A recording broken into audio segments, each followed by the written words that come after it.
Thank you, Eileen. Stonewall Jackson, Thomas Stonewall Jackson.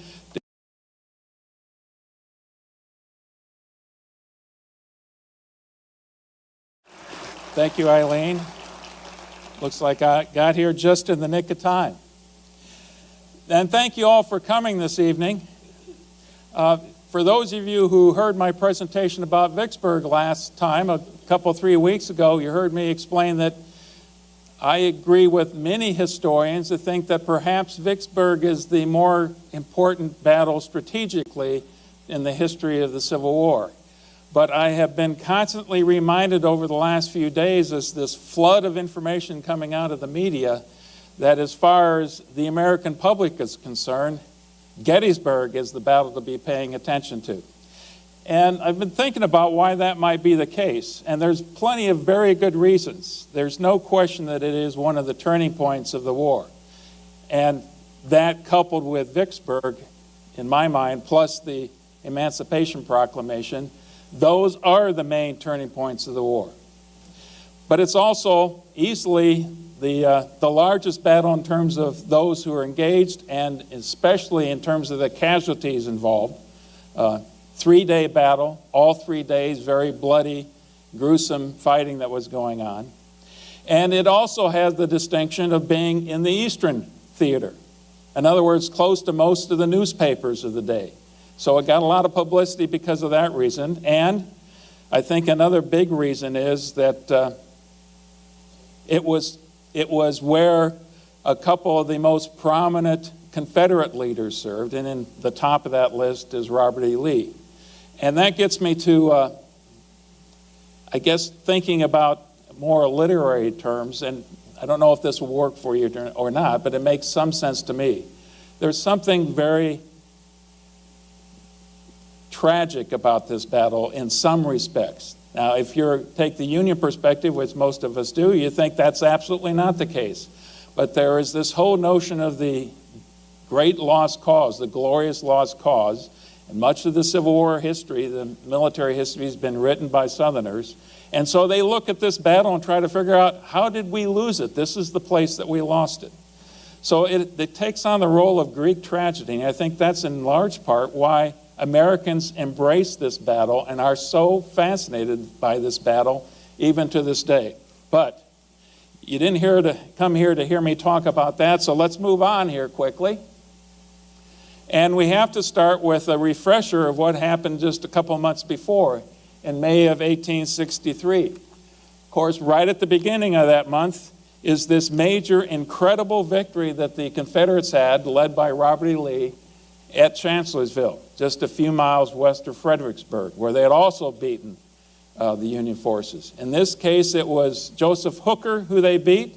The telling moment of the whole battle was when Stonewall Jackson, Thomas Stonewall Jackson, did that huge left flanking movement and caught Oliver Howard's 11th Corps by surprise, and just rolled that corps on up.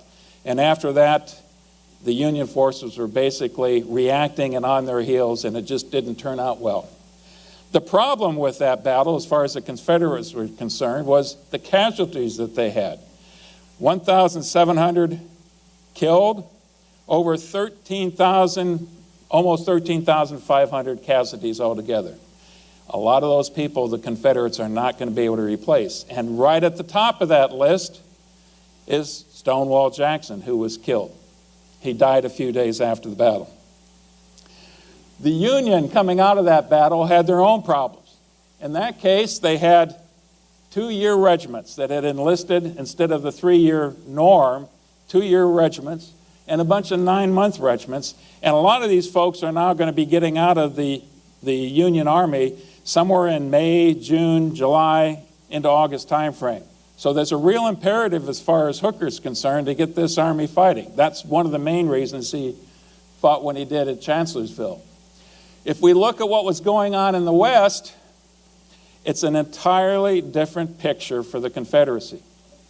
And of course, that's what we talked about so much last time at Vicksburg. The war was just not going well. There was several months early in 1863 that the Confederates thought that they were getting the better of Grant.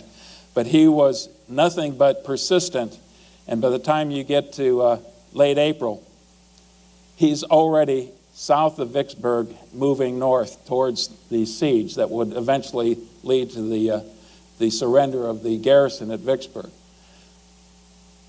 Bragg is versus Rocrans in Tennessee, and that's, at this time in the war, that's basically a stalemate. But Bragg was, although he's a favorite of Jefferson Davis, he was certainly not in the same level as Robert E. Lee or some of the commanders in the East.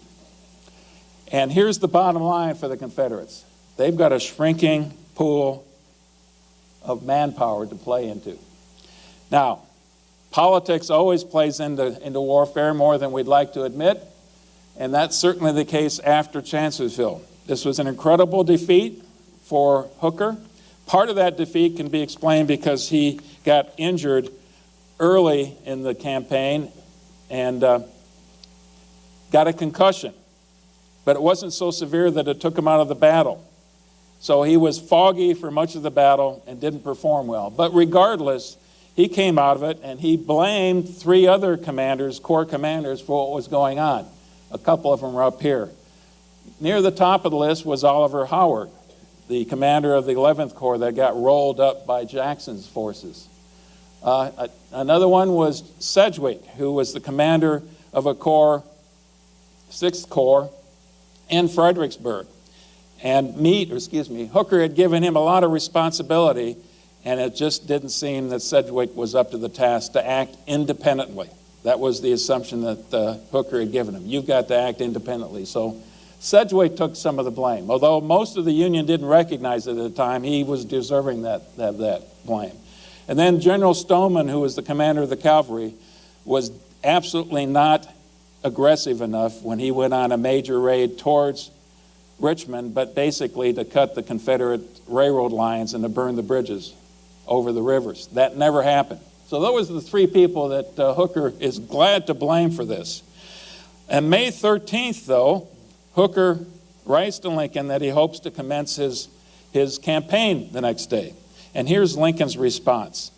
I must tell you that I have some painful intimations that some of your corps and division commanders are not giving you their entire confidence. This would be ruinous if true. Now, if ever there was a person who was deserving to have general officers talking behind their back, Hooker's your man, because he had no qualms about talking about Burnside in very explicit terms. But I'm sure this took him somewhat by surprise and was very disturbing to him. And in fact, it was true.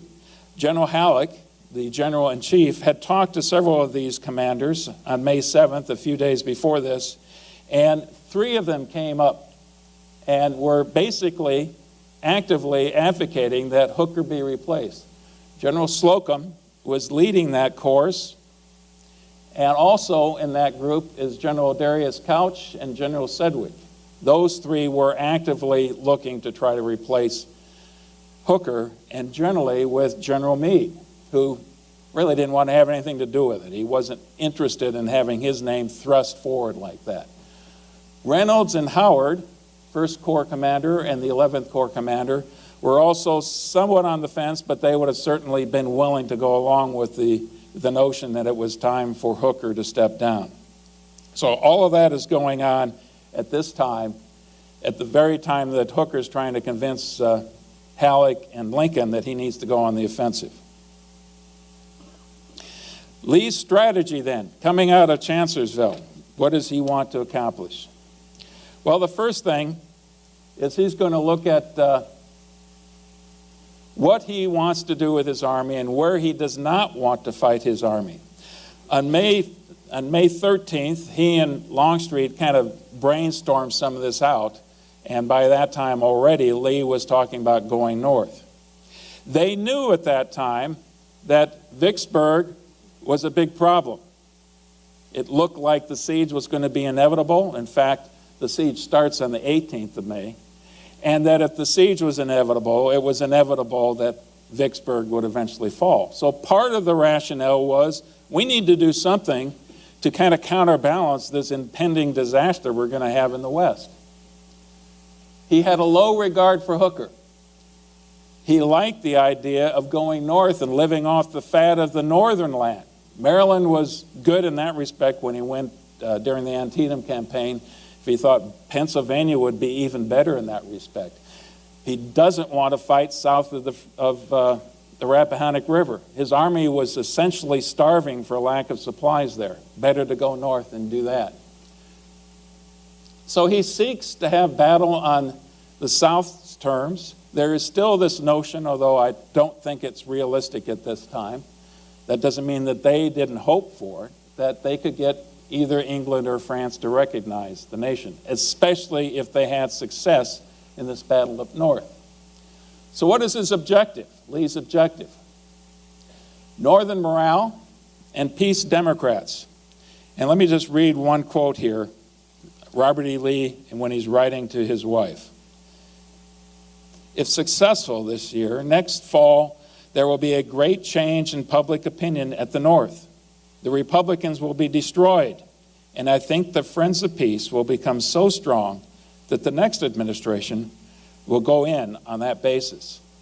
In other words, it's a long-range objective, but if Lee can sustain a decisive victory in the North, that would be great encouragement for those who are advocating for peace in the North, the peace Democrats.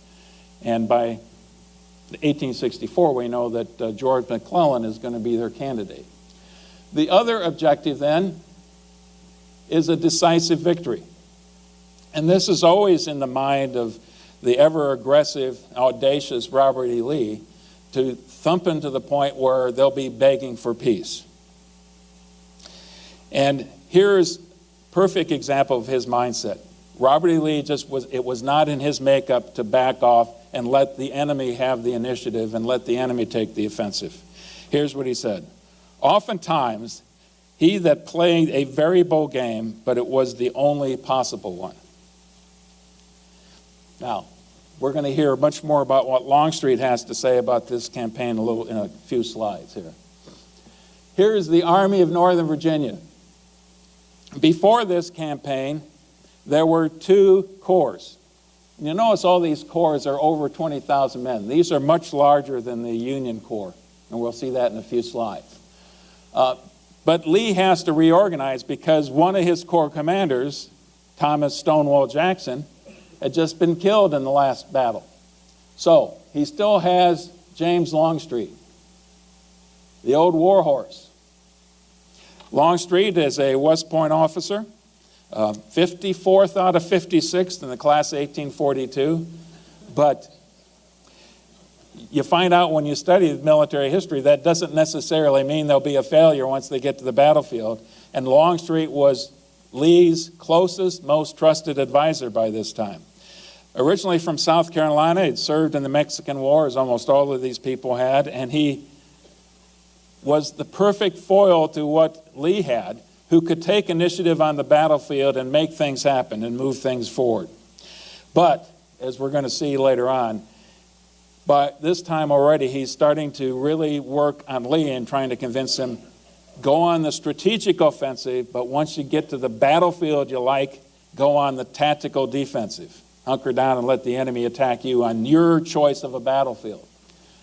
The Second Corps, 2 corps, Lieutenant General Richard Ewell with 3 divisions. They had to do some shuffling around these divisions. He was known, this won't surprise you, what would you have for a nickname for that gentleman? Old Baldy. That's his nickname. 1840 West Point graduate, near the top of his class, served with Phil Kearney in the Oregon and Santa Fe Trails, was a veteran serving under Winfield Scott in the Mexican War, was involved with the Valley campaigns. In other words, he's one of Jackson's proteges. And after the Battle of Second Bull Run, he got hit in the leg and his leg was amputated. So he's sitting out Fredericksburg and Chancellorsville, but now he's ready to come back to command, and he gets the Second Corps. The Third Corps goes to Ambrose Powell Hill. They normally refer to him as Powell Hill. We know him as A.P. Hill. He comes from Virginia. He started in the class of 1847. He graduated in that class. He started in 1842. He was a classmate to begin with George McClellan and Stoneman and Pickett and Darius Couch, are the names you're going to hear tonight. He didn't stay in that class, though, because he got gonorrhea and was kicked out for a year and came back and finished up a year later. Now, here's one of the amazing parts of the Civil War. You study these people and the personalities really come out. His roommate for that first year at the academy was none other than George McClellan. In fact, he was engaged to this woman who eventually ended up marrying George McClellan. So it's a small army back in those days. And it tells you something about, imagine this also, what you know and what you remember about Stonewall Jackson, an incredibly pious religious man. How do you suppose Stonewall Jackson and A.P. Hill got along? Not well at all. And Stonewall Jackson had a way of taking some very general orders that gave him a lot of flexibility that he received from Robert E. Lee and giving very specific pointed orders to his subordinates. And the top of that list are Richard Ewell and A.P. Hill. So these are gentlemen who are used to getting very specific orders where there's no question exactly what they're supposed to do. And that's important as we go down the road here. Okay, Brandy Station. As the Army now is moving north, just to begin, right before they do begin to move north, Jeb Stuart decides that he wants to have a grand ball. You know, this flashing, debonair cavalry officer loves to impress the ladies, certainly loved to impress the ladies of Northern Virginia, so he puts on this incredibly lavish grand ball on June 4th, and the next day he has his entire cavalry corps participate in a parade, a grand review. So he's got 5 brigades, 6 artillery batteries, well over 10,000 troopers. They're marching across in front of this large gathering of the citizens of Northern Virginia, and as they start, they do a trot, and then they go into a gallop, and they all go galloping across in front of the reviewing stands, and then they have a mock battle, and all the way to include having artillery fire that's blank rounds as the cavalry is attacking them. So it's a great show, just the kind of thing that Stuart loves. Well, the only problem was Robert E. Lee wasn't there, so June 8th, he does it all over again. And of course, Lee is favorably impressed. Everybody's impressed. The only problem was at about the same time, General Pleasanton, who is the commander of the Union Cavalry, taken over from Stoneman since he was obviously a failure, is told to go on a major reconnaissance, a spoiling attack, to figure out where the Confederates are. He crosses the Rappahannock River right through here, and 2 locations. In the north is Buford, and in the south is Gregg. And Buford's division engages Stuart almost immediately, surprises him. But it's a give and take kind of an affair. Certainly the Confederate cavalry had good reason to be proud of their many successes they had had prior to this time. And it's a give and take, but it looks like Stuart's getting the better hand until Gregg's forces come around and get them right here at Brandy Station, and they have to react to that. Now, we could spend a long time talking about some of these engagements, but we're not going to. The important thing in this case is that Stuart is embarrassed. In fact, the newspapers really go after him for being caught flat-footed. And it says he's puffed up cavalry. This is from the Richmond Examiner. The consequences of negligence and bad management. Now, this is one day before Stuart is supposed to screen the rebel army as they head up north, be the right screen of the army. And this is about the same time that Hooker says, okay, we're getting intimations now, the rebels are moving up north. Mr. Lincoln, General Halleck, we want to actually attack Richmond. Let's take Richmond since they're removing the defenses. And here is Lincoln's guidance. And I think you can continue to see Lincoln's role as a military strategist in his own right by this time.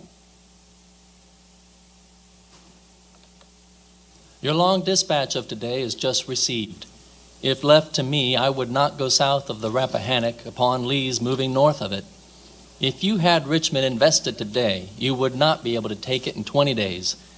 Meanwhile, your communications, and with them, your army would be ruined. I think Lee's army, and not Richmond, is your true objective point. If he comes towards the upper Potomac, follow on his flank, and on the inside track, shortening your lines whilst he lengthens his. Fight him when opportunity offers. If he stays where he is, fret him, and fret him. There's Lincoln. By this time of the war, in fact, he's been very consistent on this point. The objective is the enemy army. It's not cities. It's the enemy's army. And so that's his guidance to Hooker. Now, let's take a quick look at the Confederates moving north. I'm sure you all can make sense of all these arrows going north. It does get a little busy, but stay with me here. You've got Ewell's corps that is leading this movement north. And they're basically going to get through the passes into the Blue Ridge Mountains, into the Shenandoah Valley, and then move north basically with that cover of the Shenandoah Valley.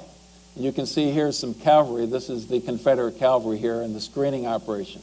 So you've got Ewell, and then following Ewell is Longstreet's corps, and following Longstreet, right behind Longstreet, is A.P. Hill's corps, all moving north. And of course, as you do so, you're totally uncovering Fredericksburg and leaving Richmond somewhat vulnerable, although Richmond has its own defenses.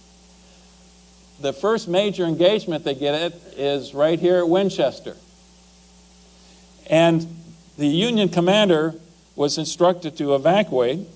He decides not to evacuate, and as a result, Robert Milroy's command is eventually going to be taken captive after putting up some stiff resistance. But that wasn't the point of the whole thing. He was supposed to have gotten out of there. And in the movie, the unit moves north. By June 22nd, oops, sorry about that. By June 22nd, Ewell is in Pennsylvania. And by that time, the Union is quite a ways south of that. Once they get into Pennsylvania, 2 divisions of Ewell's corps head north towards Carlisle, Pennsylvania, and then eventually they're going to head towards Harrisburg. And at least 1 brigade is going to head towards Gettysburg and then continue west to Wrightsville, right here. That's the plan, and that's what they actually did execute. June 25th, okay, June 22nd, the Confederates are here. June 25th, Hooker is just finally crossing the Potomac River. But there's one other thing that we need to know here before we get into the campaign in Pennsylvania itself. And that's this interesting experience that Stuart had. Now remember, the last time we were talking about Stuart, he's been embarrassed at Brandy Station. He is Lee's cavalry force. Actually, they had bolstered the force. They had additional brigades that were now added to the cavalry that Lee had to his availability. One was Imboden's brigade of irregulars. We're going to see Morgan's irregulars are going to play in a role here later on, but there's also a William Grumble Jones who comes from the Shenandoah Valley, and a couple other units, smaller units. The whole rub is, though, that initially there's going to be this screening action, as we talked about. And early on in here, we have a series of battles. June 17th and 18th, the Battle of Aldie. This is Union cavalry against Confederate cavalry. June 18th, Battle of Middleburg. And June 21st and 22nd, Battle of Upperville. These are 3 engagements where Stuart is doing what he's supposed to do, preventing the Union cavalry from seeing what's going on behind those mountains. But it's about that time, though, that there's a discussion with what to do next. And I've got to read a couple quotes here. Lee at one time authorizes Stuart to go ahead, because Stuart's really just jumping at the chance to take this end run around the Union Army. He's done it twice before. The last time he did it was after Antietam campaign. He rode entirely around the Union Army. He's done it twice before. He wants to do it again. Is what literally another feather in his cap, so to speak. That's what he wants. here's Lee's conditional kind of instructions, that he would but only if he can move into Maryland and take possession of General Ewell's right, guarding his flank, keeping him informed of the enemy's movement, and collect all the supplies you can for the use of the Army. In other words, you're supposed to keep pretty close to Ewell and keep Ewell informed so that the Union Army is not going to surprise him.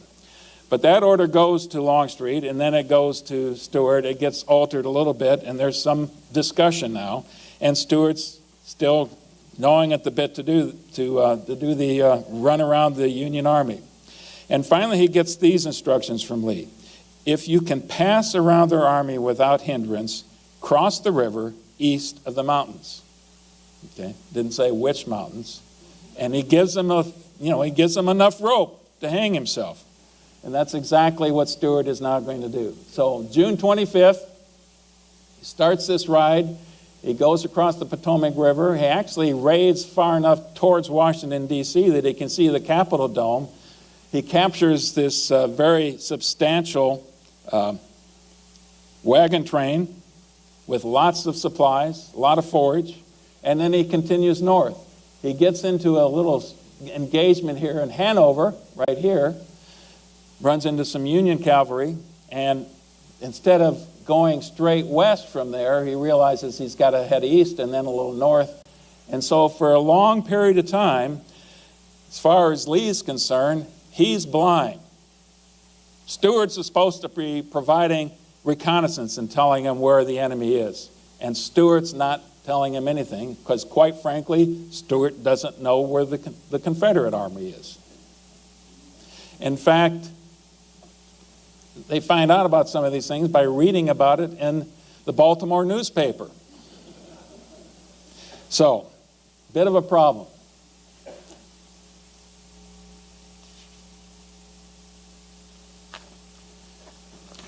The next shoe to drop is going to happen on the Union side. In this movement north, Harper's Ferry is bypassed. Now remember, in the Antietam campaign, they didn't do that. It was actually A.P. Hill's division in the Antietam campaign that took Harper's Ferry and then rushed up to Antietam to save the day. But in this case, they bypassed it. Now, there's a garrison there, and Hooker desperately wants to get the garrison. But General Halleck is being very tight-fisted with giving him control, allowing him control. This continuous feud between the two men is going on, and it's going to make things worse. So, Hooker writes to Halleck, is the army to be maneuvered from Washington? Is there any reason Maryland Heights should not be abandoned? So here's a very pointed message. Hooker wants that army. And Halleck's response, I cannot approve their abandonment, except in case of absolute necessity. Well, I don't know exactly what's going on in Hooker's mind, but he turns around to General French, who is the commander of the garrison at Harper's Ferry, and orders him to accompany the army to move north. Well, what's General French to do? He's not going to put his rear end that far out there, so he telegraphs Washington, D.C. to Halleck. He says, and Halleck's response, pay no attention to General Hooker's orders. Well, as far as Hooker's concerned,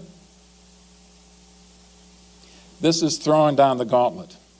I beg to be understood respectfully but firmly that I am unable to comply with this condition with the means at my disposal, and earnestly request that I may at once be relieved from the position I occupy.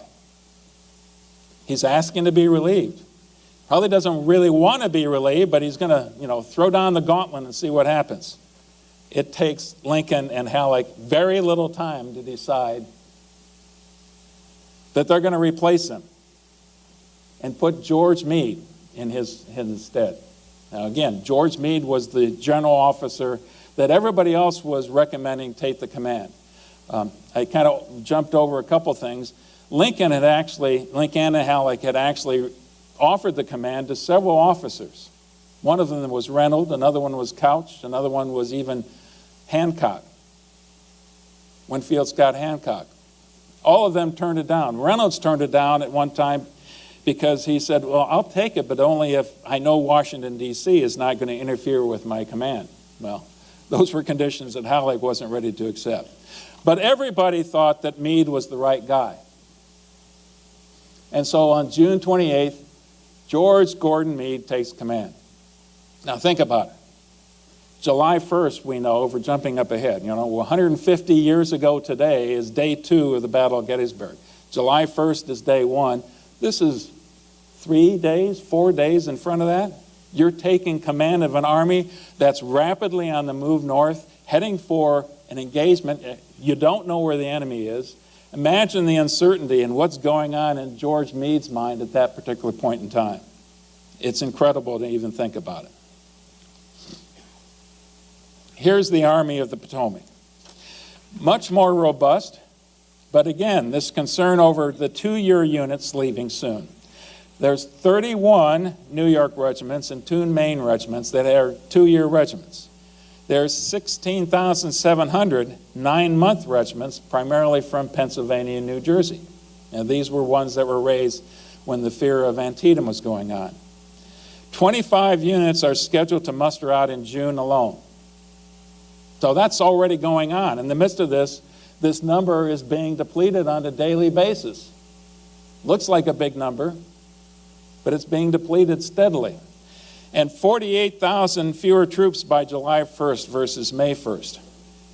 So, if you're going to have a battle, you want to have it soon, even though you're in the midst of this morale crisis as well as this numerical crisis in the Army. Now, you notice a couple changes here. General Couch, who was commander of the 2nd Corps, had asked to be relieved, and he was given another command. And Winfield Scott Hancock comes in. You've got Dan Sickles still in the 3rd Corps. We'll get to him later. George Sykes takes over command of the 5th Corps. That was Meade's old Corps command. So there's a little bit of maneuvering back and forth, but not quite as much turmoil as the Confederates had to place. And still in place is Sedgwick, who didn't prove quite up to the task as an independent command, but he still had his gumption when it came to being somebody else's subordinate. And then Oliver Howard in the 11th Corps, which was severely diminished because of their experience at Chancellorsville. That corps had a lot to prove.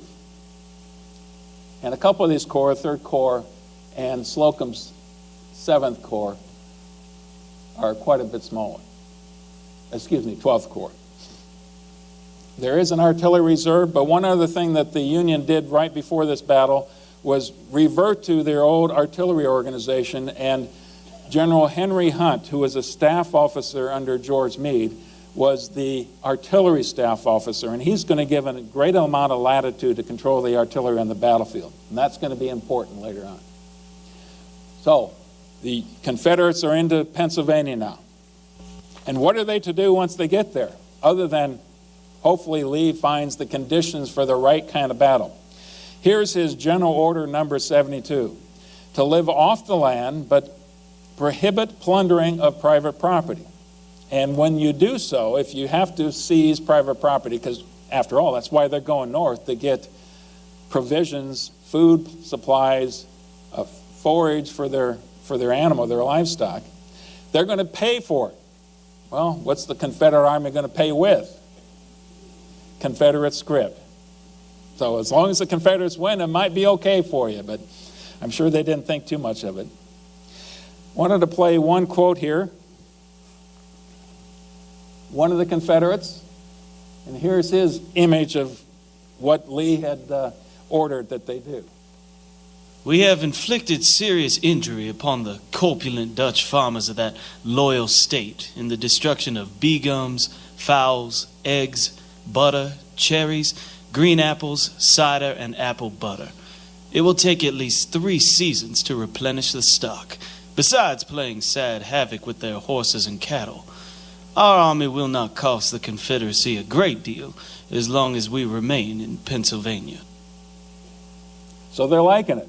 They were almost starving in Virginia. They're living off the fat of the land right now. Now, another thing that the Confederates are doing as they move forward, they're seizing the things that they need, paying for them as they go. When they run across blacks, the question is, are they escaped slaves? Are they freedmen? In most cases, the African Americans are rounded up and shipped back south. So that's something the Union Army obviously wasn't doing. And they also were demanding tribute in many of these towns. Now here is Greencastle. It's one of the first places that they got to as they moved into Pennsylvania. The tribute for Greencastle, I just want to read this quickly. 120 pistols, 100 saddles and bridles, 1,000 pounds of leather, 2,000 pounds of lead, 200 curry combs, 12 boxes of tin, foodstuffs including onions, potatoes, radishes, and sauerkraut. Not sure that's what I'd ask for, but that's what they wanted. When they got to Gettysburg, and it was Jubal Early's division that got to Gettysburg the first time as they're passing through, the tribute was 7,000 pounds of bacon, 1,200 pounds of sugar, 1,000 pounds of salt, 600 pounds of coffee. They always wanted coffee. 600 barrels of flour, 10 barrels of onions, 10 barrels of whiskey, 1,000 pairs of shoes, and 500 hats, or $5,000 in cash. Now, the citizens of Gettysburg didn't really have either one of those. They certainly weren't willing to cough up $5,000. So some of the rebels kind of took some latitude and got the things that they needed, raided some cellars and grabbed some things. But one Gettysburg woman described them that they were all those in and around the streets behaved themselves well. Okay? When they got to York, another one of the brigade commanders, Extra Billy Smith, who was the former governor of Virginia. Well, he didn't just get to town and deliver the tribute demands, but he had to make a speech, being a politician. So here's his speech. My friends, how do you like this way of coming back into the Union? I hope you like it. I have been in favor of it for a good while. But don't misunderstand us. We are not here with any hostile intent, unless the conduct on your side shall render hostilities unavoidable. You see, it was getting a little warm down our way. We needed a summer outing and thought we would take it as at the north instead of patronizing the Virginia Springs as we generally do. So a little bit of humor in the midst of warfare, I guess. York's tribute, 21,000 pounds of bacon, 2,000 shoes, and $100,000 in cash. And again, the citizens of York had nothing close to that they wanted to surrender. Anyway, it's about this same time, though, June 28th, that Lee starts getting very nervous because he still doesn't know where the Union Army is, other than maybe to read some things in the newspaper, and that's not nearly enough. And he says, I cannot hear from General Stuart, the eyes of the army. And this is after a spy,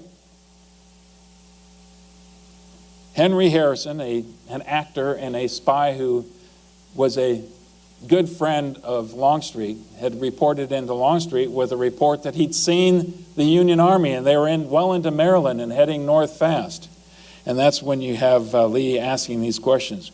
What do you think of Harrison? And he got the answer that, well, old Pete thinks a good deal of Harrison. So on that alone, Lee feels he has no choice but to consolidate his army.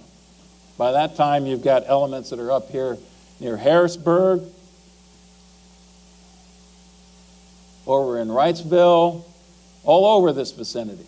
He's got to get them together because the last thing he wants to do is to take on the Union Army piecemeal. He needs to have his whole force because he knows that the Union is going to outnumber him. So the command goes out. He wants them to consolidate at Cashtown right here. And at the time, he's over here in Chambersburg.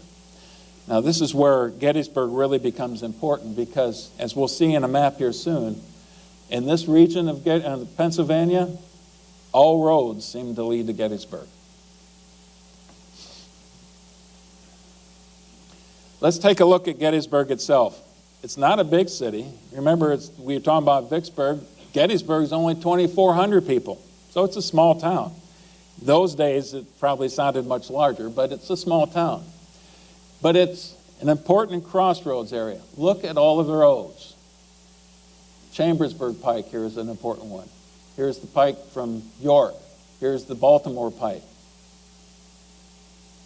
There's also a railroad that's about halfway built, heading towards the Susquehanna River, but here's where it ends. And if you continue this north, there is already a cut. They've already cut through the small hills there, and that's going to be important in the battle later on. There's a Lutheran seminary sitting outside of town somewhere over here on Seminary Ridge. There's also a Pennsylvania college. There's a little bit of industry in town. And let's take a look at some of the other dominant terrain features. Here's McPherson's Ridge. And as you get up here to the top of McPherson's Ridge is Oak Hill. That's a dominant piece of terrain. Then you've got, from McPherson's Ridge, you've got another low-lying ridge here in Seminary Ridge, and then a third. And that's the one that we hear so much about. Actually, Seminary Ridge kind of goes down here, if you will. Here is Cemetery Hill and Cemetery Ridge. And as you get down to this part of Cemetery Ridge, it really gets pretty low. There's not much of a ridge line at all. The terrain over here is actually a little bit higher. And then you have Little Round Top and Round Top. You also have Culp's Hill right here. Cemetery Hill, Culp's Hill, both on the south side of Gettysburg itself. North of the city, you've got some pretty open, low-lying terrain right up here. Now, let's take a couple closer looks. This is the very imposing gatehouse for Evergreen Cemetery, right there on Cemetery Hill.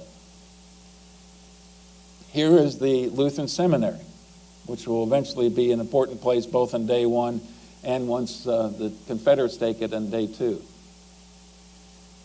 Here is gosh, my brain went just dead here. Devil's Den.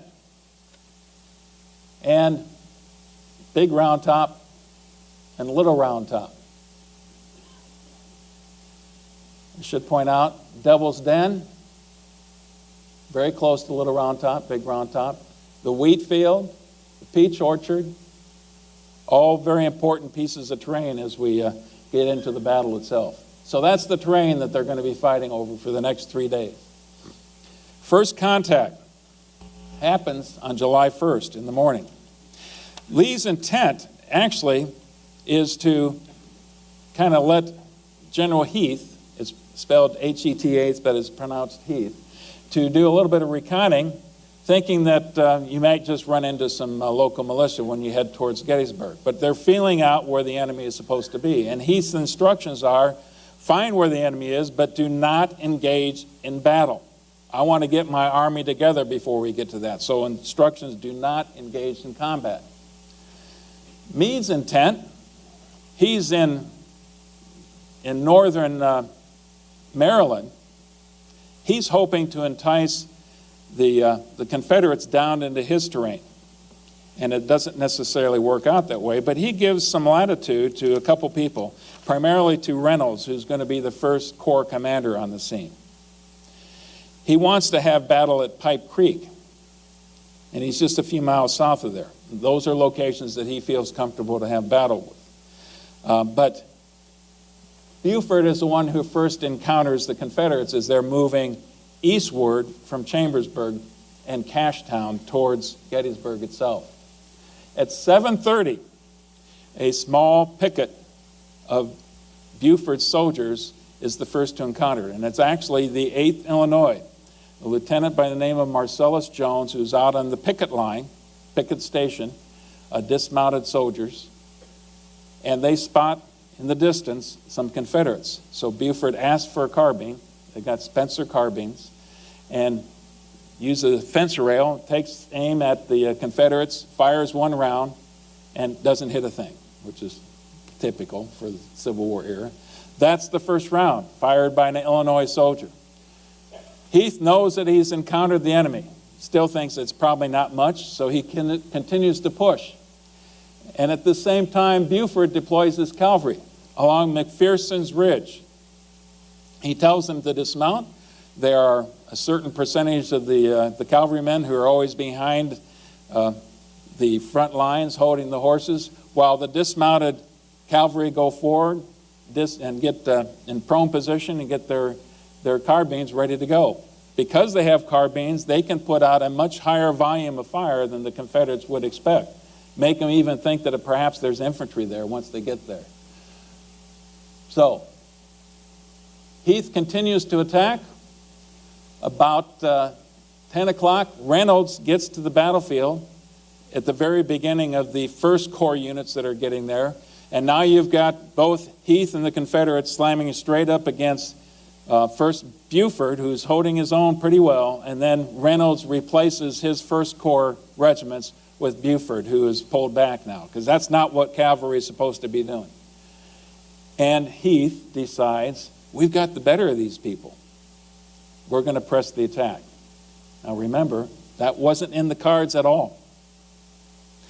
But Heath also knows, and by the time Lee gets there, he has a little bit of a discussion with Heath. Is this the right place to have the battle? But eventually, Heath carries the day, and they decide to press the attack. In part because it's not just Heath, part of A.P. Hill's corps that's coming from the west. You also have Ewell's corps approaching from the north, from Carlisle area. Remember, that's where they were when the order to consolidate was happening. So it's touch and go.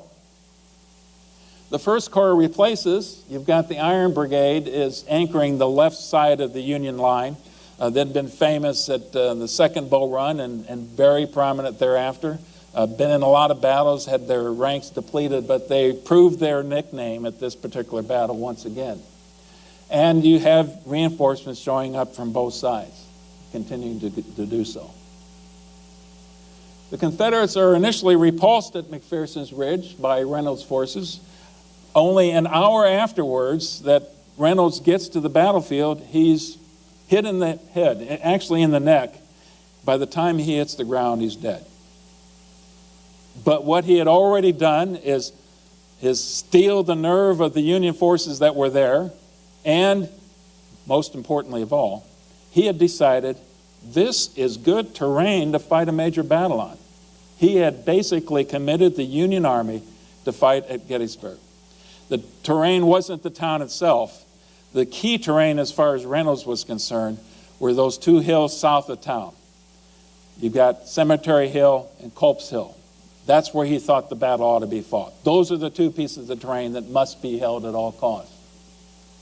Well, the battle just goes back and forth as you always see in the Civil War. Units, regiment at a time, brigade at a time, committed back and forth. Archer's brigades come from the west. You have Davis's brigade now that's coming from the north. Remember that railroad cut? Here's a picture of the railroad cut.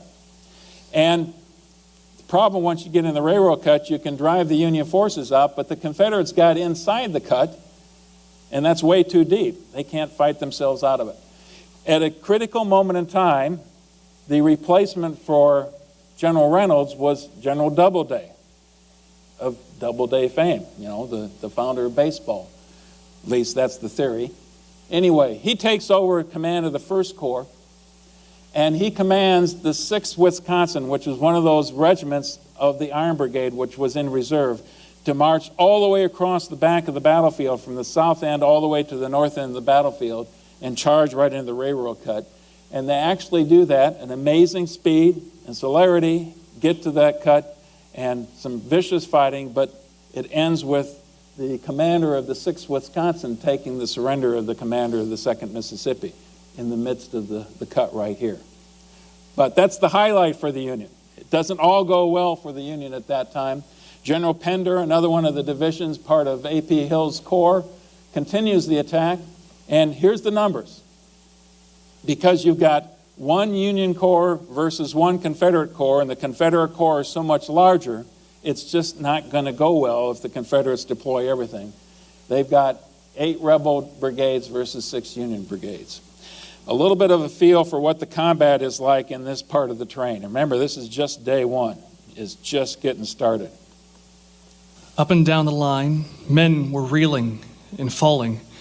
Splinters flying from wheels and axles where bullets hit. In rear, horses tearing and plunging, mad with wounds or terror. Drivers yelling, shells bursting, shot shrieking overhead, howling about our ears or throwing up great clouds of dust where they struck. The musketry crashing on three sides of us. Bullets hissing, humming, and whistling everywhere. Smoke, dust, splinters, blood, wreck, and carnage indescribable.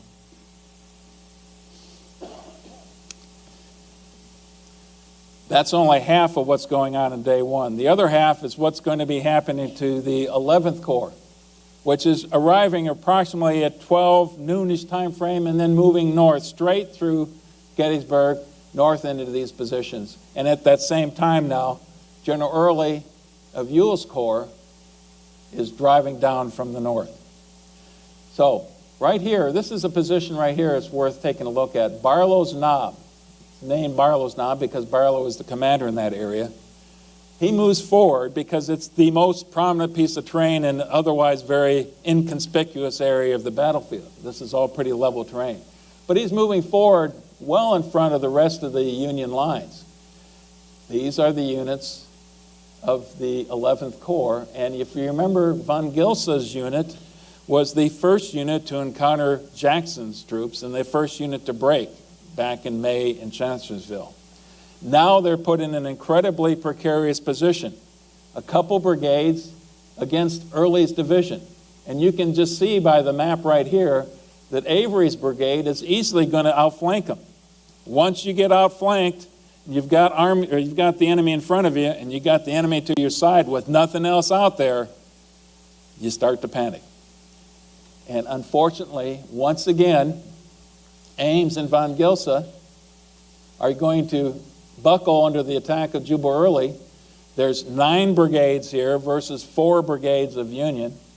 I should mention the 9 brigades versus 4 is only because there's 2 brigades that were posted down here on Cemetery Hill. Remember, that's what Reno identified as the key terrain. So let's put a couple brigades there right at the beginning. But it's not going to go well for von Gilsa and Ames, way up here in the front. They break at 3:15 in that neighborhood.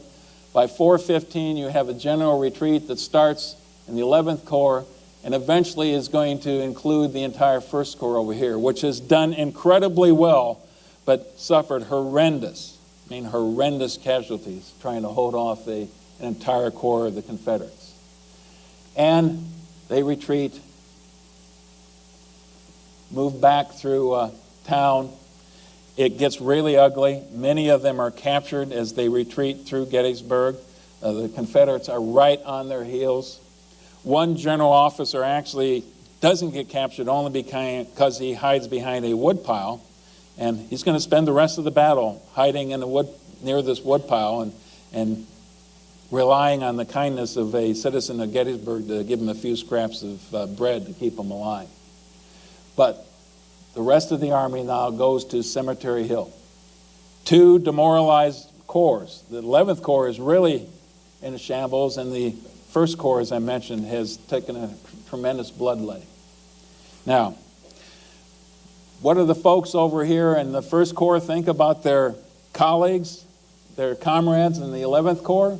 Here's a quote from Colonel Wainwright of the 1st Corps Artillery.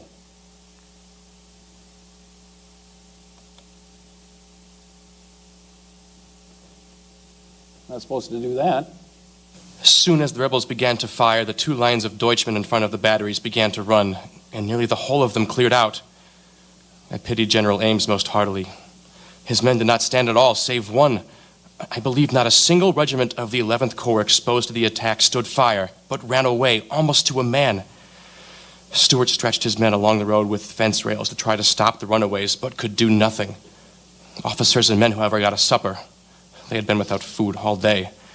For when they knocked a Deutschman down, they took his haversack from him. Okay. One other point here. Lee's on the battlefield by this time. It's getting close to the end of the day. He feels his blood up. This is the time to take advantage of the success that Ewell has had in the north. And so he directs Ewell, he sends him a courier to order Ewell to continue the attack, except the order is one of those conditional orders that Lee typically likes to give. Continue the attack and seize Cemetery Hill if practicable. If practicable. Those 2 words Could make a big difference in this entire battle.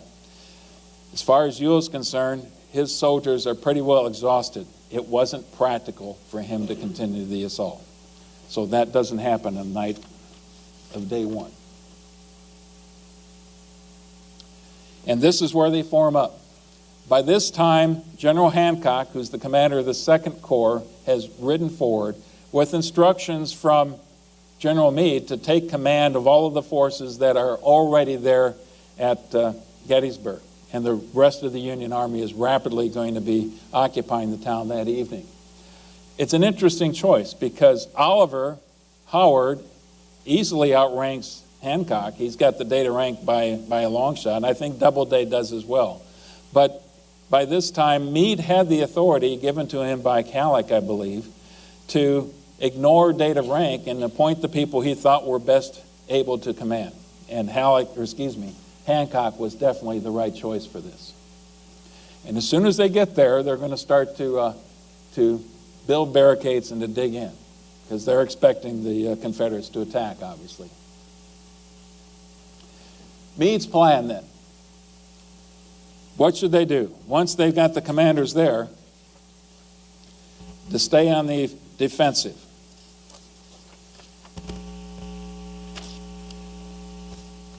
They've got the advantage in a couple respects, and it's important to look at the terrain right here. Now, don't need to pay too much attention to the timeline that you're looking at here. This is a little bit ahead of the time from what we're going to have initially. He gets his units together. He's got the 12th Corps is going to occupy this portion, Culp's Hill and below, Slocum's Corps.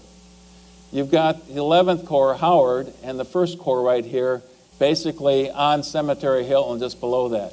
In the center of the line now is Hancock's 2nd Corps. And remember, he's basically the commander of this portion of the battlefield. And then, farther south, is Sickles' 3rd Corps. The instructions essentially were to extend from Hancock's left all the way down to the anchor of the line, which is going to be down here in Little Round Top. Little Round Top, because Big Round Top, even though it's higher, is heavily wooded. And the western slope of Little Round Top is been forested. It's basically open terrain, very rocky terrain, but open terrain. So that's where Sickles is supposed to go, right through here. So what you've got is this inverted fish hook. And also what you have is interior lines. You're going to have Sykes' 5th Corps and Sedgwick's 6th Corps that are eventually going to get there as well. Both of those divisions are going to serve as reinforcements, the reserves for General Meade. And he can move them around pretty easily because he's going to have interior lines moving back and forth. What you have for Lee and Longstreet and Hill and Ewell, they're on the exterior of this. If Lee wants to move some of Ewell's forces over here to the right flank, they've got to go all the way around to the side. Much bigger difference. A word about General Sickles then. General Sickles is a very interesting character. He hails from New York. He's a politician. By the time you get to the Civil War, he's in Congress, but prior to that, he had been in the New York legislature. And while he was in the New York legislature, he was actually censured by the New York legislature because at one point in time he brought a prostitute into the legislature, and they didn't take lightly to that. In fact, he took the same prostitute and introduced her over took her over to England, introduced her to Queen Victoria, and actually the name he used was one of his political enemies back in New York. She was going by that name. He also got into some other scrapes. He married a woman half his age when he was in his 30s. He married a 15-year-old woman who was well-read, obviously. She spoke several languages, but I'm sure people were raising eyebrows over it. It wasn't too many years later that he heard that she was having an affair. Well, she was having an affair with Francis Scott Key's son. And they got into a scuffle, a duel perhaps, and it turns out that Sickles killed Francis Scott Key's son. He goes to trial. One of his lawyers is Edwin Stanton. See, it's a small world back then, who's going to be the Secretary of the Army later on.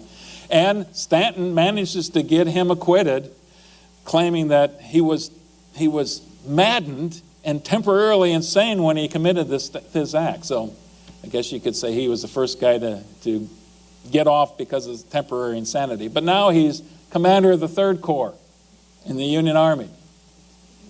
And he goes forward, and about 3 o'clock in the afternoon, when he's sitting up here, he's looking across this terrain, and he says, you know, out here at this peach orchard right around here in the Emmetsburg Pike, it sure looks like that's a little bit higher terrain. That'd be better for me to fight on than up here. So he moves his entire corps, without getting permission to do so, towards the Emmetsburg Pike.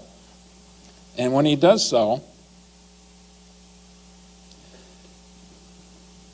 he encounters Meade, who is terribly upset with him. And got to find the right quote here, searching for it. Anyway, here's what happens. They're looking at the terrain, and basically Meade says, what in the world did you move your forces down there for? And Sickles tries to explain, well, it's better terrain down there, General. I think that's a better place for us to fight. And about that time, Sickles says, no, you need to move your forces back here. And then he sees that the Confederates are finally starting to engage them, and says, looks like they've decided you're going to fight down there as well. So that's how that's going to work for them. Here's Lee's plan. His frame of mind, first of all, he still doesn't have his cavalry. He decides that Gettysburg, though, is going to be the place where he's going to fight. And he also knows that most of Longstreet's corps is still not there. Hood is rapidly closing in with 1 division. Pickett is not going to be there for at least another day. And the reason Pickett's not there is because he's back in Chambersburg, because Lee doesn't know where the enemy was, and so he had to leave one of his divisions in Chambersburg until he finds out what's going on with Stuart. So Pickett's out of the picture for a while. Longstreet's suggestion, and this is going to be very important because the 2 generals are now really going to be fighting over the strategic and the tactical vision they have for this battle. Longstreet's suggestion is basically, General, let's take the entire army, basically disengage from where we're at right now, swing way to the south, get someplace between Meade's forces and the pike down to Baltimore and Washington, D.C. Essentially get between Meade and Washington, D.C., thinking that Meade's going to have to respond to that. And if not that, maybe we can do a tactical movement. So you're not going to go nearly as far, but you still get down on the south side of the Union forces into a blocking position. The notion is, in Longstreet's mind, it's much better to be on the tactical defense, to let the enemy attack you. Strategic, you pick the terrain. Tactical, you let them attack. And he thinks back to Fredericksburg, that horrendous experience the Union had at Fredericksburg. It's worth listening to the quote that we've got here for Longstreet.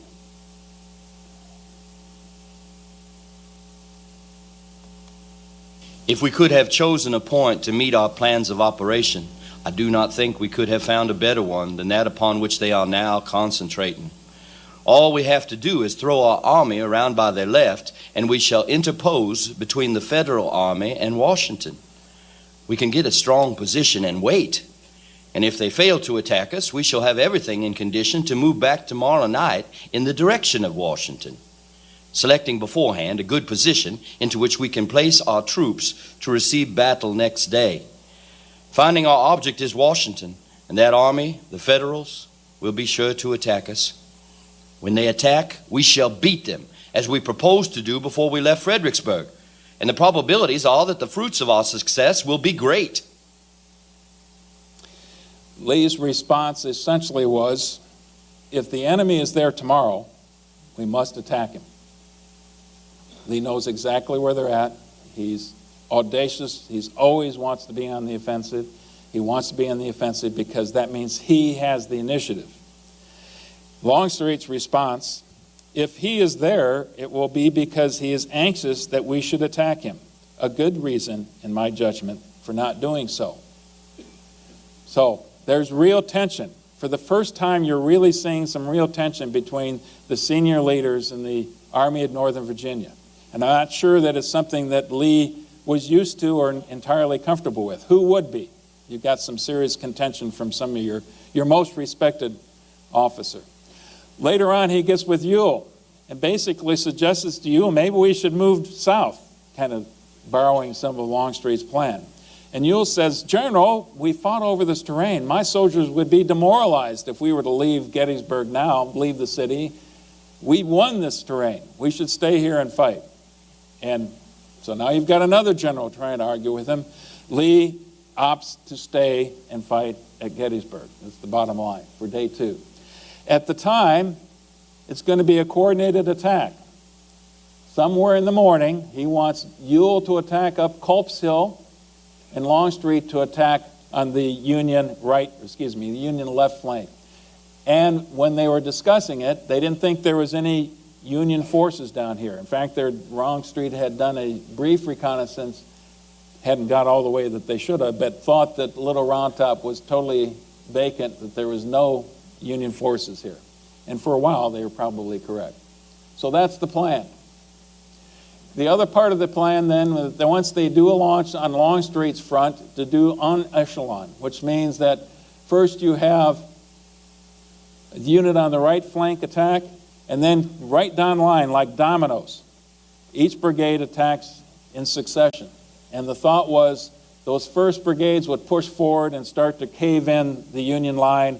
They'd start to back up. And then you can see where the dominoes would really build on the Union side, and the whole line would collapse. That's the theory, at least. One thing that's wrong with this right here, Hood gets replaced later in the next day only because he just arrived on the battlefield. The attack was initially planned for McLaws' division instead. But moving forward, July 2nd, the bloodiest day at Gettysburg. Just about ready to begin now. The problem was, although it's supposed to start early in the morning, it doesn't happen that way. Longstreet gets delayed a couple reasons. One, he's still waiting for Hood's elements to arrive. Another reason, part of the plan was that he had to move his forces over to the Union left flank, over to the Confederate right flank here, in such a way that the Union couldn't see what was going on. And they got out to about here and realized, you can watch everything that we're doing. So they had to backtrack. Anything like this takes time. You always get the estimates of how long things take wrong when you're in combat. They had to backtrack, come back up this way, go through the ridge right here so they can get behind McPherson's ridge, basically, and down here where they're in a more hidden position, and then move forward with McLaws' forces. And then when you change the plan and decide it's not just going to be McLaws, it's going to be Hood. Once he arrives on the battlefield, that delays it further. Anyway, by this time, by early afternoon, Lee is getting very anxious and uptight about the whole thing because the plan is already going awry as far as he's concerned, and he's a little bit upset. Part of this also is that Longstreet is feeling a little bit slighted by Lee himself because that evening, Lee started to do something that Longstreet thought was peculiar, bypassing Longstreet and giving orders to division and brigade commanders directly. So he got a little, I don't know what's exactly in his mind, but the story is he got a little bit upset about that. So the communication between these two key leaders is not as good as it should be at that time. 4 o'clock, the rebel artillery starts, and their target is at the Peach Orchard primarily, is a real soft spot. 4 o'clock is also the time that Hood's division is going to attack in the Devil Dens area up towards Little Round Top. And by 4:30, they're well into the Devil's Dens area. The next position we have to look at then is that right flank and Hood's attacking position. Roughly about the same time, General Governor Warren, who is Meade's chief engineer officer, is scouting ahead and actually rode up to Little Round Top and realized, oh my gosh, there's a signal detachment up there with their signal flags. And that was it. And he looked at the terrain and says, this is an important piece of terrain. Of course, Sickles had kind of evacuated all of that. and realize he's got to get somebody up there as quickly as he can, because they can already see in the distance some glimmer of bayonets that obviously the Confederates, under Hood in this case, are getting ready to attack. So he rides back with the intention of going to the 5th Corps commander and say that you need to send somebody forward, and runs into the commander of one of those brigades from the 5th Corps under the command of Colonel Strong Vincent, who wonders what's going on and realizes this is a key moment and takes it upon himself to order his entire brigade to Little Round Top. And in his brigade is the 20th Maine. And here's a name that rings familiar to almost many of you at least. Colonel Joshua Chamberlain is the commander of the 20th Maine, which has got 300 some soldiers by that time. You know, the regiment starts with 1,000. They whittled down to in the neighborhood of 200 plus. They got reinforced by a renegade group of Maine mutineers, if you will, by about 120 right before the battle begins. So here's this hodgepodge organization that Chamberlain has to anchor the entire left flank of the Union Army with on Little Round Top, just as the Confederates are going to attack. 4:30, Law's brigade occupies Round Top. Don't get confused. This right here. Now look at, it's entirely wooded. Only half of Little Round Top is wooded. But this is a great launching pad as they attack straight down the slopes into the positions that the Union have. At 4:45, the attack begins on Little Round Top. It's only minutes before the Union had actually gotten there. Chamberlain refuses his line. What that means is he took half of his unit and told them to basically turn to the left flank.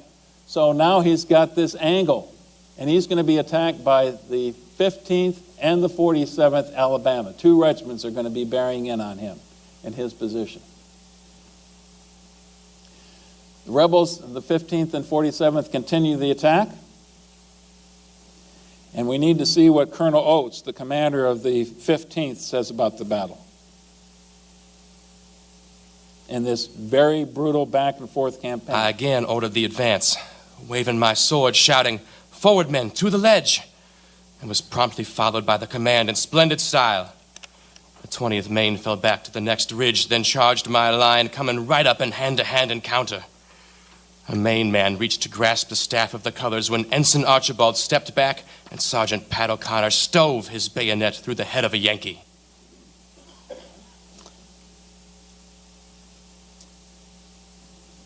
In the crucial moment of the battle, after a long engagement back and forth, and Chamberlain's troops are practically out of ammunition completely, even after they've rummaged through the dead and the wounded, the Confederates that they've encountered, scraping up as much ammunition as they had, realize they don't have enough ammunition to repulse one more Confederate assault.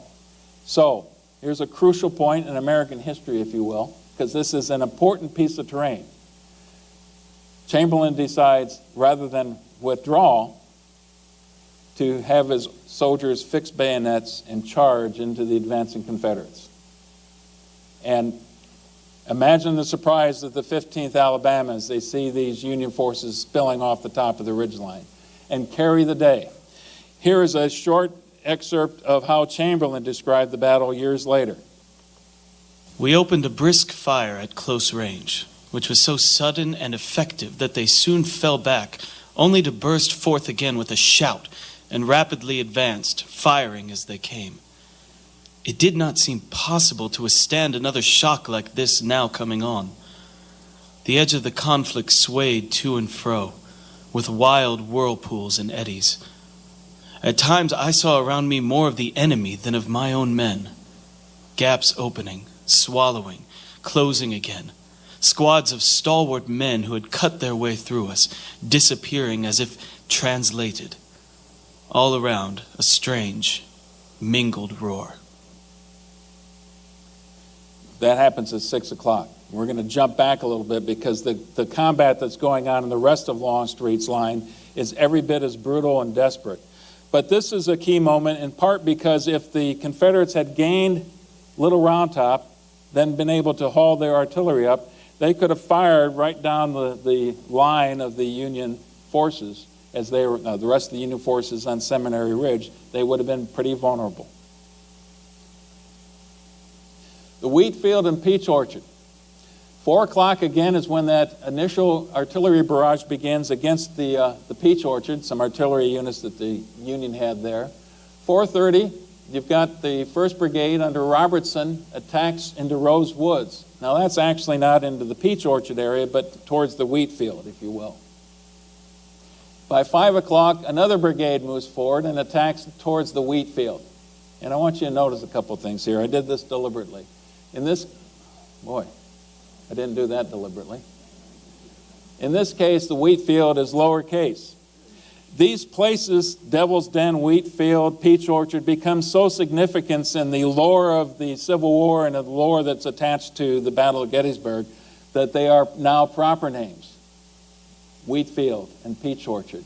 And more than any other battle you can think of, it's a cottage industry of the kinds of painting and artwork and things that are meant to memorialize this particular battle. And so I've picked quite a few of these as we go through the next few slides. Here's the 4th Michigan in the wheat field. Another give and take, back and forth. Rebels throw in one regiment or a brigade. The Confederates are serving, or they're sending in other units as well.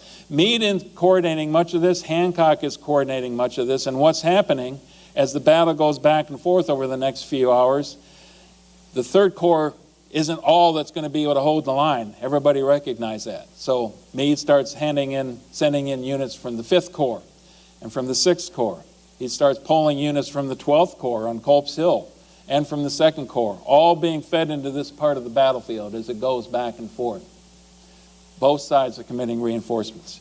Here's another quote that gives you a sense of the sounds of what it must have been like with this cannon and rifle shot and the screams and the horses and everything else that's going on. And this is a Massachusetts private we're going to listen to here. The hoarse and indistinguishable orders of commanding officers, the screaming and bursting of shells, canister and shrapnel as they tore through the struggling masses of humanity, the death screams of wounded animals, the groans of their human companions, wounded and dying, and trampled underfoot by hurrying batteries, riderless horses, and the moving lines of battle. A perfect hell on earth, never, perhaps, to be equaled, certainly not to be surpassed, nor ever to be forgotten in a man's lifetime.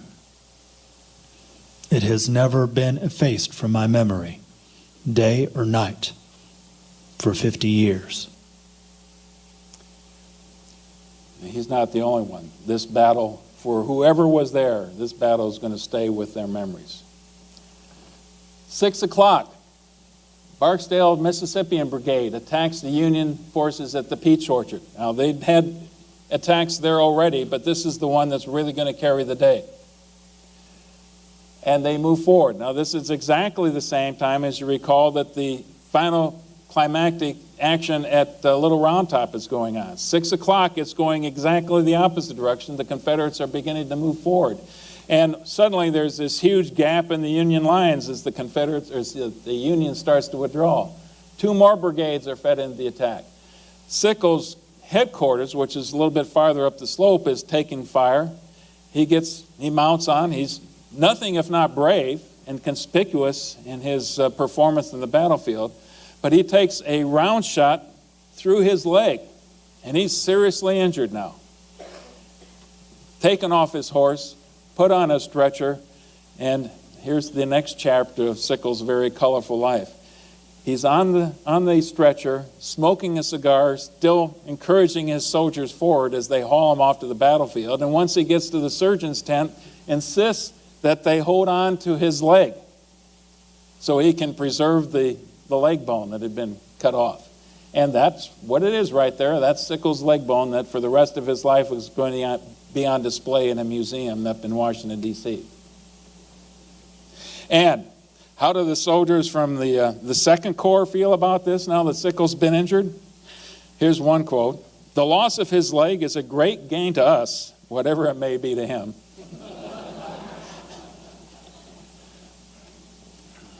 Okay. I've got Confederate high water mark here. It's a matter of debate. Most people would say it's at the height of Pickett's charge. But this is really the greatest success at this particular point. It's Barksdale's brigade continuing right into the gap that had been formed now as these forces right here start to disintegrate. Here's Barksdale's brigade coming through here like this. And they're all hustling back as quick as they can, and Hancock is desperate now to form some kind of a defensive line right along the ridge line, what little ridge line there is for Cemetery Ridge. And he can find nobody except one small Minnesota regiment of a couple hundred soldiers. They had seen action in practically every major battle up to this point, and they had only a couple hundred soldiers left in their particular regiment. But he feeds the 1st Minnesota into this. And the orders that they get is attack, Colonel, and take those colors. And Colonel Colville, the commander of the unit, says, I immediately gave the order, forward, double quick, and under a galling fire from the enemy, we advanced. And again, it's one of those moments that has been immortalized in paintings, the 1st Minnesota's attack. Unfortunately, they did stop the Confederates, put them on their heels long enough that Hancock can form some kind of a defensive line behind them, and suffered something in the neighborhood of 82% casualties in doing so. That gives you the scale of the bloodshed that's going on throughout this area. It's about this time that Crawford's division from the 5th Corps arise, more reinforcements being fed into this area, and finally the Confederates face reality and start to withdraw. Now, they hold possession of the peach orchard. They hold possession of the wheat field. These are fairly far forward for them, but they can't take Seminary Ridge. It just was not going to happen. Longstreet, having observed all of this, and he's also very conspicuous in his role on the battlefield, here's the comment he had about that particular day on the battlefield. It was the best 3 hours of fighting by soldiers on any battlefield. For somebody like Longstreet, that's saying a lot. So, that does not end what's going to be happening on the 2nd of July. And again, that's 150 years ago today. Culp's Hill. Now remember, Lee wanted to have the attack on Culp's Hill by Ewell's Corps and Longstreet's Corps on Seminary Ridge happening roughly the same time in the morning. Well, Culp's Hill doesn't get attacked until 7:15 p.m. And I'd already mentioned that before that time, Meade had robbed a lot of the forces that were on Culp's Hill to feed into the line on Seminary Ridge. There was only one brigade left on Culp's Hill by that time. It was a brigade under the command of a Colonel Green, who was an engineer by training, and he'd spent the day having his soldiers build as robust of barricades as they possibly could. Interesting that for whatever reason the Union forces weren't necessarily doing that as much as they could have on Seminary Ridge, but they were on Culp's Hill. So they were attacking into, the Confederates are not going to attack into these barricades. The only problem is Greene with his 1,300 some men didn't have nearly enough to man all the barricades once they'd been stripped away. His troops had been stripped away. So now you've got something like 6,000 rebels attacking at 7:15 against his 1,300 who are dug in behind these barricades. That also goes seesawing back and forth. Part of the barricades are actually occupied on Culp's Hill by Confederate forces right next to the 137th New York, which doggedly holds part of its barricaded position for quite a few hours before they're finally forced out. I should also mention 745, Early's division, another division out of Ewell's Corps, is going to be attacking Cemetery Hill. Remember that picture that we saw before? Evergreen Cemetery? That's the gate to the cemetery as the Confederates are attacking towards that. Finally, at 9:15, the combat on Cemetery Hill and Culp's Hill is going to end. It's been quite a day. And it's time to start planning for what's going to be happening the next day. Meade conducts a council of war that night on July the 2nd.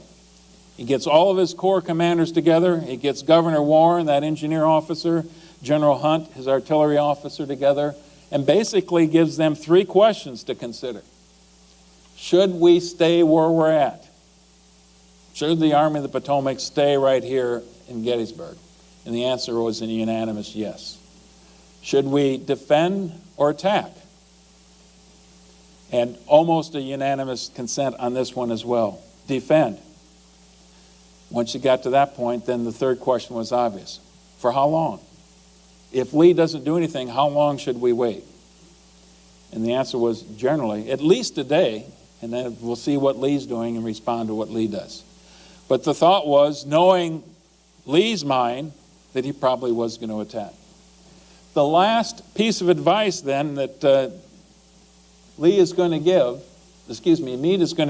is to General Gibbon, who is essentially the commander of the Second Corps because General Hancock was commanding the left flank of the Army. So General Gibbon, he got his start as the commander of the Iron Brigade, by the way.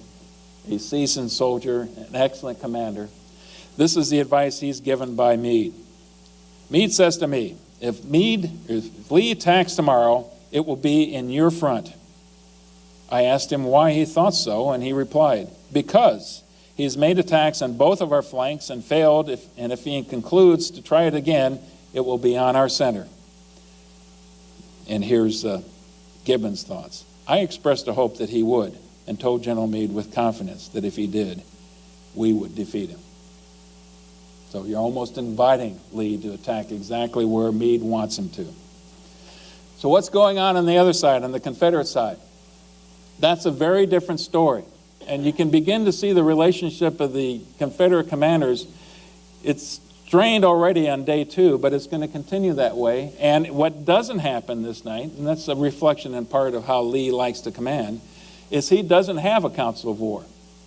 He sends couriers back and forth. He does have General Stuart finally arrive about 3 o'clock in the afternoon on the 2nd. Now, if you watch the movie Gettysburg, if you read Killer Angels, there's all this wonderful dialogue that's supposed to be happening between Lee and Stuart. It's doubtful if any of that actually happened. What is reported is that one of the comments that Lee said to Stuart, "Well, General, you are here at last." From Lee, that's a pretty stiff reprimand. And I'm sure that Stuart felt that. Here's what Shelby Foote said, and you probably have heard this as well if you watched the Gettysburg series, the Civil War series.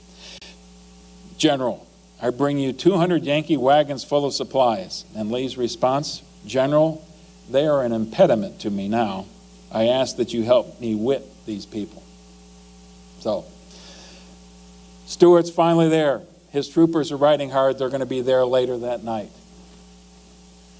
Pickett's division will soon be there as well. So there's a couple things that are going to be different now for Lee. He's got his cavalry finally, and he's got that new division that has not been committed to battle up to this point. And there's a little bit of dialogue, not directly, between he and Longstreet. Orders for July 3rd. The attack would the attack would be renewed at daylight. Basically, just a repetition of the night before. And we're going to see that's going to be tweaked the next day. 4:30 in the morning, the Union starts this time, and they now have the initiative. Small as it might be, they're setting the stage for this change that's going to occur in Longstreet's plan because they attacked at Culp's Hill by starting a vicious artillery duel with those units that had seized part of the breastworks the evening before. That goes on for close to 7 hours, back and forth, as they jockey for position. By this time, General Geary's division had reoccupied some of Culp's Hill. They were moving forces back and forth between Cemetery Hill and Culp's Hill. By noon, the Confederates start in a serious way with their assaults. And again, it goes on back and forth. And what also occurs now, it's obvious to Lee that a coordinated attack on the 3rd is not going to happen because the Union had seized the initiative and it's obviously that Ewell's not going to be able to attack by the time that Longstreet's forces are ready. So some adjustments have to be made. I already mentioned the initial plan. Let's talk a little bit about the Union preparation, because that's important. Cemetery Hill positions and Cemetery Ridge. Here's Cemetery Hill and extending down the ridge line. And I already told you that this really tapers off as you go farther south. Right here in the center of this is a stone wall. It's not a very high wall. It's probably about this high. And then the Union throws some wooden rails on top of that to bolster that a little bit. I believe it's also the farmhouse for a freedman slave who had been living there for a while. Right here is an angle in that particular stone wall that will forever after be known as the angle. And right adjacent to that is a group of trees, a copse of trees is what they referred to it as at the time. This eventually is going to be the aiming point for the entire Confederate Army for that attack. You see Hancock erase his forces here. And what you have on the south side then is Lee, and his plan now has evolved. And what we're going to see is Lee wants to have an attack kicked off by Pickett and his forces. Longstreet starts to appeal to him that that's not nearly enough, that he needs to have a lot more into this attack than just Pickett's division. So Lee turns to A.P. Hill's corps and gets, sorry for my being so clumsy on this. He gets Pettigrew. Actually, there's going to be 3 brigades right here under Pickett, and you've got 6 brigades here under Pettigrew and Trimble. So A.P. Hill is going to contribute more to this assault than Longstreet is, and that Pickett is. But it remains named Pickett's charge here to history today. Anderson's a couple brigades here in a supporting attack that got into the action a little bit later. But you can see how all of this is going to be centered right here on the angle. And that's the plan. And here's the dialogue. More important dialogue between Longstreet and Lee. He wants to renew the attack on Cemetery Ridge. And Longstreet tries to argue against it. He's still trying to convince him to go around the end, go around the south side. He's already had scouts going out to look at that area. And Lee says, the enemy is there and I'm going to strike him. And here's the response that many of you heard before. General, I have been a soldier all my life. I have been engaged in fights by the couples, by squads, companies, regiments, divisions, and armies. And it is my opinion that no 15,000 men ever arrayed for battle can take that position. That's Longstreet to Lee. That's how strongly Longstreet is against this idea of this attack. The Union is there. They're watching the Confederates line up. It just doesn't look like it's going well. And it's going to be successful at all. Longstreet's convinced it can't be. Lee, ever confident in his soldiers, thinks that he can carry the day. Part of the reason is because he's going to start with this horrendous artillery barrage. And that artillery barrage is aimed at the Union artillery to take them out or force them off the battlefield, and then start to deplete the Union forces that are under this, the trench lines, behind the stone wall, behind these wooden rails, to deplete them to the point where it's going to be at least an even match. And then he's going to throw something like 12,500 troops at that line against the Union that are entrenched in there. Here's the forces that he's got at his hand. General Pickett, I've already talked about Pettigrew and Trimble up in the northern part, but here's the ones that we've heard so much about. General Pickett with the 3 brigade commanders, General Garnett, General James Kemper, General Lou Armistead, leading the 3 brigades of Pickett's division. Here's another little anecdote of Gettysburg history. General Armistead and General Reynolds and General Hancock all served together in California. Immediately prior to the start of the war, those 3 men were best of friends serving together in California. And it was weighing heavily on Armistead's mind that he was now going to have to be fighting and attacking against his very good friend Hancock on the other side of Seminary Ridge.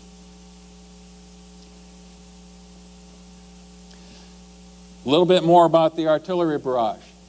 The Confederate preparations. What had happened prior to the actual artillery barrage beginning? William Pendleton was the commander of the Confederate artillery, though he didn't have the same centralized control that the Union side had. The Corps commanders retained that. And Pendleton, although he was a trained officer and a West Point officer, didn't have a good feel for the battlefield as well. A couple of things are going to be happening here on Pendleton's side. The artillery is up front. The infantry is going to wait for the attack to begin well behind those artillery positions. And the whole idea of this artillery barrage, as I already talked about, is to take out the enemy artillery and soften up the infantry. Part of the problem, though, was to keep the ammunition out of range. They moved the ammunition too far back. So far back they aren't going to be able to resupply in the midst of the battle itself. On the Union side, you have General Henry Hunt, who was a different kind of sort, who relished the notion of being in charge of everything, who personally positioned most of the artillery, positioned where not just the artillery was, but the artillery trains with all the extra ammunition, artillery reserve with extra batteries that they could rush into some of the hot spots later on in the battle. And then he goes through and talks to all of his artillery commanders and tells them, when the rebel artillery starts, do not waste your ammunition firing on the rebel artillery. Wait 15 or 20 minutes. And then when you do fire back, do it at a very slow, deliberate pace, because what I want you to do is to have plenty of ammunition when the infantry assault begins. That's our main target. It's not the enemy artillery, it's the infantry. 1:07, pretty precise time. People were paying attention, checking their watches when that started, when the artillery barrage started. And it was intense. General Hancock in the center of the line with the 2nd Corps is amazed that the Union artillery isn't responding, because General Hunt hadn't talked to him about it. So he starts going up and down the line and telling his artillery, fire, for God's sakes, fire. This is demoralizing my troops, fire. And he's able to convince a few of them until he finally gets the message later on. But the bottom line is that the artillery in his part of the line, which is going to be facing Pickett's portion of the charge, depletes most of their long-range ammunition in the process of this 45-minute artillery duel. About 30 minutes into it, there's real concern on Longstreet's mind again. And here's what Longstreet tells Porter Alexander, who is in charge of his corps artillery. Colonel, if artillery fire does not have the effect to drive off the enemy or greatly demoralize him so as to make our efforts pretty certain, I would prefer that you should not advise Pickett to make the charge. I shall rely a great deal upon your judgment to determine the matter, and shall expect you to let General Pickett know when the moment offers. For an artillery colonel to have the decision thrust upon him of when the infantry attack should begin, that's quite a responsibility that Longstreet had just given to him. But it gives you another look into the mindset of Longstreet at the time as well.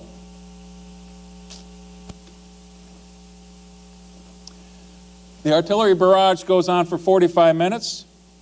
After this brief exchange between Alexander and Longstreet, we have this exchange.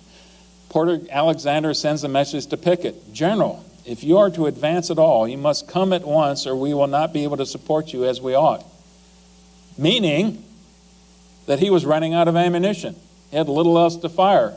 And there wasn't time to go back to the Confederate artillery trains and get that ammunition and bring it forward. It just wasn't going to be, that would take practically an hour to do that. So, Alexander a little bit later writes another note. For God's sake, come quick. They just saw where the Union artillery fire starts to slacken measurably. And it looks like the Union is withdrawing their artillery guns away from the line. So here's the moment they've been waiting for. For God's sake, come quick. The 18 guns are gone. Come quick, or my ammunition will not let you be supported properly. Pickett finds Longstreet, approaches him, goes up and asks Longstreet, I'm going forward now, sir.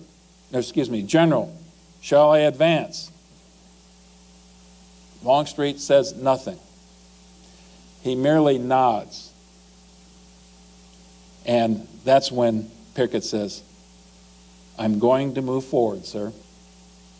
And the attack is ready to begin. So, 3 o'clock now. The most famous attack in American military history is ready to be launched. Pickett rallies his forces. You can imagine the speeches that are given to the Confederate soldiers all across the line. Here's one of the things that Pickett says, Up, men, and to your post. Don't forget today that you are from Old Virginia. Spoken like true states' rights. And they begin to move forward. As they move forward, what you have here on the left, you've got a long expanse before they get to the Emmitsburg Road.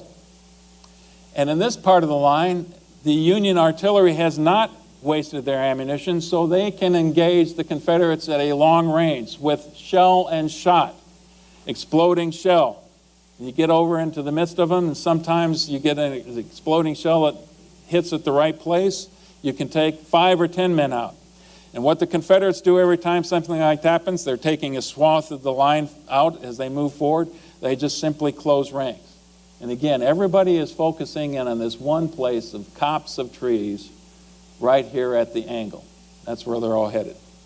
So already at a much farther range, at 1,000 yards out, the Confederates on the left flank are being engaged. As they move forward, the 8th Ohio is right here and catches them in the flank.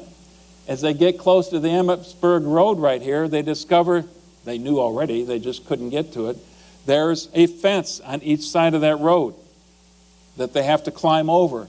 As they climb over, they're well within range of the Union infantry. And what the Union infantry had done on this part of the line is stacked regiment upon regiment. They moved everybody forward. Instead of holding people in reserve, they moved regiments forward. So there's 2, 4 people thick. And in many cases, there would be a soldier up front who would fire and simply have the rifles pass forward to him. So there'd be a continuous, steady, rolling fire coming from these lines right here. It does not go well at all. Although this Brockenbrough's brigade is the first to break, it only gets about this far. The other 3 brigades move forward and get all the way here, but they are decimated. And especially so when the 8th Ohio hits them in the flank. Now look also, artillery in Cemetery Hill right here, as they can fire right down the gullet of Emmitsburg Road. Enfilading fire, devastating fire. Meanwhile, on the right side of the line, you've got Pickett moving forward with his 3 brigades. And to be able to focus on the right part of the Union line, they not only get across the Emmitsburg Road with not nearly as much trouble because their pickets have been able to take those fences down. They're far enough away from the Union lines. Once they get past that, though, they have to flank to the left and basically walk in front of the enemy line as they're taking fire from the enemy, both artillery and infantry fire, as well as artillery fire from up here, until they can wheel on around and hit the angle like they're supposed to. In the process of doing that, Garnett is hit and killed. Kemper is hit and seriously injured, almost captured by the Union forces until Confederates recapture him, his body, and then drag him off to the rear. And Armistead. More than half a mile their Okay, I did want to play this. More than half a mile their front extends, man touching man, rank pressing rank. The red flags wave, their horsemen gallop up and down, the arms of 13,000 men, barrel and bayonet gleam in the sun, a sloping forest of flashing steel. Right on they move as with one soul, in perfect order, without impediment of ditch or wall or stream, over ridge and slope, through orchard and meadow and cornfield, magnificent, grim, irresistible.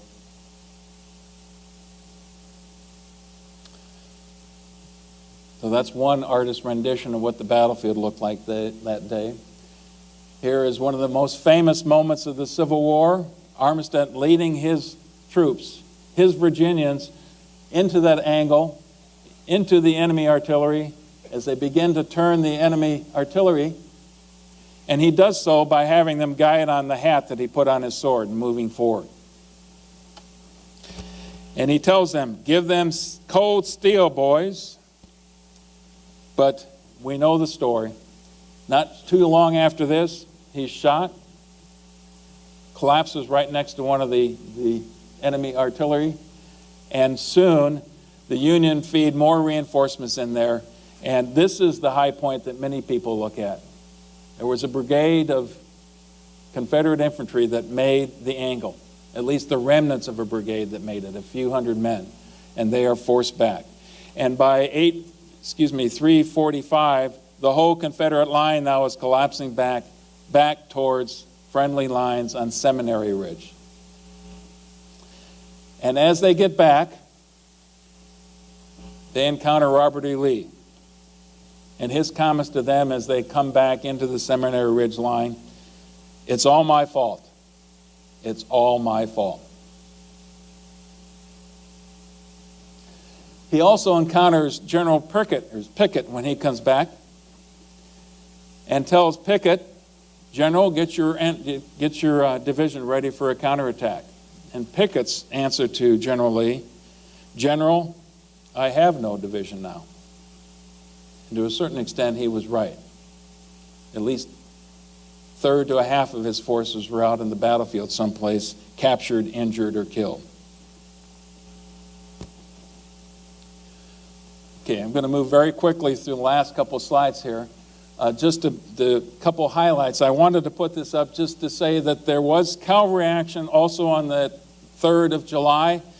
Their mission, the Confederates, were to get around the eastern side of the Union line to try to get all the way down to Baltimore Pike to cut the line of communications.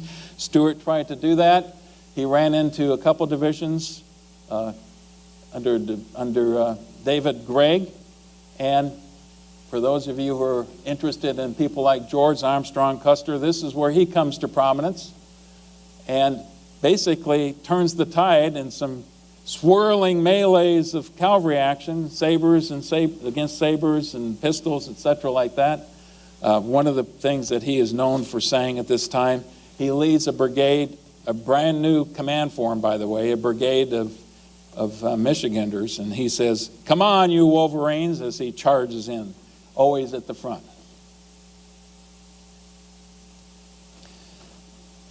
July 3rd ends horribly for Lee. That evening he decides they have to pull back. By the 4th, they're moving back. It's raining by this time in the battlefield. And again, to move through this fairly quickly,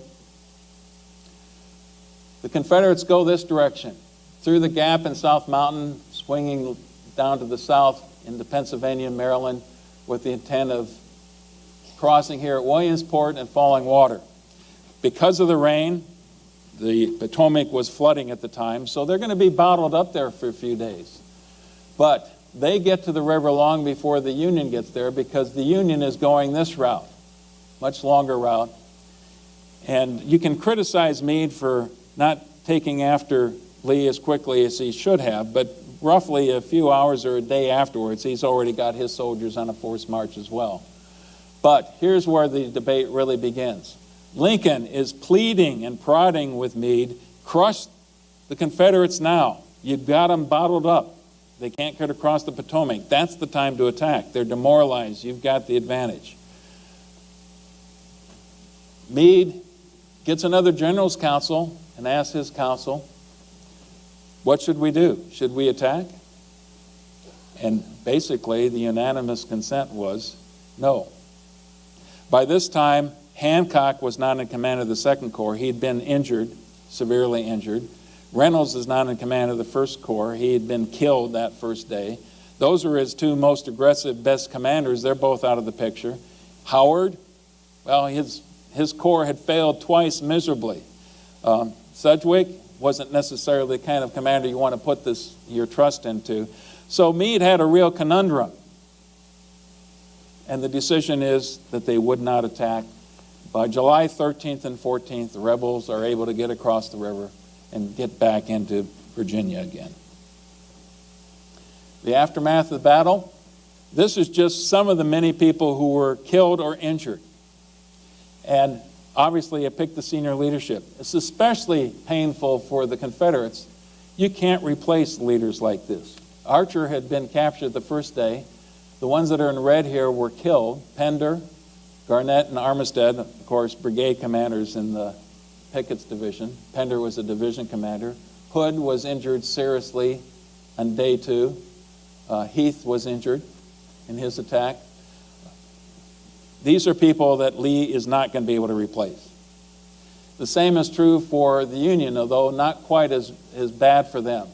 You can see the ugly nature of the battlefield. The cameramen descended on the battlefield a couple days afterwards and started taking pictures. There were thousands of dead. There were 3,000 horses on the battlefield as well, scattered about in all kinds of different locations. And it would be a gruesome task to take care of those casualties. And to give you a real sense of what it had to be like to do that job. The dead bodies of men and horses had lain there, putrefying under the summer sun for 3 days. Corpses swollen to twice their original size. Some of them actually burst asunder with the pressure of foul gases and vapors. Several human or inhuman corpses sat upright against a fence, with arms extended in the air and faces hideous with something very like a fixed leer, as if taking a fiendish pleasure in showing us what we essentially were and might at any moment become. Here's a sense of the casualties just in that last day. Now remember, day 2 was the worst day as far as casualties are concerned, but in Pickett's charge, 6,600 of the roughly 12,500 were casualties just in that one action. And of the brigade and regimental commanders in Pickett's division, 13 out of the 15 were casualties. That gives you a sense of what was lost. Here are the casualty figures. Like most battles in the Civil War, you can check a variety of different sources and they'll be all over the map. You see 46,286 is the total.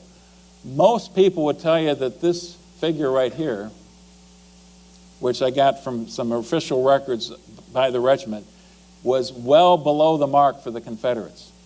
And I've got to believe, just simply because of Pickett's charge and that they were on the offensive most of the time, that the other estimates that it was nearer to 28,000 is probably correct. So you're going to hear anything from 51 to 53,000 overall casualties for this one campaign. There might be good reasons why the Confederates wanted to minimize their loss. Here is one of the quotes that you had from Lee as he reports in his casualties. It is believed that the enemy suffered severely in these operations, but our own loss has not been light. General Barksdale is killed. Generals Garnett and Armistead are missing as prisoners. Generals Pender and Trimble are wounded in the leg, General Hood in the arm, and General Heth slightly in the head. General Kemper, it is feared, is mortally wounded. Our losses embrace many other valuable officers and men. General Wade Hampton was severely wounded in a different action in which the cavalry was engaged yesterday. Okay. I'm not going to spend too much time in here. I think what I'd like to do now is to show what we've got here for at least my assessment of the strengths and the weaknesses of the two main leaders, Meade on the Union side and Lee on the Confederate side. And unusual in the case of Lee, lots of things to discuss about. But what questions do I have?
we're going to go over, we'll probably be in the neighborhood of an hour and a half or so. I'll try to move along, but it's in that neighborhood. Okay, we have to start this one with taking a look back at the last battle we discussed, which of course is Fredericksburg. December of 1862, Fredericksburg, right there in the Rappahannock River. The problem that the Union had, not a very sophisticated commander looking in terms of his battle plan, wave after wave after wave of Union troops attacking into the teeth of some pretty robust Confederate defenses, especially on Mary's Heights, the Sunken Road, the Stone Wall. And they just beat themselves bloody to no end at all. This was probably one of the most lopsided battles of the Civil War, and easily the Union casualties outnumbered the Confederates by 2-1. So, 12,653 was the official total. By the time you get done, you've got the winter of 62-63, and especially December of 62, things were looking pretty grim. The war wasn't going that great in the West. There was lots of political issues and problems. The financial strains in the country were growing. It was probably as low as the Union was going to get in terms of its morale and how it viewed things. The country is demoralized.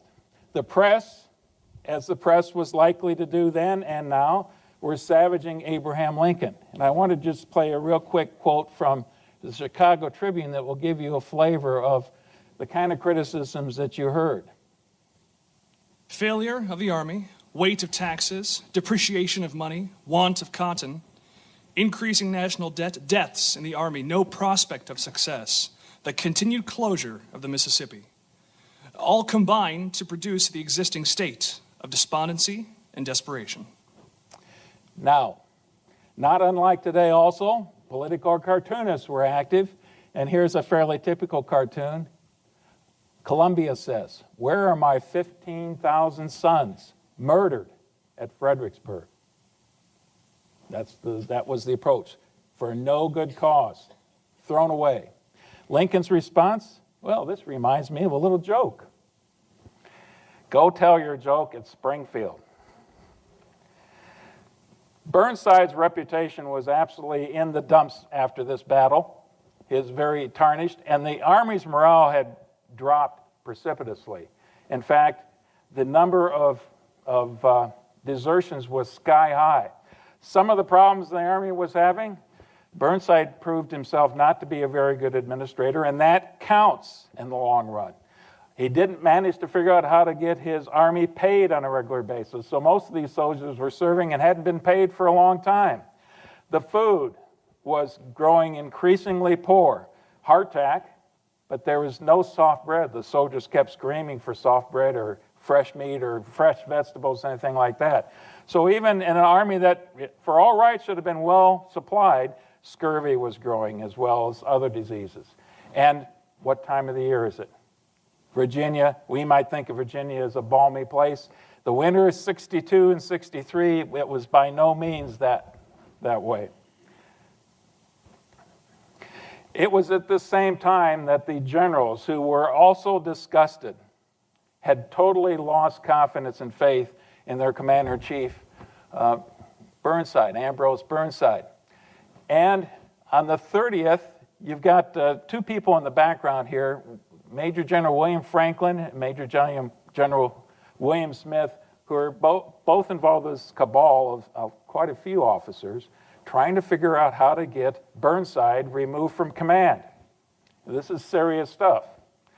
They actually had a couple subordinates, Generals John Newton, who was a West Pointer and a Virginian, a professional soldier, and General John Cochran, who had a political background, so he was savvy to politics of the day, went up to Washington, D.C. in search of Congress. Now, you think that Cochran, being a politician, would understand that once the legislative session is done, Congress goes back home. So he doesn't find Congress there. He finds Seward instead, Secretary of State Seward, and they tell their tale of woes about how miserable a commander Burnside is and how they need to get rid of him. Seward takes him in to see Lincoln.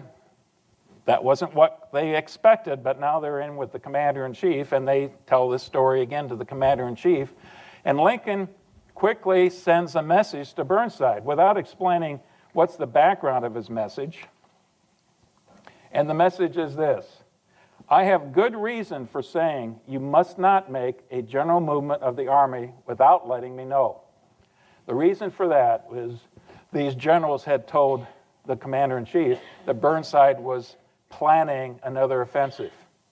Now, the last one had just ended in a disastrous way. He's planning another one. No one has faith in this man. Well, this caught Burnside by surprise. He hustles up to Washington, D.C. on December 31st and meets with the commander-in-chief then. And that meeting does not go well. And he finds out that there are people who are lobbying against him, who are trying to get him removed. Imagine how a man with little confidence in himself is going to react to hearing that there are many people, many of his fellow officers are trying to get rid of him.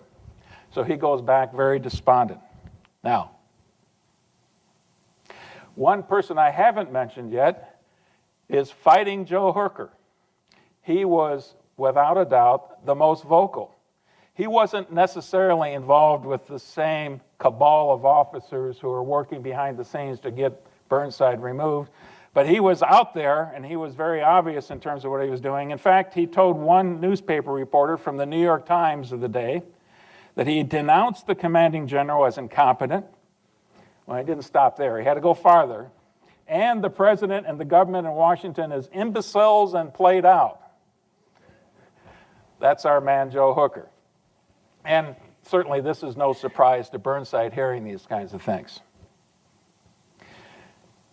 Burnside is able to convince the government, Lincoln in particular, and Stanton and Halleck, to launch an offensive in January.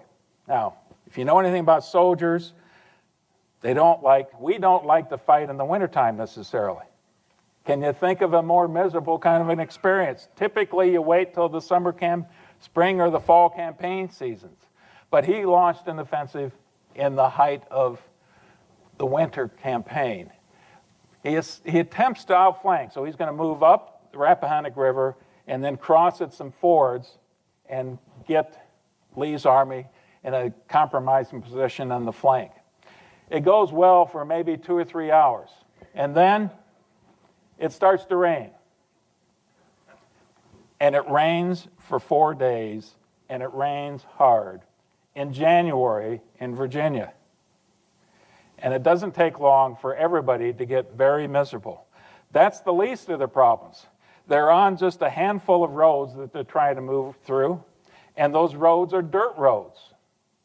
Maybe an occasional spot for a mile or two that might be planked over, but in large part, they're dirt roads. Now, what happens when you've got hundreds and thousands of soldiers and wagons and horses and mules all covering the same terrain in a downpour of rain? It turns into mud. And the stories you hear about this mud march are horrendous. The soldiers would walk after the first couple regiments would walk through. You start walking in your boots, and it wasn't unusual for the boots to be pulled right off your feet. Then the artillery and the supply wagons come through. And by the time they get there, a lot of these wagons were sinking down to the hub of the spokes of the wheels. And there were scores of horses and mules that broke their back and died of exhaustion trying to pull artillery pieces and wagons out of the mud. Well, and meanwhile, the Confederates on the opposite side are kind of watching this at a distance, and you can imagine what their reaction is. They're enjoying the heck out of this whole scene. Here's one ditty. You gotta love the wry sense of humor of the Union soldier, Confederates as well, during the Civil War. Here's one ditty that I think will sound rather familiar, but it takes a different turn. Now I lay me down to sleep in mud that's many fathoms deep. If I'm not here when you awake, just hunt me up with an oyster rake. Gets right to the point, doesn't it? The offensive is called off, and everybody is relieved, not the least being the Confederates themselves. Not too long after that, On the 24th, Burnside has written a general order, and he is counseled by a couple of his staff officers. General, before you actually deliver this order, you need to go up and talk to President Lincoln about it. So he hustles back up to Washington, D.C., and sits down with President Lincoln. And here's part of General Order number 8. General Joseph Hooker, having been guilty of an unjust and unnecessary criticism of his superior officers, and having, by the general tone of his conversation, endeavored to create distrust in the minds of officers who have associated with him, is hereby dismissed from the service of the United States as a man unfit to hold an important commission during a crisis like the present. Now, Burnside goes on to mention a couple other names. These very officers we were mentioning before are saying they should also be relieved. And Lincoln's reaction is this. He ends up, and here's one of the terms, is, Mr. President, if you don't do this, I will resign my position. Lincoln took him up on the second part of the offer and decided to go looking for a new commander. So who do you look for? For a number of reasons, Joseph Hooker looked to be the man. He was one of the more senior commanders. He was very aggressive. And one of the things that Lincoln liked about him, unlike McClellan, unlike some of these other officers we've been talking about, he didn't have overt political ambitions about him. He certainly talked out of turn quite a bit, but for whatever reason, Lincoln decides that he needs to take a chance on Hooker, that perhaps Hooker can turn this thing around. Who is Fighting Joe Hooker? An 1837 West Point graduate. He fought in the Seminole War and in the Mexican War. He resigns in his commission in 1857. So many of these officers we talk about, that's the case. They were out of the Army when the war started. He comes back in, but late enough so that he doesn't make the Battle of First Bull Run. A few days later, he has a chance to get introduced to Abraham Lincoln. So what's he say to Abraham Lincoln? I was at Bull Run the other day, Mr. President, and it is no vanity in me to say that I am a damn sight better general than those that were on the field that day. Okay. Well, he does get a field command pretty quickly, and he does well. Starts as a brigadier general. In May of '62, he's promoted to major general, so he's commanded the division by that time. And you might remember him at the Battle of Antietam, because his is the first corps now that's going to be attacking south across the cornfield towards Antietam. And it was only at the point in time when he was injured, at a critical moment in the battle, that he's injured and taken off, that his particular corps attack kind of loses some steam and falls apart. So he performed very well there. He performed well at Fredericksburg a little bit later. And he was in command of a grand division, actually 2 corps at Fredericksburg itself. Now, a little bit about his personal reputation. He's a bachelor. You probably have heard, most of you have heard, that the term hooker originated because of him. Now, there's some debate that the term had been in use long before hooker came around, but there was a place in Washington, D.C. known as Hooker's Division. I'll let you figure out what those ladies did in that neighborhood. He had a reputation for drinking, but those who knew him well enough said that it wasn't so much that he was a drinker. In fact, John Hay, one of Lincoln's secretaries, said of him, what little he drank made his cheeks hot and red and his eyes brighter. So maybe he couldn't hold his liquor very well, but he had that reputation being a farmer out in California after he retired from the military. He got the nickname Fighting Joe Hooker because of a mistake that a newspaper reporter was, when sending in a report from the battlefront one day, they said fighting, dash, Joe Hooker. And somehow newspapers connected the two things. Now, you would think that this would be a great nickname for somebody who prided himself being courageous and brave and a good fighter. Hooker didn't particularly like the nickname for whatever reason. But he is indiscreet in the worst way in terms of what he says to people and how he undermines people behind their back and perhaps to a certain extent in front of their face as well. So Lincoln knows he's got a problem and he needs to address it. And here is perhaps my favorite Abraham Lincoln quote of all time. I have placed you at the head of the Army of the Potomac. Yet I think it best for you to know that there are some things in regard to which I am not quite satisfied with you. I think that during General Burnside's command of the Army, you have taken counsel of your ambitions and thwarted him as much as you could, in which you did a great wrong to the country and to a most meritorious and honorable brother officer. I have heard, in such a way as to believe it, as you are recently saying that both the Army and government needed a dictator. Of course, it was not for this, but in spite of it, that I have given you the command. Only those generals who gain successes can set up dictators. What I now ask of you is military success, and I will risk the dictatorship. I fear that the spirit for which you have aided to infuse into the Army, of criticizing their commander and withholding confidence from him, will now turn upon you. I shall assist you as far as I can to be put down. Neither you nor Napoleon, if he were alive again, could get any good out of an army while such a spirit prevails in it. And now, beware of rashness, but with energy and sleepless vigilance, go forward and give us victories. Now, there's lots of reasons I like that. I think it embodies so many of the qualities that Abraham Lincoln represents and embodied himself. The part that really struck me, though, is that comment, give me victories and I'll risk the dictatorship. Now, that's both very humorous, and it's not an idle comment on Lincoln's part, I don't think. And in the past, I think I might have been a little bit too romantic in terms of how I saw it. But I do believe, first of all, it's squelching any notion that the generals should be considering that in the first place. But I don't think that was very likely, and I believe that Lincoln didn't think it was likely either, and for one big reason. His army wasn't fighting and sacrificing to establish a dictatorship. There was something much bigger in place than just that. So, Hooker's the man. And what does he do once he gets into command? In fact, the first thing that happens, and this certainly is aided by Halleck and Lincoln himself, Generals Franklin, Smith, and Sumner are all relieved. Now, you remember Sumner from the Battle of Fredericksburg. Much of the blame of that battle's failure could be rested on him. He was past his prime, shall we say. He was the oldest general in the Army, I think, at that time.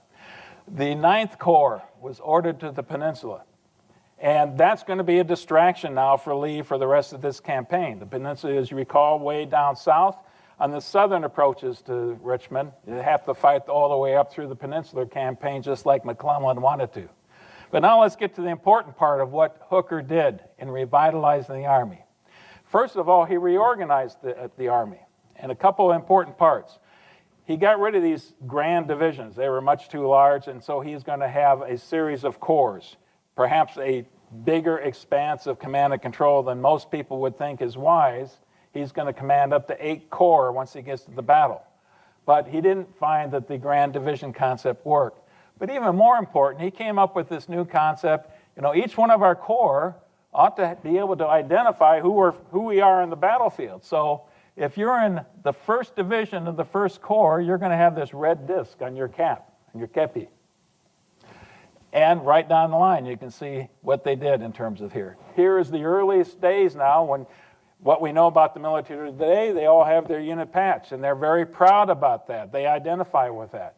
And certainly one of the perhaps unintended consequences of this, the soldiers very quickly embraced this idea and took pride in who they belonged to. Before that time, it was all about what regiment you were in. That didn't change, but now the division association was enforced as well. The next one is equally important. Up to this time, intelligence in the Union Army was abysmal. Now, McClellan especially, relying on Pinkerton detectives, who were civilians in large part, did not work. And McClellan was of the like that he was always going to overestimate whatever reports he got by double, so the enemy was always much larger than they actually were in his mind. The Bureau of Military Information. Now, there's going to be a commander by the name of Colonel Sharp, who was given charge of actually heading up a group of people who would analyze intelligence information. And they were getting it from a variety of sources. You start with cavalry. That's what cavalry did during that age. You're out there screening. You're the ones who are finding and locating the enemy, trying to identify what units are out there. They also had balloons. At Fredericksburg Battle, they had balloons that they would lift in the air, and they were still able to use them for this entire campaign, all on the north side of the river, so it's somewhat limited in the visibility, but it gives you a bird's eye view of what the enemy's got. Spies were used, and signalmen were used, a much more sophisticated way of collecting information. And finally, I can't overlook the importance of capturing prisoners. And in those days, prisoners were much more eager to tell you what they knew than we train our soldiers to be today. So you get all this information coming from a variety of different sources, and the Bureau of Military Information would analyze it and then present reports to the commanding officers. And throughout this entire campaign, they are remarkably accurate in exactly who the Confederates have, and in general, where their units are and what strength. So, huge difference from previous ones. Hooker is also able to restore morale. Some simple things like getting the soldiers paid, figuring out a better way of running supplies up and down the one rail line from Aquia Landing to Falmouth, which is right next door to Fredericksburg, so that they can get better supplies. Insisting that the soldiers occasionally get soft bread. Instead of hardtack, soft bread is a much better thing to have. And the morale starts to improve, and not surprisingly, the desertions start to drop precipitously. He also made some improvements in communications. I already mentioned signal flags that were used quite oftentimes to pass information back and forth. And for the first time in the war, I believe, we're going to see not just telegraphs that are hooking up a battlefield to headquarters or major cities, but within a battle campaign itself. And you're going to see where this is important later on, because Hooker has two wings that are separated by 10 to 15 to 20 miles that he wants to communicate back and forth between those two wings. And simply doing it by couriers, mounted couriers, is not going to be good enough for him. The problem that he had was the telegraph system was not up to being robust enough in a field environment to do that, and they had a couple inventions that weren't quite ready yet and failed him in a couple important times. But the effort is being made to improve communications within the military, within the actual battlefield itself. And finally, the problem that they'd always had was security. Now, a big reason why security was a problem, because newspapermen like to get a scoop and send it back to the newspapers. And Hooker knew that he would have to keep his plan secret as much as possible.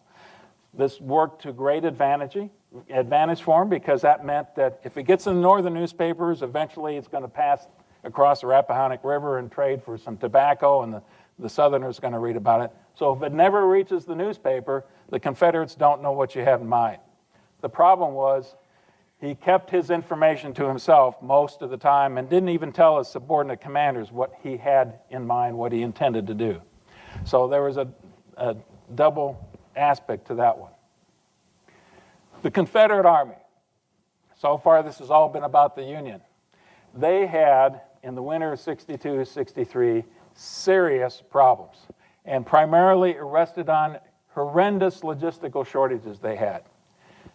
The problem wasn't so much that the society wasn't producing enough food and provisions and ammunition for the armies in the field.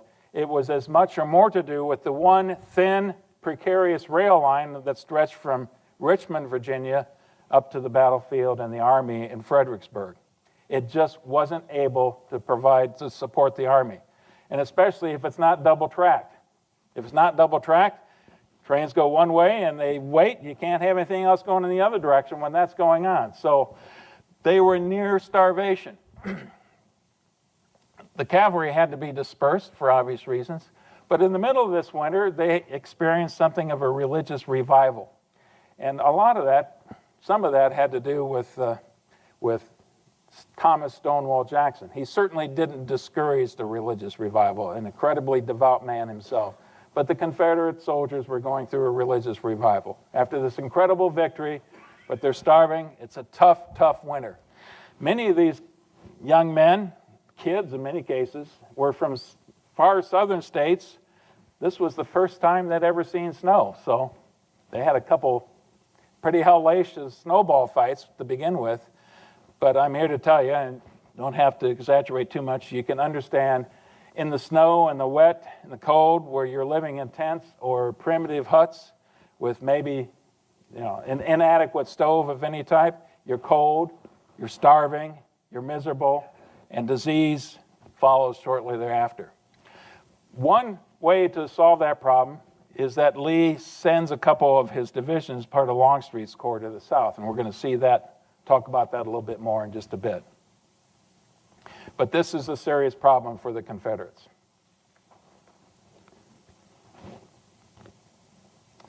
Okay. The next two slides you've got in your handouts as well. But there's a couple points I want to make in each one of these slides. The Union, you can see that we've got 8 corps. There are 7 infantry corps and a cavalry corps.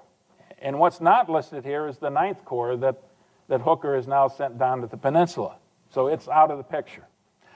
One of the things that he did in reorganizing the Army was to put together his cavalry. Instead of having them farmed out so that each brigade and each division had its own cavalry under that command or that local commander, he put them generally into a cavalry corps with 3 divisions here.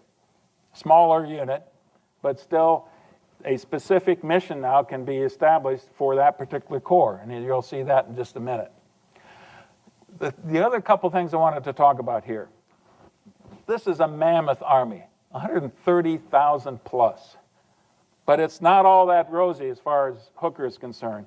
There are 33 regiments from New York and 2 regiments from Maine whose 2-year enlistment, their 2-year enlistment is up in the next few months.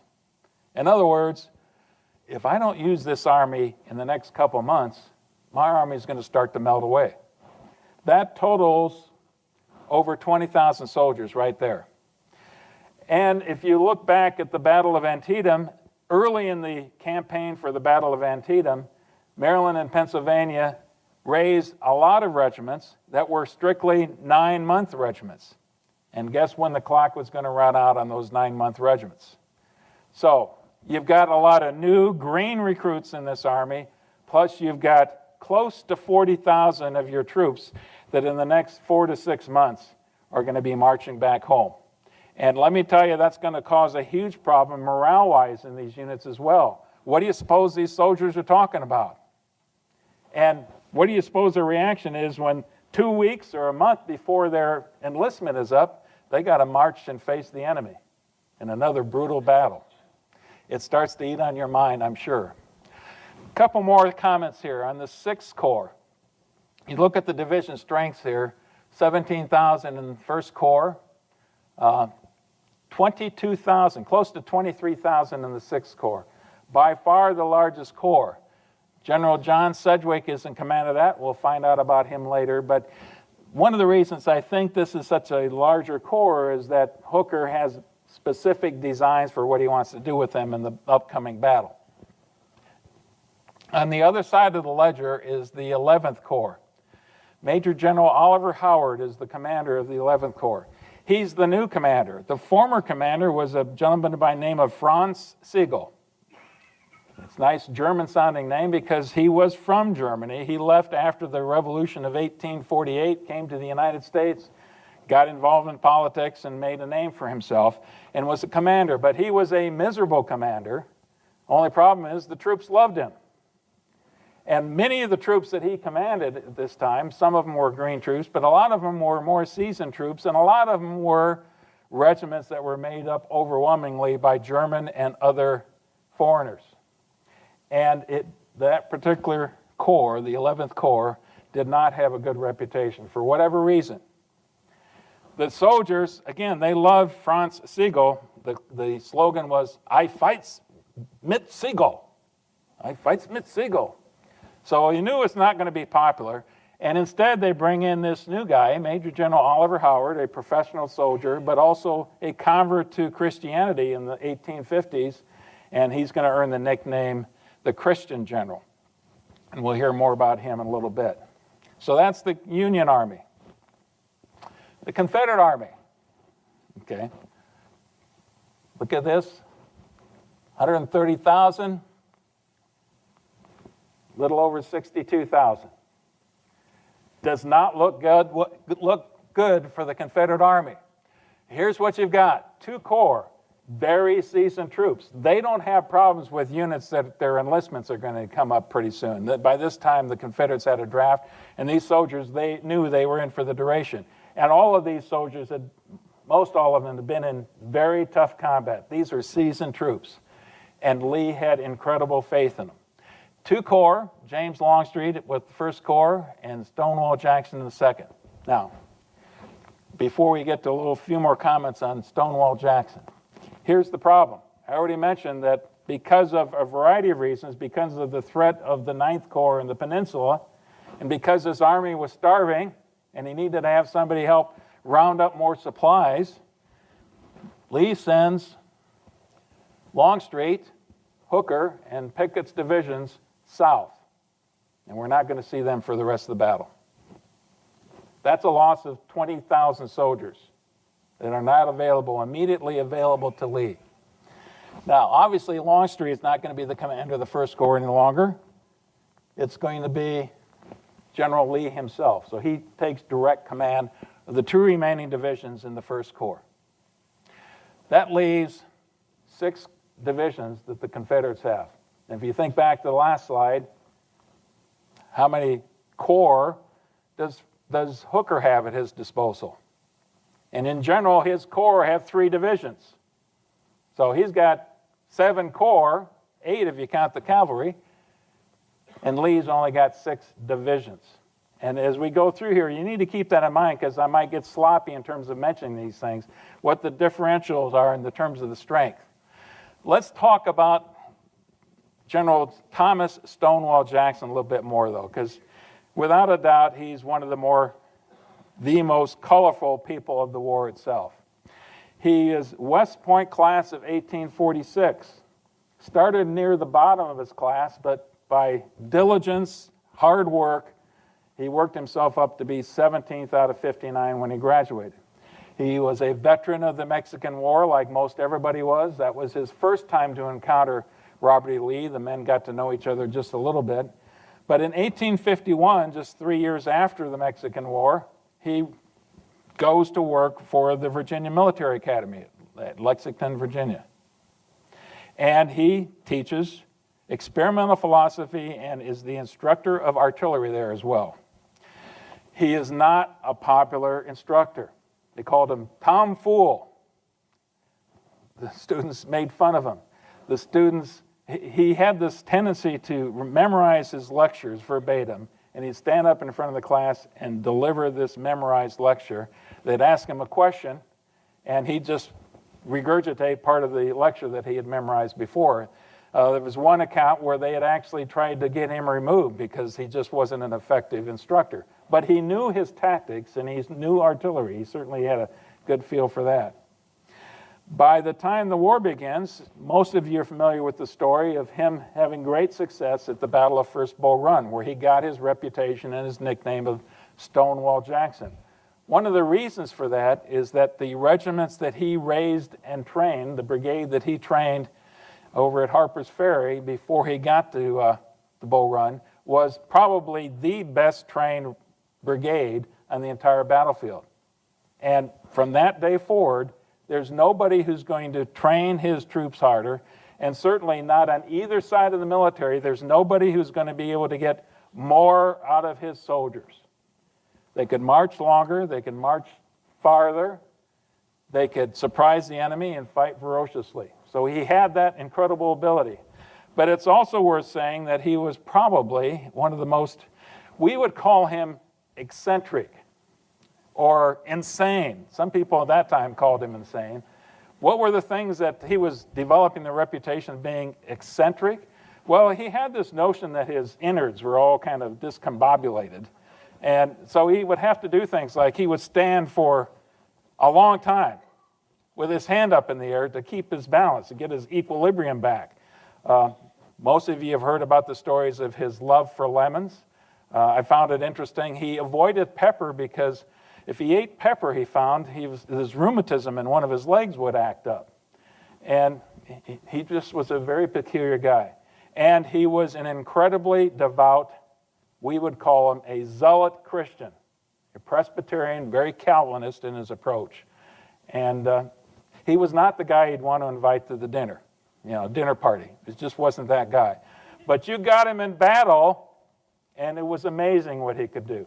His self-confidence, his aggressiveness, his determination, it all came together. And after he developed the reputation first at First Bull Run, and then in the Valley Campaign, and Second Bull Run, and elsewhere, his troops revered him. And he had this legendary reputation among the entire population of the South by that time. By the time we get to Chancellorsville, he is almost as well known and almost as highly regarded as Robert E. Lee himself. No one would be close to that. Maybe Jeb Stuart, but not really. Stonewall Jackson and Robert E. Lee were at the pinnacle as far as the Confederates were concerned. And he is Lee's trusted lieutenant. Now, what we tend to overlook is another very trusted lieutenant that Lee had was Longstreet. But Longstreet, as we mentioned already, is out of the picture for this particular battle. So, quite a bit on Stonewall Jackson. Hooker's strategy then. He knows he's got a much improved military. His army the morale has sprung back. One of the things they did is the Irish Brigade hosted St. Paddy's Day celebration, and they made a big thing out of it. Hooker himself decided to invite the president down. They had a grand review, and all the soldiers would be marching past Lincoln. Now, most of the time, soldiers don't like to march. All they did when they were on a day off was drill. But here was something special. The President of the United States was there. So all these things help boost the morale. What's he going to do with the Army now? Here's the basic plan. First of all, he'd learned his lessons well from Fredericksburg. And the lesson that Hooker learned was that it was a fool's errand to run against prepared defensive positions. All that would get you was slaughter of your own troops. That the thing to do was to somehow maneuver yourself so you could find a good defensive position and let the other guy attack you. That was the lesson that Hooker learned from the Battle of Fredericksburg. So here's the plan that he developed, and it's audacious. Most historians and military scholars would tell you it was an excellent plan. First of all, let's start with the cavalry. The cavalry would swing around in a wide berth, cut behind the enemy, and eventually the target would be, here's the rail line between Richmond and Fredericksburg. That's the target. We already mentioned they're practically starving. Hooker knew that. So if you cut that very tenuous rail line, then Lee has to withdraw. He can't possibly stay at Fredericksburg. This is the reasoning. To do that, you have to cut this rail line right here at Hanover Junction because that's the intersection of two rail lines. And just as important, you've got bridges over a couple of these rivers, the North Anna River and the South Anna River. You destroy those, you can't restore bridges overnight. Generally, if you tear up some rail tracks, you can get that fixed in a couple days, but not bridges. So that's the plan. Another part of this plan is deception. They knew that the enemy had figured out their signal flag system. So the enemy could read their signals when they were passing them back and forth. Well, one of the things that Hooker did was use that to his advantage and sent signals back and forth indicating that the Army was going to move out in this direction and head over to the valley and deceive Lee in that respect. So those two things are going on. That leaves the 6th Corps and the 1st Corps to cross at Fredericksburg and basically to fix Lee's forces right there because they think they're being attacked by a major force. It is, after all, about 40,000 troops crossing the river. And then take the bulk of the Army in a huge sweep well behind the lines so that the Confederates can't see you're doing this, find a place upstream to cross the rivers, and then come in on Lee's flank and catch Lee in this vise between two corps over here and the bulk of the army on this side. And Lee's forces would have to come out of the trenches. And one or two things would happen as far as Hooker is concerned. Lee would have to fight, and now we're going to fight on my terms, on Hooker's terms, or what he really thought, once this line of supply communication was cut, Lee would have little choice but to drop back towards Richmond. So he wouldn't even have to fight a battle. He could win in that respect. Let's take a look at the terrain of Chancellorsville. This is not ideal terrain to be fighting on. Here, this is kind of hard to see. I apologize for that. Here is the Rappahannock River, and then right here it splits off. The Rappahannock goes north, and here's the Rapidan River right through here. So we're looking kind of at the southern half of this. Here is Fredericksburg itself. And in Fredericksburg, as you recall from that battle, you've got commanding heights on both sides of the river. You've got Mary's Heights and the Sunken Road. This is the place where the last battle the Union had beat themselves bloody to no good effect. But on the north side of the river, in commanding positions, is the Union artillery. And Lee always respected those positions of Union artillery. He did not want to cross into the teeth of that. 10 miles to the west is this little place called Chancellorsville, and it's really nothing more than a house, a fairly fancy house as things were in that day, but it's just in a road crossing, excuse me, going the wrong direction here. And these are hardly advanced, improved roads. They're the same kind of dirt roads that we knew before, we talked about earlier. Right here, Catherine Furnace, this is an important thing to keep in mind. Prior to this, almost from the Revolutionary period, Catherine Furnace had been just that. It had been a place where they smelt iron ore. And that takes a lot of charcoal. And to get the charcoal, a lot of the first growth timber in this region had been cut down and thrown into the Catherine's furnace to make the charcoal to convert to work on the iron ore. So what you have here in a lot of places, you can see the dark green, that's forested terrain. But it's not mature forest where if you envision you can walk through the trees and it's fairly clear, you know, the Sherwood Forest kind of. It's not that at all. It's scrub pine and oak and beech, things like that.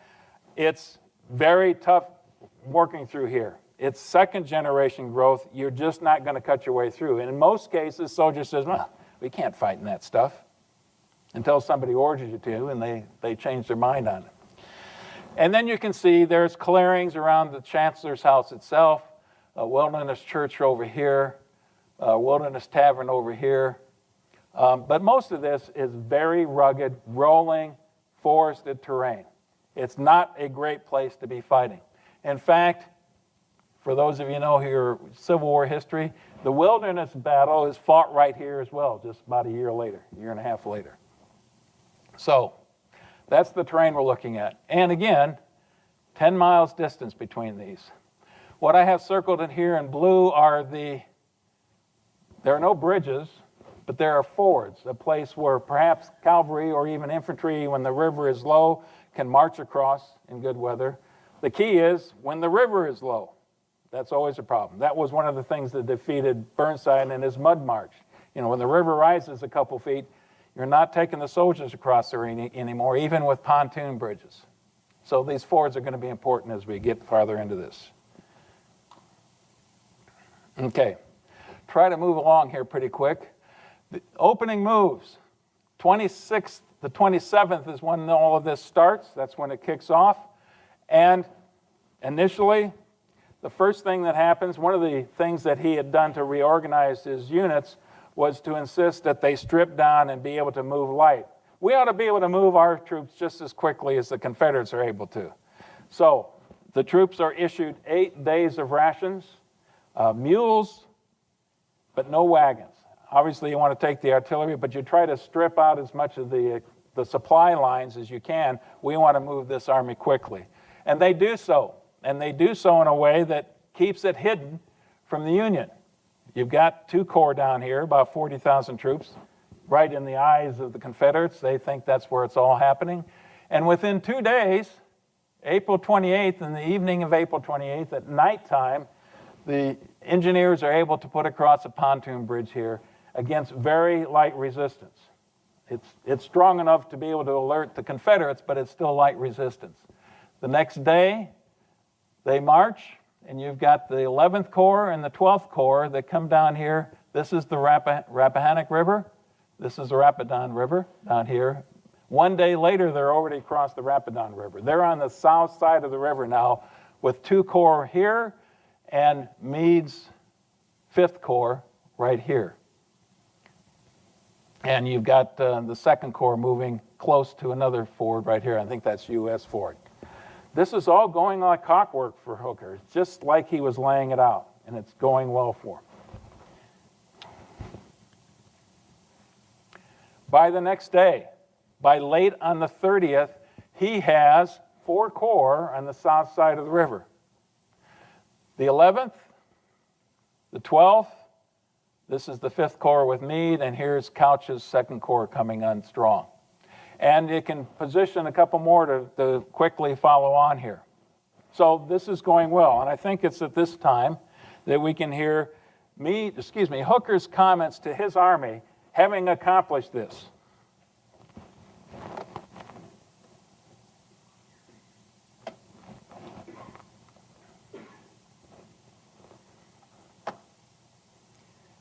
Thinking about it. It is with heartfelt satisfaction the commanding general announces to the Army that the operations of the last 3 days have determined that our enemy must either ingloriously fly or come out from behind his defenses and give us a battle on our own ground, where certain destruction awaits him. The operations to the 5th, 11th, and 12th Corps have been a succession of splendid achievement. There it is. As far as Hooker's concerned, he'd accomplished his goals. This is going perfectly, exactly like planned. He had Lee exactly where he wanted him. So, how do things sort out the next day? The 1st of May, Hooker sends his forces directly east towards Fredericksburg. In the north, you've got Meade and two of his divisions. Down this road right here, you've got, sorry, it's a little bit hazy here. You've got 1 division moving forward. You've got Howard and Slocum moving down in this direction. So everything is going according to plan. But by this time, it took Lee about 2.5 days to really respond to this because he was very much surprised and caught off guard on it. But he sends, Anderson had already had some elements there. He sends more forces. And Anderson's troops meet Slocum and Sykes' division right here on the road. And they clash.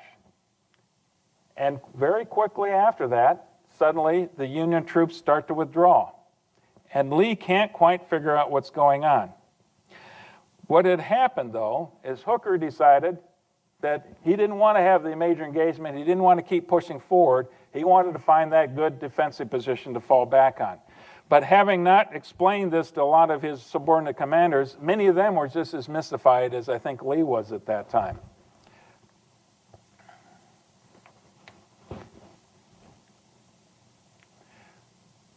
So, by dusk on May 1st, this is just a few hours later, you find that Meade's forces had almost gotten to Banks Ford. That was their objective.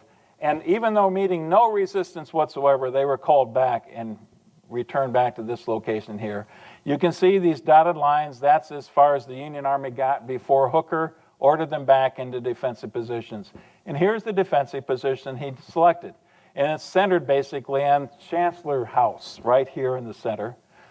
Here's Catherine Furnace, so it's well north of that. And then along the turnpike right here, the river road, and then a turnpike that goes through here as well.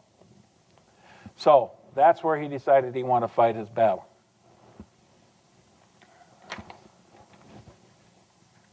And Oliver Howard, I've got his picture up here, is the corps that's on the right flank of the Union Army. His weakest corps, the one that he had the least faith in. So by this time, Lee knows he has to do something dramatic. And we'll get back to Lee in just a second. I wanted to tell you a little bit more about Stoneman's raid, how that was going.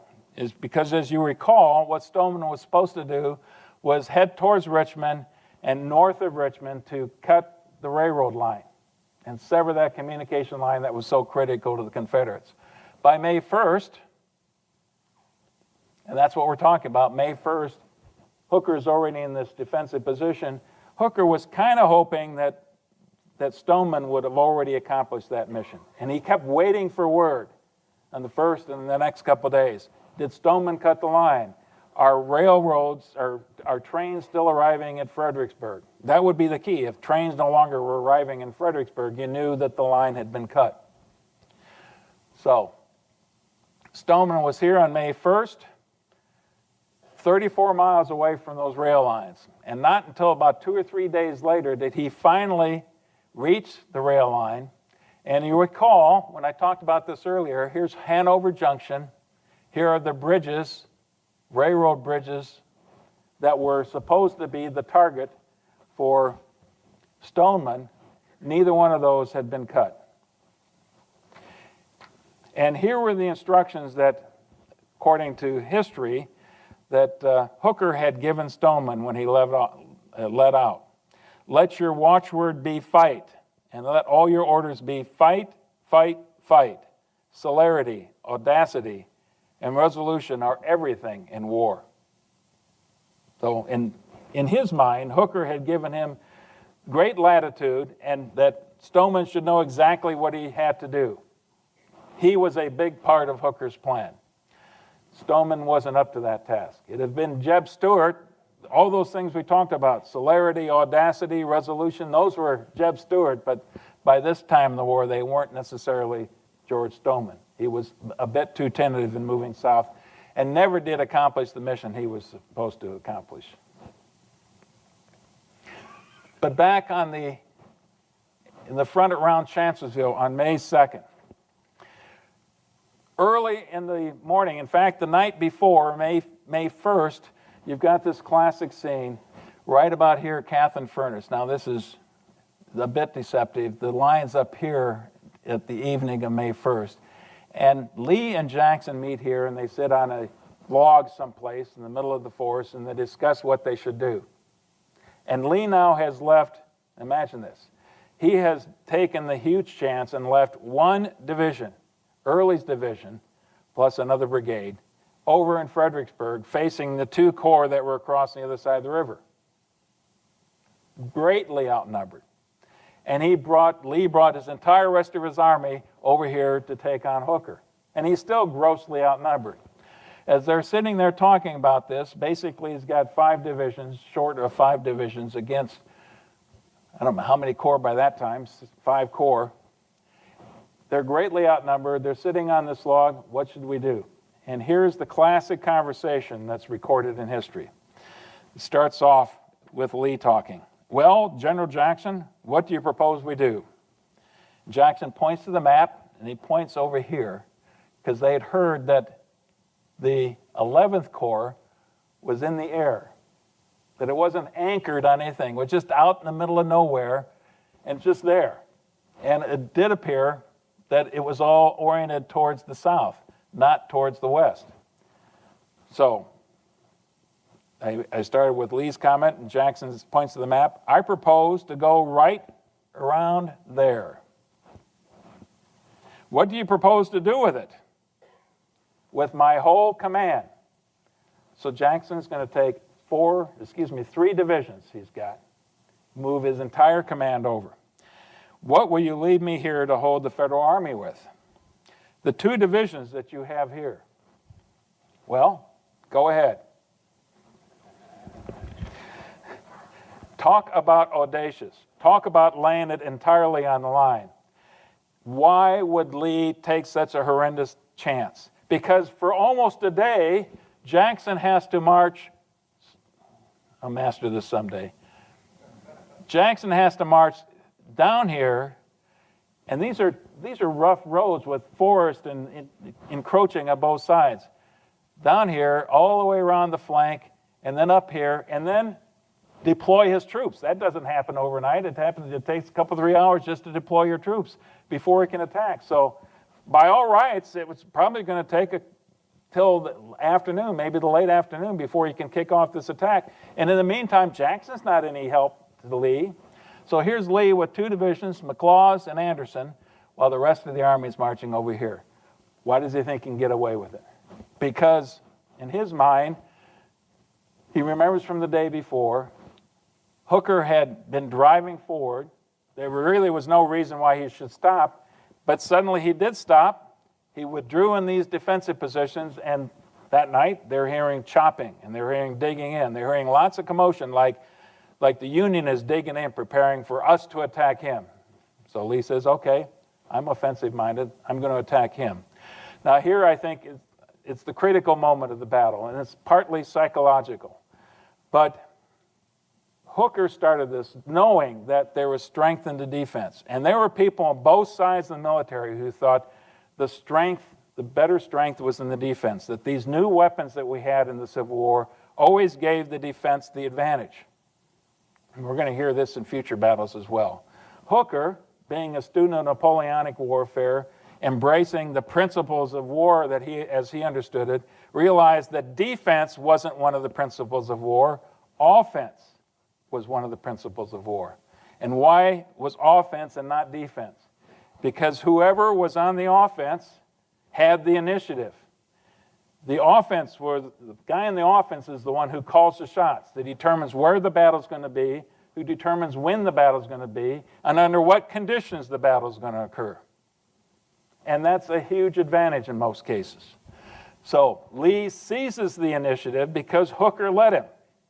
And Lee made an incredible calculated risk that Hooker wasn't going to go anywhere. He was just going to wait for Lee to attack him. Okay, and we'll accommodate you. But it starts with Hooker having a turning movement on Lee.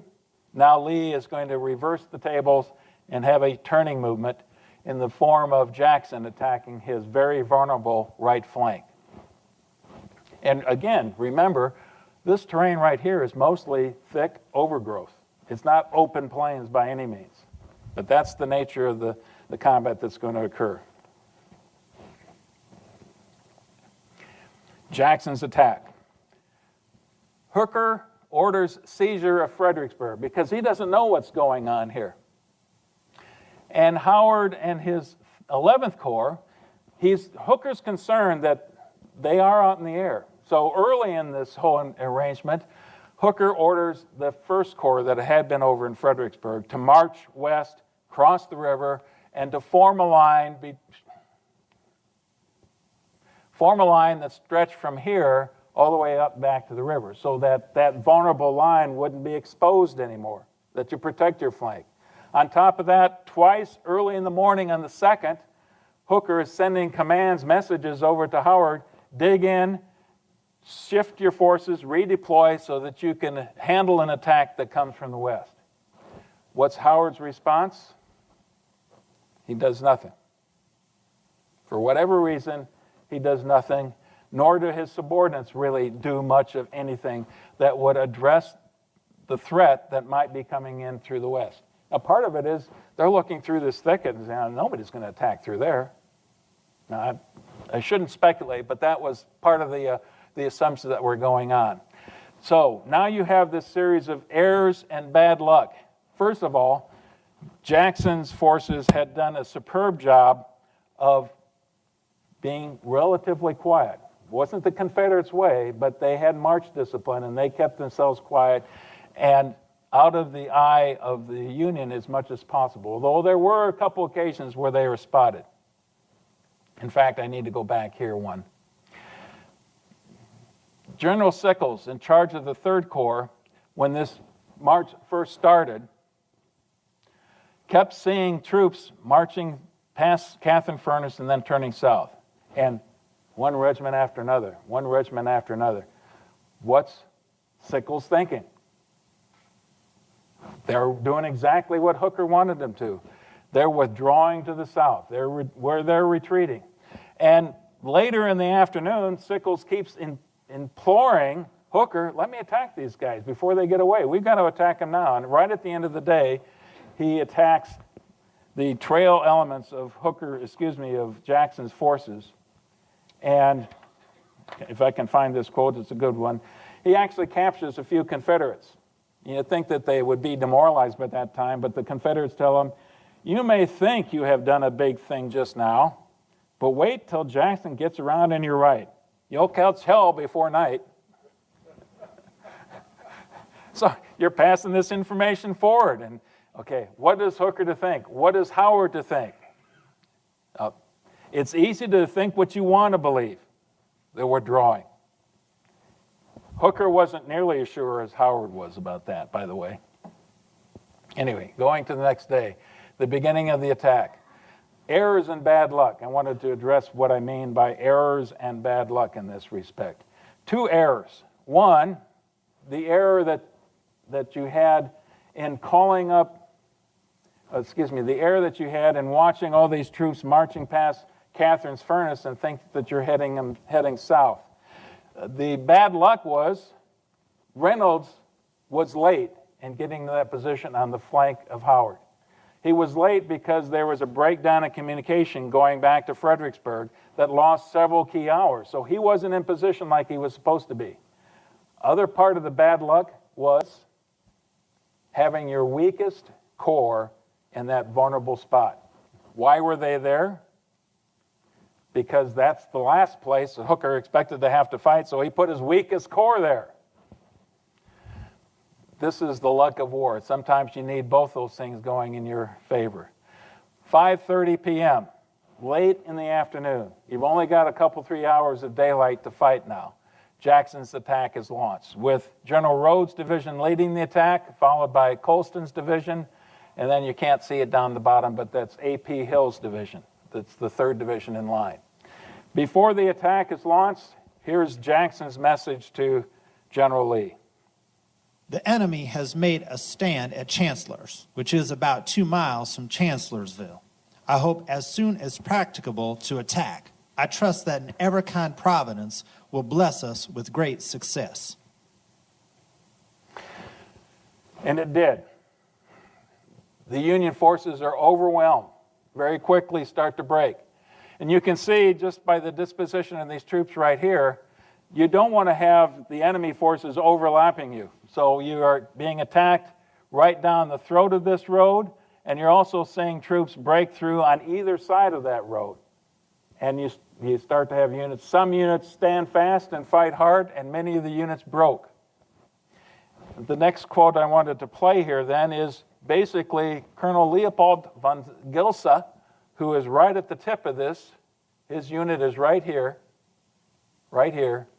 and his description of what happened. Now, he obviously is going to embellish it a little bit to his favor, but I'll let you listen to it as well here.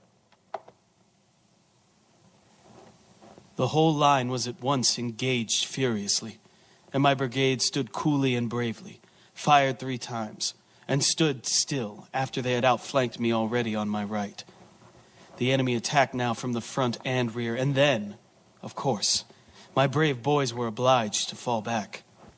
Retreating, I expected surely to rally my brigade behind our second line, formed by Schulz's division, but I did not find the second line. It was abandoned before we reached it. We were surrounded not by the few stragglers that always fly like chaff at the first breeze, but scores, rushing into the opening, some with arms and some without, running or falling. The noise and the smoke filled the air with excitement, and to add to it Diekman's guns and caissons, with battery men scattered, rolled and tumbled like runaway wagons and carts in a thronged city. More quickly than it could be told, with all the fury of the wildest hailstorm, everything, every sort of organization that lay in the path of the mad current of panic-stricken men had to give way and be broken into fragments. That quote right there tells you the advantage you have with initiative and the shock that's involved with taking advantage of that initiative, keeping the enemy off balance. They responded like Jackson figured they would. They broke and they fled the battlefield. Not all units, and increasingly as the attack moved forward, the Confederate lines start to lose cohesion and the Union line starts to get bolstered more and more. But it's very much a rout. There's no other way to be able to state it. The Union right is routed. Hooker tries to rally his troops as best as he can. He is courageous. He is out in front. He doesn't mind putting himself in threat by any means. And over time, as they move forward, the resistance begins to grow. There is one point in time that Pleasanton, who is remember he's a cavalry commander, but he gets about 20 pieces of artillery at Hazel Grove, and we'll be talking about that in just a second here, and gets them in a position and gets some infantry to rally around him and blunts one of the attacks. Now, he says there's 5,000. Confederates say, well, there might be more like 200 in this attack. But I'll let you hear what Pleasanton has to say about that particular action. The rebels came on in line 5 and 6 deep with but one flag, a Union flag dropped by the 11th Corps.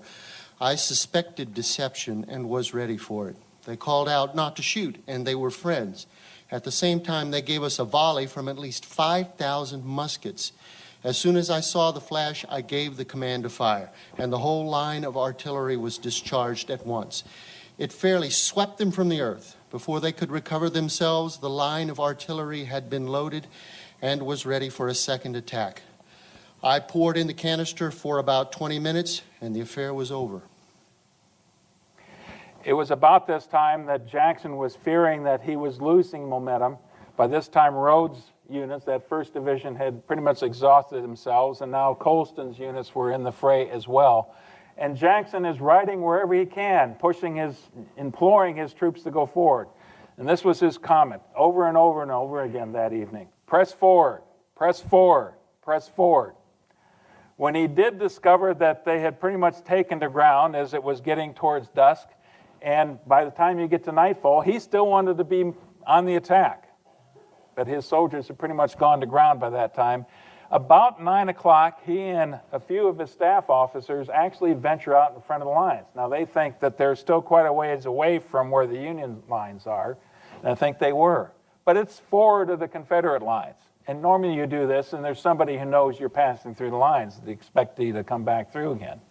In this case, at 9:30, there's an awful lot of confusion when Jackson and his folks are returning to the lines, and there are Confederate units now that take the staffs under fire. Not just Jackson's staff, but there's A.P. Hill and several of his staff officers out there as well. And in the melee, Jackson is hit. He's hit in his right hand, he's hit in his left arm, and his bone is shattered right here in his left upper arm. And it's a devastating blow, but it's not a killing blow. He's quickly, and everybody's concerned, of course, because he's reached heroic proportions by this time. They get a litter, and they start carrying him off the battlefield in the litter. But as they're carrying him off, in the middle of the darkness, you can't see. I've already talked about the nature of the terrain. There's a point in time where the litter bearers stumble, and Jackson comes spilling out of the litter and falls hard on his left side, only aggravating all of these injuries that he already had. They get him back on the litter, and they take him out. So you've got an issue now of who's in command. At this critical moment, who's going to take command? Jackson hands over command to A.P. Hill. It's not too much longer that A.P. Hill's calf is clipped by a piece of artillery shell fragment, and he's now out of the picture. So he passes command to the one person who had the reputation and had the respect of the troops, and that was J.E.B. Stuart. Jeb Stuart, cavalry commander, now is going to be in charge of Jackson's 1st Corps for the rest of the campaign. Word gets back to Lee, and here's Lee's comments when he gets the word. I have just received your note informing me that you were wounded. I cannot express my regret at the occurrence. Could I have directed events, I would have chosen, for the good of the country, to be disabled in your stead. I congratulate you upon the victory, which is due to your skill and energy. So, in Jackson's moment of greatest triumph, he's cut down and taken from the battlefield. And this is part of the legend that has grown up about Jackson ever since. May 3rd is a very critical day in the combat. The morning of May 3rd. Stewart, if nothing else, he's a very aggressive commander, and he knows exactly what Lee wants him to do with his corps, and that's attack, attack, attack. By 7:30, they're on the attack. Now take a quick look at this. This is important also. They've got this peculiar pocket right here. This is the core of the Union position. The 3rd Corps, the 12th Corps, the 2nd Corps, all in here. 3rd with Sickles, Couch, Slocum. Howard now has moved from the right all the way over to the left of the position, a relatively secure position. Meade now is on the right flank, as well as General Reynolds' corps. And take a close look at this. If the Confederates are going to attack right here, what's to prevent Meade from attacking into their flank and handing them in their flank? Now, this is going to come up here pretty soon. This particular battle on the 3rd is every bit as vicious and as brutal and as extended as when we talked about Antietam a couple months ago. It went on for several hours. But something occurred right before the battle even began that was crucial. Right here, it's very hazy, you can't see, but this is Hazel Grove right here. That is the key terrain in this particular battlefield. But it's kind of this bulge. I mean, this bulge right here is bad enough, but then to have a bulge that would extend out here, Hooker decided to evacuate Hazel Grove before the beginning of the battle.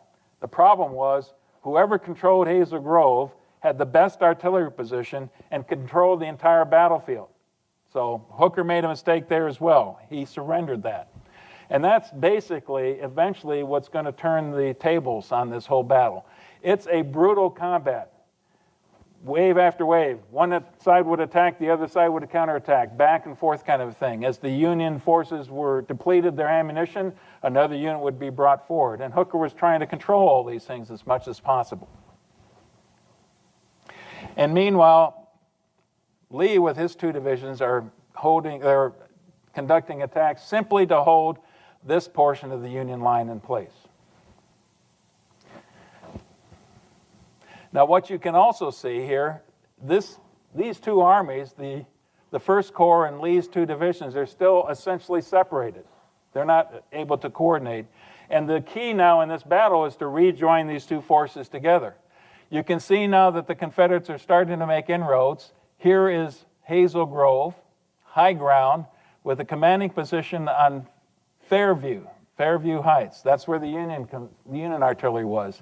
And generally, the Union had better artillery and better success in this battle because of the commanding position here. The Confederate artillery is going to win the day. As you get closer to the fight now, Stuart launches Heth's divisions, Colston's divisions, and Rowe's divisions. Wait a minute, who's Heth? Well, Heth is the person that took over from A.P. Hill, who was commander of that division before he's injured.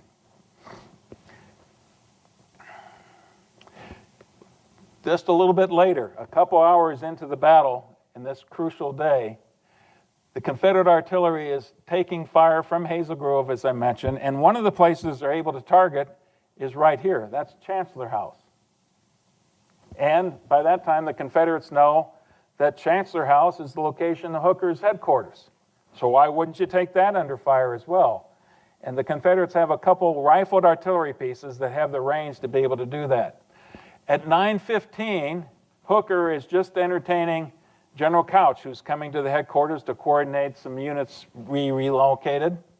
And he's standing close to a pillar right on the porch of the Chancellor's house when one of those rounds hits that pillar, splits it right open, and one side of that pillar comes crashing down on Hooker. So now Hooker is injured. The problem with, maybe this is part of the luck as well, the problem with Hooker's injury, there's no blood involved. Now we would understand this is a concussion, and that's a serious injury. He's knocked unconscious for a while, but eventually regains consciousness, and now there's confusion. Should he hand over command? Who should step forward in command? Couch is there. He's the logical person to take command, but he's a little bit hesitant because his commander's apparently, maybe he's okay. We're not quite sure. the fact of the matter is, for the rest of the 3rd especially, and you can make a good case for the rest of this campaign, Hooker is not the same. He had been affected by this concussion that he had just suffered. But it's a bloodless wound. The fighting goes back and forth. About this time, while there's still confusion over who should be stepping in command, remember on the Confederate side they had no confusion. It went from Jackson to A.B. Hill to Stuart in an easy succession, just like trained officers know should happen. That didn't occur on the Union side. 9:45, Meade sees, I got this perfect opportunity. The Confederates are attacking right across my front. I can attack my entire corps. We can bring in the 1st Corps behind us and get the Confederates in a flanking position, and that could make all the difference in the combat here. We could turn the tables on the Confederates.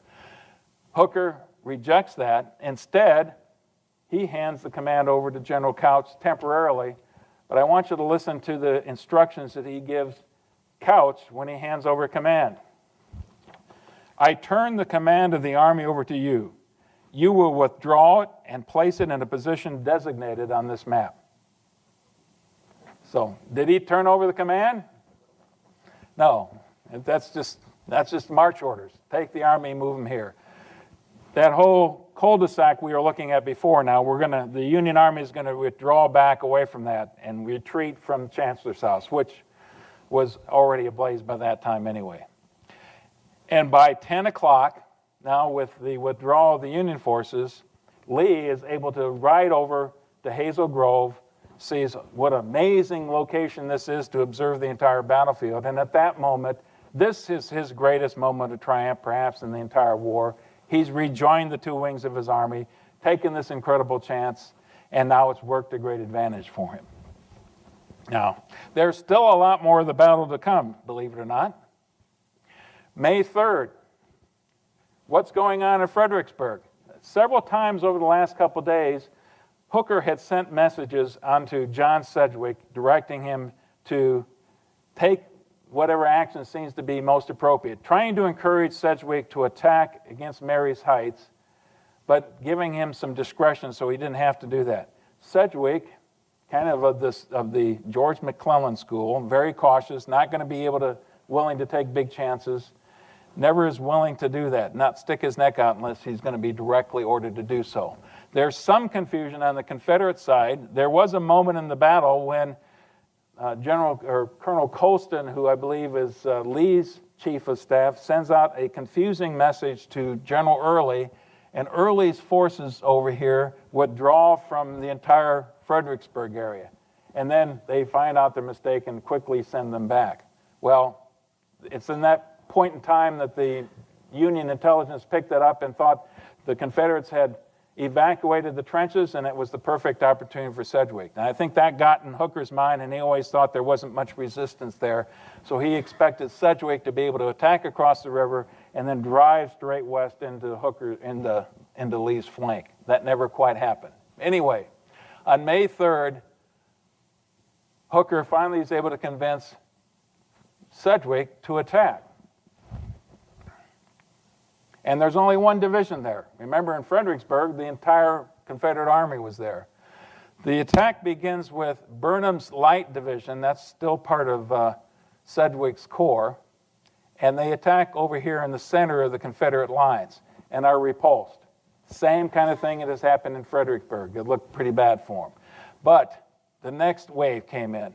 And in this case, we've got it led by the 5th Wisconsin, still part of Burnham's Light Division, the 5th Wisconsin and a couple other regiments, against much lighter defenses up here. Now, quite frankly, Early didn't have a lot of troops in what we all know as the Sunken Road and the Stone Wall, the place where the Union forces had practically destroyed themselves in December. Much thinner, had Barksdale's Mississippians in here, but it's still a very tough position to take. And here's Colonel Allen's instruction, commander of the 5th Wisconsin. Boys, you see those heights? You've got to take them. You think you cannot do it, but you can, and you will. When the signal forward is given, you will start at a double quick.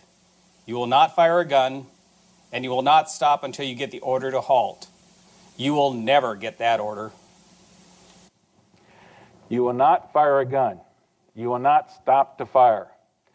So much of the time in the previous battle, the forces would lose momentum. When they would do the natural thing, they would stop, they would take the rifle, they would fire, and then they would reload, and there you have it, two sides just blasting it away at each other. So the order was not to stop, to keep going forward.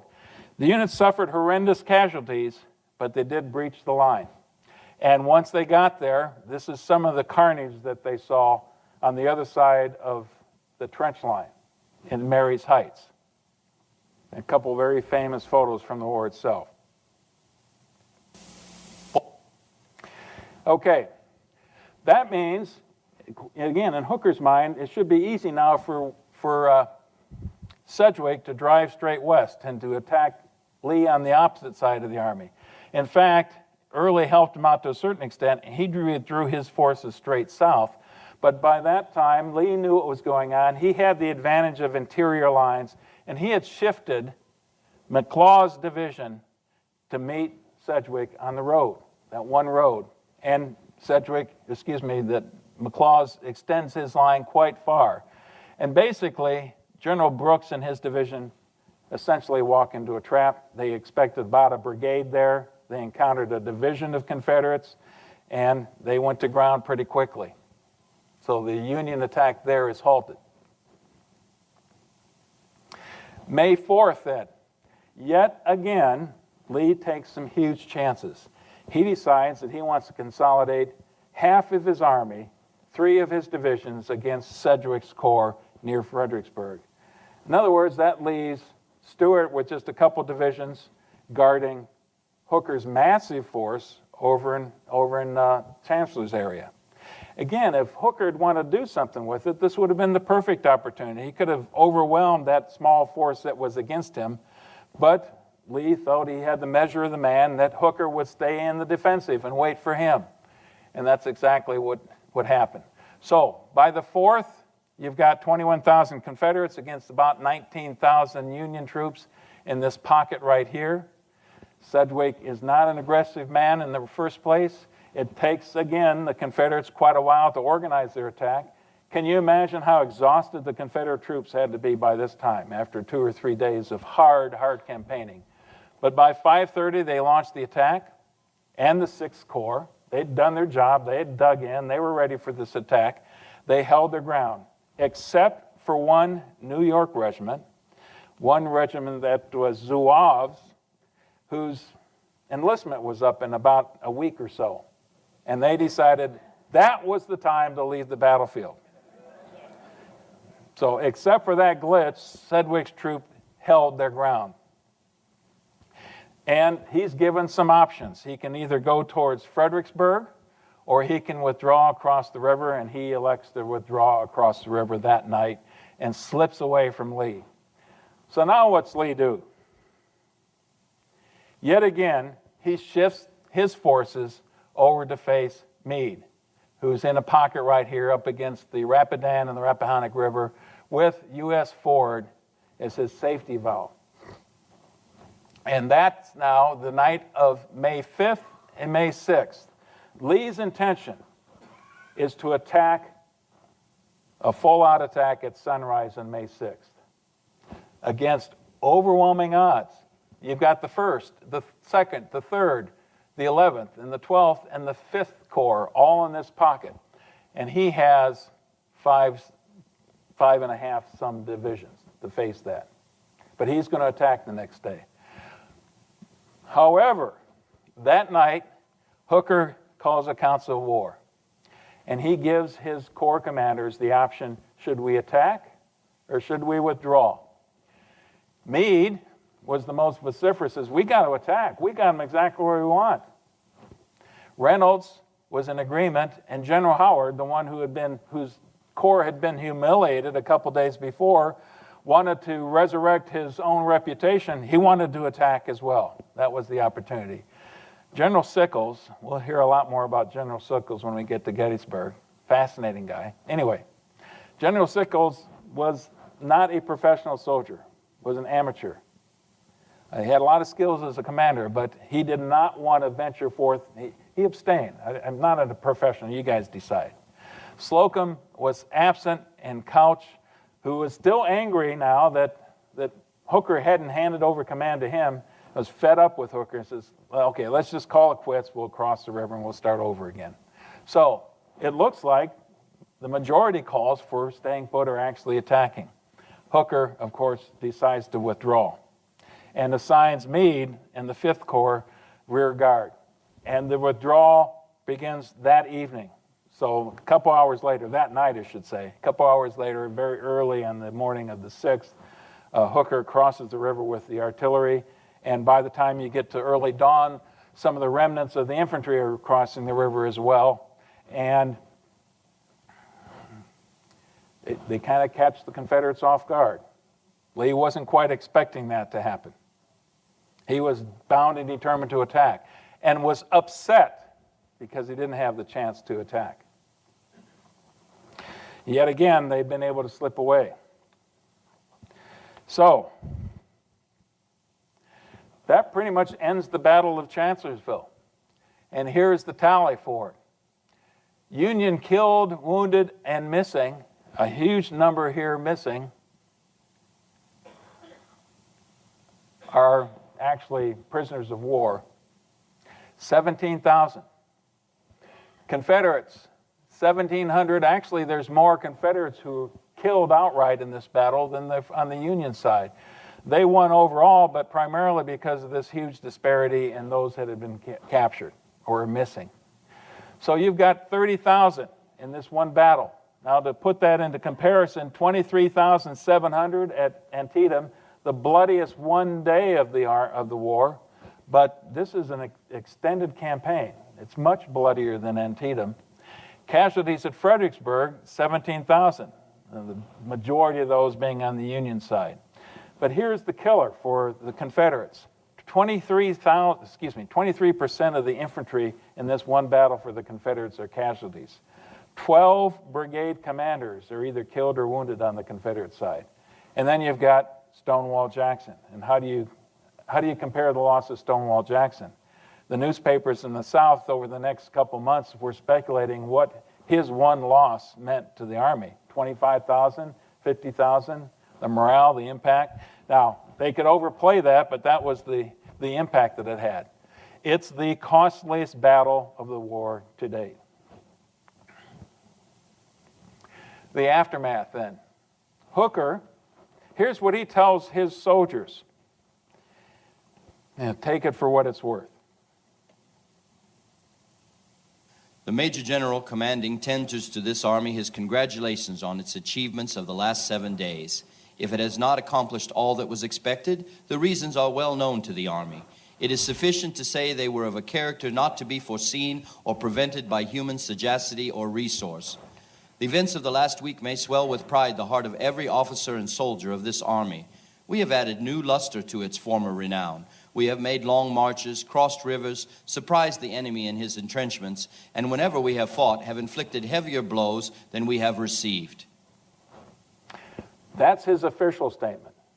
His unofficial statement to General Doubleday later on was this. By this time, there was lots of rumors circulating around that he was drunk, that's what explained his strange behavior after he had a concussion. That's what had happened to him. But, the general must have been drunk. He wasn't. But here's what he told General Doubleday. For once, I lost confidence in Hooker, and that is all there is to it. Lincoln's response was, what will the country say? What will the country say? Lee's response, I think it's even more interesting. At Chancellorsville, we gained another victory. Our people were wild with delight. I, on the contrary, was more depressed than after Fredericksburg. Our loss was severe, and again, we gained not an inch of ground, and the enemy could not be pursued. Now, you're going to hear echoes of his decision to go north, and eventually north and at least the Battle of Gettysburg. He'd let the enemy slip away. He kept hoping for this climactic battle. Jackson's death, part of the the myth and the lore of Jackson is how he lived, but certainly how he died as well. He had his arm amputated shortly after the battle, and it looked like it was going well, that he was recovering. And then after a few days, he got pneumonia, and he slowly but surely was slipping away and actually died on the 10th. Now, right before he died, his wife he'd always told his wife, I want to have a few hours to prepare to meet my Savior. I need to get my mind right to meet my Savior. So she went in and told him that he was dying. And his reported last words were, again, part of the lore of Stonewall Jackson, let us cross over the river and rest under the shade of the trees. And with that, he passed away. And a huge outpouring of grief throughout the entire Confederacy is response to that. Now, personally, I think this wasn't nearly as devastating a defeat as Fredericksburg was for a couple reasons. One, the Union Army figured, well, they haven't beaten us. We fought well. We did everything we were asked to do. We had the Confederates at a great disadvantage. It was our commanders who let us down. Hopefully someday we'll get a good commander that lives up to what we can accomplish. But another reason, I think, and I think a lot of the textbooks play this down too much, at the very same time in the Western theater, Grant is on the move. Grierson's raid had already accomplished quite a bit. Contrast Grierson's raid, which we'll hear about on June 13th, with Stoneman's raid. Grierson's raid was a great success. Stoneman did not live up to his expectations. And Battle of Port Gibson, what that meant was already on May 1st, in the midst of the Battle of Chancellorsville, finally, Grant had figured out a way to get south of Vicksburg and get behind the Confederates, and it looked like it was going well. His army was already advancing on Jackson at that time and had the Confederates at a disadvantage. So you can see good things are building in the West at the same time. This is another disaster in the East. Okay. I better go through this very quickly, because it's already an hour and a half into it. I broke it down on Hooker's side at the strategic level and the tactical level. And the basic is, the strategic level is getting his army on the south side of the river in a perfect position to take on Lee. And in that case, it was a marvelous plan. It was offensive in nature. He used maneuver to his advantage. He was able to keep a secret from the Confederates and from northern newspaper reporters. It was certainly surprised when he was able to move that quickly. It had not happened before that time. Perhaps it was a little bit complex. The big problem was expecting Sedgwick to do what you hoped he would do over in Fredericksburg, and Stoneman to do what he should have been doing on the raid in the South. Once it got to the tactical level, it all breaks down. You go from the offense to defense. Offense, again, is a principal war, not defense, and Hooker surrenders the initiative. That's the overriding thing you should take away from this. The challenges of unity of command. He kept command, and yet he always gave these vague instructions to people like Sedgwick. What should you do? He didn't maneuver. He sat and waited for the enemy to attack, and he didn't use his force as well. On the other side of the ledger, you can go practically down every single one of these points in the principles of war and give Lee a big plus for what he accomplished. And yet, there were plenty of opportunities for Lee's whole plan to fall apart if only he'd had an aggressive commander on the other side who called his bluff. So, offensive, no question about it. Lee was always going to look for the offensive, as was Jackson, as was Jubal Early, for that matter. They were offensive-minded commanders, as was Stuart. Maneuver, Lee had the advantage of interior lines, means he could move from here to here much quicker than the Union could move from here all the way over here. Remember that delay that Reynolds had in moving like that. Mass and economy of force. Here's where he took his huge chances. You leave one division over there in Fredericksburg, you bring everybody else over in Chancellorsville, and then you split your army again. This defies every axiom of warfare. You're not supposed to be able to get away with this. But he managed to do it. So, Lee violates a basic axiom in war when he divides his small army in the face of a superior enemy, but it all comes down to reading Hooker's mind and knowing what Hooker wanted to do. So he's victorious. Okay. Whew. Questions?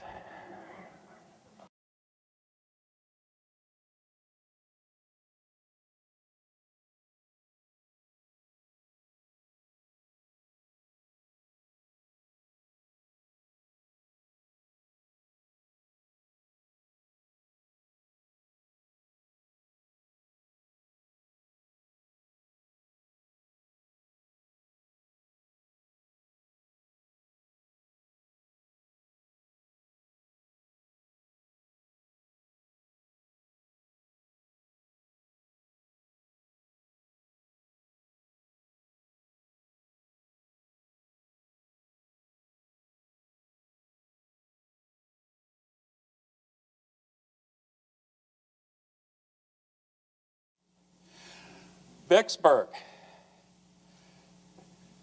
I'm thrilled to have such a good crowd here tonight. The change of venue, it's a little bit more challenging for the folks in the back. I apologize for that, but if you know anything about warfare, and obviously you're interested in the subject, you understand a couple things. One, logistics. It always boils down to logistics, like where you can do these things. And the other thing is always have a contingency plan. And like Eileen mentioned, in this case, Grant just kept trying at it. And that's one of the things that most fascinates me about the whole battle. And it is a very interesting battle. To me, it's one of the two most important. The other one happens just 3 weeks from now with the defeat of Robert E. Lee at Gettysburg. And and all of you understand that those two are right up there equal with each other, and that historians have long debated which one actually was the more important turning point in the war. Was it Vicksburg or Gettysburg? Well, I was recently reminded of something else, that as far as the general public is concerned, there's only one battle that matters, and that's Gettysburg. Now, I was reminded of this because I got a call from a reporter from Peoria Journal-Star, I believe, who wanted to talk to me, and his question was, he'd been given an assignment. He said he needed to find out about all the Illinois regiments and Illinois' contribution to the Battle of Gettysburg. Well, I told him there was 2 Illinois regiments at Gettysburg, but there's 34 at Vicksburg. You ought to be talking about Vicksburg. And we have Grant, and we have McClellan, we have Grierson, we've got all these people that played such an important role in Vicksburg. No, my editor wants Gettysburg. So there you go. So come 3 weeks from now, I want to hear all about Gettysburg. But let's talk about Vicksburg tonight. And this is going to have to move pretty quickly because this is a long campaign. And we're going to start from right at the beginning of the war, 1861. And of course, that's Winfield Scott there. Chief of Staff of the Army that time, Senior General of the Army. And his plan that he laid out right at the beginning of the war was this, that we want to encircle the Confederacy, blockade all of the important ports to include Mobile and New Orleans down here, and then drive down the Mississippi River. And once you control the Mississippi River, you slice off a significant portion of the Confederacy.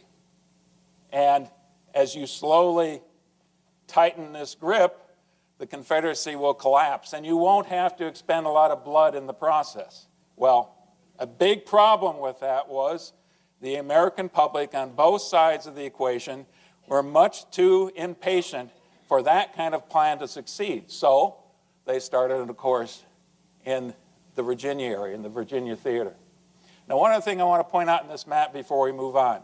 If you look at this, there's essentially 2 theaters. You can divide it up into lots of sub-theaters beyond that point. But as far as the Confederacy is concerned, there's this theater right here, and that's the Virginia, maybe into North Carolina. But look at all the combat that was fought in Virginia, Maryland, and Pennsylvania. And those are the battles that we seem to know quite a bit more about. And then there's the entire rest of the Confederacy. And look at this. This is an area that's much larger than France. So if you think about it, the scale of the operations here are mind-boggling, and what in recent human history had prepared these people to fight this kind of a battle. So, one other thing we want to look at here, the Mississippi River. It's a close-up, and we're going to see some other maps that talk about once you get down to the Mississippi, but this map shows a pretty good job too. It's not just the Mississippi, it's 1,000 tributaries and backwaters and bayous and everything else that you've got. As a very young man, as a teenager, Abraham Lincoln got a chance to see what this looked like firsthand, floating down the Mississippi River. He saw slavery firsthand. He also saw things like these commanding bluffs at Vicksburg. And we'll look at some maps that really detail that a little bit better. But I wanted to give you a sense of this from Lincoln's perspective right from the beginning. Now, this is a quote that David Porter, Admiral David Porter, recorded, I don't know, several years after the war in a meeting that he attended.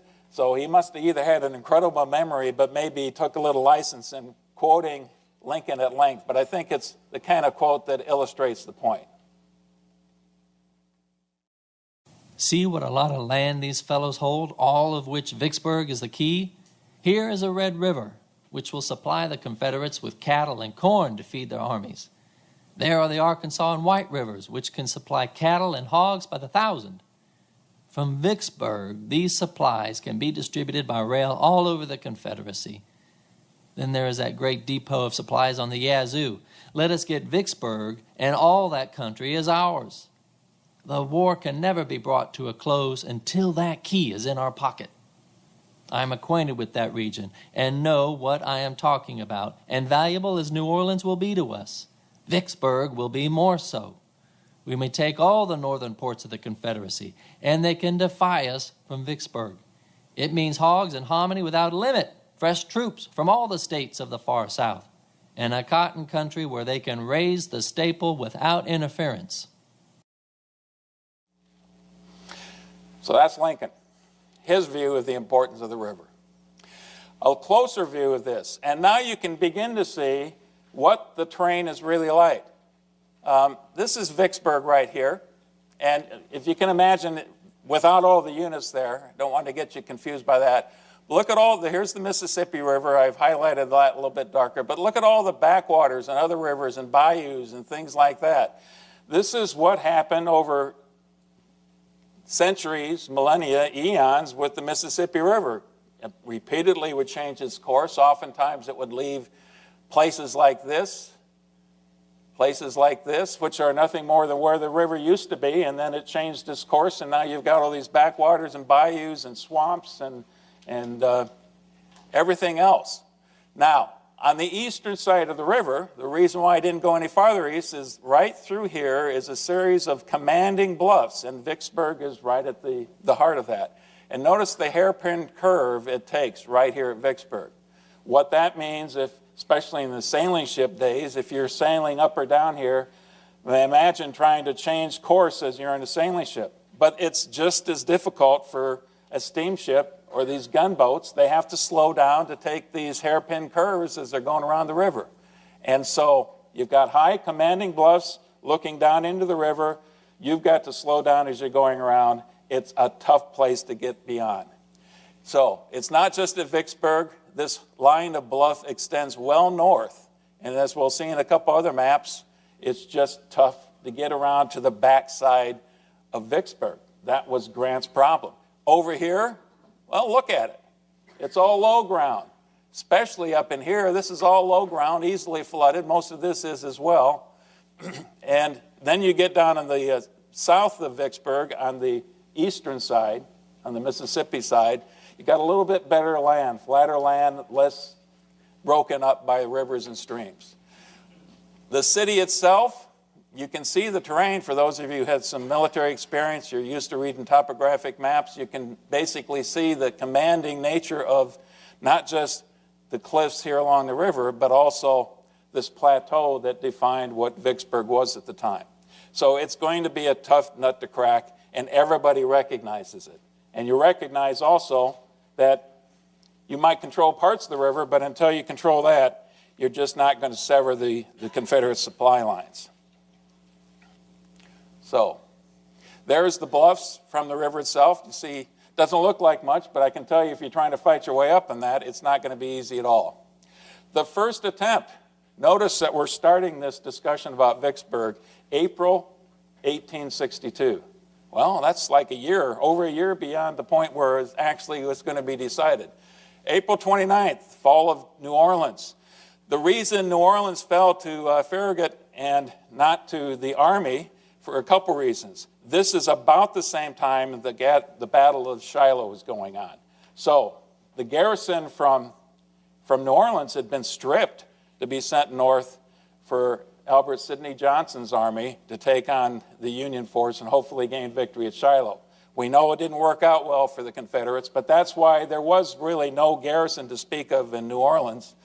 And after Admiral Farragut got past the first couple major forts south of the city, New Orleans was basically indefensible. It surrendered to General Butler and his 5,000 troops, and then he occupies the city, and you start hearing these horrendous stories of how brutal and how inhumane and uncaring the Union forces were. And most of that was correct at the time.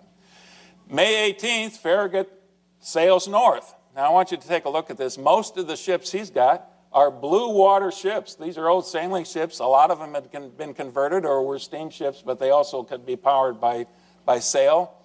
The river's wide enough that you can sail all the way up to Vicksburg. You get south of Vicksburg. He gets there May 18th. He asks for the city's surrender. And the mayor of the city said, or maybe it was Colonel Autry, who was the commander of the garrison, Mississippians don't know and refuse to learn how to surrender. Okay, pretty straightforward. So, June 25th, again, 1862, Farragut's fleet starts to shell the city of Vicksburg. City, about 4,600 people at that time. A pretty good sized place for a southern town, a vibrant place, a port. If you looked at the map before, you noticed the railroad did not go across, but there was a rail line right on the Mississippi side and another rail line right on the Louisiana side. You simply ferry the supplies across and reload them again. So this is an important supply center. They shell the city for quite a few days. And at the same time, the brown water gunboats under Admiral Porter by that time come down south on the Mississippi. These are the same gunboats that were so important for Grant gaining control of both Fort Henry and Donelson. And these are heavy guns on these gunboats, but let's face it, if you remember the last slide, if I can get back there, if you're having guns on top of these cliffs and you've got gunboats in the water, it's just not a fair game. To elevate your guns that high and try to hit the thing that you're trying to shoot at on the cliffs is just going to be very tough, and it's not successful. So eventually, as the water starts to drop, Farragut gets nervous about his ships being on dry land, so to speak, and he has to head south. So that ends the Navy's first couple attempts to gain the surrender of Vicksburg at the time. One other very quick point. They started to dig, General Williams had troops that started to dig a canal across that narrow neck. You mean the hairpin curve? So start digging a canal across that. That didn't seem to be working out too well. So anyway, they headed south. Now, next step, Ulysses Grant. That's the guy who brought you here for tonight. And McClellan's challenge. Well, what do we know about Ulysses Grant? West Point class of 1843, kind of a mediocre student in many respects. He was known for being an incredible horseman, the best horseman in the class at that time. He went off to the Mexican War. He had some success in the Mexican War, saw action with Scott as Scott drove towards Mexico City. And one of the things that he noticed during that campaign was that General Scott, the same Winfield Scott who was still in charge of the Army 20-some years later, decided to cut his supply line and march across Mexico to capture Mexico City. That was audacious stuff at the time. You don't cut yourself off from your supply line, but Scott did it. He got away with it. And, of course, that's something that Grant files away. After the war, he's a failed businessman. Most of us know the story. He ends up being in charge of one infantry regiment, and because he's a fighter as well, has one of the first actions at the Battle of Belmont in the Western Theater and gradually moves his way up. Now, we know about Henry and Donelson, great success at Donelson. And then at Shiloh, his reputation after that was severely damaged. Rumors about him drinking. Why was the Army not prepared that first day? Why did Johnston's forces surprise him so badly?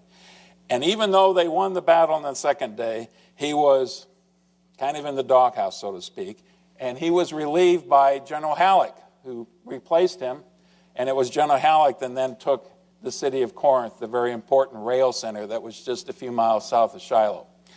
Well, how about this other guy, John McClernand, another Illinoisan, a good friend of Abraham Lincoln, a fellow lawyer and a politician, so he shared some things in common with Lincoln. They knew each other well. He was a relatively capable commander, military commander, but he was also very politically ambitious and saw being in the Army and being a successful general is his ticket to the governorship. And, well, let's face it, what happens if you have ambitions to be a governor, you probably also have ambitions to strive for the national level, and certainly McClernand did that. So after Shiloh, Halleck replaces Grant until a couple things are happening in the Eastern Front, and because Lincoln is so disgruntled with McClellan, brings Halleck over as general-in-chief and demotes McClellan as just commander of the Army of Potomac for a while. Well, that kind of puts Grant back in the driver's seat. This is where McClellan enters into the picture again. And October 20th, he goes out east all the way to Washington, D.C., takes a leave, and meets with Lincoln and Halleck and probably Stanton by that time as well, and convinces them, and here's his pitch. Mr. President, if you let me raise troops in Indiana and Illinois and Iowa, I can guarantee you I'll raise 60,000 troops. You give me command of those troops, I'll take Vicksburg. Okay, what's the president to say? Okay, sounds like a decent plan to me. I don't think Stanton was ever too crazy about it, but his two political bosses, Stanton would be the political buyer. Halleck was okay with it because Lincoln was okay with it. So McClellan comes back to the Midwest, raises 40,000 troops, no small feat, and starts to move south with that force with the intent of going after the city of Vicksburg. Now, here's where it gets a little bit interesting. What's Grant supposed to think when he hears wind about this? Whoa, what's going on? Remember, he's still in the doghouse to a certain extent, but this is not good as far as he's concerned. So he has this series of communications going back and forth by telegraph to Washington, D.C., and he he telegraphs. We are creatures of our society. He telegraphs Grant and says, I might never get back again. Am I to have Sherman move subject to my order, or is he and his forces reserved for some special purpose? Well, the special purpose is Sherman going to end up being controlled by McClellan? He didn't want that. Here's the answer Halleck sent back by telegraph. You have command of all troops sent to your department and have permission to fight the enemy where you please. Okay. For a guy like Grant, that's all the green light he really needs. Very, very quick comment about the Battle of Corinth. I mentioned right after the Battle of Shiloh, the Union forces took Corinth in a very important transportation node in northeast Mississippi. And October 3rd and 4th, the Confederates recognized its importance, go after it again. And the commander of the Army of Mississippi at that time, the Confederates named their armies after states, was General Earl Van Dorn, and he gets Sterling from the western side of the Mississippi, and together they attack Corinth, and it proves to be very unsuccessful. So yet again, the Confederates lose a significant battle in the Western Theater. It might be going well over in the East, but in the West it doesn't. And it's shortly after that that Van Dorn falls out of favor, and that's important to know because that's where Pemberton has a chance to come into this. So, next. These are busy slides. This is always part of your handout so you can look at the chain of command. We've talked about McClellan already. We've talked about Grant. William Tecumseh Sherman. Most of you know the story about Sherman as well.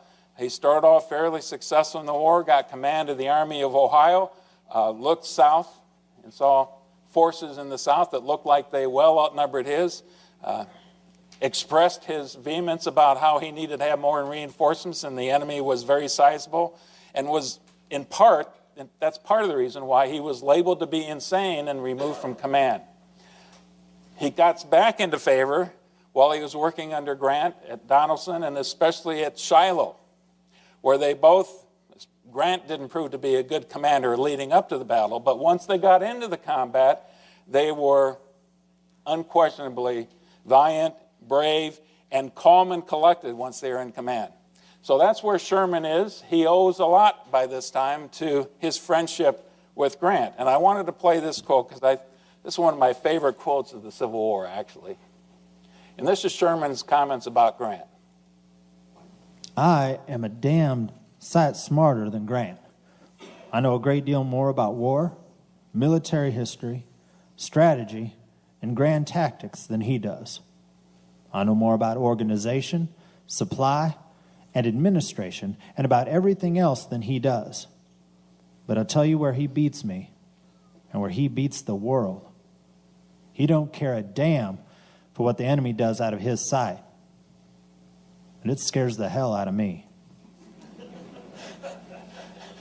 And I would submit to you that it would scare the heck out of all of us. That was the thing that separated so many people. McClellan always overestimated greatly what the enemy had.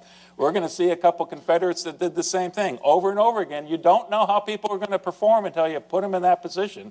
And when you can't see the whole battlefield, when you don't know what everything else is going on, that particular trait that Grant had counted for a lot. A lot. James McPherson, much younger. Sherman and Grant, actually Sherman was a couple years older than Grant. McPherson is a few years younger, also a West Point graduate, first in his class. And like so many West Pointers at the top of his class, the branch he chose was engineers. But he's spotted by Grant early in the war, and Grant keeps elevating him up because he's obviously a young man with a great amount of potential. So he has command of the 17th Corps.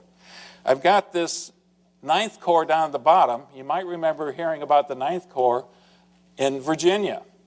That's Burnside's old corps. And by this time in the war, they were starting to move west. But they're in a box down below because for most of this campaign, they're out of the picture. It's only at the end when the siege of Vicksburg occurs that that's going to happen. The cavalry is really not something that Grant has much control on, and he's not going to have much cavalry through this entire campaign. But it's significant to note, and I put down here, even though it's not assigned to his army, Benjamin Grierson and that cavalry raid is going to be incredibly important to the success that Grant will have later on. And one final note, it would be remiss of me to leave out the Navy out of this deal. And I wanted to talk about Admiral David Porter. David Porter is not an Annapolis grad. When he was coming up through the Navy, I don't know there was an Annapolis. Maybe he missed it by a few years. His father was a War of 1812 naval hero. And he basically grew up on a ship, cabin boy kind of stuff. Fought in the Mexican War in the Navy, worked his way up. And like so many people who are not West Point or Annapolis trained, he had a healthy suspicion of West Pointers. But he liked Grant, and he decided that Grant was the guy who could help him win the battle, win Vicksburg. And he also decided that McClellan was not a guy to be trusted. So that's a little bit more about Porter. And the relationship between Grant and Porter was solid all the way through this engagement. Okay. On the Confederate side, two people I wanted to talk about here, obviously the two most important. And I think it's important for us also to recall, or to keep in your mind, that primarily we're going to be talking about this side of the equation right here. General Pemberton and the 5 divisions that he controlled. But I want to start with a little bit about Joseph E. Johnston.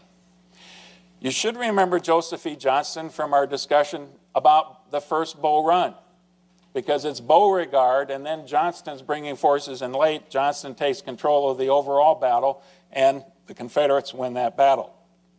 He then goes and fights McClellan as McClellan's fighting in the Peninsula Campaign up towards Richmond, and that's a long campaign, but Johnston is steadily withdrawing towards Richmond through the whole thing. At the Battle of Seven Pines, Fair Oaks, he is seriously wounded, and it's that point in time when Robert E. Lee takes over the Army of Northern Virginia. And for the next many months now, Johnston is going to be recovering from his wounds in Tennessee.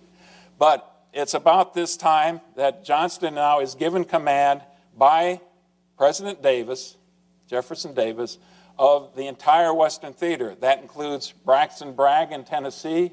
That includes the Army of Mississippi, which is the one that's guarding Vicksburg. And it includes Kirby Smith on the other side of the Mississippi River. That's a huge expanse. The person who is going to take over from Van Dorn is Lieutenant General John Pemberton. Pemberton's background is, I think he had a little bit of action. Well, he came up through the Army like most others. He saw some action in Mexico. He missed most of the early actions of the Civil War, had the important position down in the South Carolina coast and Charleston area of commanding the garrison there along the coastline from incursions by the North and the blockade that's going on. There was a point in time that Pemberton made the statement, here's an unpolitic kind of thing to say, that his army was more important than the city of Charleston. If one had to be sacrificed, it would have to be Charleston. Well, the city leaders of Charleston had a different notion about that thing, contacted Davis. Davis basically relieves him. And what happens so oftentimes when somebody is relieved for awkward reasons, what do? Yeah, promote him, yeah. So he gets sent to the west, gets command of the Confederate Army of Mississippi, and now people are scratching their heads, well, he really hasn't had a lot of field experience. How did he end up here? I'm not trying to cast aspersions on the gentleman's courage or anything like that. I'll let you figure that out as we go through here. But that's how he ended up in the Army of Mississippi. There was a small river defense force. These are big guns. These aren't the kind that you can put behind a wagon and haul anywhere. They're siege guns. And then he has really no cavalry to speak of. So you don't see any line extending down here. But there are two brigades. Early in this campaign, you're going to see that Van Dorn, he was demoted, but gets a cavalry command under Pemberton. That'll be important. And then you've got Johnston's forces. And this is very much in flux, as you'll see as we go through here. There really isn't much there at the beginning. Okay, I'm afraid I'm probably talking too much here, but let's move on. Grant's initial plan in late 1862, we're talking November, December time frame, basically two-front strategy. He wants to drive down this rail line. Here's Corinth right up here. It's very close to, there it is. It's very close to the Tennessee border. So Grant's going to come down this rail line here towards all the way down to the point where you can get to Jackson and then take a right-hand turn and go to Vicksburg. But look at how long that supply line would be and how tenuous that supply line is going to be. And at the same time, he wants to send Sherman down. And here's the plan. You keep Sherman busy, then McClellan can't get his hands on Sherman. Have him go all the way down and attack at Chickasaw Bluffs, Chickasaw Bayou, right down here on the north side of Vicksburg. Those two things are supposed to happen simultaneously. Well, Grant gets down to Jackson. He gets down to Hollow Springs. And then he keeps moving south. But at this time, Van Dorn now, in his cavalry unit, moves north and cuts the supply line here at Holly Springs, I believe is the name of it. Holly Springs. And that happens on December 20th. And this is a huge supply base. It's going to allow Grant to continue his drive south. After Van Dorn hits that, he continues north, and on December 24th, he hits the town of Jackson, Tennessee. At the same time, you've got Nathan Bedford Forrest, who's ranging into western Tennessee, even farther north, and causing havoc across that whole supply line. And ultimately, you start to figure out, here's what Grant figures out. It's tough to have that long a supply line and to be that dependent on the rail lines. You've got to have the rail lines. The road network simply won't support an army of that size. You got to have that. And he also knows, boy, awfully tough to cut the Mississippi River. Can't do that. He can control that. So that's one of the lessons he's going to learn. One other lesson he learns, as he moves north after his supply base at Holly Springs has been destroyed, his soldiers don't have enough to subsist on. So he gives the order, go ahead and supply yourself off of the countryside as you move north. Get your provisions off of the countryside. We'll try to keep you equipped with ammunition as you move north. Okay, that's the second time something like that has happened in Grant's career. Meanwhile, we've got McClellan, and what he has done is get command of this force, and he's going to take his force up Arkansas Post. This is basically his own idea, going up the Arkansas River to control that. So it's good in a couple respects. McClellan is able to capture that garrison of about 5,000 there in Arkansas Post, and it keeps him out of Grant's hair for a little bit. So that's how the year ends in 1862. Now what's Grant going to do? And this is where it really gets interesting as far as I'm concerned. Who would have thought all these things? December 26th to December 29th, I didn't want to overlook this. This is Sherman at Chickasaw Bluffs. Okay, here's the bluffs right here, and you can see the Confederates. It's going to take the Union too long to actually get into position, so it allows Pemberton plenty of time to shift forces north from the Vicksburg area and really reinforce this ridgeline here with fortifications and bring in your artillery. And it's like going up the bluffs in Vicksburg, except worse, because to get there, you got to go across cypress swamps. You got to go across this. This is the Chickasaw Bayou down here. Bayou is nothing more than a backwater, stagnant water, swampy area.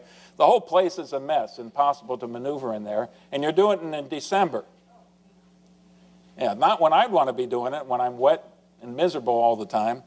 The first day on the 28th, there are attacks over here by Steele's division against the right of the Confederate line at S.D. Lee, Brigadier General S.D. Lee. He's commanding a brigade at that time.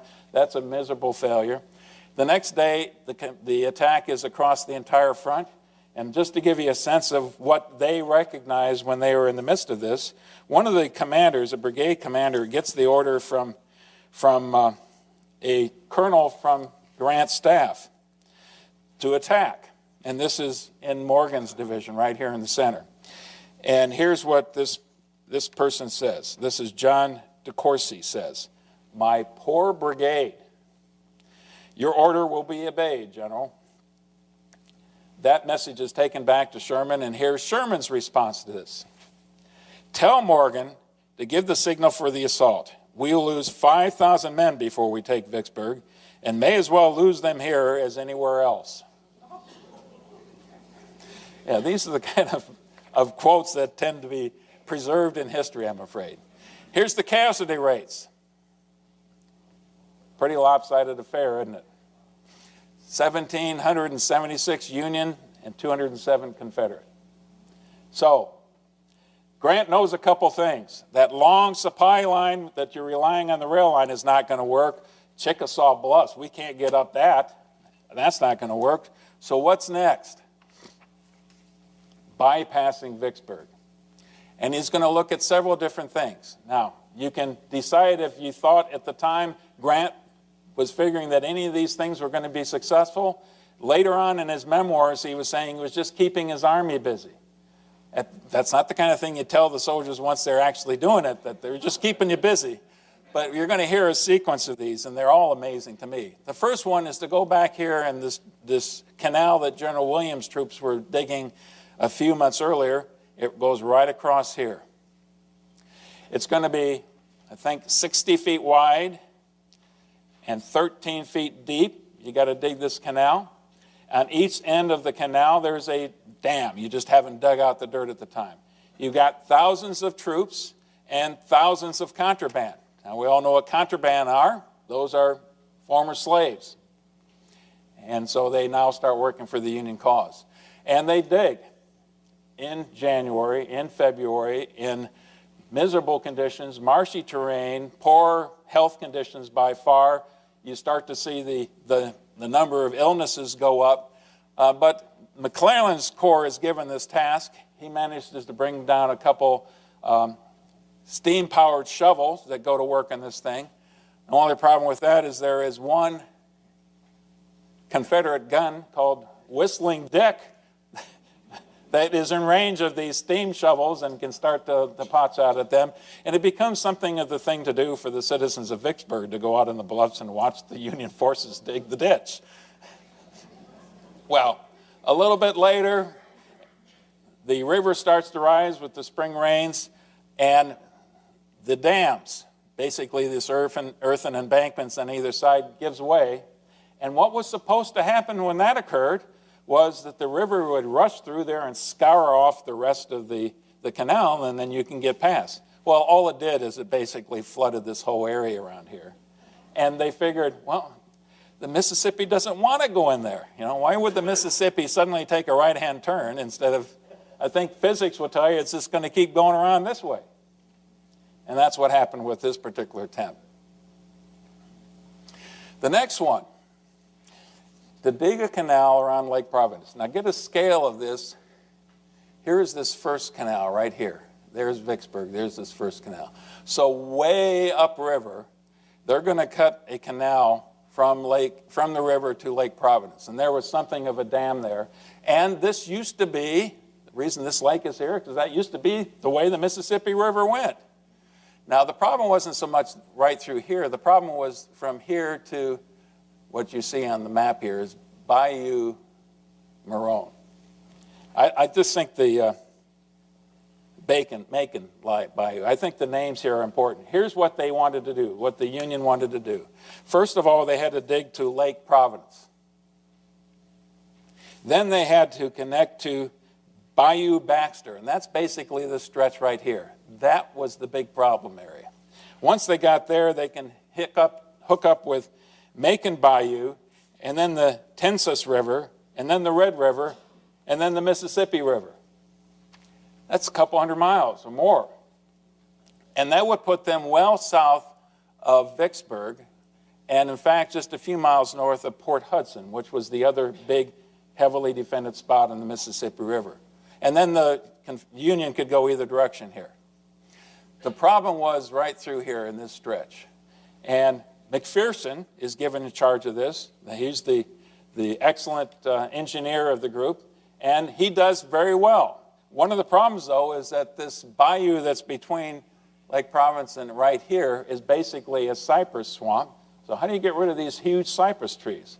You chop them down, and he designs this special saw that was basically a curve, and you hook it up on your steamships and just kind of saw back and forth like this until you saw those stumps out of the water line, and then you can move forward. So an engineering feat. He is relatively successful and actually can say by March 18th that he has successfully established this link to the south, but it's tenuous at best. And look at this. This is, in general, Confederate-controlled territory. How hard is it going to be for the Confederates to take pot shots at anybody going down here for the entire length of this? We're not talking about anything close to the size of the Mississippi. So Grant eventually abandons that. Now, these things are kind of going on at the same time in many respects. So that's the second way of bypassing. The third is the Yazoo River bypass. This time, instead of going south, we're looking way north. And you look right here, Moon Lake. Was this, for many, many decades, was the way that the Mississippi River would go. It would the main channel here, but a by-channel would go down through here that would eventually end up in the Yazoo River. And a lot of these cities along through here made their livelihood by trading on the river system. And of course, it eventually empties back into the main Mississippi River, of course, right here. But the citizens of Mississippi, I think, had made this huge dike right here, about 100 feet wide and 18 feet high. That was an awful lot of labor back in those days, I would think. That prevented this because there was problems with flooding every year. Well, the Union decided that maybe if we blew that dike open, we can get down this way and eventually hook up into the Yazoo River. Now you got to look at the names of here again. The Coldwater, and then you've got the Tallahatchie River emptying into yeah, that rings a bell. That name's familiar, isn't it? Try not to hum that tune now for a while. Then you get to the Yallabusha River, and by the time that empties into the Yazoo, you've got a fairly sizable navigable river. Well, right there is where the Confederates got wind of this and built Fort Pemberton. The problem at the Union encounter is it's very slow going for Porter and his gunships and steamships and paddle wheelers that they're using for personnel transports to go down this pass. And especially in this upper area, look at the kind of things that they encounter. Well, what are the Confederates to do? They got plenty of trees that you can chop down and throw across the river. And that causes the Union to slow down. You can sink things in the middle of the river. You can set up snipers, but the first two are especially important. And what the Union found is the deeper they got into this, all these overhanging branches would just rip the superstructure off these ships right off the decks. Strip it right off. They get down to Fort Pemberton. General Loring is in charge of the defense, and it does not go well for the Union forces there. And eventually, the whole thing has to be turned around and go back up the river. So there's the third one, and that doesn't work. Now, the fourth one perhaps is the most interesting one. When they open up this dike, this flooded the whole area. And Porter noticed that, holy cow, and it's springtime now, heavy rain, springtime, they've opened up the dike. I should have mentioned earlier, there was a 9-foot difference between the Mississippi River and the dike below. Can you imagine the water rushing through when they blew that dike? There'd be an engineering thing to see. But this whole area had been flooded so much that Porter decided he could just sail his gunships and follow by Sherman's troop ships right up through here, right up through the Steel Bayou, and then hook up into the Sunflower River and then work his way south to the Yazoo River, and then they could get down here to Haynes Bluff, which is the place they've been trying to get to all along. Okay, so they try that. And that seems to be going well. You know, you're sailing on your gunboats and you see these trees that are submerged by 15 or 20 feet of water, and they're fairly well spaced apart. But what happens when you go farther north? It gets a little bit shallower, it gets a little bit closer. You got the same problem they had coming down the Yazoo from the other direction, except in this case, all this floodwater, what happens to all the animals when they're flooded? Where do animals go? They go to higher ground. Well, a lot of them went into the trees. So as they are going up here, and this happened in the troop ships especially, it starts to rain varmints, is how they put it. It got so bad that they would have soldiers on these ships with brooms so they could sweep the animals off. And what kind of animals would you expect they'd have? Well, snakes. Yeah, see, the ladies jumped right on that one. I would think squirrels don't need the help. They can stay in the trees. But other animals ended up in this. Possum, just about everything. Wildcats, lots of snakes, lots of cockroaches, especially when you bump these ships into this. Oftentimes you'd have the ship bump into a tree and it just kind of slowly falls over. And the animals come raining down on them. So that doesn't do too well, especially when they get about this range right here and they find out they've got willow thickets and there's just no way these gunboats are going to get in there. They're really bogging down by this time, and it's at that location that the Confederates are there to greet them. And so the whole thing has to be turned around. Now, by this time, that's not an easy thing for these ships to be doing, is turning around in very confined quarters. But they end up coming back down again. So that's how it's working so far for Grant's experiments. that gets us up to about March time frame. And all of these things have been failures. Imagine yourself now, you're a journalist or a politician, and you're looking at all of this with a critical eye. What are you thinking about Grant by this time? Holy cow, this guy is something else.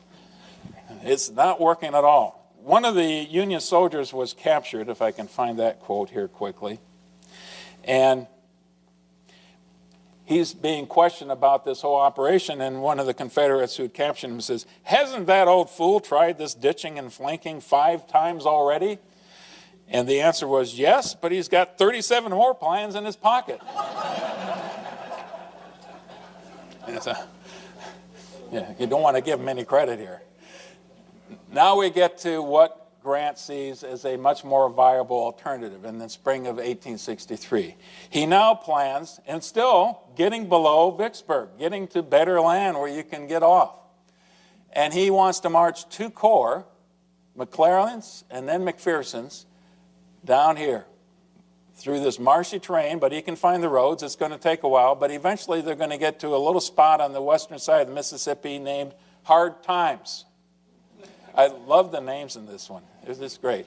And right across is the city of Grand Gulf, which is a heavily fortified position. Well, they didn't know it at the time it was going to be that heavily fortified. The plan was to get to Hard Times, to get gunboats to run past the fortifications of Vicksburg, and then ferry the troops across here.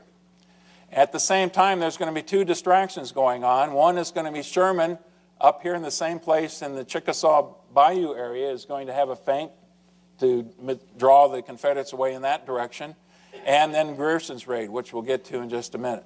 And Pemberton's trying to figure all this out. In fact, for a while, Pemberton and the whole Confederates thought the Union had finally given up and they'd gone north and they're going to forget about this whole nonsense. So on the evening of April 16th, the citizens of Vicksburg are celebrating. They have a grand ball in the town, and it's that day that the first part of Grant's plan is going to be executed, and that's to run past the guns of Vicksburg. This, they knew, was going to be a very dicey affair. These are substantial fortifications. They command, because they're so high and shooting down into the river, it's going to be extremely tough to do that. So the scheme is to take the gunboats and empty transports. They're empty because Grant is marching his troops over land to get down to the south. But you need those troop ships, those transports, to ferry them across the Mississippi. So you lash the troop ships on the side of the gunboats. You fortify the troop ships, especially with bales of cotton, anything you can, so you can prevent that plunging fire to get into them. And then you race across. You do this at night. That was the plan. You hug as closely as you can to the Louisiana side of the river, unless and until you're spotted by the Confederates. And then the safer side of the river to be is very close to the bluffs of Vicksburg, because they can't possibly crank their guns down that far. That's the plan. It goes pretty well until they make the turn around DeSoto Point, and they are spotted by the Confederates. The Confederates quickly figure out they got to get across the river or alert people on the other side of the river, who start torching houses on the Louisiana side of the river and put out tar pots on the Louisiana side. So now you've got the Navy fleet that's going by perfectly silhouetted on the river, and it ends up being a turkey shoot. But what they found out was it was very successful. There was only minimal damage to the Union ships getting past. So it worked. They got their troop ships south. They got the gunboats south. It would be a different factor to go north again. So to a certain extent, Grant is committed to this. There's no going back now. On the 22nd, they try the second time. And this time, they have a little bit less success, but they are able to get mostly, these are transports that are going by. And part of what gets by now is 600,000 rations. It's going to keep that army supplied for a long time once they get down south. So they've gotten past this. Grierson's raid. They're celebrating this weekend or last weekend? This weekend over in Jacksonville. Benjamin Grierson, favorite son. Colonel Benjamin Grierson, a musician, a shop owner from Jacksonville, Illinois. As a young boy, he was kicked by a pony, so he didn't really like horses that much. But I don't know how he ended up in the cavalry, but that's the way the Army works, isn't it?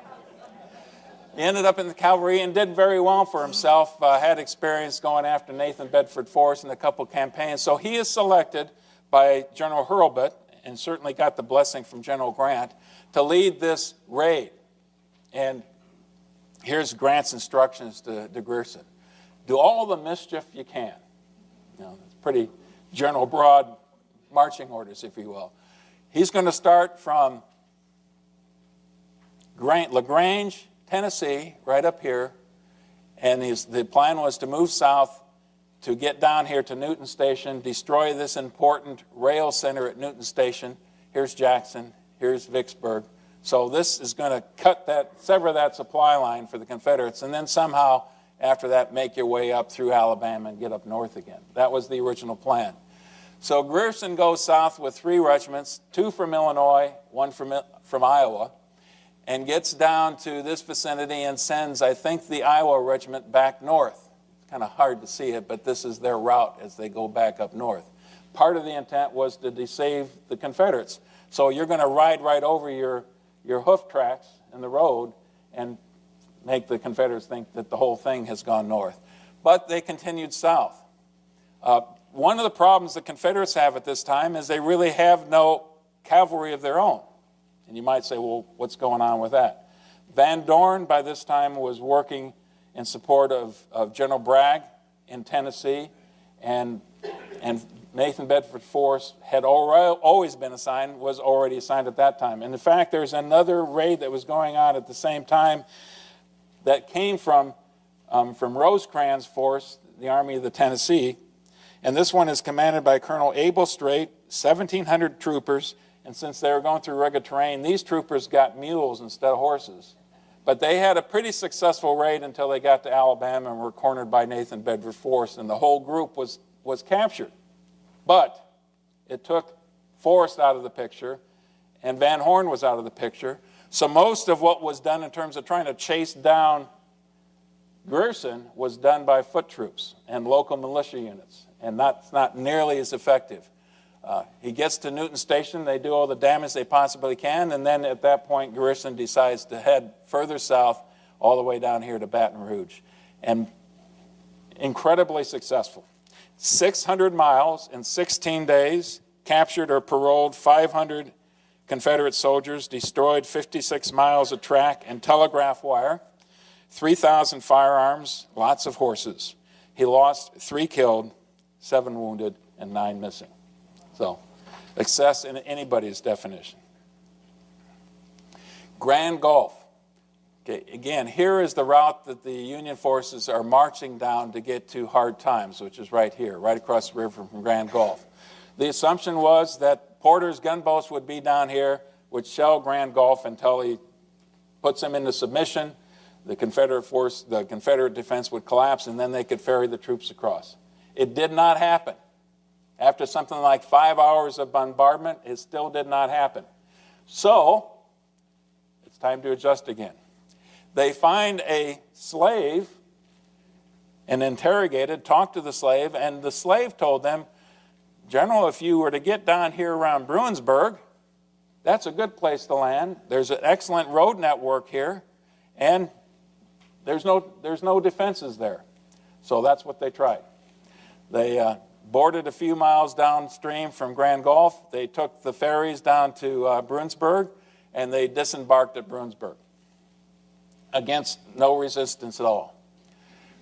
Once there, and this is April 30th now when they finally got across, I want to read you what Grant's opinion was at that time. Now, mind you, he hasn't even gotten close to solving the problem of capturing Vicksburg or destroying the Confederate Army.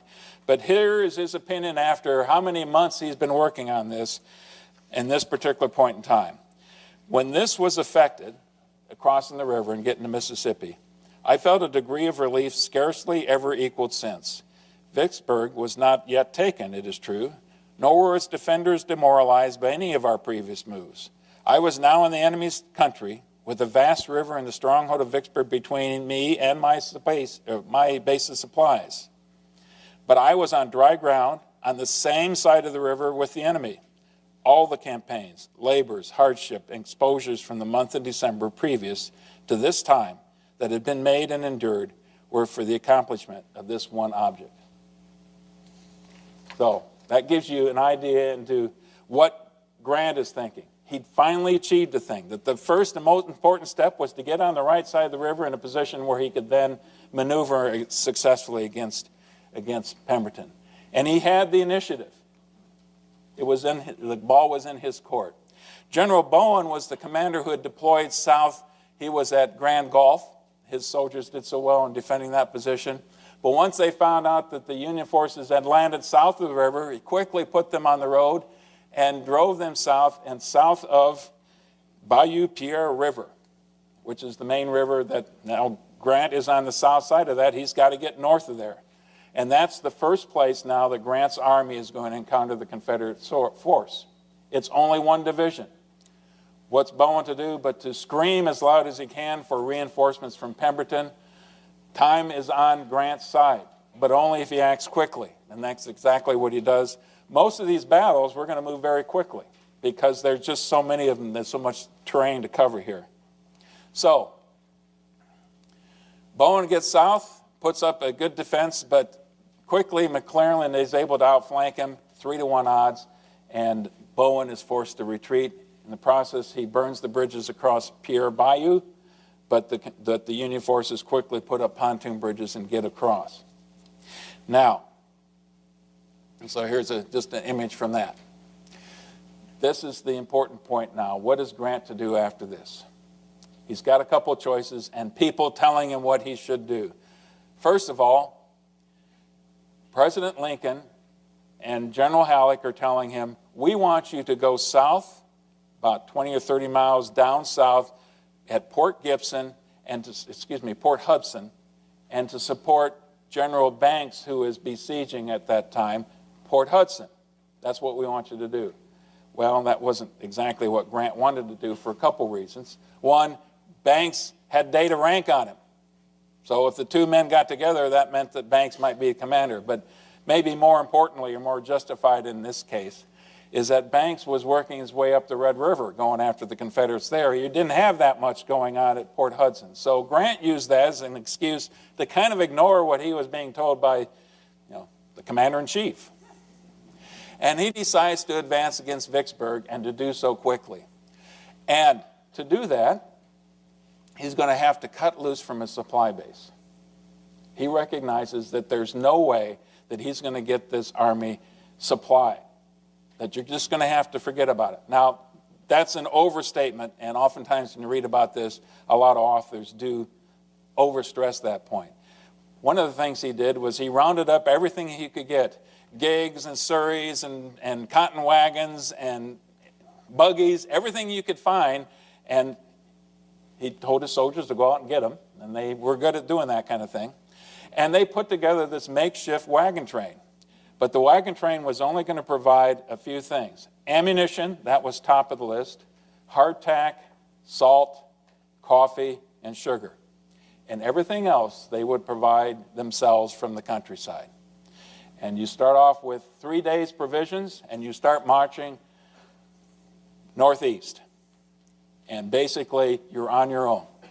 Now, one of the things I wanted to do here, and his goal was to get between the Confederates in Vicksburg and General Johnston, who had his command in Jackson. We'll see a map here in just a bit. One of the things I wanted to do, and one of the things that's always credited for Grant, is how good his instructions were. Clear, and yet not confining to the point where the other general receiving them didn't have some latitude. So here's the instructions that McPherson got about this time. Move your command tonight to the next crossroads if there is water, and tomorrow with all activity into Raymond. At the latter place, you will use your utmost exertions to secure all subsistence stores that may be there, as well as in the vicinity. We must fight the enemy before our rations fail, and we are equally bound to make our rations last as long as possible. Upon one occasion, you made 2 days' rations last 7. we may have to do the same thing again. That's as good a definition of commander's intent as you're going to find in the Civil War. McPherson knew exactly what was expected of him and how much latitude he had to work beyond that point. What about the other side? Pemberton. Both Pemberton and Johnston are essentially cautious men by nature. And here's the instructions Pemberton got from General Johnston. Johnston tells him, get your whole army, go after Grant, and engage him in combat as soon as you can. And in Johnston's eyes, the army is only going to increase, Grant's force is only going to increase over time, and so Pemberton needs to strike, and strike as quickly as he could. But to do that, Johnston understood that Pemberton would have to basically leave Vicksburg to its own defenses. Take your chances. You got to take those chances to get the numbers there that are going to be favorable to your side. What is President Davis telling him? President Davis is telling Pemberton, hold Vicksburg. Don't abandon Vicksburg. If you have to, fight house to house. That's how important Vicksburg is. And here's one of the problems. Pemberton is told that he's supposed to take his instructions from Davis. Now, anybody who's been in the military knows that's a convoluted chain of command. It doesn't work when you got two bosses. It's just not a good idea. But that was the situation that he was on. His decision ultimately is going to be to take 3 of his 5 divisions that he had in the region, consolidate them, and go after Grant, and leave 2 divisions in Vicksburg itself. Compromise. As far as Johnston was concerned, 3 divisions wasn't going to do the trick. And speed, alacrity was going to be of the essence for this whole thing. Here's the map. It's kind of bright, but I think this is the best map I could find that lays out the terrain. Here's Grand Gulf. Here's Port Gibson. Grant now has won the first battle at Port Gibson. Here's Jackson with a very small force under Johnston. Here is Vicksburg with Pemberton's force. And it's going to be Edwards Station right here where those 3 divisions are eventually going to be. And Grant's notion was to march his army between these 2 rivers, the Bayou Pierre, which is right down here, and the Big Black, which is here, and it goes right up through this region here. That's where the Big Black is. So you had a little bit of safety between those 2 rivers. Now remember, he doesn't have much cavalry force, but he deploys his forces this way. McClellan on the left, so McClellan is screening his army from the enemy, as you will. Sherman in the center and McPherson on the right flank. And they marched towards Raymond, and the goal was to get to Clinton. Clinton would be the spot between Johnston and Pemberton. That was the original goal. And you're cutting yourself off. Remember, they're just on their own at this time. The first engagement they have then is in the town of Raymond. That's May 12th. A brigade under control of Johnston is sent out to Raymond. He's expecting to encounter nothing more than a brigade of Union forces. So he gets to Raymond and almost immediately goes on the offensive, gets in the attack mode, charges, and it's a gallant attempt, but pretty quickly he figures out he's seriously outnumbered. And in fear of having his flanks overlap, so in fact, the person who carries the day in here is none other than Black Jack Logan, John A. Logan of Murfreesboro, of Illinois fame. Most historians would consider him the best political general of the Civil War. Certainly he did. He thought so. And I don't have reason to disagree with that either. So Logan carries the day in the Battle of Raymond. The next point in the map is Jackson. Now, I told you that the initial intent was to go to Clinton between the 2 forces, but by the time Grant got to Raymond, he decided he needed to go after Johnston and take Johnston out of the game right away before Pemberton had a chance to reinforce on the other side. So that's what they did. It's all very quick. No hesitation on Grant's part. Let's move forward. Shifts his focus to Jackson. McPherson takes the lead, goes up through Clinton, and then takes a right-hand turn, heads towards Jackson. And by this time, General Johnston decided, this doesn't look good. I'm not going to make a defense at Jackson. I'm going to withdraw north of the city. And I'll have General Gregg, same General Gregg who had defended so valiantly at Raymond, he'll be my rear guard through Jackson. So it's McPherson's troops who meet Gregg's troops as they approach Jackson. And yet another major battle, but it goes pretty quickly, and obviously the numbers on the Union side are in their favor. Johnson abandons the town, and Grant has what he wants now. He can now focus on Pemberton. What I want to do is there are several clips now as we play through the rest of this from two different people. Osborne Oldroyd, I think he's probably a private at this time of the war. He's from the 20th Ohio, so you're going to hear his voice, I think, 3 times, the perspective from the average soldier about how these things are going. And he's going to talk in this clip about the approach, because the weather doesn't always cooperate. There's a driving downpour as the Union forces are approaching Jackson, and that's what you're going to hear here. Oops. I'm going the wrong direction entirely.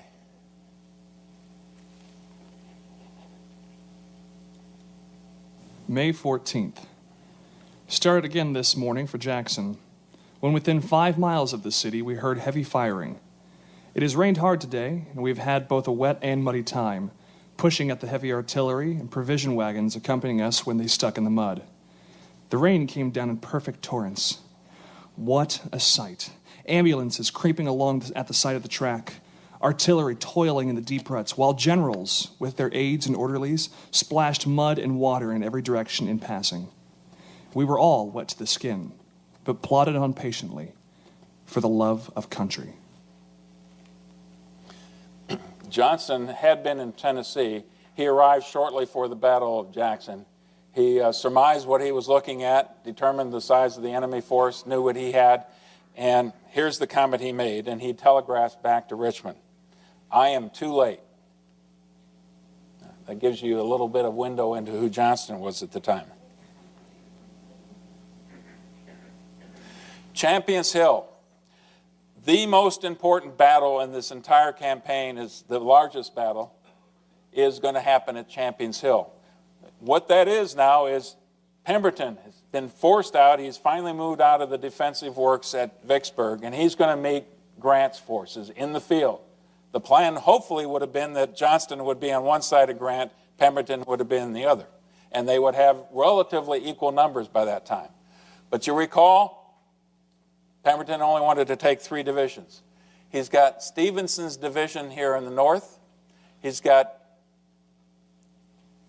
Loring's division and Bowen's division here stretched along this ridge line. Here is Champions Hill right here.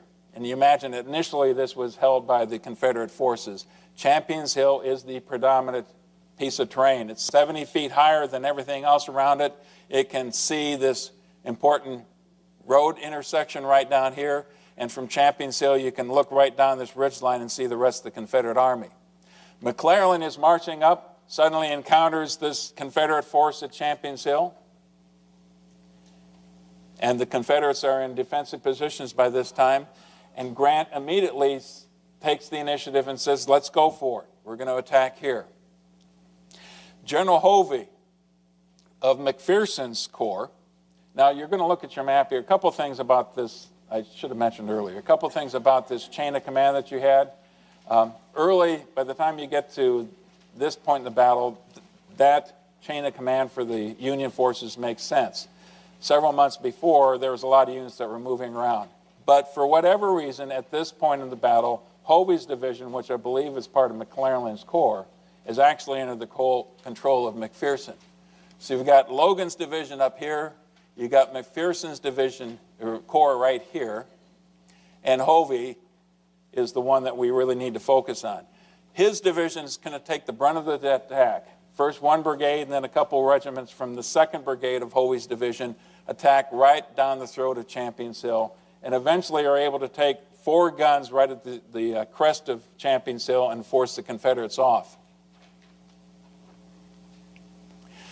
Stevenson is eventually, you don't see it on this one, but his forces are eventually going to have to fall back behind the Jackson Road in this vicinity right here. And parts of Logan's forces are actually going to sever the Jackson Road, which puts the entire Confederate force in a bind because they got to use that to get across the Big Black River farther down the road. So, at this point in the battle, we've got Pemberton telling both Bowen and Loring to send units up north to reinforce Stevenson's corps, or Stevenson's division up on the north side. The initial response from both generals is nothing. They don't respond at all. But a couple hours later, in the afternoon, Bowen's division finally moves north. And as they move north, they slam into that same piece of terrain around Champions Hill and are able to retake Champions Hill after some very bloody combat around that location. Now, look at that cul-de-sac, though, they've got right there. And here's Osterhaus and his division right here. And Grant is pumping units in the front to blunt the attack of the Confederates. And so they're really in a very bad spot. Osterhaus division attacks this direction, and it doesn't take long for the entire Confederate position to collapse. Well, it's just about this time that General Loring and his division decide to get into the action, so they start moving north as well. Just at the point in time when this road intersection is lost to the Confederates, and the whole rest of the Confederate force has got to move as quickly as they can back towards Vicksburg itself. So eventually what's going to happen is Loring's division gets cut off, and they have a hard time now getting back to Vicksburg. Wanted to show you this just as a good picture of the kind of combat that was at the top of Champions Hill around these guns. And then I've got a picture here of Private George Sires of the 24th Iowa. His particular company and that regiment was part of the attack right there, that crucial attack at Champions Hill. He was 25 at the time this picture was, at the time he was at the battle. I'm not sure how old he was here. This is his sweetheart back home in Miles, Iowa. She was 15 at the time. When he left for war, she was 14 years old, and he spent the war writing her letters. So I wanted to hear his version of how this battle went. Again I write and can announce myself alive and well by God's mercy. For who but him could lead me safe through so fierce a shower of death and destruction? It would be vain for me to attempt to describe so fierce a battle. On the 16th day of May, we was told the enemy was ahead of us, so we was taken into a rye field and formed into battle line, where we sent out skirmishers who found the enemy, and the work of death began. First, the 1st Brigade of our division, then 2 regiments of the 2nd came into action. Then we was called upon, and away we went. We soon captured a rebel battery of 4 guns, but had no support, so we was driven back again, and a large number of our men killed and wounded. I was in the whole of it, but did not know a man was hit until we received orders to fall back. Then I looked back and saw half of the company was down. Our regiment lost in killed and wounded 201, but it was bravely done and worthy of the name of Iowa soldiers. Our regiment lost the most men in that fight, more than any other one, and our company the most of any company. We was the last company to leave the ground, and that only when 29 men of ours lay on the ground, and some of them we took away with us. What monster war is here. It teaches us to kill our fellow mortal and joy in it. Those are the kind of letters that were always written by the soldiers on both sides to their mothers and sweethearts and relatives and friends back home. And they paint such a vivid picture of the war.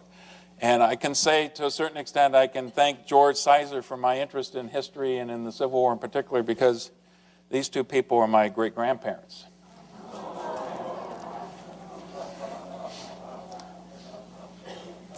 And I've got all the letters.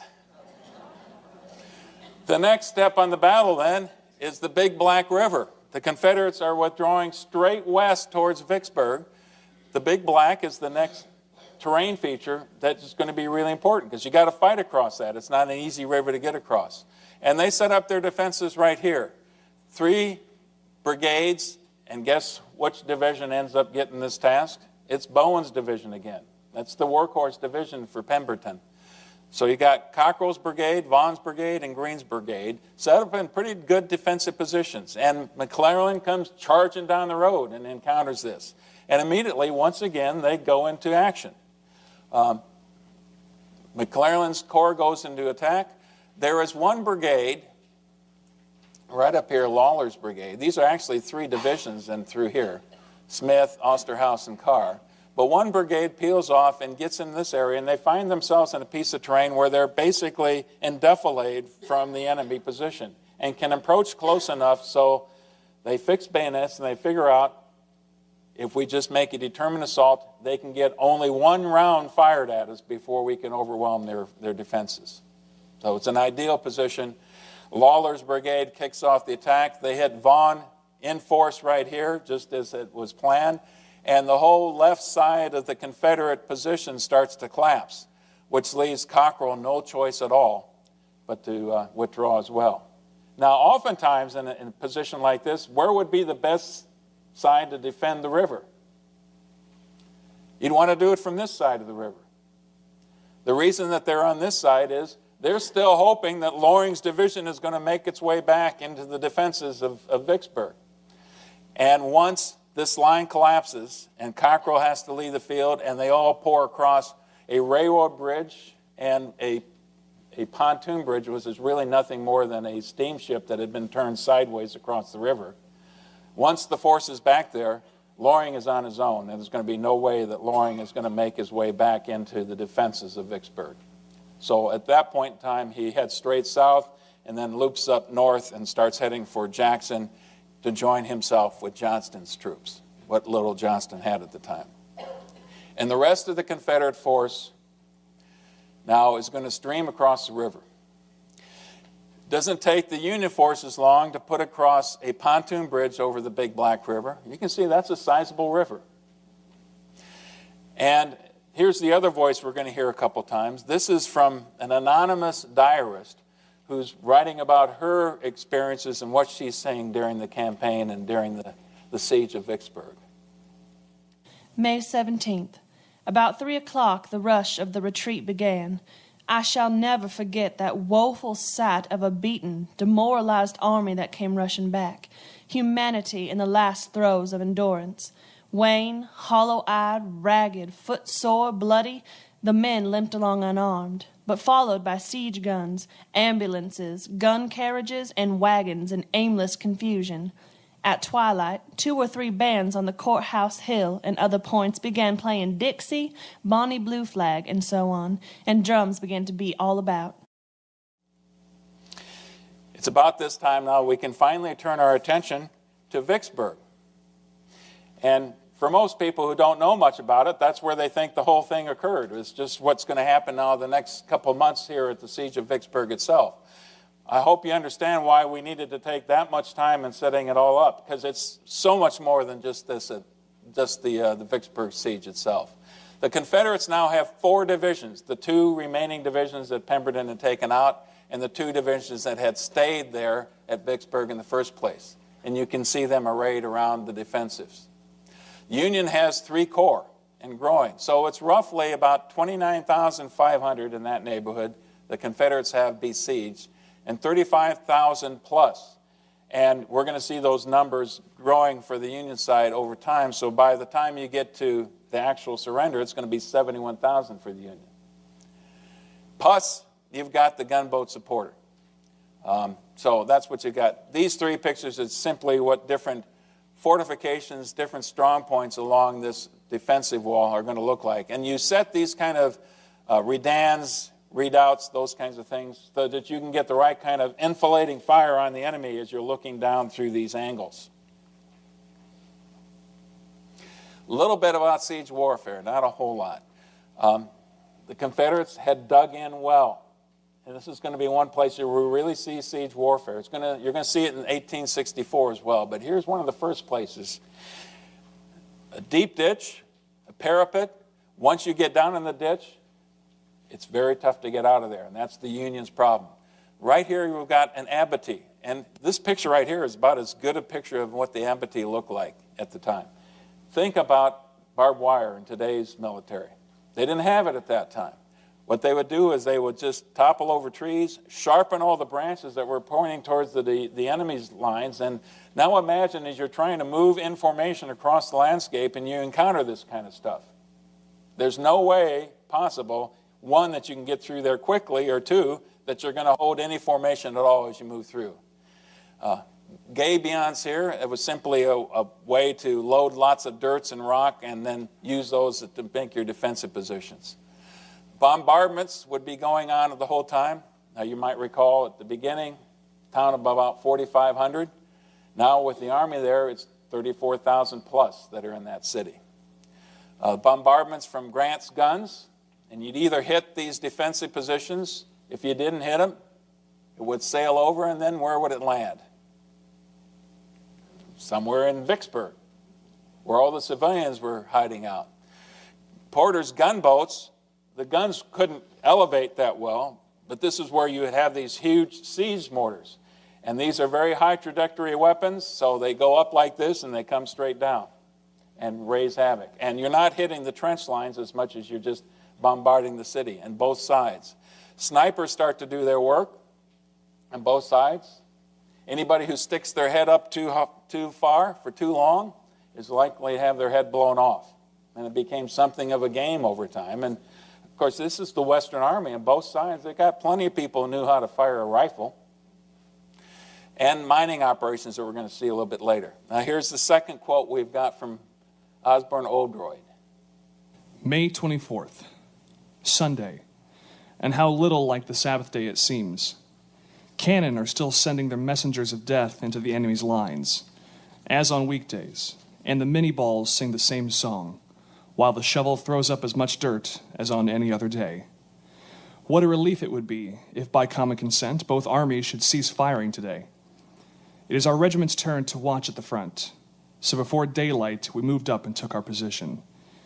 We placed our muskets across the rifle pits, pointing towards the fort, and then laid down and ran our eyes over the gun, with fingers on trigger, ready to fire at anything we might see moving. For hours, not a movement was seen, till finally an old half-starved mule meandered too close to our lines, when off went 100 or more muskets, and down fell the poor mule. This little incident, for a few minutes, broke the monotony. A coat and hat were elevated on a stick above our rifle pits, and in an instant they were riddled with bullets from the enemy. The rebels were a little excited at the ruse, and probably thought, after their firing, there must be one less Yankee in our camp. In their eagerness, a few of them raised their heads a little above their breastworks, when 100 bullets flew at them from our side. They all dropped instantly, and we cannot tell whether they were hit or not. Okay. The siege of Vicksburg. The first couple weeks, Grant tried two major assaults. In the first case, on May 19th, it just involved Sherman's Corps. And this is the only assault I'm really going to describe in detail. It's simply because of the matter of time. But it's going to give you a real good picture of what it was like. Sherman's forces attack there. Brigade-sized elements. They attack in line. They move forward. They encounter all these obstacles that we were talking about. A handful of them get to the trenches, and then they stuck in the bottom of the trenches, and they mill around there for, I don't understand the bravery of these people. Oftentimes they'd be down in those trenches for a long time, until the Confederates on top of the parapets started to light cannonball fuses and just roll them down, cannonballs, into the trenches. And that pretty much ended the battle. Sherman, he had 600 casualties in that one assault. Sherman learned a couple things there. By the way, there's 5 Illinois regiments in that assault, 5 of them. He learned that you've got a problem getting through all these obstacles, and you need to have a lot more artillery support to keep the enemy's head down. So he's going to change his whole plan once you get to May 22nd. And his attempt to do that is to have his troops move down the road. And let me see, what's the name of this road here? Graveyard Road. Seems fitting. In column, they're going to move down here, columns of 4 in front. The whole regiment, the whole brigade strung out behind them. In front of that was a specially selected, entirely volunteer group named the Forlorn Corps. And it was forlorn because it was assumed if you volunteer for this duty, you're probably not going to come back. They were armed with two things, with planks and with debris. I said, okay, planks and debris. The idea was to get the debris up into this trench line, to throw the debris in there, to throw the planks over across the debris, and then the troops that would follow after you would use that to get up the wall high enough and into the enemy defense works. Well, I don't need to tell you how that worked. It didn't work well at all. Most of the Forlorn Corps, again, some of them got to the trenches, not a lot of them. Many of them died right there. The other troops behind never even made it to the trenches. There was supporting attacks after that in other portions of the line. And by 3 o'clock in the afternoon, after a few hours of this, Sherman says to a subordinate, "This is murder. Order those troops back." Now, by this time, this was on the 22nd, this was all three corps, McPherson, McClellan, and Sherman were launching attacks in the same time and the same day. McClellan, farther down south in the defense works, had to go against the railroad redoubt. This is the railroad from Jackson over to Vicksburg. That was a crucial area.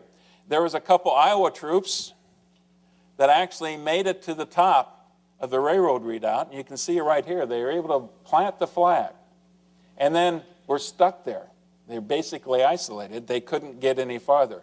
But McClellan looked at that and sent out a message. "We are hotly engaged with the enemy. We have part possession of 2 forts, and the stars and stripes are floating over them. A vigorous push ought to be made along the entire line." So Sherman sees this. He's conferring with Grant at the time. Sherman says, "I don't believe that for a second," or words to that effect. Grant basically says, "Well, I think we have to take it at face value," and orders both McPherson and Sherman to continue the attack. McPherson sends a division to support what McClellan has done, but it all ends in disaster. And there are hundreds now of dead Union forces laying up in front of this embankments that the Confederates have constructed. That happens on the 22nd.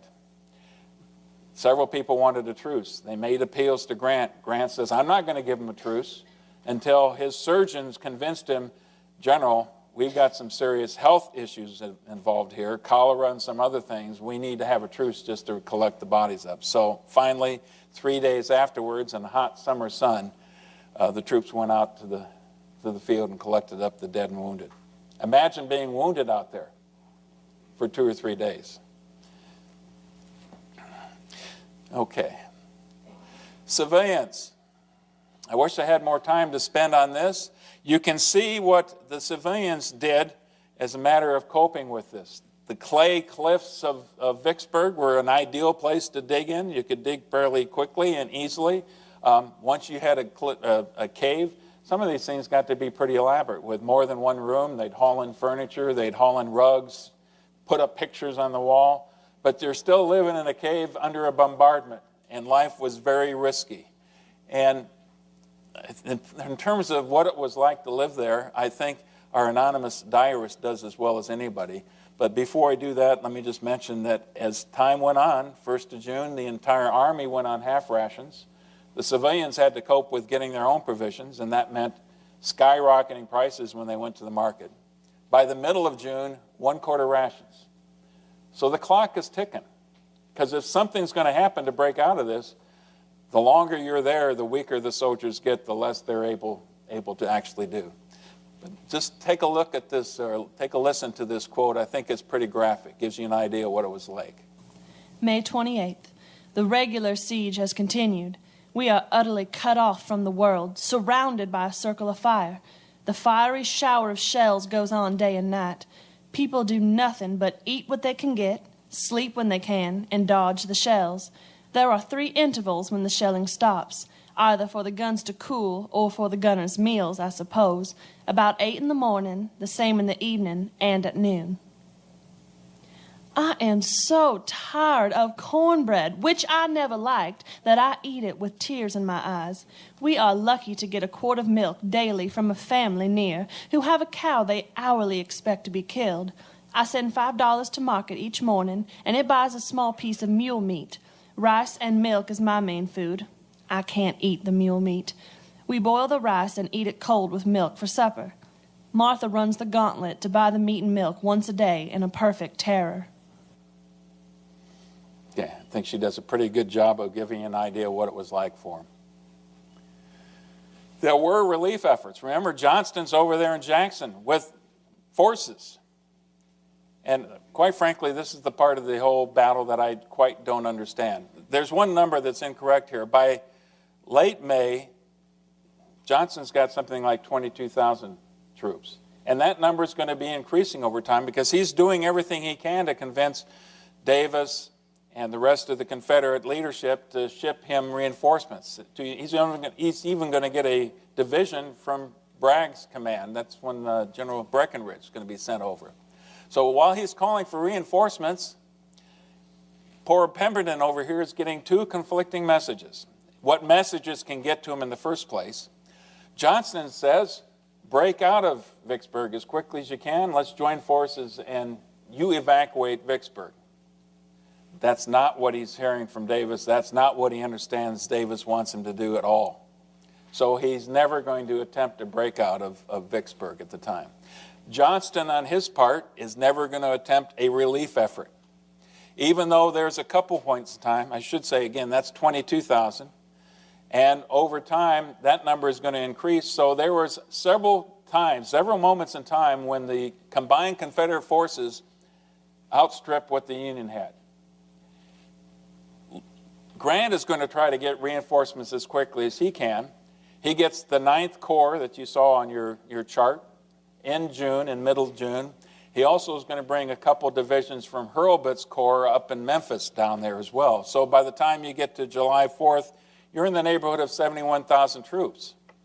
And a lot of those troops by July 4th are pointing east towards Jackson and Johnston's expected attack. Again, Johnston never attacks. A couple other things we need to mention here, very briefly. Grant gets a little bit bored during the siege. What do you suppose Grant did during the siege? He went on a serious bender for about 2 or 3 days, and his staff did all they could to suppress the information getting out. And they were incredibly loyal to him in that respect. They knew he was the guy who was going to deliver a victory to him, but he could destroy himself as easily as anybody could. The other person who was always problematic was McClellan. Now, you remember that the rest of the generals weren't entirely pleased with McClellan after the assaults on the 22nd of May. Shortly after that, McClellan started talking to newspaper reporters, and Sherman gets this newspaper article that's talking about how McClellan had almost broken through, but if only he had been properly reinforced by McPherson and Sherman, then he could have carried the day. Well, what's Sherman to do but to talk to Grant? And Grant, at that time, says, I will get rid of McClellan at the first chance I get. And here's what happens. Actually, I got these two stories reversed. He was fired after the incident I just talked to you about. Shortly before that, he was getting some instructions to move some of his forces over towards the Black River to block Johnston. And the Colonel Wilson, has to deliver that message. And he delivers to the McClellan, and McClellan says, I'll be damned if I'll do it. I am tired of being dictated to. I won't stand it any longer, and you can go back and tell General Grant. So Wilson, of course, goes back and tells General Grant, who didn't take it too well. But before he goes back, Wilson, obviously a little bit indignant, says, General, do you really want me to say that? He says, well, I'm not cursing you. I was simply expressing my intense vehemence on the subject matter. So when Wilson goes back and he tells Grant about this whole thing, he tells him about that last comment. I am simply expressing my intense vehemence about the matter. And that became the joke around the camp for a long time afterwards. Anytime somebody got a little bit lively, well, I'm simply expressing my intense vehemence about the matter. Well, Grant finally gets his reason to relieve McClellan and is happy to do so. That leads us to the surrender. Right before that, you've got an occasion where a letter starts to circulate and ends up in Pemberton's hands, and the Army, the anonymous letter, who would sign this thing? The Army is saying, either feed us or surrender us, because we're starving. On July 1st, he takes counsel of his generals and asks them if they think it would be wise to try to break out of Vicksburg. And all the generals are saying the same thing. We don't have the strength to do it. No, that's not a good idea. One more quote here from our anonymous diarist. June 25th, a horrible day. The most horrible yet to me because I've lost my nerve. We were all in the cellar when a shell came tearing through the roof, burst upstairs, tore up that room, and the pieces coming through both floors down into the cellar. One of them tore open the leg of Henry's pantaloons. When Martha went for the milk, she came back horror-stricken to tell us the black girl there had her arm taken off by a shell. For the first time, I quailed. Every night I had lain down expecting death, and every morning rose to the same prospect without being unnerved. But now I first seemed to realize that something worse than death might come.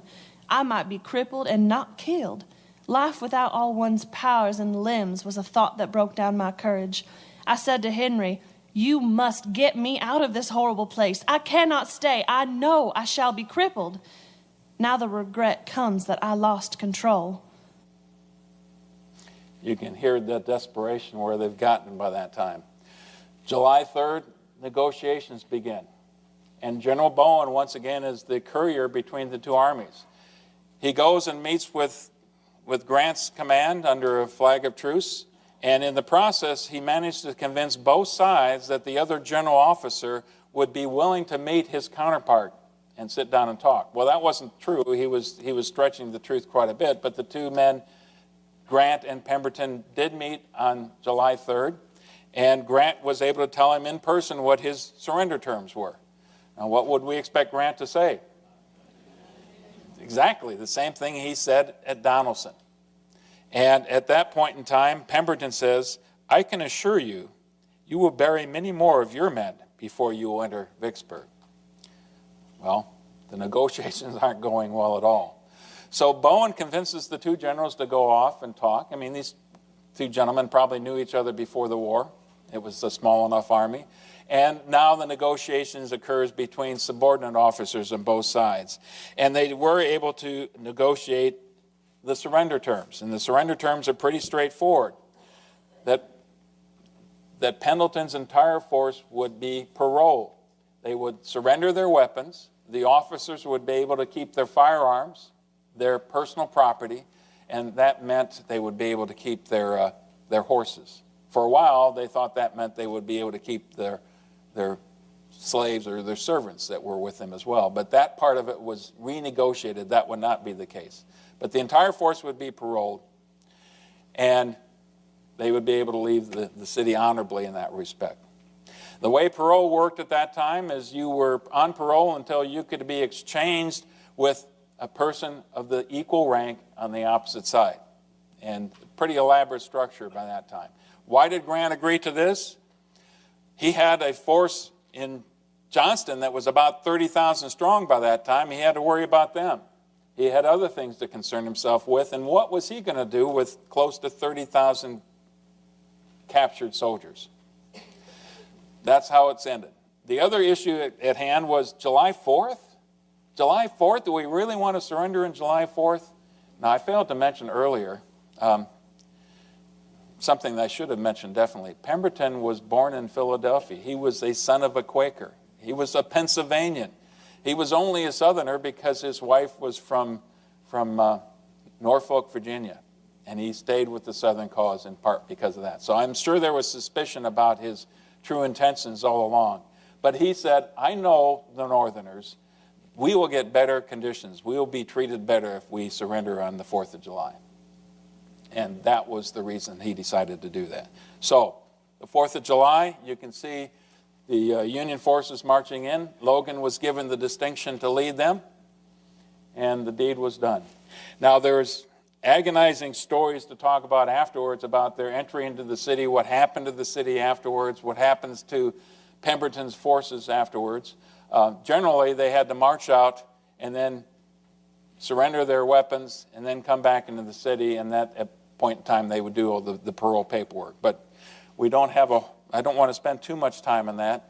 I wanted to get to some of the reactions of the impact of the battle. First of all, Johnson is taken care of pretty quickly. He withdraws to Jackson without actually taking any combat, and then evacuates the city as well. He's still not ready to take on Grant and his forces. You remember that Port Hudson downriver was being besieged by Banks and his forces.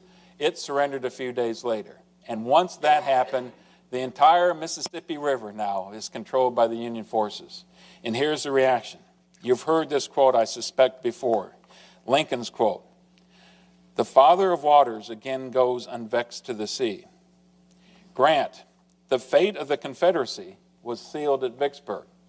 Now, all these quotes get to how important they thought the surrender of Vicksburg was. Sherman, "The results at Vicksburg and Gettysburg," of course, remember Gettysburg, the battle was ended on the 3rd of July, and now you've got Vicksburg on the 4th of July. Sherman says, "It should have ended the war, but the rebel leaders were mad and seemed determined that their people should drink of the very lowest dregs of the cups of war, which they themselves had prepared." Well, you can always count on a good quote from Lincoln, and you can always count from a good quote from Sherman, I think. Here's what Robert E. Lee said about Vicksburg, and I'm sure he was thinking about Gettysburg as well. "For myself, I felt that our last hope was gone, and that now it was only a question of time with us." That's pretty telling, because the war is going to last 2 more years. Davis, well, he continued to call Lincoln a despot. The Yankee armies were criminals and savages. I mean, he had plenty of evidence of that. And as far as he's concerned, there was no going back. And the last hope now was that election of 1864. And Lincoln loses. Maybe we can win the war that way. One other comment here, one quote, and this is Lincoln's letter to Grant. And this is another one of my favorites. Major General Grant, my dear General, I do not remember that you and I ever met personally.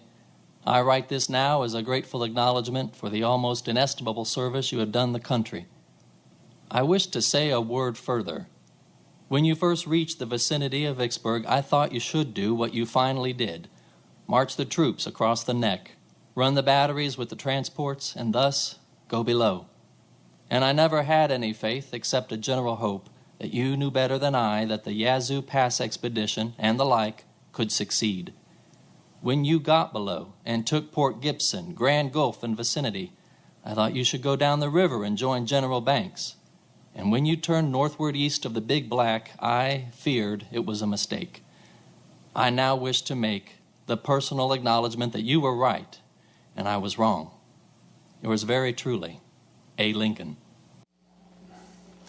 Yeah. Would that be the kind of thing our politicians would say today?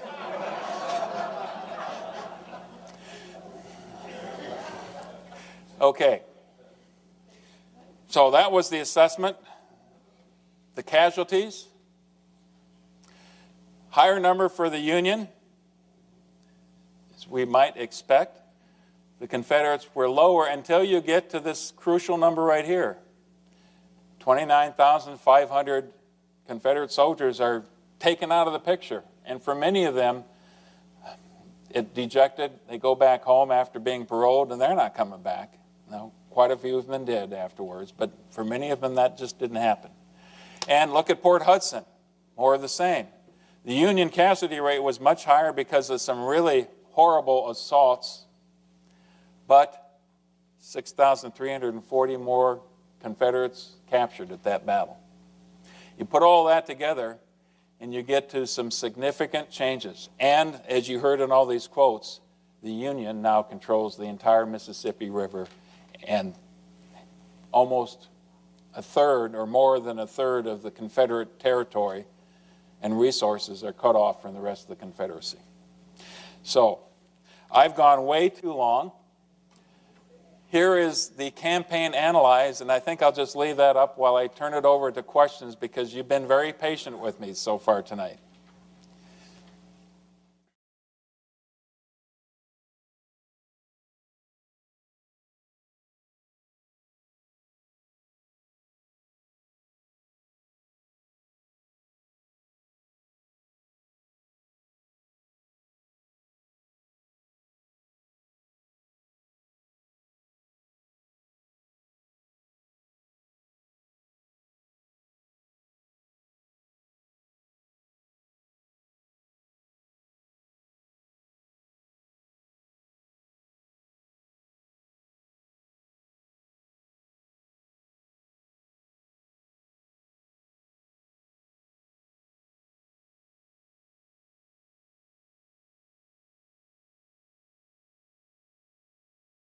Thank you, Eileen.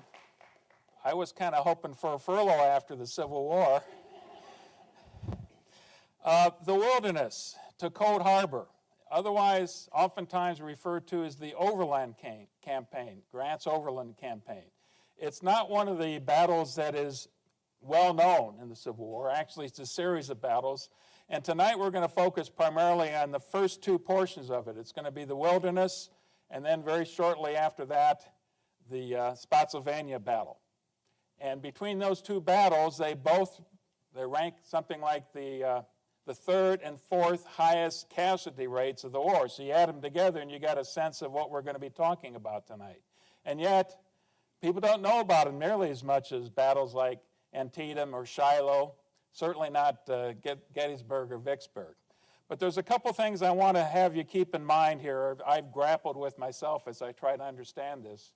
One is that we're going to see the nature of warfare, the nature of the Civil War combat evolving during this time frame. Much more emphasis now is going to be on the entrenchments. The soldiers wised up. They figured out a much better chance to survive if they're in the defense and they have some kind of barricades up. The other thing and then it's a matter of trying to figure out for Grant how you can overcome that, either by maneuver or by head-on assaults. And that, quite frankly, the second part is how he earned the name, the Butcher, after this was all over. The other thing that I want to mention, and this is just me, if you will, I always try to approach these things by understanding what's going on. And there's a part of me that can understand the events of these battles. But I got to tell you that reading these, in fact, this is a thread throughout the entire Civil War period, but especially these battles we're going to be talking about today. I am in awe of what these soldiers on both sides went through, what they did, the courage they showed. Say what you will, the devotion to their cause, or maybe more appropriately, the devotion to their buddies, their comrades in arms. And we're going to see that over and over again. I can't quite comprehend what it takes to do what they did in combat. But then we're 21st century creatures, and they lived and grew up in the 19th century. So that's how I would like to at least start this and mention those two things. Grant goes east. Wanted to talk a little bit about who Grant was at the time. And you know, we have this mythology about Abraham Lincoln, about how he came out of such humble beginnings and rose to the top ranks of politics and now is considered the greatest American president. Well, if you think Lincoln had a humble beginning, maybe not in the childhood years, but if you're looking at Grant's career prior to the time the Civil War begins, you're thinking, Ulysses Grant, the main, most important general officer in the Civil War on the Union side? Go figure. How can you understand that? He, like almost everybody we're going to be talking about at the Corps level or higher today, a graduate of West Point. He had some time in the Mexican War. He came from Ohio to begin with. But by the late 1840s in the early 1850s, he's out in California, separated from his wife Julia, very lonely, and resorts to drink a little bit more than he should. He leaves the Army in 1854. He goes back home. He had a couple options, but one of them said you had to live someplace other than where Julia and the family were going to be. That was not going to be a solution for him. So he goes back to St. Louis, farms for a few years. He's essentially a failure at being a farmer. He did buy a slave. When he gave up farming in 1858, a year later, he let his slave go, even though he desperately needed the money. But he freed his slave in 1859. And finally makes his way north and ends up in Galena working for his father in his tannery business in Galena. And most of you know that story as well. And he wasn't very good at that either. For a while, he was trying to sell real estate or property, was a failure at practically everything he did. So why Ulysses Grant? I've got a couple quotes here that I think begin to explain it. One of them you've heard before if you've been faithful in these. It's Sherman's view on why Grant was successful. I am a damned sight smarter than Grant. I know a great deal more about war, military history, strategy, and grand tactics than he does. I know more about organization, supply, and administration, and about everything else than he does. But I'll tell you where he beats me, and where he beats the world. He don't care a damn for what the enemy does out of his sight. But it scares the hell out of me. Sherman had a wonderful way of words and very succinctly described what was unique about Grant. And we're going to see that today, the audacity of the man. And a parallel with the audacity that you see in Robert E. Lee, I think, as well. And willing to risk all. And whatever else you can say, and this might address Eileen's concerns to begin with, McClellan hated the idea of sacrificing this army that he had built and devoted so much energy to. Grant understood that that's what war was all about, that you had to put them at risk. And he had whatever else he had going for him, he had an ability to be able to relax in the heat of combat and to keep things straight in his own mind. The next comment is from Lincoln, and this, I think, is from his time either at Vicksburg or Chattanooga, but Lincoln reflecting on Grant. Grant is still pegging away down there. As we used to say in Illinois, I think he will make a spoon or spoil a horn before he gets through. Some of our folks think him slow and want me to remove him, but to tell the truth, I like U.S. Grant. He doesn't worry and bother me. He isn't shrieking for reinforcements all the time. He takes what troops we can safely give him, considering our big job all around, and we have a pretty big job in this war, and does as best he can with what he's got and doesn't grumble and scold all the while. Yes, I confess I like General Grant. U.S. Grant, Uncle Sam Grant. Okay. So, because of Grant's successes at Belmont, Forts Henry and Donelson, his ultimate success at Shiloh, although he had a tarnished reputation coming out of that battle, certainly at Vicksburg and then at Chattanooga, Grant seemed to be the obvious choice when Lincoln and Stanton were looking for somebody to actually take command of the entire armed forces, the Army, I should say. So on March 3rd, 1864, he's offered that command. March 8th, he heads to Washington, D.C., arrives in town March 8th, and here's another mark of the man. He's, kind of rumpled clothes. He goes into the hotel. The desk clerk doesn't even recognize him. Grant's got his son with him, so he just, says he'll take whatever room is available until the desk clerk sees him write his name, U.S. Grant and Son, and then quickly decides to assign him the best room in the hotel. Shortly after that, Grant goes over to the White House to meet the president. It just so happens that night that there's a big reception going on in the White House, and typically when there's a reception at the White House, all the attention is focused on Lincoln and on Mrs. Lincoln. But then Grant shows up, and there's a big to-do. Lincoln goes over and introduces himself. Well, here is General Grant. Well, this is a pleasure. That was the opening line between the two men.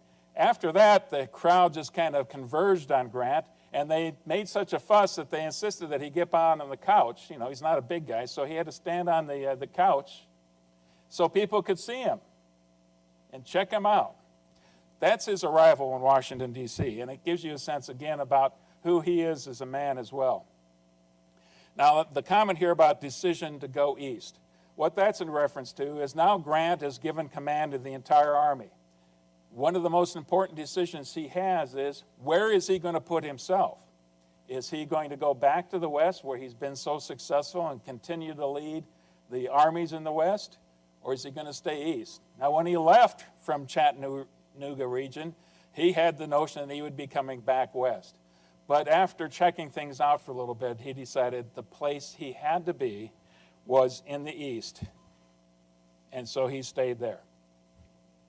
Now, let's talk quickly about his strategy. What's the basic strategy? And Lincoln was very much in tune with this. What Lincoln wanted to see happen all along was certainly very much in the mind of Grant as well. So here's the essence of his strategy. In the past, the armies in the East and West acted independently and without concert, like a balky team, no two ever pulling together, enabling the enemy to use to great advantage his interior lines of communication for transporting troops east to west. I therefore determined, first, to use the greatest number of troops practicably against the armed forces of the enemy. Second, to hammer continuously against the armed forces of the enemy and his resources, until by mere attrition, if no other way, there should be nothing left to him. His first decision has to do with General Meade, General George Meade, the victor at Gettysburg. But beyond that point in time, Meade had been rather lackluster in his performance. They fought the Army of Northern Virginia retired behind the Rappahannock and the Rapidan rivers, and then dug in at Mine Run, a location Mine Run, west of Fredericksburg, west of Chancellorsville region. There was one attempt that Meade made in November to break that line, but they lost their security, they lost this element of surprise, and Meade decided he wasn't going to ram his army into those defenses that the Confederates had. So they called off the offensive. That was as close as Meade got to a major campaign in all those months after Gettysburg. And now we've got Grant arriving in town, and he decides that he's going to leave Meade in charge of the Army of the Potomac. Now you're going to see in the command arrangement that's a little bit awkward later on. But what he tells Meade is telling. Lee's army will be your objective point. Wherever Lee goes, there you will go also. So you're not going to let off on the pressure of Robert E. Lee. Now we need to look at the map here and kind of go around the horn. And essentially what Grant wanted to do was to hit all of these places, have major offensives by all of these major Union commands at the same time. So here is, well, I might need to turn this on. That might help. Here is Meade driving south towards Richmond. Richmond is right there. At the same time, Benjamin Butler has a command, and he's going to come up right essentially the same place where McClellan's Peninsular campaign was, fighting up the peninsula towards what was considered the back door of Richmond. At the same time, you've got Franz Sigel driving down the Shenandoah, tearing up the Shenandoah and occupying the Confederate forces there. At the same time, his favorite subordinate, William Tecumseh Sherman, is going to lead that army, the Army of the Cumberland and the Tennessee, towards Atlanta, and then beyond that point. At that point in time, they didn't know where. And finally, you've got Banks's command, Nathaniel Banks, along the Mississippi Delta region, and the notion was to send it against Mobile. All of these things to go on at the same time. The only part that really didn't happen that way was Banks. What happened with Banks, Lincoln was nervous about what was going on in Mexico with the French incursion there, the French invasion. So he thought it was better to send Banks's forces up the Red River Valley right here. So all of those things are essentially going to be happening at the same time. In the past, the armies in the Here is the Army of the Potomac, and you've got these handouts in front of you as well. Major General Winfield Scott Hancock in the 2nd Corps, 5th Corps, 6th Corps, 9th Corps. The only one I really want to talk about here a little bit is the 9th Corps. And this is part of the awkward command arrangement. You might remember that Ambrose Burnside was the commander at Fredericksburg, and that Fredericksburg was an absolute Union disaster. And this was a case where the Union was insisting on charging up Marye's Heights into the sunken road, and the Confederates behind that stone wall and sunken road and just decimated the Union ranks one after another. Anyway, he was the most senior commander here. He was senior to General Meade. So Grant didn't figure he could put him over the command of General Meade as well. So Burnside reported to Grant. Meade, Army of the Potomac with 3 Corps and with the Cavalry Corps, report to Grant. All of them do that. But there's a couple other things to remember about this as well, and I'm going to move through the battle a little bit more quickly, but I need to kind of lay out some markers on this case. 118,700 men. That's a huge army. There's some things to remember here. First of all, roughly half of the regiments in the Union Army in the early part of 1864 were coming up to their end of their 3-year enlistment term. Half the regiments, something like 60,000 men in Grant's force alone. If they all left, if the cream of the army left, what are you going to fight with? You'd have a lot of raw recruits, inexperienced soldiers, commanders that might stick around. So the first thing they have to do is to re-enlist as many people as they can. One of the things they did is the United States offered up a $400 enlistment bonus. Well, that sounds like a decent amount of money now. It sounded like a big chunk of money to them at that time. But this is in an era when salaries for people back in the civilian world were on the rise for obvious reasons. But they were able to entice people to do that. Bounties as well were going on. Certainly the draft, although by this time that didn't amount to too much. But a lot of pressure was put on units, individual regiments, and by this time they might have started at 1,000, but a lot of the regiments had maybe 200 or 300 or 400 men in them. 400 would be a high mark.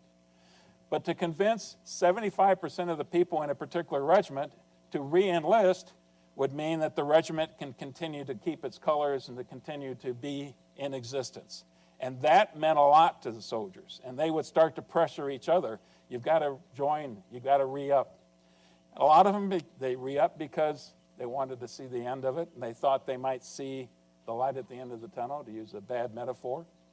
But roughly 50% of them did, 50% of them didn't. Something like 27,000 of them remained in the force. A lot of the people in Burnside's 9th Corps were new, a lot of new regiments. The Union at that time tended not to take new replacements and to farm them out throughout the entire army. They would form brand new regiments. So that inexperience would all be concentrated in these units. Something like only 6,000 of 17,000 men in that 9th Corps are going to be experienced soldiers. So the 9th Corps is going to be weak to begin with. And just a marker here, the 4th Division was essentially color troops. U.S. color troops is how they were referred to at the time. And for most of the campaign that we're talking about today, they spent their time guarding trains. In other words, the wagon trains and supply depots and things like that. So not as well trusted as the more seasoned troops. Still, having said all that, I do want to have you listen to this quote. Never since its organization had the Army of the Potomac been in better spirits or more eager to meet the enemy, and never did an army seem to be in better condition for marching or fighting. I've never seen the army move with more exact order, with a less number of stragglers, and with so little apparent fatigue to the men. So they went into this campaign with high morale and certainly high numbers. Never since its organization Union commanders, I'll just talk about them very briefly. Winfield Scott Hancock, one of the heroes from Gettysburg, considered one of the best soldiers of that era, had a very solid reputation.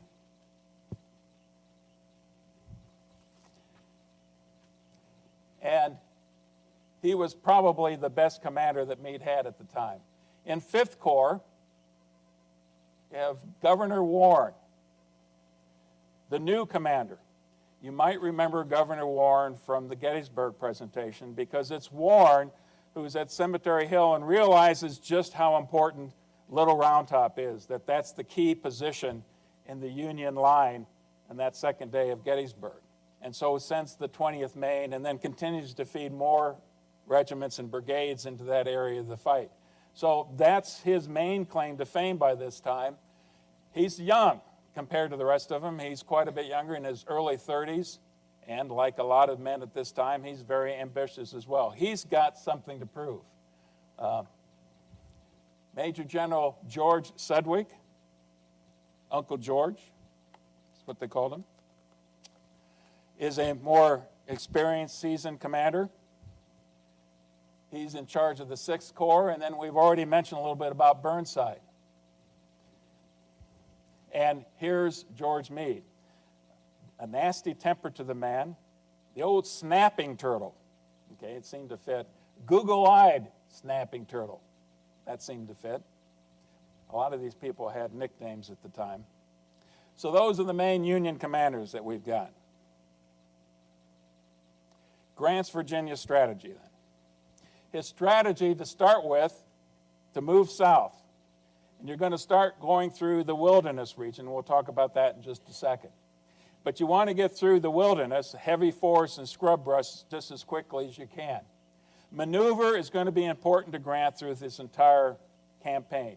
It was certainly important at Vicksburg, a little bit less so at Chattanooga. But you all remember in Vicksburg the brilliant maneuvering he did, outmaneuvering both Pemberton and Joe Johnston throughout that entire campaign. But the other thing that Grant has always got in the back of his mind, his army is bigger. He can get reinforcements more easily than Lee can. If we just wear down the enemy, what military people refer to as attrition. It's the bloody side of combat, I'm afraid, but that's what he had in his notion, that it would have to take that you're not going to have one decisive battle, you're going to have to wear down Lee and the Confederates.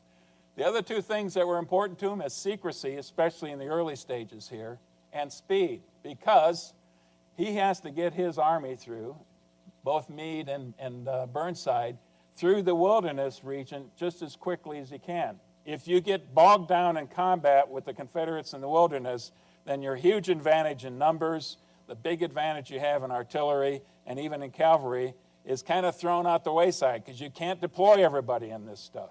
It's just too thick. He also has the need for building up his base of supplies because this is going to be a long campaign. He recognizes that right from the beginning. But check out this. There's just part of the supply train, that many wagons. And then check out the next picture here. I found this one, obviously it's a modern day picture of the wilderness region. And I think it gives you a pretty good idea of what kind of terrain they're going to be heading into until they can clear south of the wilderness. By the time you get to Spotsylvania, it starts to open up quite a bit. Still a lot of forests and trees, but this is what you're going to be fighting through. Now, imagine taking that wagon train and putting it down roads like that. And then you try to pass if you're a line of infantry, a column of infantry marching, and suddenly the artillery comes by or the cavalry. Nothing but huge log jams in a lot of the cases. Why is the wilderness so much thicker than many other parts? And again, we talked about this when we talked about Chancellorsville. This region, much of it had been an iron smelting region before the war.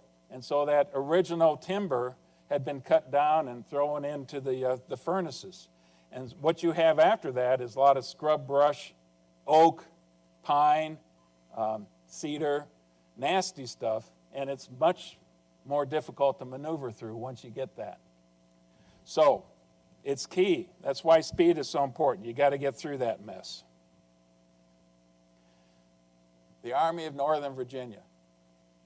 118,000. Lee's got something like 64,000. But practically all of them are seasoned troops. And he's got seasoned corps commanders as well. James Longstreet, just back from the Western Theater. Remember that he was at Chickamauga, led some attacks there, some successful attacks at Chickamauga.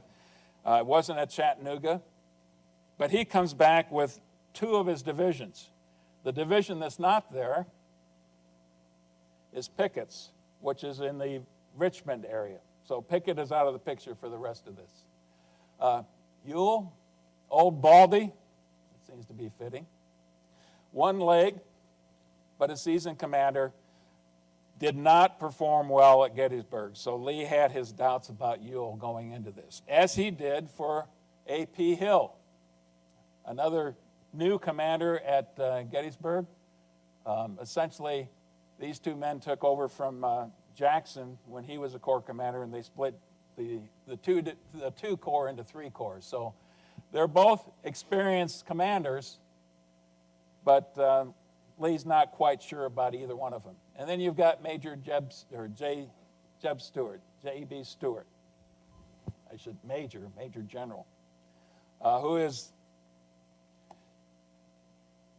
the supreme cavalry officer for the Confederacy at the time.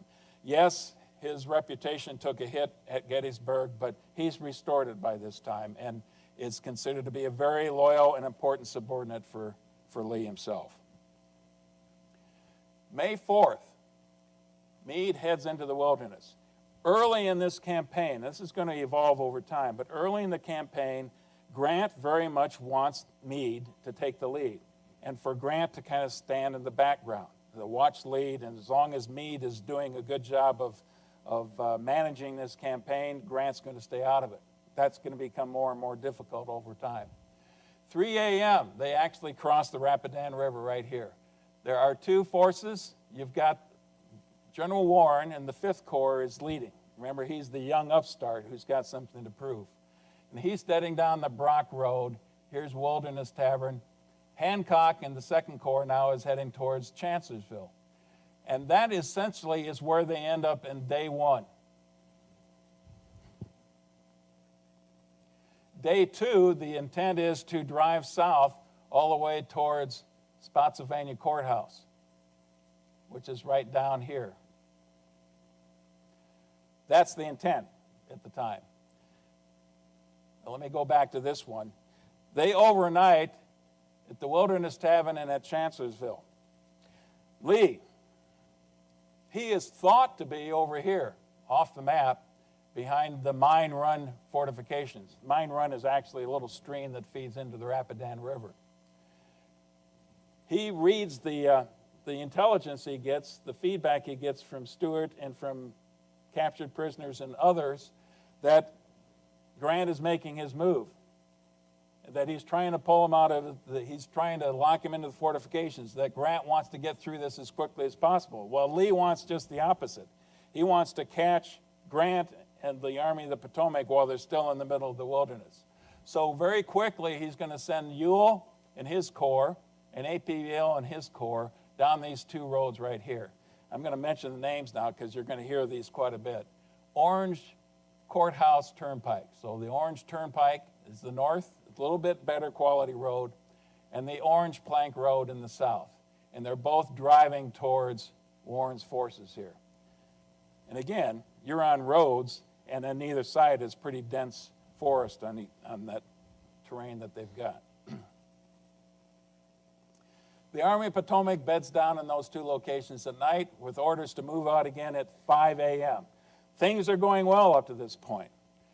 But Warren is unaware that he doesn't have a cavalry scout out to his west. He does send a division. This says Getty from the 5th Division. That's not correct. It's going to be General Griffin, we'll see in the next slide here.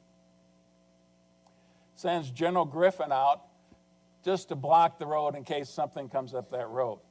And Warren heads back down south on the Brock Road. Now this thing, your column lasts 3 miles. That's how long it can stretch out on these roads.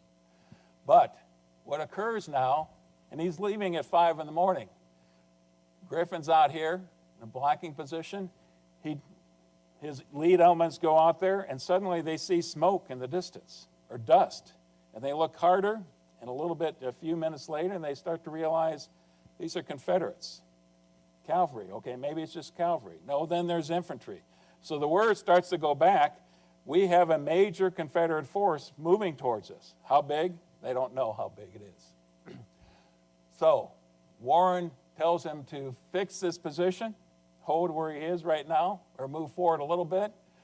And soon they start to realize it's a much bigger force than possible. By the time you get to about right here, in Sanders Field is where the Confederates stop their movement and dig in. They immediately start to entrench. And Griffin and his forces stop short of that. The word obviously starts to filter up the chain of command. And now you're getting the information to Meade. Meade says, attack. Meade soon is going to counsel with Grant. What should we do? It looks like they're trying to catch us on the flank. We're not quite sure how big this is, but both Meade and Grant decide, well, he wants to fight here, we'll fight here. Shortly thereafter, notice this, 5:30, Meade orders Warren to attack. This is 5:30 in the morning. 1 o'clock is when the attack actually begins. There were repeated orders for Warren to attack, for Sedgwick to close up as quickly as he can, to get on the right flank, and to attack in conjunction with Warren. So why does it take so long, almost 6 hours, for this actually to come to pass? Well, Meade is an impatient man. Grant certainly is impatient by this time as well. The problem is, Warren doesn't want to attack until he's got his lines all coordinated. The worst thing you can do is to throw your units in one at a time, what we say a piecemeal attack, because that just exposes to the strength of the enemy, and then another group comes forward and they have the same results. So you want to get everybody in line as much as you can. But how do you get your armies online in this mess? It takes time. When you can't see to your left and right more than maybe 20, 30 yards, when you can't control more than a company, how do you try to manage this beast in there? There are a variety of reasons. Maybe Warren could have been more aggressive, but this was the essence of the problem that they are going to have throughout this major battle that they have in the wilderness, trying to get the soldiers in line in this difficult terrain. The attack finally begins at 1 o'clock. They're attacking into the teeth of the Confederate defenses. Ewell manages this battle well by sending reinforcements where he needs, by localized counterattacks to push the Union forces back, but generally staying on the defensive for the day. That's the way it's going. And here's a picture here of Saunders Field, close to that, Union forces bringing some of the casualties out during the midst of the battle. So that's what you've got going on in Saunders Field in the northern part. And again, this is all on the Orange Turnpike. There are other things going on in the south. When Meade figured out that there is also a force coming down the Orange Plank Road to his south, a Confederate force, he realized he needed to get Hancock there as quickly as he could. And Hancock is going to be coming from the south. He actually comes in from this area and then has to go up north. To be able to get to the crossroads at the Brock Road and the Plank Road, this place right here first, is going to be very important. And over again, we're going to see race to a particular crossroad. In this case, the Union wins. And the reason it does is because Meade sends General Getty from the 6th Corps, that's part of Sedgwick's Corps, down as quickly as you can. Double quick, get down to the intersection as quickly as you can. I think Getty got down there about 5 minutes before the lead Confederate elements got there. But now he's going to be there for a couple hours, and he has to hold off A.P. Hill and his main forces, a couple divisions coming in. And it's touch and go until finally Hancock can bring elements of his corps north along the Brock Road here. And just like in the north at the Orange Turnpike, you've got piecemeal attacks as units arrive back and forth. To give you a sense of the heated combat at both of these locations, these are not small engagements at all. These are going on for hours at a time, feeding new units in as they arrive. Let me just let you listen to a Confederate soldier's view of the battle. I doubt whether any more violent or sanguinary contest occurred during the entire Civil War than just here.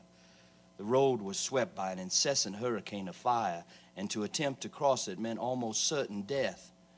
A butchery pure and simple it was, unrelieved by any of the arts of war, in which the exercise of military skill and tact robs the hour of some of its horrors. It was a mere slugging match in a dense thicket of small growth, where men but a few yards apart fired through the brushwood for hours, ceasing only when exhaustion and night commanded a rest. If you know anything, if you've read anything about the Battle of the Wilderness, you've read that fires began in these battles, in the brush that they had, and that the casualties that were laying in the middle of the lines would get caught up in the fire, unable to crawl out.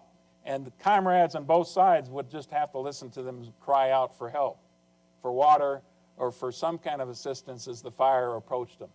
So it's that kind of thing that you're hearing as well. But this is going on until dark, and then the fighting starts to lax up, and then they've got to live in this terrain for a day. I wanted to read a quote of what it sounded like that night of May 5th, May 6th. And this is from a Confederate soldier in Kirkland's brigade. The cries of the sufferers, the rumble of wagons, the artillery ambulances, the hurrying to and fro of men and animals, the neighing of horses and mules, the glare of the ruddy campfires, all made a scene difficult to describe, but never to be forgotten. The picture right here, Hancock, the first night they settled down, was right near Chancellorsville Courthouse. And so they were settling down among the skulls of the fallen dead from the previous year. And then the next night they'd have to live through hell as well.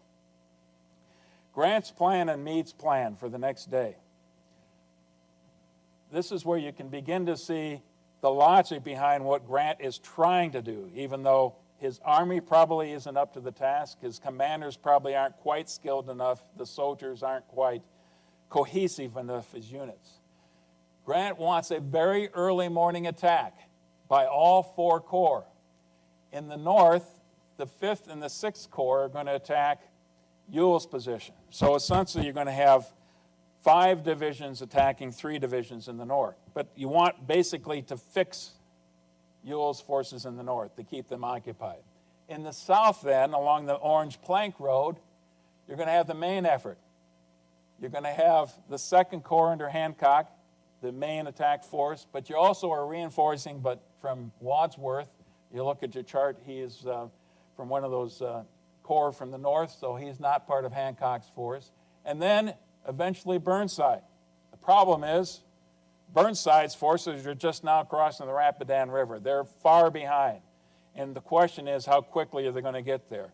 Most of the soldiers, and certainly the experienced commanders, knew that Burnside had quite a reputation for having the slows. And they didn't count on him being there anywhere close to 4:30 in the morning when Grant wanted to launch this attack. Lee's plan, just as audacious, that Ewell will attack at first light. Now here's the important part. Longstreet's Corps and Anderson's division, part of Hill's Corps, are still quite a ways away. They've got to get to the fight. Lee understands that for Hill to be successful in the south, Longstreet and Anderson have to get there. But for whatever reason, when the fighting was occurring during that daytime, Hill's forces got all mixed up. That always happens. You lose unit cohesion, and they're all muddled together. But the order went out, just leave them where they're at. Don't have them withdraw or try to reorganize or dig in or make defensive positions at all, because Longstreet is coming. He will be there before the Union can attack. That's a big gamble, and we're going to see how it works out here shortly. So Lee's instructions to I said to Ewell, this should be to Hill. Stay put. Stay where you're at.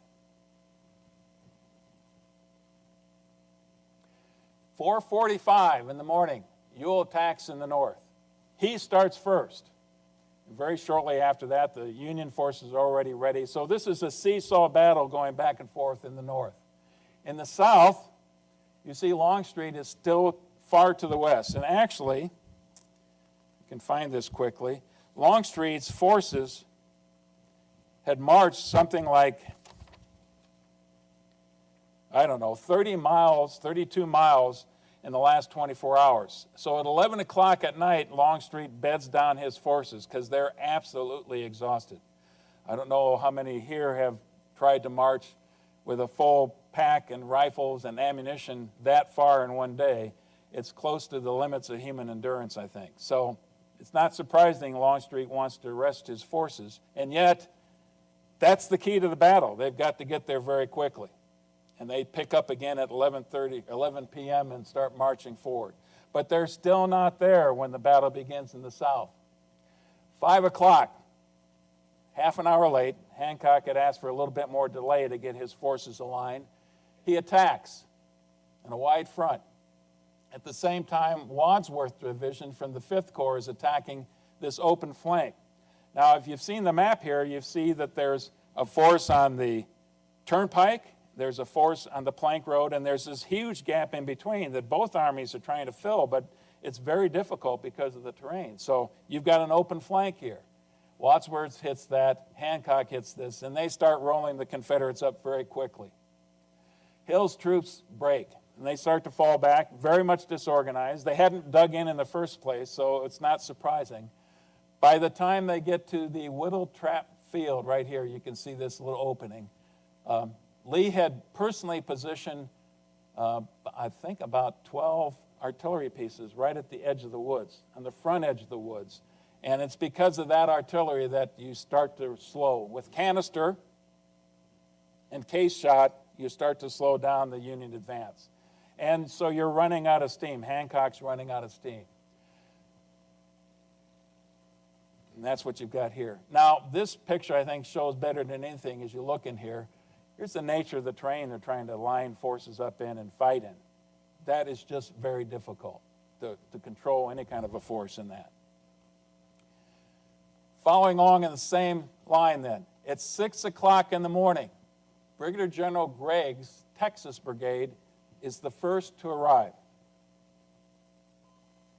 And here's one of those very telling exchanges that kind of animate Civil War history, that makes it stand out in ways that a lot of other military history doesn't. Lee says to Gregg as he rides up, "General, what brigade is this?" And Gregg's response, "The Texas Brigade." "Hooray for Texas," Lee says. "Go and drive those people out."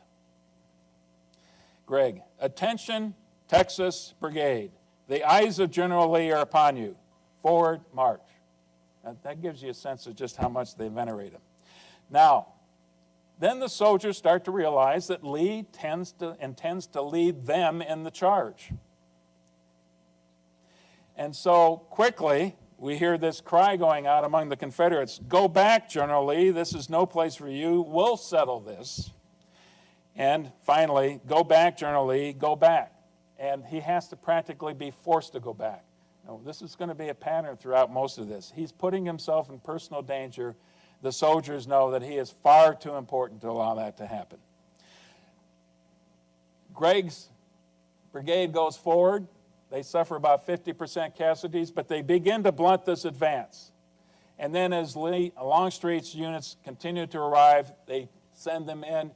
And finally, you see that the Hancock and Wadsworth are starting to move back and eventually move back to about the beginning where they started the advance itself. So it's a real pushing match back and forth. And a lot of it has to do with the initiative and the momentum of the moment as you do that. So by 10 o'clock, the Yankees have pushed back to the start point for them.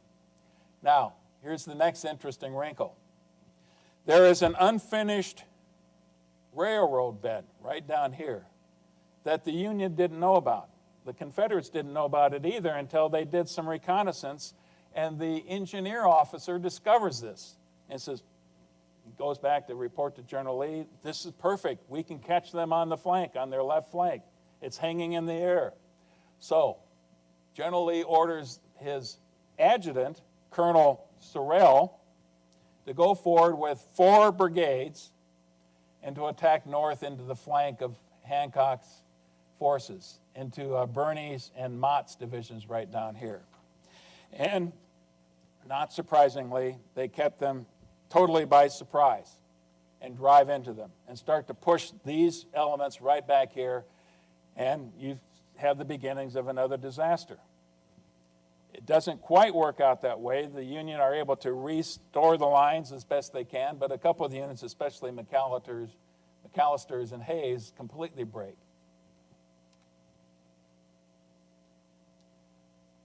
It's at this time frame that Wadsworth is actually in the neighborhood of the road itself, is trying to rally his forces because of these attacks from both the front and now from the side. His horse begins to bolt and rides forward into the Confederate lines until Wadsworth is taken down by an enemy bullet and mortally wounded there. So he soon is going to be dead, and he's honored on both sides. Actually, it's the Confederates who recover his body and take it back to their hospital where he actually dies there. 12:30.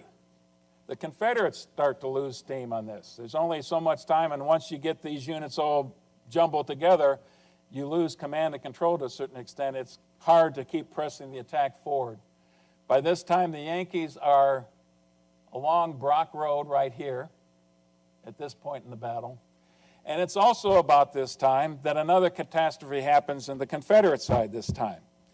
As Longstreet is conferring with a couple of staff officers, parts of Mahone's brigade see him, and they mistake them for Union officers.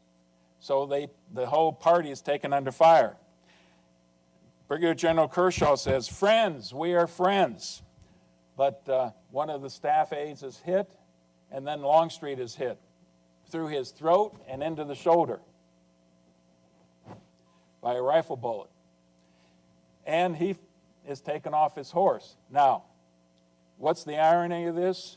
It wasn't that far away, and it was only 1 year away in practically the same piece of terrain that Jackson was killed by friendly fire, by somebody who mistook him for a foe. So now you have the same thing happening to Longstreet. This is the kind of rumor that goes through the Army very quickly. Oh my God, Longstreet's now hit. And they start to see him being taken off the battlefield. Somebody places a hat over his face. And Longstreet hears people whispering and talking about, oh, Longstreet's dead. Longstreet, they're telling us a lie. He's not alive, he's dead. So Longstreet, I guess, has the presence of mind to take his hat while he's laying on the stretcher and lift it up and hold it in the air, to great cheers from the rebels who were seeing this.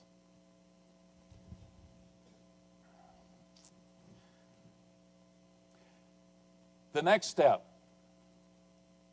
and the first part of this is all part of the southern portion. I do want to mention, first of all, what's Grant doing through most of this battle? I think that's revealing as well.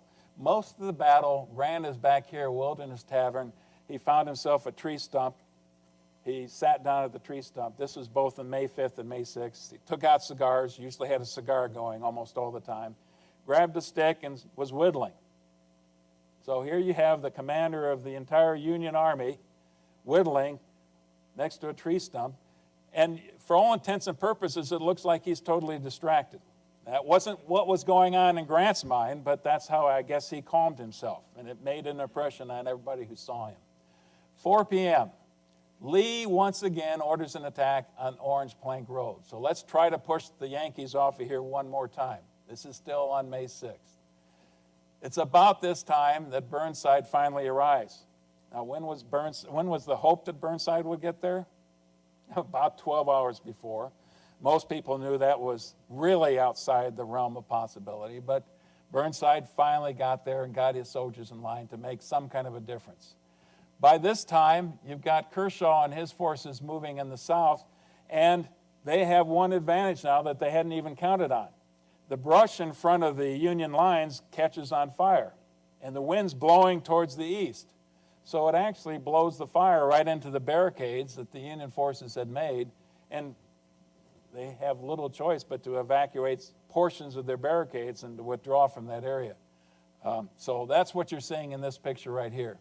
Some rebels reached the breastworks, but they're eventually repulsed as well. In the north, General Gordon, earlier in the day, practically in the late morning time frame, noticed that the Union right flank up here, again, was hanging in the wind, that there were miles between here and the Rapidan River, and nothing in between. So Sedgwick had made a serious error. Meade had made a serious error to allow something like that to happen, especially if you don't have skirmishers or reconnaissance out there.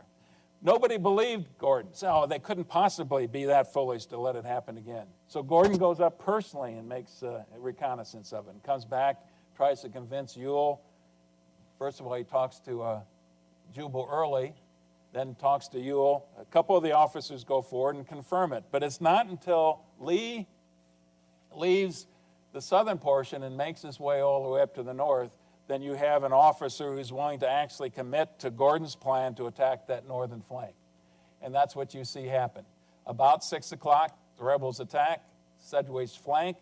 There's near panic. And once again, the Union forces start to break at this point. Sedgwick is quick to rally some units to the point. But in the midst of this, you've got people who are running through the woods as fast as they can. And, they run into the same areas that you see.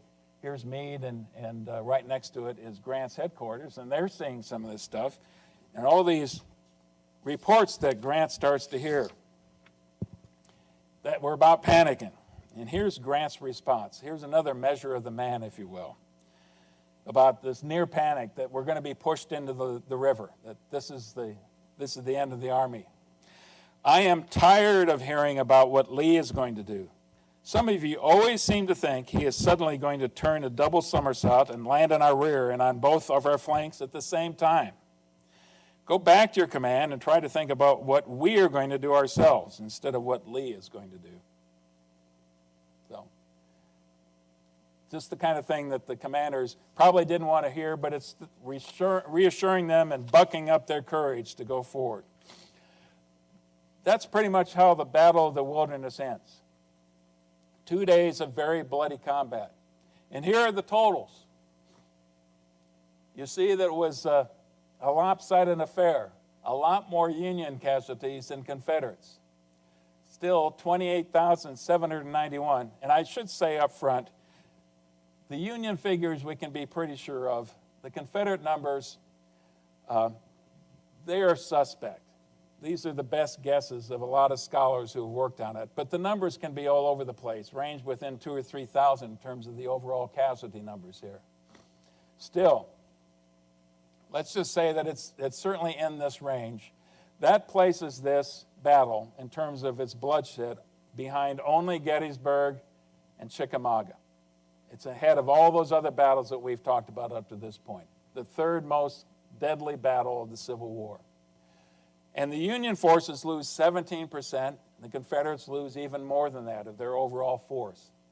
The Union suffers a tactical defeat, but as far as Grant is concerned, it's a strategic victory if he doesn't lose his calm and makes the right decisions next. Lee can't replace these casualties. The days when he can have a major offensive like Gettysburg or Antietam are now behind him. He's not going to be able to pull that off. But Lee is no less audacious, no less willing to go on the attack, on the offensive when it serves his purpose. But it's going to be at a smaller scale in the midst of these larger campaigns. We got to do a little reorganizing. First of all, you got Wadsworth, who was injured, so Lysander Cutler is going to take over that division. And you've got a couple others who are ill or off the books for a while. And you see both Neal in the 2nd Division and Wes Merritt taking over one of the cavalry units.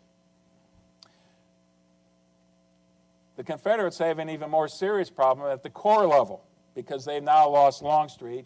And A.P. Hill, for much of this, has been ailing. And by this time, his health is even worse. And one of the curious things that I don't know if they realize exactly what was wrong with A.P. Hill now. I've not read anywhere where they could speculate what his problem was, but he was not going to be able to command for this next phase of the battle. So, Longstreet is going to be taken over by General Anderson. You see General Anderson over right here. So he's taking a division commander from the 3rd Corps and making 1st Corps commander. And for 3rd Corps, you're going to take Jubal Early and make him commander there.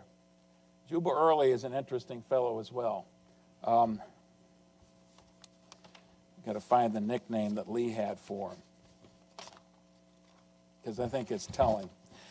The bad old man, that's what Lee called him, because he was an irascible sort of a guy. He could get in an argument with a lot of different people. Interesting man in terms of what happened at the end of the war as well. He had a long-standing feud with Longstreet that especially flared up after the war. But that's a different story for a different day. A couple of division commanders obviously now have to be changed out as well. So you've got Brigadier General John Gordon, who we saw led this wonderful charge that finished the day before, and Brigadier General Mahone, also elevated to command the division. Now, here's the next crucial step. What's going to happen next? Both Union and Confederates were trying to read Grant's mind. Well, what are the options? Every other battle in the Eastern Theater up to this point, where the Union had got thumped as severely as they'd got thumped here, what happened? They withdrew, they went back across the Rappahannock River, they regrouped, they spent months and months reorganizing the army, and then came back a few months later. What's Grant going to do? Is he going to head back to Fredericksburg? Is he going to go back across the Rapidan and the Rappahannock River? Or is he going to go south? Of course, Grant is going to keep his plan to himself and his senior officers. He's not going to tell the rest of the troops until they have to know. So here's what he tells me. Make all preparations during the night for a night march to take position at Spotsylvania Courthouse with 1 corps. Where's Spotsylvania Courthouse? To the south. Grant's plan is this. Take one big step to the east and then drive the army south as quickly as you can and beat the rebels to Spotsylvania Courthouse right here. That's the key. You got to get there first. And the units themselves, once again, Warren is going to take the lead. He's going to go past behind the front lines here at Hancock, so that's kind of a logjam right there. Wright is going to go right through here and then turn south, also converging right north of Laurel Hill. Burnside is going to go much farther to the east and come around through this direction and actually come to Spotsylvania Courthouse in that area. That's the plan. And then Hancock is going to follow behind. Grant orders a night march. Lee has to guess what Grant is going to do. And Lee guesses right in this occasion. He guesses that Grant's going to move south. And it's important now for Lee to get his army to move as quickly as he can, because Lee also recognizes this is the key point, because that's the direct line down to Richmond. You got to get there first. But you know that the Union has the inner line in this case. They actually cut a road from right through here all the way down to Jatharpin Road right here. So the rebels are actually cutting a road or a path that Anderson is going to be taking. And Anderson receives orders that he has to move out at 11 p.m. Grant's forces are moving out at 8:30. Now here I think is one of the most telling moments of the war. The troops are wondering what's going to happen. And they see, some of the troops from Warren's Corps see Grant and his party of aides and general officers with him riding along, and they're wondering which way is he going to turn. If he's not going to turn right, then he's heading towards Fredericksburg. If he turns right, then we're moving south. So the next command of this group of soldiers here is give way to the right. And then one soldier writes about this afterwards. A great burst of cheering greeted Grant wherever he rode, swiftly and silently by. That night, we were happy. I do not know that during the entire war I had such a feeling of delight and satisfaction as in the night when he came to the road leading to Spotsylvania Courthouse and turned to the right. What that meant, and again, this is hard for me to comprehend, but these soldiers who were veterans of the Army of the Potomac had so many times had this happen before, and they'd always retreated. Especially in the case with Hooker, they had no reason that they needed to retreat. But now they had a commander who was willing to go all the way and to put their sacrifices on the line and make them mean something. And to me, at least to me, this is the defining moment of Grant's career in the Civil War, making that decision and seeing the response that his soldiers had to that. They knew that he was putting their lives at risk, but that's how much it meant to them. Now, here's the irony of it. On the opposite side, the Confederates are hearing this. Of course, this was a secret move. No one's supposed to know this is happening. Grant was not happy about this at all. But the Confederates hear this commotion, and they think they're retreating, they're withdrawing. They see Lee, and Lee gets the same kind of response from the troops as well. Great cheers. 3 waves of cheers go through the Confederate ranks because their general officer had once again led them to victory and triumph. So, next step. And here's the picture of Grant leading his forces south and seeing the cheers. The race to Spotsylvania Courthouse. I mentioned before, 8:30 is when Warren's 5th Corps starts. They've got 11 and a half miles to go. The Confederates have a couple more miles than that. There's a cavalry clash up front of Warren's forces between Union and Confederate forces. The Union are victorious, and then Sheridan beds his troops down right on Brock Road, right in the vicinity of Brock Road. By 11 o'clock, Anderson's division departs. Now, here's one of the other great ironies of the Civil War. They were supposed to depart maybe a little bit later, that they could rest for a little bit before they hit the road. But Anderson saw that his army was in the midst of fires, in the midst of all this carnage of the battle, and he figured it would probably be better to move out as quickly as he could and just to keep his troops moving once they'd gotten started, rather than hang around the battlefield up in the wilderness area. And for that reason only, simply because there were fires where he wanted to bed his troops down, are we going to see that Anderson is going to win the race. Actually, there are 2 reasons. That's one reason. The other reason is because Sheridan had bedded his soldiers down right on Brock Road. So about midnight or so, Warren's lead elements run into the cavalry. They can't get through there. So what do soldiers do when they're standing around and it's in the middle of the night and they're exhausted? They kind of start to bed down themselves. Meade quickly figures out what's going on. He confronts Sheridan. Meade is furious. Sheridan's not much less furious, but regardless, there is a delay because Sheridan's cav is sitting right on the road that Warren needs to use. 8:30 in the morning now. 8 o'clock, actually. There's another cavalry clash that's 2 miles north. Right here is Spotsylvania, the junction they were hoping to get to. It's up here in the vicinity of Laurel Hill and Spindle Farm. That's where the Union and the rebel cavalry are going to run into each other. And quickly, the rebels realize they need reinforcements. And it's about this time also that Anderson's lead infantry units are in this vicinity. The brigade is immediately sent north, and they start to reinforce. So now you've got this slugging match. Warren knows he needs to punch through this as quickly as he can to get down to the courthouse, and yet the Confederates beat him to it. And over the day now, we're going to see both sides building forces, and Warren repeatedly is going to throw assaults in here. Now, you remember that Meade was kind of upset with him beforehand because it seemed to take way too long for Warren to get into action. Now Meade is upset because why can't you push these rebels out of the way? Let's get moving. We need to get to the courthouse. Now you've also got a situation where piecemeal attacks are going on. First of all, it's Robinson and Griffin, and then later Cutler and Crawford's division arrive. But as they do, there are Confederates on the opposite side who are also reinforcing at the same time. So 10:30, we see Cutler and Crawford. You see them in advance, but now you have major portions of Anderson's divisions that are already there. And what do those troops do as soon as they get there? They start digging in. They start throwing embankments in front of them. You chop down the trees. You drag the trees in front of you. Chop down the limbs. You put. We'll talk about the kinds of the entrenchments that they had. But as much as you can, as quickly as you can, you get some kind of protection.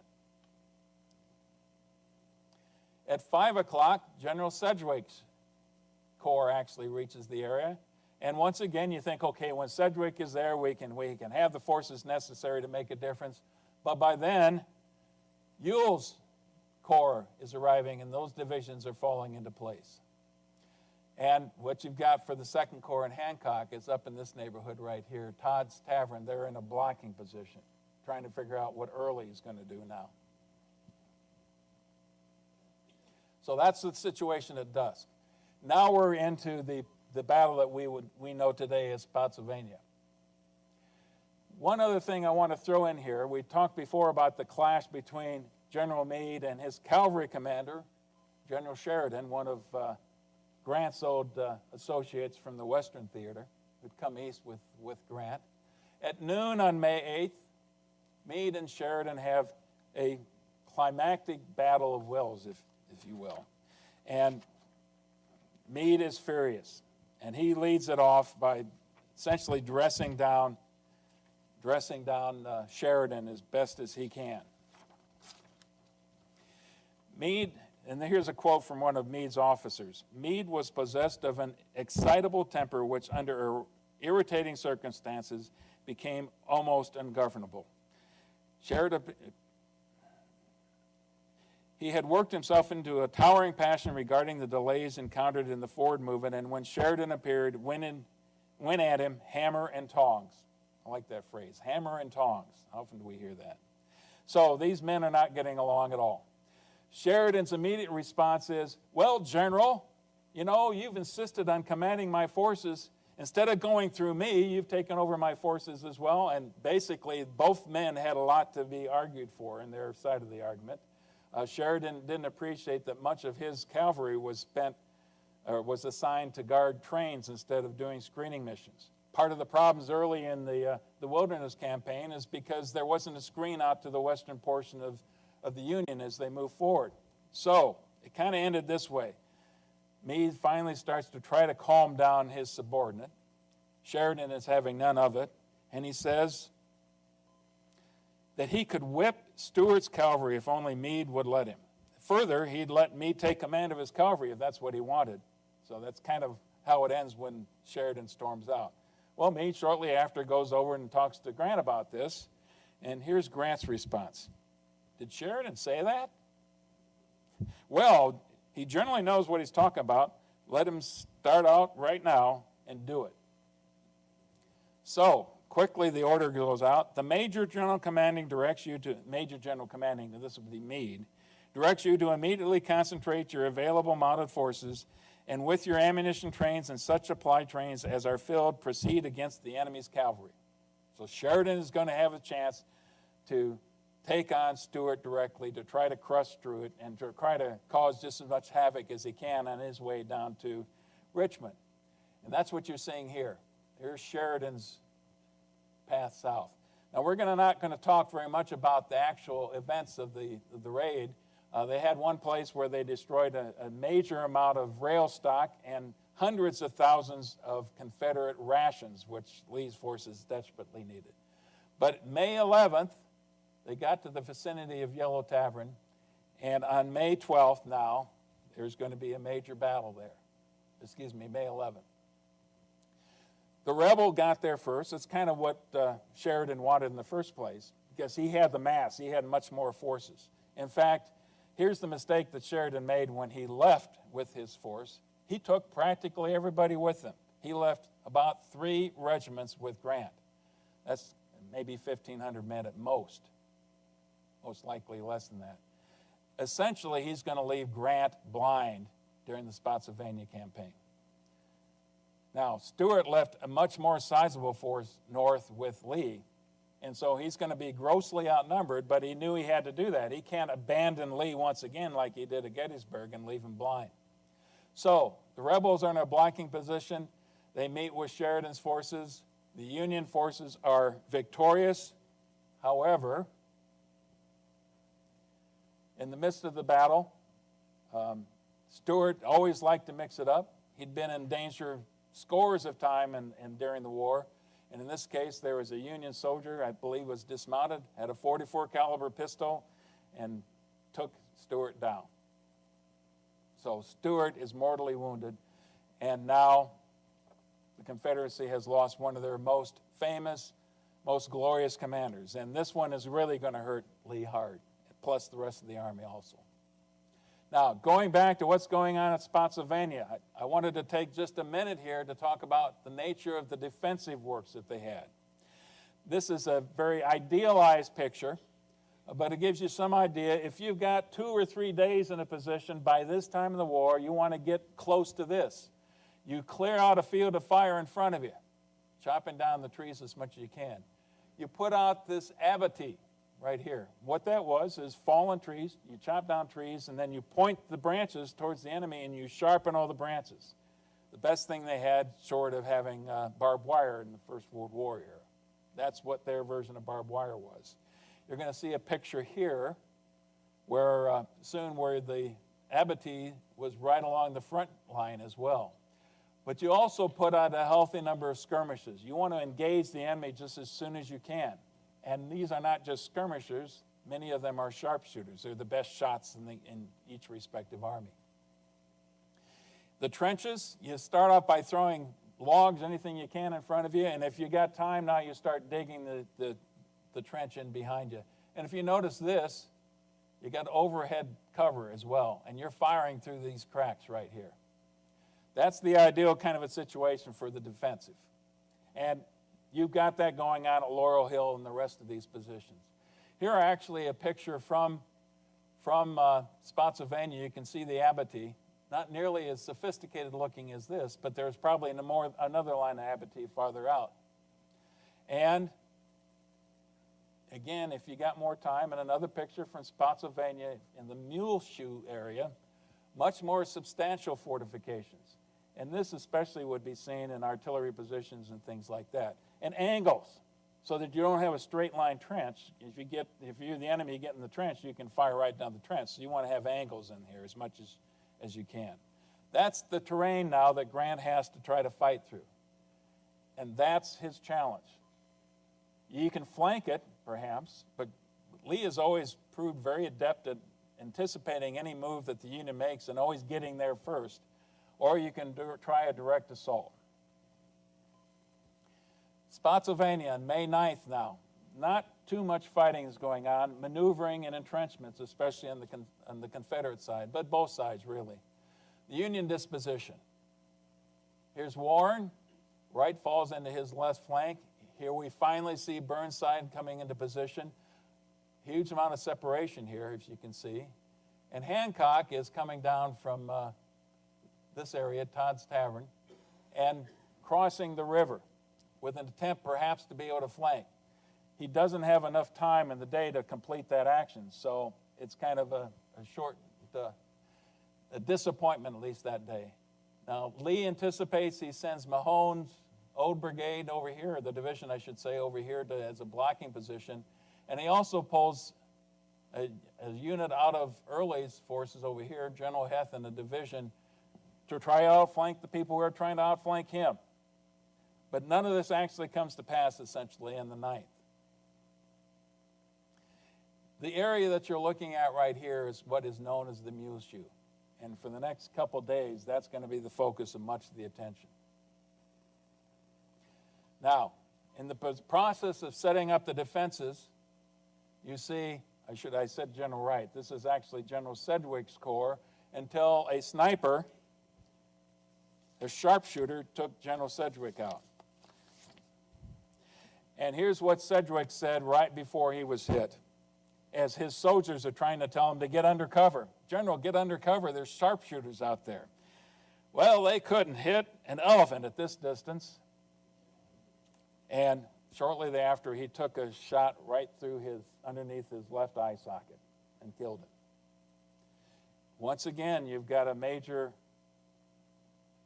officer on the Union side who is felled by Confederate fire, and it's somebody that both sides respect. Now, all of the Corps commanders we're going to talk about today, every single one in Union, Confederate, were West Point officers, were professional officers. They knew each other. They respected each other in most cases. So that was a loss. It was hard to take for both sides, but certainly the biggest loss for Grant and his people. Uncle John Sedgwick is dead, and Wright takes over the command now. May 10th, morning. In the morning, Hancock attacks, trying to take this bridge right here. He's met by Mahone's forces, and then about the same time, he runs into Heth. That does not go very well. Hancock ends up retreating on the right flank of the Union. Warren attacks Laurel Hill. Now, Warren had been beating his head against these positions at Laurel Hill all day on the 8th as well. 2 days later, they're much more established positions. They're much harder to take. By this time, he's losing faith, as soldiers certainly are, that they can be successful, and they are repulsed rather bloodily. But here's the big plan that Grant has for the day. Emory Upton, one of the more enigmatic people in the Civil War, I think, a young officer, brigade commander, colonel at the time, had come up with this notion, recent graduate of West Point, by the way, that we were fighting this all wrong, that what we needed to do was to concentrate as many infantry as we possibly can and then move them across the battlefield as quickly as possible and not stop and fire. The loss of momentum was the telling moment in many of these skirmishes and battles. If you stop, it's awfully tough to get going again. He wants to move across that battlefield as quickly as possible. So he is given 12 of the best brigades in the 6th Corps. And he lines them up in tight formation, 3 brigades up front, and then 4 lines, 4 brigades deep, a very tight formation, about 5,000 forces. And then all of this is supposed to happen at 5 o'clock. There's supposed to be a diversionary attack by General Mott's division coming up in this region. That is a bust. A lot of the Mott's forces are pulled off. He runs across, he's going across terrain where the Confederate artillery is kind of catching him in on the side and decimating his forces there. So that does not work as well. But Upton's portion goes a little bit late at 6:10, but he's very successful. Here's the orders that are given to these soldiers. All the officers were instructed to repeat the command forward constantly from the commencement of the charge until the works were carried. No man was to stop and succor or assist a wounded comrade. Do not fire a shot, cheer, or yell until we strike their works. And just because of the speed of the movement, they suffered plenty of casualties. They crossed the killing field so quickly, they were able to overcome the enemy, get into the trenches, and then, as Upton had anticipated, the brigades on the flanks would start pushing out the sides of the entrenchments, and those follow-on units would keep pushing forward and drive deeper into this. That's exactly what happened. And they are very successful until the Confederates can rally some reinforcements and press into that area and at least repulse them. And once you get to that point, then the Union forces become very disorganized. They're all muddled together again. And the Confederates have the upper hand at that point because they're a little bit more cohesive and can push back. And finally, the decision is made that about, as it gets dark, that the best thing to do is to pull Upton's forces out of there. There were some Union soldiers who hated the idea after what they had accomplished to be leaving those trenches, but that's what they did. With a considerable amount of enemy forces, captured enemy with them. And it's about this time that once again, Meade and Grant order Warren to attack again, to distract the enemy so that Lee can't reinforce the the main portion of the battle. And Warren is once again repulsed. Now, the bottom line of all this, looking at this, Grant sees a great amount of potential in what Upton had just accomplished. And as so often happens, why did this fail? They end up deciding that General Mott's division was to fail. It was the reason that it failed. Very unjustified, I think, in most historians' assessment of it later, but that's the way these things work out in the heat of battle. Now, one more thing I wanted to mention. At the end of the day, you've got all these dead and wounded lying on the battlefield in front of Laurel Hill, in the vicinity of the Mutual here. You got this tragedy that you're associated with. And what happens at the end of the day? A Confederate band strikes up "Nearer, My God, to Thee," so that both sides can hear this being played back and forth. After that, a Union band takes up and plays the Dead March. And then the Confederate band strikes up once more and plays the Bonnie Blue Flag. And there are a few songs that were more popular for the Confederates than the Bonnie Blue Flag, so a great cheer went up among the Confederate ranks. And then the Yankees played Star Spangled Banner. And the Confederates ended the concert, the mini concert, if you will, by playing Home Sweet Home. Home Sweet Home. And here's what one Confederate wrote about that experience. A united yell went up in concert from the men on both sides, such as one as has never heard among the hills of Spotsylvania County before or since. And maybe this is just me, but it illustrates to me just how similar these soldiers were on either side, how many things they shared together, the culture that they embraced, their shared heritage that they had. Again, say what you will about the things they were fighting for, but the soldiers understood each other in that level, in that respect. May 12th. Now, I kind of skipped over May 11th. That was a day of preparation because Grant wanted to try to do what Upton had accomplished, but now on a much more massive scale. Instead of just a few brigades, we're going to try this with an entire corps. And the plan was going like this. In fact, right before he's going to be ready to launch this, here's what Grant had written a note, gave it to his congressman who was with him, Congressman Elihu Washburn, told him to take it back to Washington, D.C. We have now ended the 6th day of very heavy fighting. The result up to this time is much in our favor. Grant's still an optimist at this point in time. Given all the bloodshed, he's still an optimist. I propose to fight it out on this line if it takes all summer. That was exactly what Lincoln wanted to hear, that we weren't going to back off, that Grant had resolved to keep at it until they were victorious. And that was the perfect headline to appear across newspapers all across the North. I propose to fight it out on this line if it takes all summer. Here's the plan. The Second Corps is going to hit the apex of the Muleshoe, right here in the center.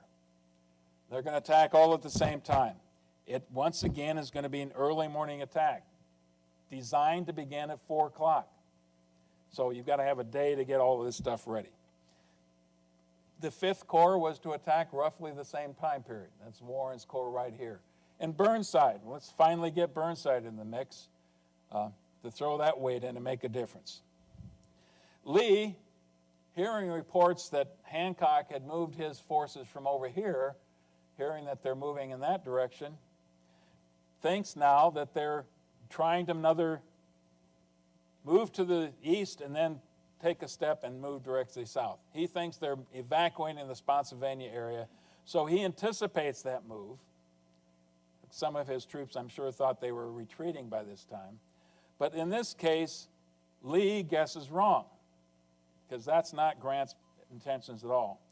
But here's the really hard part of that wrong guess. he directs that Ewell's artillery, most of its artillery, be withdrawn from the Muleshoe area. About 20 guns out of the 32 or so that he actually has there are going to be pulled out of there, positioned to be ready to move, anticipating that Grant is moving towards the east and then to the south. So, 4:30 in the morning on May 12th, Hancock and Burnside both attack. And the same style. Soldiers are told to load their rifles, not put on caps. If you don't have a cap, you can't fire your rifle until you actually get to the trenches. Move across the battlefield, no yelling, move as quickly as you possibly can. 4 o'clock in the morning. And I forgot to mention, there had been torrential downpours. These soldiers on both sides for the 11th and the 12th, they were soaked to the bone. And a lot of the powder that both sides, but especially the Confederates had, once the attack is beginning, they're kind of overwhelmed to begin with. They're surprised that it's coming, and then when they go to fire their weapons don't fire. So the Union forces quickly get into the trench line. And on the eastern and the top of this is Johnson's division. Johnson's division is overrun. And most of them retreat as quickly as they can to the base of the Muleshoe area. And something in the neighborhood of 2,000 of them are captured in this stage of the battle, in that couple hours itself. And here's a description of the battle from Lieutenant Colonel Wygant. I can get my pointer to work. I had that picture up there because you can see if you look hard enough, it's raining. They're fighting in the rain. There ensued one of those hand-to-hand encounters with clubbed rifles, bayonets, swords, and pistols, which defies description. Officers of the opposing sides cut and slashed with their swords and fired with their revolvers into the very faces of each other. Once broken through, the men, without waiting to reform, or for the orders of their officers, rushed on through the forest shouting like madmen, shooting at every fleeing Confederate they saw, picking up prisoners by the score, and sweeping away every living thing from in front of them for fully 1/3 of a mile. Okay. Continuation on May 12th, because this is really the height of the battle and maybe one of the most important days of the war itself. The rain is continuing. The Second Corps is in the salient, but they're crammed in there on top of each other. A lot of them had moved forward as far as they could, a couple hundred yards forward, but they're really almost on top of each other. In the critical moment now, the Confederates have to counterattack. And once again, we see General Gordon is in the lead in this. He takes his unit, which was right here on the western flank of the salient, and he pulls them offline to run straight into what Hancock's Corps has now done. And he runs into Lee. And another one of these amazing exchanges. And here's the order now that General Gordon is going to give to his troops once he runs into Lee. In a voice which I hope might reach the ears of my men and command their attention, I called out, "General Lee, you shall not lead my men in a charge. No man can do that, sir. Another is here for that purpose. These men behind you are Georgians, Virginians, and Carolinians. They have never failed you on any field. They will not fail you here. Will you, boys?" 5:30. This is 5:30 in the morning. They've been at it for an hour and a half. Brutal combat that early in the morning. It gives you an idea of what's going on at this point in the war. Once again, Lee wants to lead the charge. Once again, Gordon and his troops are going to refuse that to happen. And when it still looks like Lee wants to do this, they gather around him. He's riding his favorite Charger Traveler at the time, and force Lee to the back. They will not let him expose himself to danger like that. 6 o'clock. That's when General Wright's Corps, right here, that used to be Sedgwick's Corps, hits the left flank of the salient, right in this area here, that will forever after be known as the Bloody Angle. And it's here that you see General Rhodes' Confederate division blunt this attack. They're almost flanked on the side here because most of Johnson's division has disappeared. But they are dogged and determined to stay in those trenches. And what you have now, from about 6 o'clock on for really the rest of that day and into the early morning hours of the next, those two forces on either side of the trenches. The Union side gets to the front face of the trenches, the Confederates on the back face of the trenches, and they're fighting right there, that close. Sometimes you could practically hold your rifle and point down over the top of the trench lines. It is gruesome combat. Obviously, Rodes's division isn't going to be able to hold that forever. Lee reinforces by pulling Mahone's corps, and you can't really see it on here, over and throws that into the Rodes area as well. And Union reinforcements are fed into here. It continues all day long, essentially. More on May 12th. Rebels in the process, while this is going on at Bloody Angle, you recall that the remnants of Johnson's division had fallen back to the base of the salient. They are now busy building another line of trench works there. And the order goes out to Rodes, you've got to hold on until these defensive works are ready, and then we'll withdraw you back. Not the kind of order that Rodes probably wanted to hear, but he understood what that meant. Wright is reinforcing at the angle all along. Warren attacks Laurel Hill once again in this vicinity. And that's all part of the diversion so that Lee can't pull forces off of there. Another failure. Warren is ordered again at 10 o'clock. By this time, it's 4 or 5 attacks that these soldiers had made against Laurel Hill. They know it's not going to come to anything, but they end up having to do it anyway, and with the typical, predictable results. 2 p.m., both Grant and Lee order assaults on the eastern flank. If you recall in the pictures, the maps before, that's where Burnside's corps was. Both sides try to outflank each other in that area. It doesn't work. Both are bloody repulsed. Here is the nature of the fighting in the Bloody Angle. Remember, that's how close they were in some areas.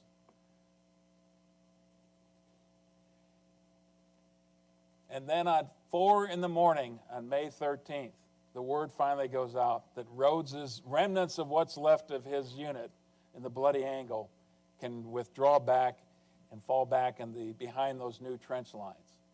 And we hear now what one officer in Union Army had to say about this experience and the soldiers that he saw on both sides.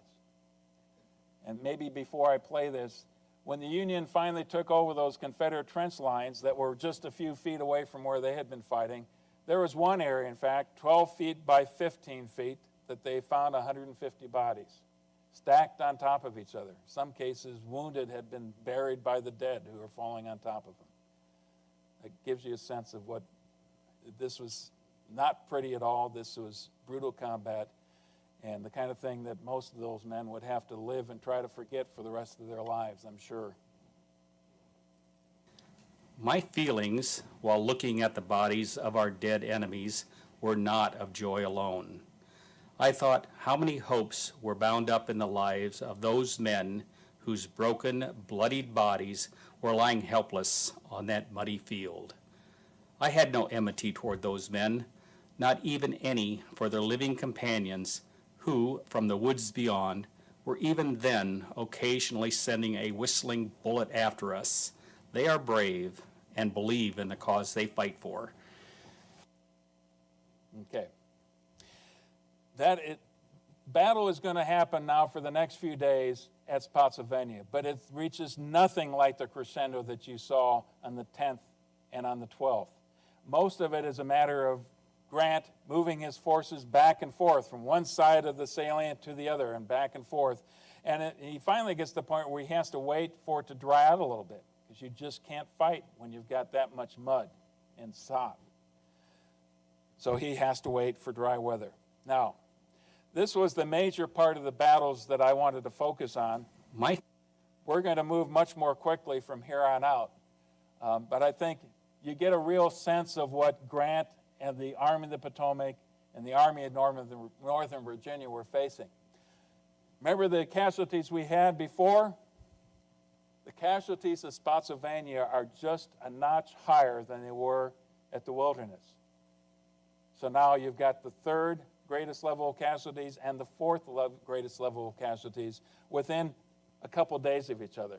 And within 8 days, you have 60,000 casualties between the two armies. 60,000. Hancock's 2nd Corps is nearly decimated. The 5th and the 6th Corps aren't much better.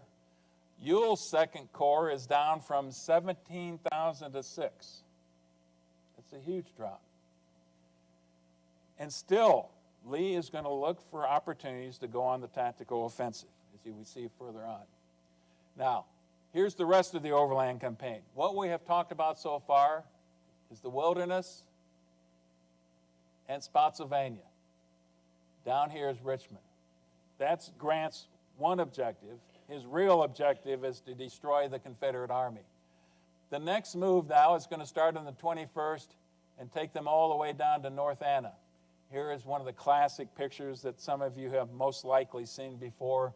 Right here is Ulysses S. Grant, a gathering of his staff and general officers outside a church. They just went into a church at the Massaponack Church and pulled out the pews and did their staff planning that way. So the next part of this then is to move to the North Anna River, close to Hanover Junction. The only thing I wanted to mention here is you begin to see the game of chess played with massive armies that Grant and Lee have going on. Lee moved his army just to the south side of the North Anna River. And look what he did. I can use the right button here. He makes an angle like this. And so if Grant wants to get to him, he's got to cross the river here with one corps, cross the river here with another corps, and if he needs to reinforce one side or another, he's got to make 2 major river crossings to move his forces back and forth. And meanwhile, he's facing entrenched positions here. One more time now, Lee and Grant are trying to anticipate each other. Lee obviously is hoping Grant's going to be foolish enough to attack here. Grant figures this is not the place to go. But how do you pull your army out of here, sneak them out without the enemy knowing? Because if the Confederates know you're trying to get across the river, that's the perfect time to attack. And Grant's got that problem on both sides. But he is able to fool Lee and the Confederates on one night by having a major demonstration in this area and move the rest of his army well to the east and continue to move south. One other battle. There's a lot that's going to be happening in between here, but there's one other battle that I want to illustrate, and it's what many of you have heard about. It's Cold Harbor. It's actually a couple battles. On June 1st, the Union finally was able to get across the river first and actually beat the Confederates to the region of Cold Harbor. We're only talking 7 miles now from Richmond. And so they have relative success on June 1st. Enough success that that Grant now figures that he has the Confederates where he wants them. They are decimated. They are exhausted. One more big push might make the difference.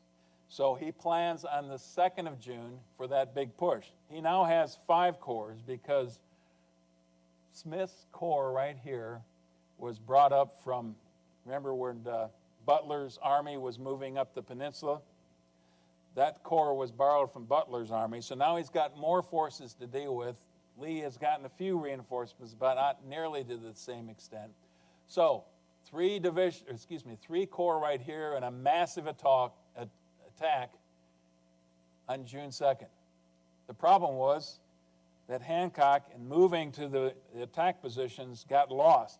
So now it's not going to happen June 2nd. It's going to happen June 3rd. Now you have not 1 day, but 2 days for the Confederates to prepare for this attack, with predictable results, I'm afraid. And I think the best way to illustrate this, without going into too much detail, is to listen to a rebel soldier's view of the combat that day, on June the 3rd now. Our officers had great difficulty in restraining the men from opening fire too soon But when close enough, the word fire was given, and the men behind the works raised deliberately, rested their guns upon the works, and fired volley after volley into the rushing but disorganized ranks of the enemy. The first line reeled and attempted to fly the field, but were met by the next column, which halted the retreating troops with bayonets, butts of guns, and officers' sword, until the great number were turned to the second assault. All this while our sharpshooters and men behind our works were pouring a galling fire into the tangled mess of advancing and retreating troops. I got just a little bit ahead of myself. I do want to read you one more quote of one of Grant's staff officers, senior staff officers, observing the troops prepare for this attack in the early morning on June 3rd.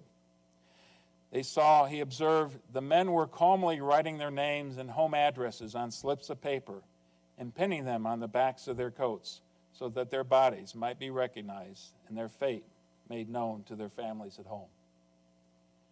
That's the attitude that they had going into the attack, and yet they went into the attack nonetheless. And again, that's part of why I can't quite comprehend the level of courage and dedication that they had. This is a total disaster, and this is basically the culmination of this long campaign.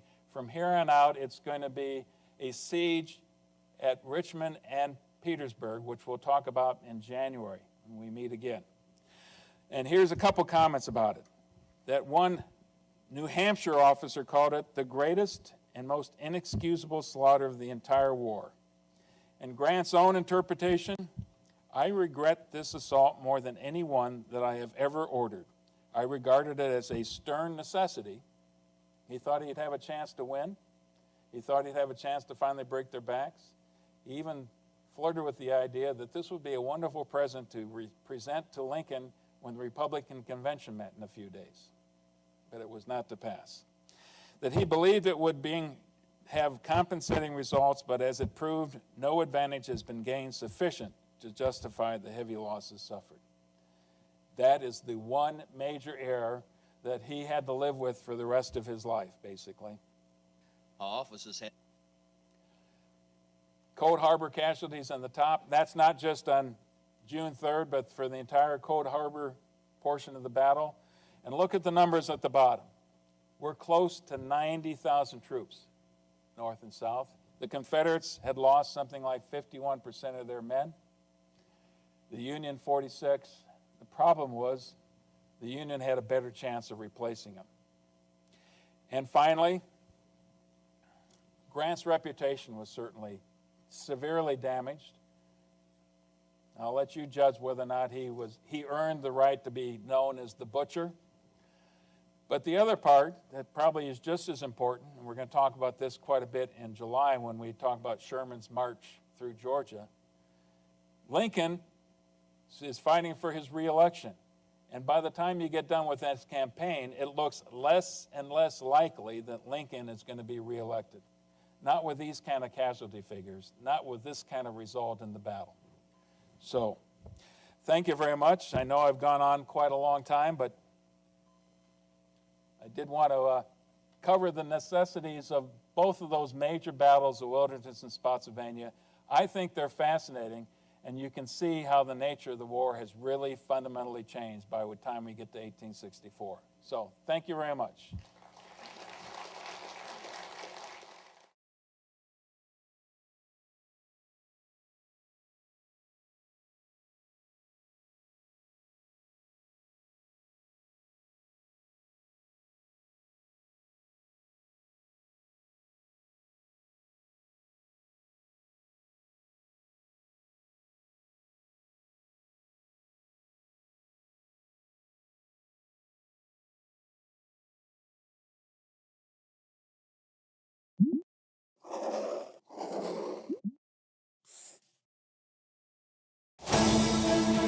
Meet Lightning, Raphael's smart, combat-proven pod. Fully operational day and night in the most challenging weather conditions and capable of producing high-resolution color imagery, Lightning incorporates all the features required by the modern strike fighter. More than 2,000 Lightning pods are currently in operational use by 28 air forces around the world, integrated on over 26 different platforms. Lightning's high-end electro-optical sensors deliver superior targeting capabilities via exceptionally long detection, recognition and identification ranges, laser spot detection, and laser marking. Lightning successfully detects and tracks multiple airborne targets, enabling pilots to quickly identify and engage airborne threats. Operating as a passive detection system, Lightning remains invisible to enemy radars. In addition to its ability to produce high-resolution FLIR and IR visuals of ground targets, the Lightning pod excels in capturing high-definition color imagery. Lightning boasts advanced target-generating capabilities, enabling it to actively detect airborne and ground targets with exceptional precision and reliability. Lightning's advanced image matching enables reliable performance in GPS-denied and cloudy areas, ensuring accurate target identification in challenging environments. It can also obtain data from moving targets, even in low light and adverse weather conditions. The SmartPod is capable of guiding precision-guided missiles, enhancing the effectiveness of precision-guided weapons, and increasing mission success rates. The Lightning Plus pod goes beyond targeting, accommodating additional electronic equipment for enhanced mission capabilities. Rafael's Lightning pods set the standard for superior targeting, empowering air forces around the world with unmatched precision and reliability.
Thank you for that introduction, Eileen, I think. I certainly had the goal of getting done by 90 minutes as well, and having said that, these things are always about logistics. And oftentimes in warfare, you think something's going to start at a particular time. It doesn't. So we've already had a couple logistical challenges, but I think they are behind us. I'm determined to get done by about that time, and that means that even though we're talking about an 8-month time frame here, there is so much to cover. I've decided there's only one thing to do, and so we're going to be flying at a much higher level over the battlefield than we have in the past. There's only a couple places we're going to swoop down and get much closer and examine what was going on in the combat a little bit more closely, and primarily that's going to be at Kennesaw Mountain. A couple themes that we need to understand about tonight. One of them is that this is very much about the changing scope and the nature of warfare. If you want, it's about the changing boundaries of warfare, and Eileen already kind of alluded to that. We're going to see the boundaries get much blurrier and get much larger and take in a lot more of the population as we go through this. Another one is the importance that these things don't just happen in a vacuum, that this is happening in an important election year, and that's why I've asked James to come here. I mean, nobody better to talk about the election in '64 and Lincoln's challenges in '64 than James about that. And I suspect that for most of you, you're here because you want to hear about what we think of today as Sherman's march through Georgia. That's certainly going to be a big part of it, but there's so much to talk about before that, and primarily his campaign approaching and then capturing Atlanta itself. So let's jump right in. And bear with me as we do this. Sherman and his relationship to Grant. He had a very close relationship, as most of you know. If you've been attending these presentations before, we've talked about it a lot. We especially talked about it at Shiloh. We talked about it during the Vicksburg campaign. And here's what Sherman said about his very good friend Grant. Grant stood by me when I was crazy, and I stood by him when he was a drunk. And now, sir, we stand by each other always. Now, that's saying quite a bit. You've heard already some of the background of Sherman. Born in 1820, by the age of 9, he was an orphan. So he was taken in by a close friend, a senator, turns out to be, and that senator was savvy enough to get Sherman an appointment to West Point. He graduated near the top of his class. Ironically, one of his roommates is George Thomas, which we're going to be talking about later.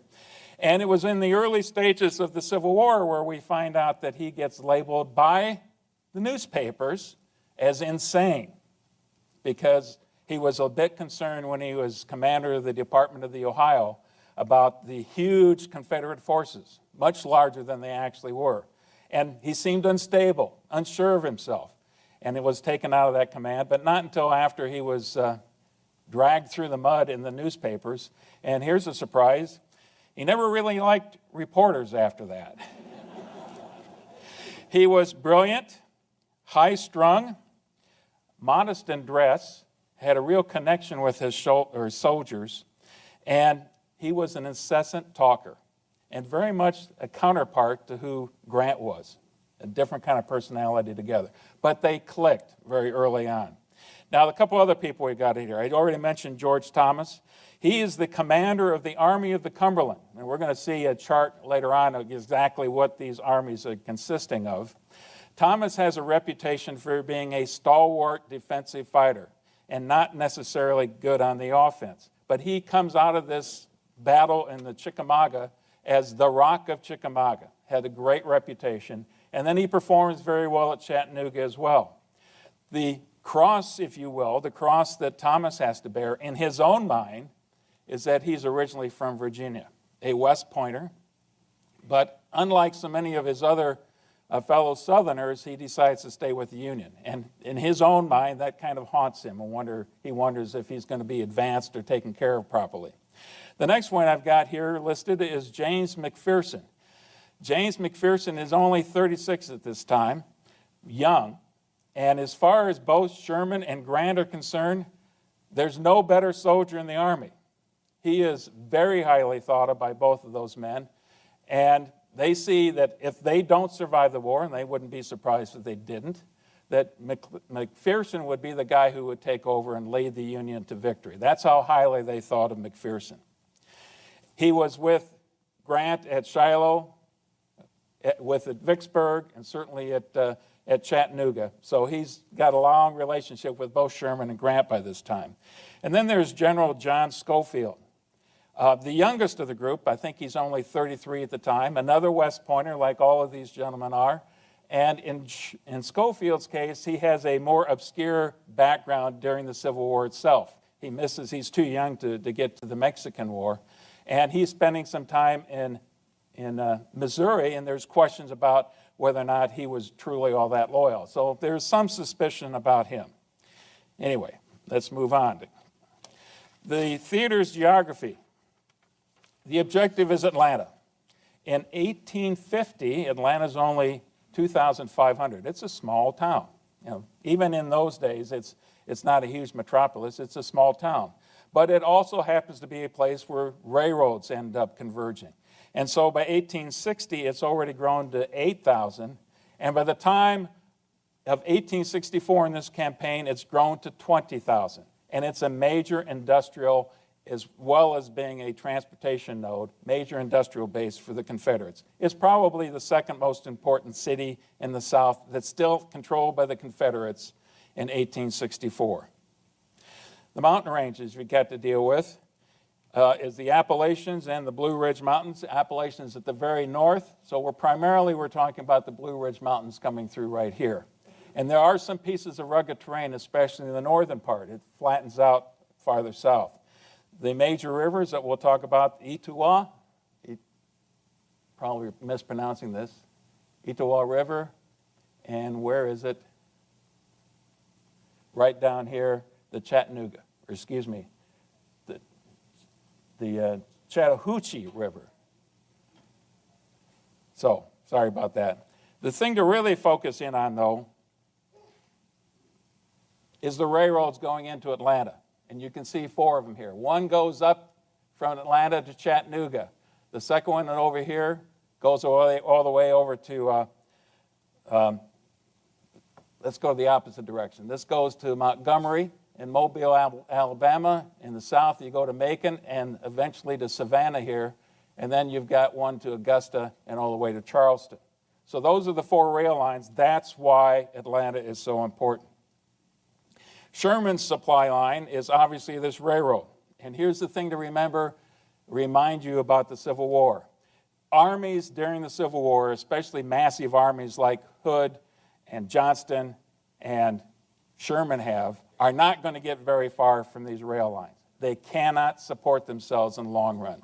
So that rail line is incredibly important to Sherman, goes back to Chattanooga, and eventually to Nashville, where Sherman's major bases of supply and support are.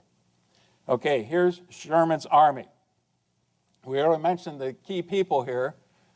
George Thomas, 3 corps, and with each corps, you've got 8 divisions here. Thomas's corps is by far the largest of the corps that Sherman has under his command. Army of the Cumberland. That's the army that fought through Tennessee, fought at Chattanooga, fought at Chickamauga. The Army of the Tennessee, commanded by James McPherson, as I mentioned, has 6 divisions and 3 corps. Interesting personalities here. John A. Logan, we'll talk about him a lot. General Dodge from Iowa. Here you got John Palmer from Illinois as well. Joseph Hooker, there's a familiar name from previous discussions.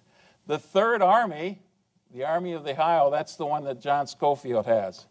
The curious aspect of this is it's got just 1 corps. It's much, much smaller than the other 2 armies. And then here we've got the cavalry.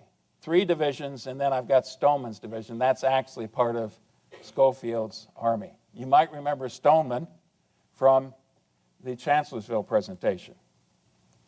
So you got interesting connections here. Hooker and Howard. Hooker blames Howard for his disaster at Chancellorsville, and he blames Stoneman for his disaster at Chancellorsville. So interesting collection of personalities. And there's a lot of personality conflicts involved with this. When you've got everybody in force, you've got something like 112,000 men, a large army, especially when you have to maintain that over these tenuous supply lines that Sherman has. Joseph Johnston and his generals, an equally interesting group of people. Johnston. You'll recall that Johnston early on was the commander of the forces in Virginia until he was injured during the Peninsular Campaign, and it was only after that that Robert E. Lee took over, and essentially Robert E. Lee earned the support of Davis and the entire, or the respect of the entire Confederacy after that. So Johnston kind of bounced around. He went out to the Western Theater, did not perform too well in most people's minds during the Vicksburg campaign, but he's still there and he's highly respected. He's in his 60s, so he's one of the older people that we're going to be talking about here. He is also a West Point graduate, born in Virginia, and has a decent relationship with Davis. His corps commanders. Let me talk about one thing in particular here to begin with. William Hardee and Leonidas Polk both were mortal enemies of Braxton Bragg, who was commander at Chickamauga and then at Chattanooga. And they lobbied hard to get rid of Braxton Bragg early on. They undermined him in any way they possibly could. And that's why Joseph Johnston now is in command of the Army of Tennessee. Can be confusing. The Union has the Army of the Tennessee, as in the Tennessee River. This is the commander of the Army of Tennessee, as in the state of Tennessee. William Hardee. He is the author of Hardee's Tactics, the textbook that they all read north and south at the beginning of the war. He's well respected, but he has a history, a little bit of intrigue later on, and doesn't have a good relationship with the next gentleman, John B. Hood. John B. Hood, you remember, got his start in the Virginia theater, came to fame under the Texans, even though he's not from Texas originally, but he leads the Texas Brigade. That's where he initially gets his fame. He has his, get this straight, I think it's his left arm is injured seriously at Gettysburg, and so he no longer has use of his left arm. He loses his right leg at Chickamauga. So now he has the inglorious experience every time he goes into battle of having his men strap him to the horse so he can ride off to battle. He is incredibly aggressive and assertive and full of confidence. The third one is Leonidas Polk. Leonidas Polk, also a graduate of West Point, but shortly after he graduated from West Point, he decided that he wanted to be an Episcopal minister and eventually became a bishop in the Episcopal Church. At the beginning of the war, he comes back into the Confederacy, joins the Confederate Army, and quickly is elevated to fairly high command. He's very well respected among the other soldiers and the generals. His military prowess is a little bit suspect, but he's dependable. He's reliable in that respect. So here's the Army of the Tennessee, another look at it. Hardee's Corps, 4 divisions, the largest of the corps. Hood's Corps, 3 divisions, and then you've got Leonidas Polk with 3 divisions as well. And a fairly robust cavalry force. The Confederates still to this time are considered to have a better cavalry force. And you notice one of the names that's not up here is Nathan Bedford Forrest. His operations at this time are primarily in Mississippi and Alabama and then into Tennessee. For much of this campaign, Johnston is going to be appealing to Davis to get Nathan Bedford Forrest to raid the Sherman supply line all the way up into Tennessee, and it's normally not all that successful. At the beginning of the campaign, Leonidas Polk's corps is not present for battle, but he soon is going to join. We'll talk about that in a bit. And at that time, 74,000 in strength. So 112,000 versus 74,000. Let's take a look at the plans then. The plans are these. As far as the Union is concerned, the Confederacy is concerned, and this is something James will really drive home for us, this is an election year. 1863 did not go well for the Confederacy, but they start the year relatively optimistic because really, as far as Davis and Johnston and Lee are concerned, to be successful, they just have to avoid being beaten. If they can punish the Union, cause lots of casualties, and avoid the capture of Atlanta and of Richmond, they've had a pretty good year, and their chances in the election are good. Now you're thinking, well, none of these southern states have a voice in the election. They're banking on a victory by the Democratic Party, and they're banking on punishing the Union so much that the Democrats will come in on a peace platform, and that will solve their problems for them. They will be victorious. That's their plan, essentially to avoid defeat. Johnston is very much a defensive-minded commander. But what he knows he has to do is he's got a lot of space, about 100 and some miles between Chattanooga and Atlanta for maneuver. He finds the right spots where the Union Army would be divided, catch them on the flank, mass his army, and take on piecemeal the Union Army, and then that could be successful. But ultimately, all he has to do is prevent the capture of Atlanta. Sherman's plan is quite different. You've really got to talk about Grant and Sherman together. And early in 1864, this is after Grant has been appointed supreme commander for the entire Union Army and elevated to the rank of lieutenant general, the only one in the Union Army. The two of them meet in Cincinnati and basically chart out their strategy. And it's pretty simple. Grant's going to push hard in Virginia and try to defeat Lee and eventually try to capture Richmond, but much more important for Grant is to crush Lee's forces in Virginia. And Sherman's going to do the same thing in the West. Now, there are other armies. In Grant's mind, they're all supposed to be on the offensive at the same time, but these are the two major forces, and they're very close. They're of the same mind on this. But Grant sees things a little differently, as I've already alluded to, than Sherman does. Sherman is going to rely much more on maneuver. Grant wanted to, but he's got a very cagey opponent in Lee, who always can seem to outmaneuver more quickly. Sherman is much more willing to rely on maneuver and much less willing to get into a slugfest, into major combat. It will happen. We're going to see a couple occasions here, but in general, Sherman wants to avoid major combat. He wants to minimize his casualties and maximize the maneuver that he can do.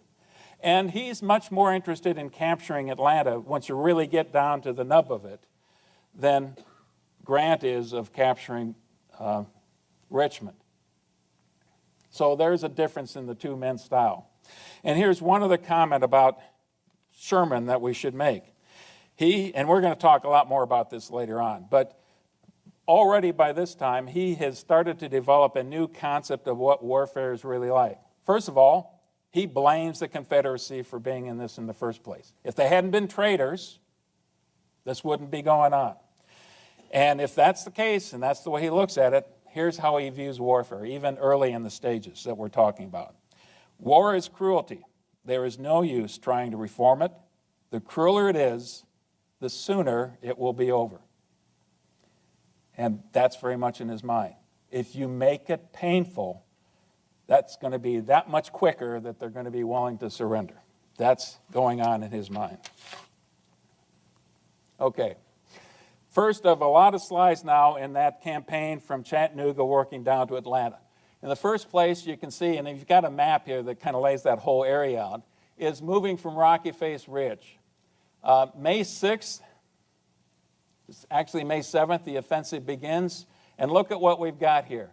Schofield coming down one rail line, and they're converging right here at Dalton, right across from Rocky Face Ridge. And this is a dominant piece of terrain. Whoever controls that, you're not going to give it up easily. And then you've got Howard's forces coming through here in the center. And you've got McPherson in a huge flanking movement. And this is the key, right here. I said Howard, that's Thomas, I'm sorry.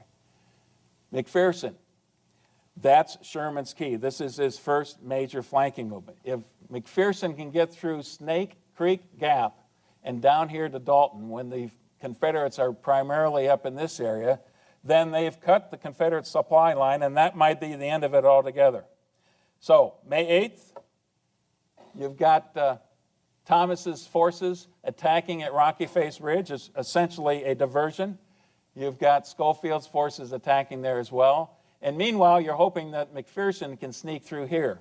He does get through the gap, and then he encounters some small enemy force, and he retreats.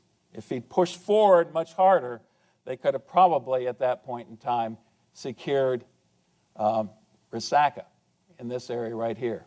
That was the goal.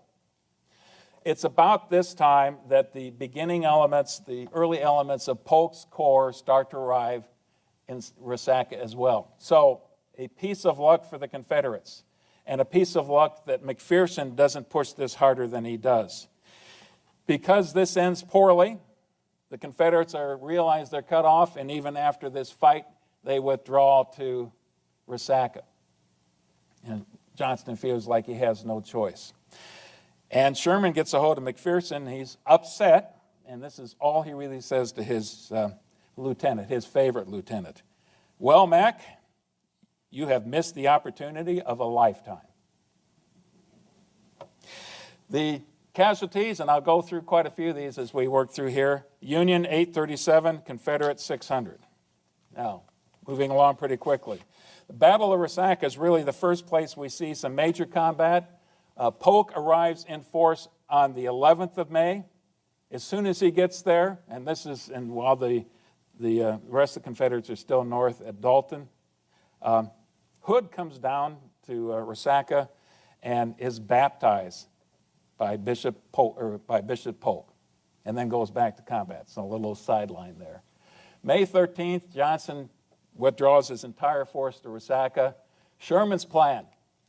It says right here to attack with 3 armies. That's what I have read. It didn't work out that way. He attacks by only a portion of his force, and they're all anchored on 2 rivers. So it's a pretty good defensive position. The Union is unable to break through. A bloody repulse. Hood actually attacks, counterattacks. His counterattack is fairly successful. Johnston sees that this might be a good opportunity to take advantage, orders another attack for the next day, but then he gets word that there's a small element under General Sweeney that has crossed the Ostalana River. Now, if I butcher some of these names, you have to forgive me, but there's probably a person or two out there from Georgia who knows how to pronounce these correctly. Anyway, that Sweeney's force only stays on the south side of the river for a short time, withdraws, but Johnston doesn't really know that. The reconnaissance isn't that great. And he withdraws. He forced withdrawal once again on May 16th. The casualties this time around, and I want you to catch the differences when Johnston's in command as when Hood takes command later on. Union casualties, 3,500. Rebel casualties at Resaca, 2,600. So very much in the favor of the Confederates. Although they've started with a much smaller number in the first place, that has to be Johnston's first priority, to preserve the Confederate Army. In his mind, that's probably more important than to preserve and protect Atlanta. The next major movement then is from to Cassville. May 17th, the Confederates are withdrawing. As they withdraw south, what Johnston does is he deliberately splits his force. He has a force going from Kingston and then immediately over to Cassville, another one taking the Maid Road straight to Cassville, with the thought in mind that he will trick the Union and they will split.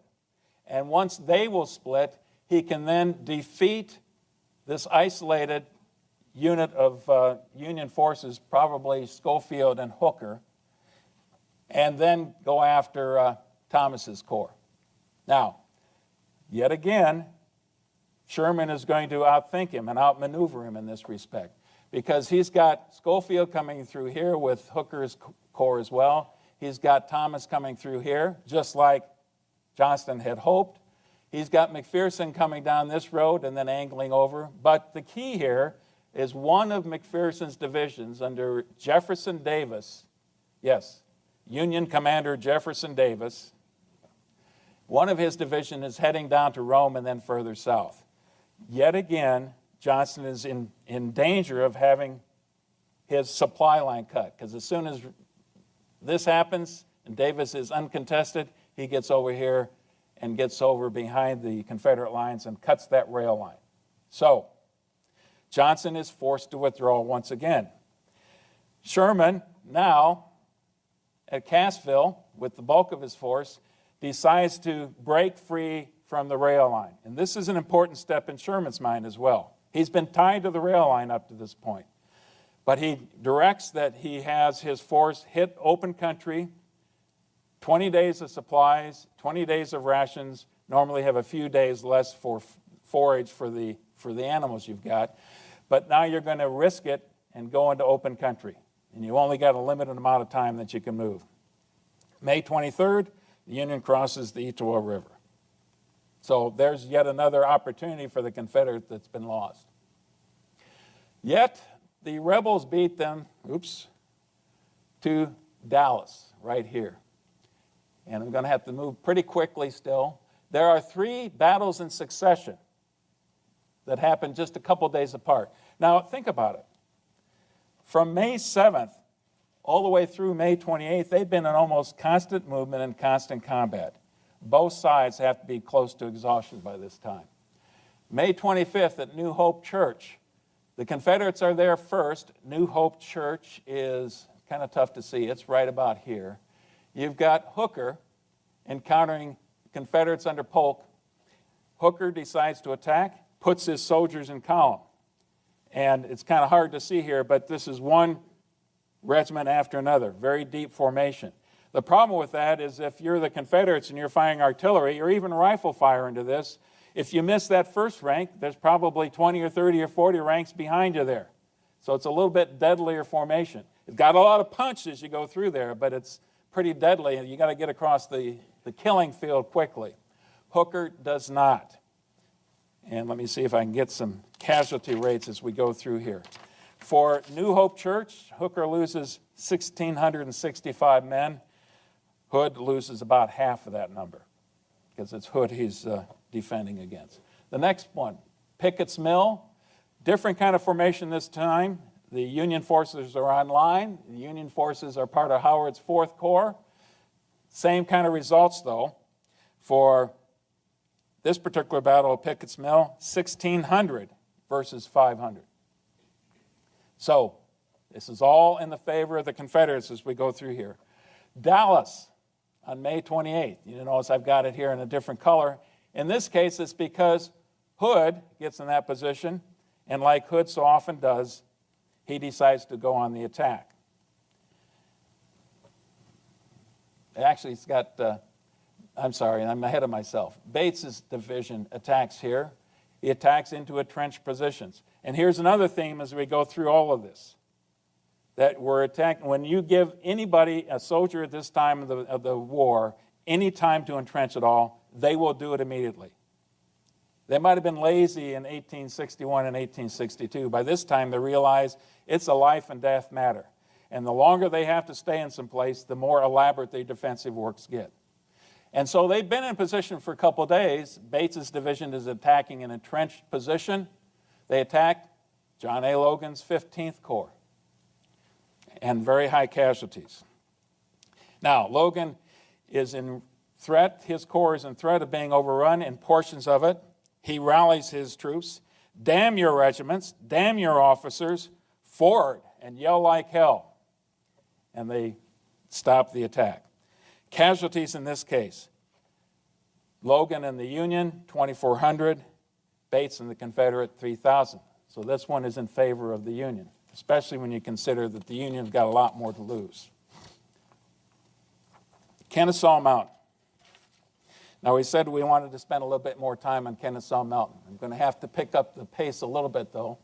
And what we've got here is a 2-staged attack, or combat. And this is going to be over a longer period of time. June 4th, Johnston is withdrawing a fairly large perimeter. It's about right here, roughly right here. Digs into a 10-mile perimeter.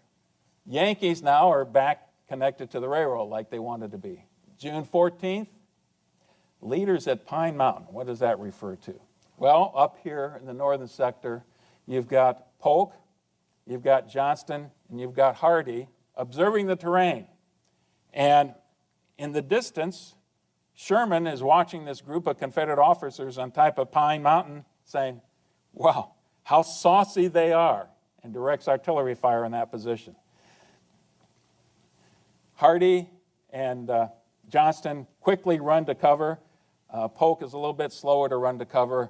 The second volley catches Polk in the arm and passes right through his midsection, and he's killed immediately, right there on the spot. So they lose Polk, just like that, one of their seasoned commanders. June 14th and 15th now, because of activity, Johnston is forced to withdraw to a much tighter perimeter right here. On June 15th, rain. And it's not just a light rain, it's several days of rain. The kind of rain that bogs down any army over the long period of time. So for a long period of time, they're not going to do too much. In fact, you basically have to wait not just for the rain to stop, but for the roads to dry. June 22nd is really the first clear day, and General Hood, now I can get Hood into this, decides to attack on the southern perimeter into Schofield's force. Here's an example of the way sometimes the casualty rates don't work well for the attacker. Hood is attacking. He loses 1,000. The Union loses 300. Not the kind of odds you want. Both sides that continue to entrench after that.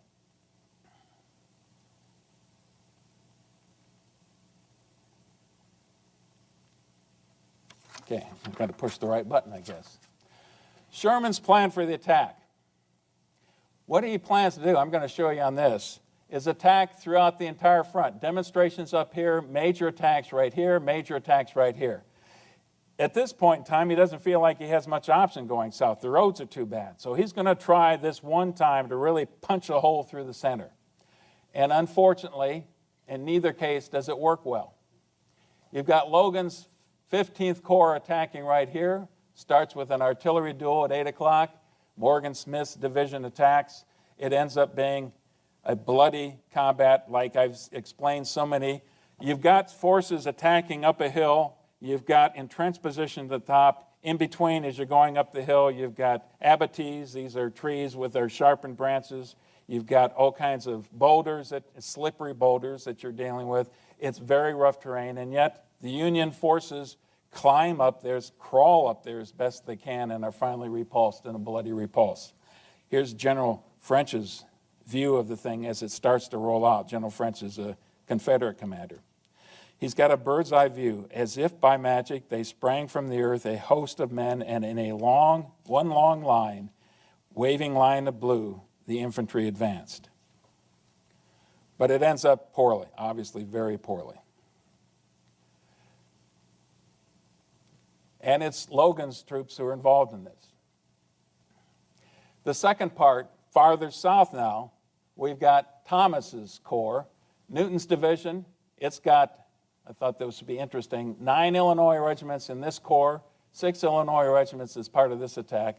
And both these gentlemen exhibit incredible courage. Harker anticipates, he predicts that he will die in this, but he gets all the way top to the parapets and helps plant the flag of his regiment, the American flag at the top of the parapet before he's cut down. In McCook's case, play this excerpt right here.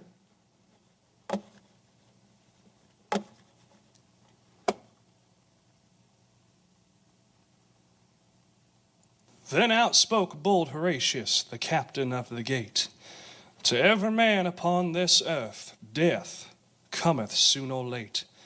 And how can man die better than facing fearful odds for the ashes of his fathers and the temples of his gods? He's quoting poetry. He's inspiring his men before the battle.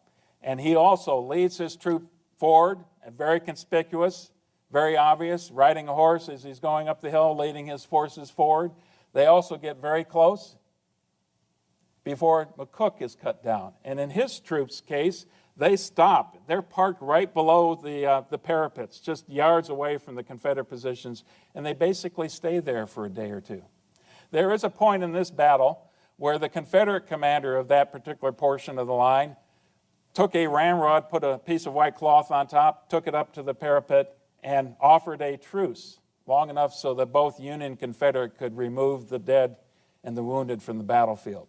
And at the end of that little engagement, a Union officer presented a pair of dueling pistols to the Confederate commander, just as a note of respect, if you will.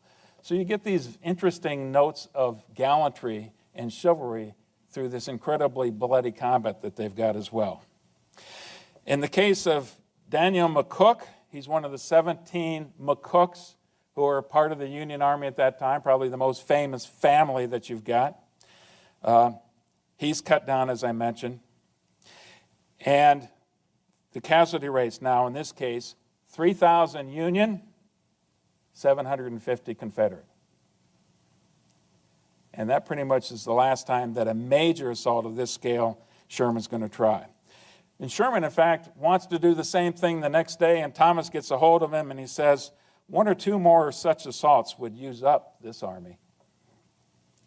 But he doesn't need to do that, because towards the end of this time frame, you see that Schofield has found a way across Ollie Creek, which is on the right flank of the southern portion of the Union lines. The roads are now dry enough, and once again, Johnston gets nervous, and he feels he has no choice but to withdraw his army. So I'm going to quickly move through this. Some changes of command now are in store. The first one, Leonidas Polk obviously has to be replaced, and he's going to be replaced by Major General Stewart, right down here. Stewart then has to be replaced. Major General Clayton takes his place. The next one, John B. Hood. Let me back up a little bit here and explain a couple things.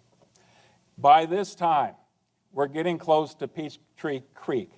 And July 10th, that's when Johnston feels like he has no choice but to withdraw from Kennesaw Mountain. Peachtree Creek is something like 10 or 15 miles from Atlanta. Davis and Braxton Bragg, who is now his chief of staff, are extremely nervous. They're thinking, Johnston's going to give away the whole story. He's going to hand over Atlanta rather than defend the city. We can't have this. Already by this time, General Hood has been sending messages covertly telling them that, Johnston just doesn't have the offensive spirit that he needs to have. So Braxton Bragg is sent out to check the army. He talks to Hood. He obviously talks to Johnston. He's not pleased by what Johnston tells him. They confer back and forth, and they ask Robert E. Lee what he thinks. And here's what Robert E. Lee tells him, because he knows Hood very well. It is a bad time to relieve the commander of an army situated as that of Tennessee. We may lose Atlanta and the army too. Hood is a bold fighter. I am doubtful as to his other qualities. Still, if necessary, it ought to be done. If Johnston abandons Atlanta, I suppose he will fall back on Augusta. This loses us Mississippi and communications to the trans-Mississippi. We had better therefore hazard that, retain the country. Hood is a good fighter, very industrious in the battlefield, careless off, and I have had no opportunity of judging his actions when the whole responsibility rested upon him. I have a very high opinion of his gallantry, earnestness, and zeal. General Hardee has more experience in managing an army. May God give you wisdom to decide in this momentous matter. So Davis and Braxton Bragg decide it's time for Johnston to go and give Hood command, the ever-aggressive John B. Hood. He is replaced by General Cheatham. General Cheatham temporarily is replaced by General Maney. Later on, we're going to see that, Brown is replaced because there's an injured commander, that Stephen D. Lee is brought over from from Mississippi and Alabama. He is no relation to the rest of the Lee family that are in Virginia. But he also is an incredibly aggressive commander. So now you've got a completely new set of command. Let's see how Hood does with it. Peachtree Creek is really the first place that he's going to be tested. Sherman moves his army to the south, so he's going to envelop Atlanta from the north and the east. McPherson is well over here to the eastern side of Atlanta. That's the plan. And here's the opportunity Hood is looking for. Actually, it's practically the same plan that Johnston want to have, to isolate Thomas right here in the vicinity of Peachtree Creek and defeat him in detail. And that's the plan. He comes up with that. An aggressive attack. As so often is the case in Hood especially, he is incredibly ambitious and demanding of what he expects his troops to do. But he's got two corps. He's got Hardee's Corps and he's got Stewart's Corps now in command of that of Polk's old corps. And they attack here at Peachtree Creek. You can see that that does not turn out well. 1,900 Union casualties, 2,500 Confederate casualties. Here's the first test for Hood. Basically, the battle ends because he now hears that McPherson's coming in from the east side towards Atlanta, so he sends Cleburne's division over there. And after he breaks off from battle here, what he's going to do next is incredibly ambitious. He's going to move Hardee's Corps that has just been defeated at Peachtree Creek 15 miles through the city of Atlanta. Here's the eastern defenses. And then around the southern flank of McPherson's Corps and to catch them in the exposed flank. That's the theory. And to launch an attack at dawn. Very similar to Chancellorsville. They can catch them totally exposed. But as it turns out, McPherson, who is growing concerned about his left flank, moves General Dodge's Corps, a couple of divisions down here, into those positions. So, the attack is supposed to happen at dawn. Because it takes so long for Hardee to get to position, because his troops are exhausted, because this is very thick terrain in this vicinity right here. Actually, I think we can get a closer look of it. They don't actually attack until noon. About 6 hours too late, as far as Hood's intentions were. And by that time, the Union has elements waiting for them. It's still a very soft flank. They're vulnerable, but they are able to blunt the attack. It's a give and take battle in this case. Lots of Union are falling captive at this time, but they're also bloodying the Confederates as they attack in pretty severe ways. It's about this time, at 2 o'clock, McPherson is riding to this part of the battlefield, right across through here, and roughly in this terrain right here. He is spotted by a bunch of Confederate pickets. They tell him to surrender. It's another one of these quotes that I've got to share with you. Find it quickly here.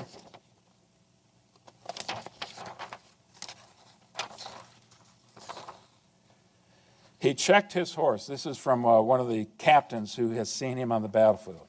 He checked his horse slightly, raised his hat as politely as if he was saluting a lady, wheeled his horse's head directly to the right, and dashed off to the rear in a full gallop. It's then that he's leaning forward, he's hit in the back, and the bullet passes right through his heart. And he's killed almost instantly. This is one of the main Army commanders, the ideal of what Grant and Sherman thought the commander was supposed to be. He's cut down. And one of the captains that the Confederates capture, a Union captain, he asks, well, who is this person? And his response is, sir, you have killed the best man in our army. That tells you a little bit how they felt about it. At that point in time, Logan takes command of the Army of the Tennessee. John A. Logan of Illinois. That's not the end of the day for the Confederates at all. It's about this time that Hood directs the attack of Cheatham's Corps along this entire front of the Union. And it's a real tough fight. The main part of the battle is right here on a railroad cut. It's about 15 feet deep and 50 feet wide. You can see where a lot of the fighting occurred. Confederates get up in this building right here, and sharpshooters start taking shots at the Union forces. That becomes a nice target for the Union artillery. It's a bloody combat, both Sherman and Logan realized there's been a half a mile breach right here in the line that the Confederates have made. Both Sherman and Logan send reinforcements, and they finally blunt the attack. And what's the end result of all of that? 3,722 Union casualties. These are high numbers. That's a significant portion of the Union Army. 1,700 of them are captured and missing. That's the Union side. On the rebel side, 8,000. 8,000. Hood doesn't have that kind of numbers to really lose. So this is a huge defeat. They have little to show for it. Now, it's time for the Union to reorganize. I'll move through this quickly. Division commander in Schofield's corps is changed. Another division commander changes over in John Palmer's corps. This first division of Schofield's 23rd Corps is so decimated that it's disbanded, and then the remaining troops go to these two corps. And now you've got the problem of how to replace McPherson. Lots of people want to replace McPherson. Logan would certainly like to stay in command. He's done extremely well for this entire campaign, but he's one of the junior officers. And more important, in Sherman's mind, he's not West Point. He's not professional Army. Now, there's a couple who are that are likely candidates. Oliver Howard is one of those right here, and Joseph Hooker. Joseph Hooker used to be the commander of the entire Army of Potomac at Chancellorsville. It didn't turn out well, and again, he blamed Howard and he blamed Stoneman for his failures there.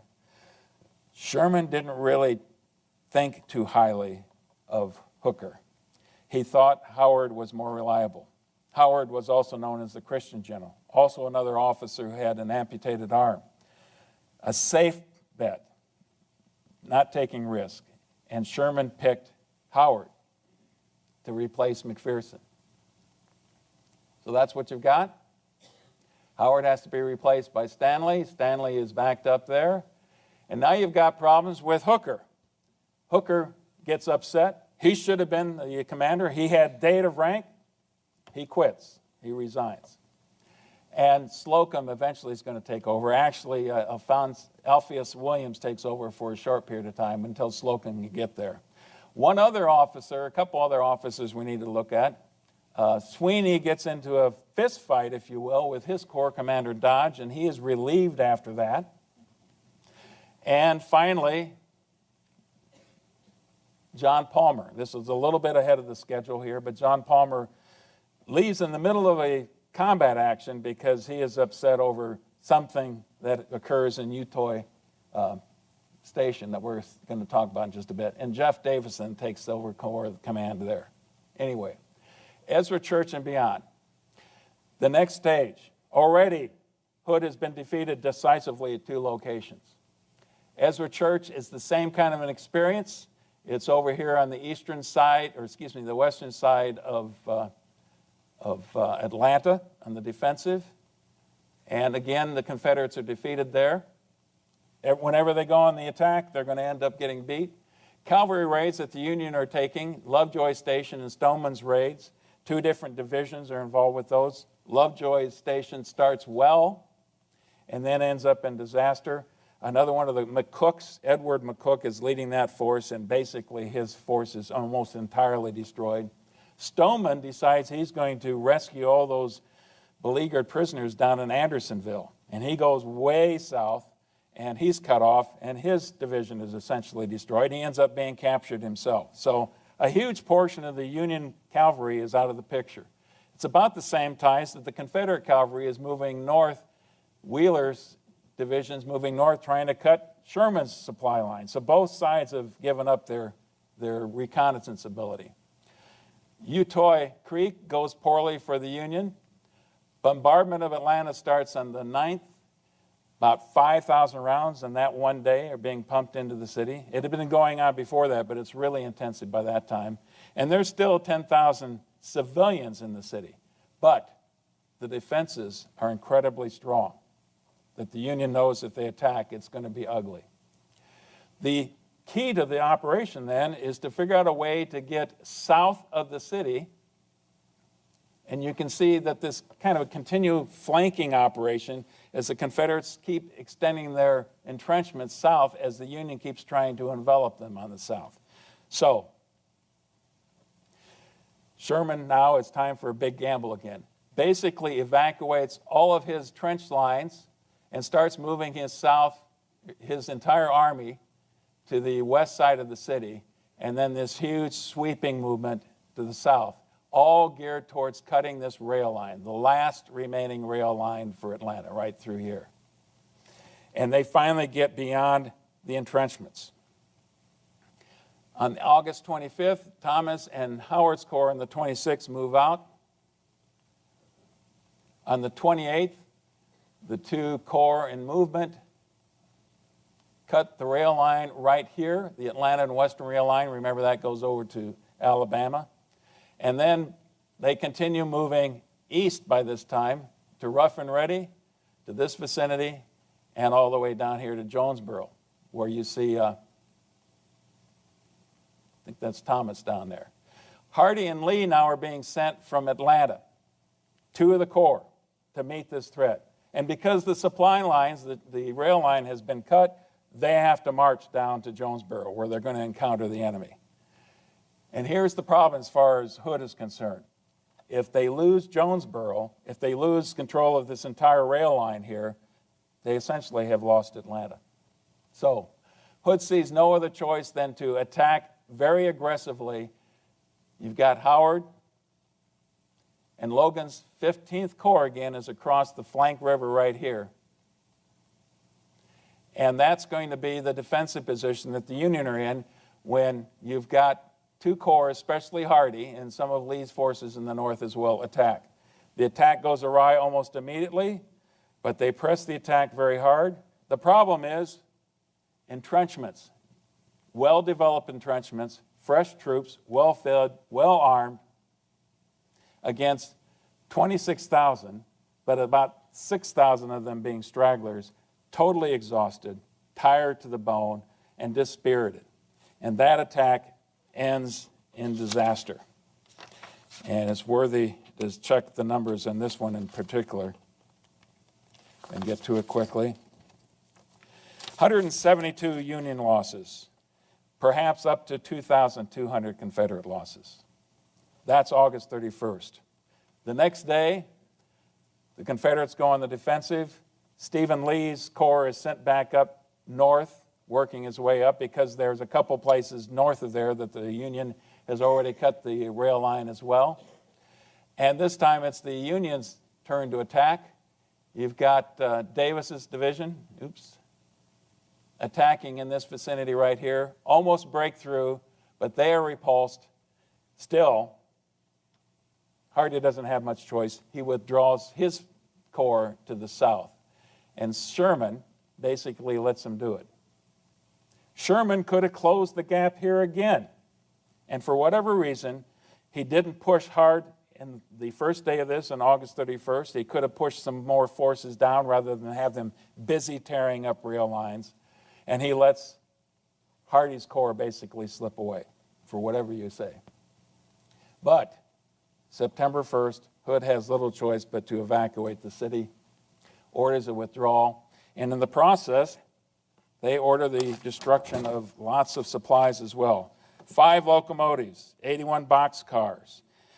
28 of those boxcars are loaded with gunpowder, shell, 5,000 new rifles, 3 million cartridges, a huge amount of supplies. You know, the Confederates thinking, why isn't that on the battlefield? We needed that. And now it's gone up in smoke. So all those images you see in Gone with the Wind, this is what they're talking about. It was when the Confederates put torch to the rail cars. And then they withdraw. September 2nd, the Union occupies.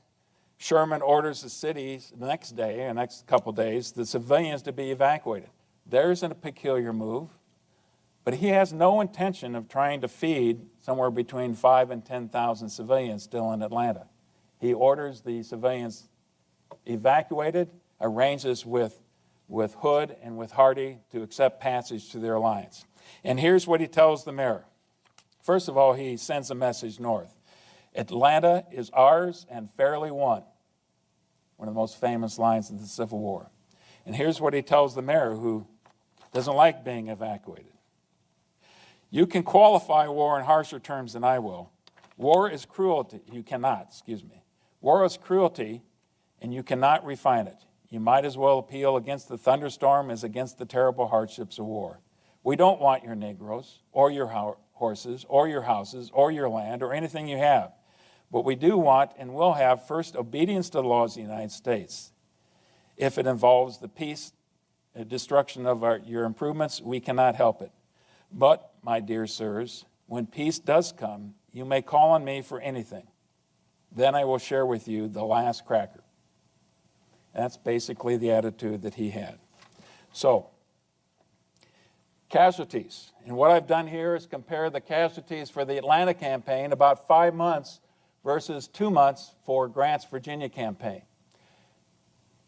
At first, you might think the numbers are relatively comparable, but look at the Union casualty here that Sherman had in 5 months taking the city, and Grant has in just a couple months. Huge disparity. And there's the rub.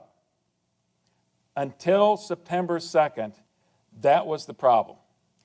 And I want to play this clip here for Abraham Lincoln. Entitled The Blind Memorandum, he wrote this on August 23rd when he was despairing for his chances of being reelected. This morning, as for some days past, it seems exceedingly probable that this administration will not be reelected. Then it will be my duty to so cooperate with the President-elect as to save the Union between the election and the inauguration, as he will have secured his election on such ground that he cannot possibly save it afterward. He wrote that, he folded it in half, he had all of his cabinet officers sign it, and then tucked it away. They had no idea what was on that piece of paper. James. Thank you, Mark. Thank all of you. We'll start here with the motto, plus ça change. In 1860, on the left, Mr. Lincoln was running with Hannibal Hamlin.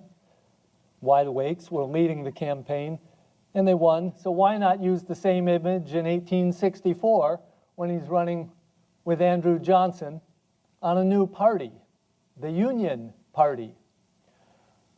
Just a little reminder that if you think politics is always changing, sometimes it's not.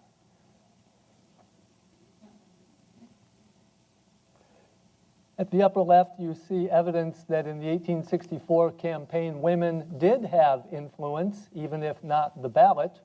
This Union lady, and I apologize for the bad art and the bad reproduction, this Union lady peers through field glasses at General McClellan, Lincoln's Democratic opponent that fall, and his compromise plan with the rebels. And she finds that the compromise plan will mainly benefit, panel 3 at the bottom, those who like to whip their slaves as a military necessity.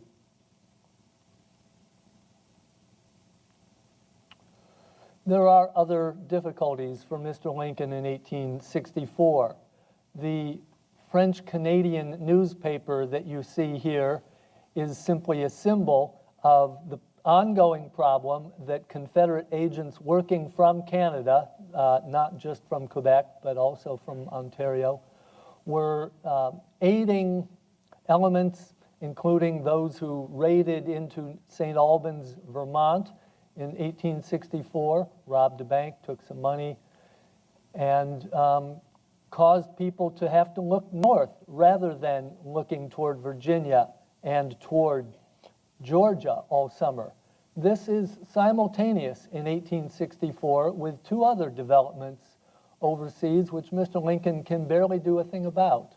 There is in April and May the Prussian takeover of Schleswig-Holstein, the southern provinces of Denmark, in a very rough and ready fashion. The German, mostly Protestant empire is beginning to expand there, scaring Napoleon III in France and his Roman Catholic mini empire a good deal. And it is at this point that Napoleon decides to continue with the plan to try to take over Mexico as part of a Roman Catholic or Latin empire. The brother of Franz Joseph II, Emperor of Austria-Hungary, is a gentleman named Maximilian. Napoleon convinces him to take his wife, Carlota, and go to Mexico and become emperor in a French-sponsored empire there, perhaps causing difficulty for the Union. There are Union generals, there are Union politicians in the summer and fall of 1864 crying for Lincoln to send troops immediately to the Mexican border to put down these traducers of the Monroe Doctrine, these Roman Catholics, these Europeans, these agents of the French, the British, you name it. Lincoln refuses. He says, we have enough to do. Here is Emperor Maximilian himself. He was not quite the man for the job. When he and Carlota left Europe, he got on board the boat and began crying. They arrived in Mexico on May 28th, 1864, just days before the Republican convention had renominated Mr. Lincoln again. He was always in a minority. It was church and conservative elements in Mexico who wanted him there. Benito Juarez's army of Republicans were more numerous, but militarily disorganized, rather chaotic. They were being pushed northward, but the short story there, you see by his dates that within, it was actually a bit less than 3 years, Emperor Maximilian was captured and executed by the anti-monarchists of Mexico, putting an end, at least in that form, to America's worries in Mexico at the time. All this is background to what Mark has been telling you about American soldiers in the North fighting to preserve the Union. And it is, as I said, the National Union Party that is the new name for the Republicans this year. And so, how does the vote come out in the fall of 1864? I give you just a few of the totals by state. New York was a close-run thing. New Jersey is one of the 3 states that McClellan actually won. It was his home state. Pennsylvania, though, was pretty strong for Mr. Lincoln and the Union. Wisconsin, pretty strong. Missouri is the big surprise here in terms of percentages, but consider who was not allowed to vote or who was not bothering to vote in a Union election in Missouri in that year. An awful lot of pro-Confederate men in Missouri had already gone south or were in prison. Same story to some extent in the other way around in Kentucky. Mr. Lincoln was very unpopular in his home state of Kentucky, did not carry it as his rival George McClellan carried his home state of New Jersey. But again, those figures are misleading because a good many of the Kentucky Union men were not available to vote in that election for the Union. They were fighting elsewhere. And Illinois, of course, was pretty strong for Mr. Lincoln. All in all, 55% of the Union vote, of the vote in the North only went for Mr. Lincoln and the Union Party. I should point out that I've seen other figures for Kentucky in this election, whereby McClellan won 85% of the vote. So let's think of these figures as official rather than real.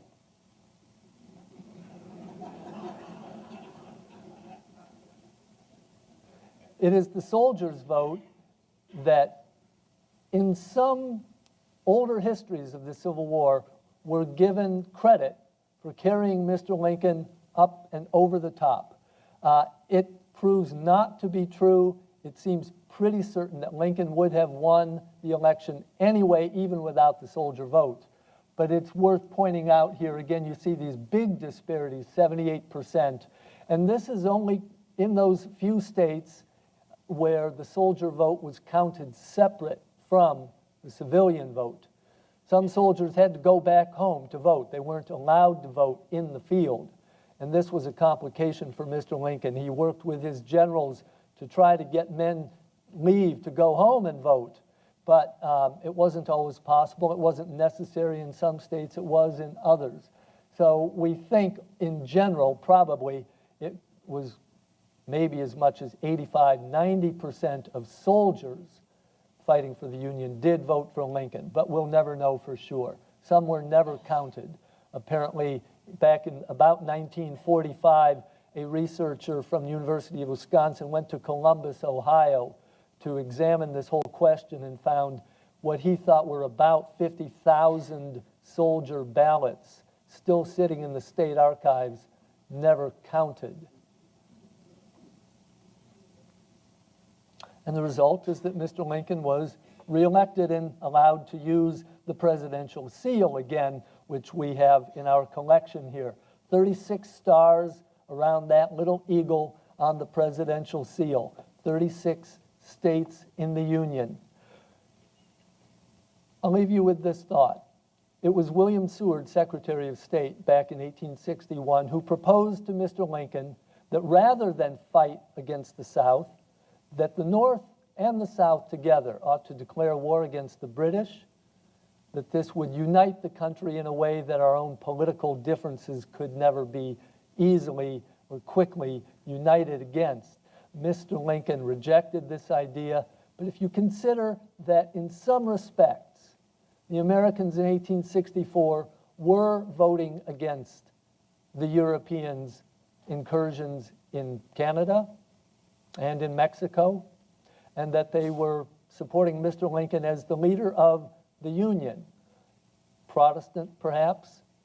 Union, if only by political definition temporarily, but in all minds, still 36 stars, 36 states. And there was this crazy idea continuing even into January and February in 1865 that Lincoln should send troops immediately to Mexico to put down that French incursion. And Lincoln knew otherwise. The program, the platform of the Republican, that is the National Union Party, back in 64 had been restore the Union as it was, end slavery, pass the 13th Amendment. Everything else, including Mexico, would be a diversion from that. Mark?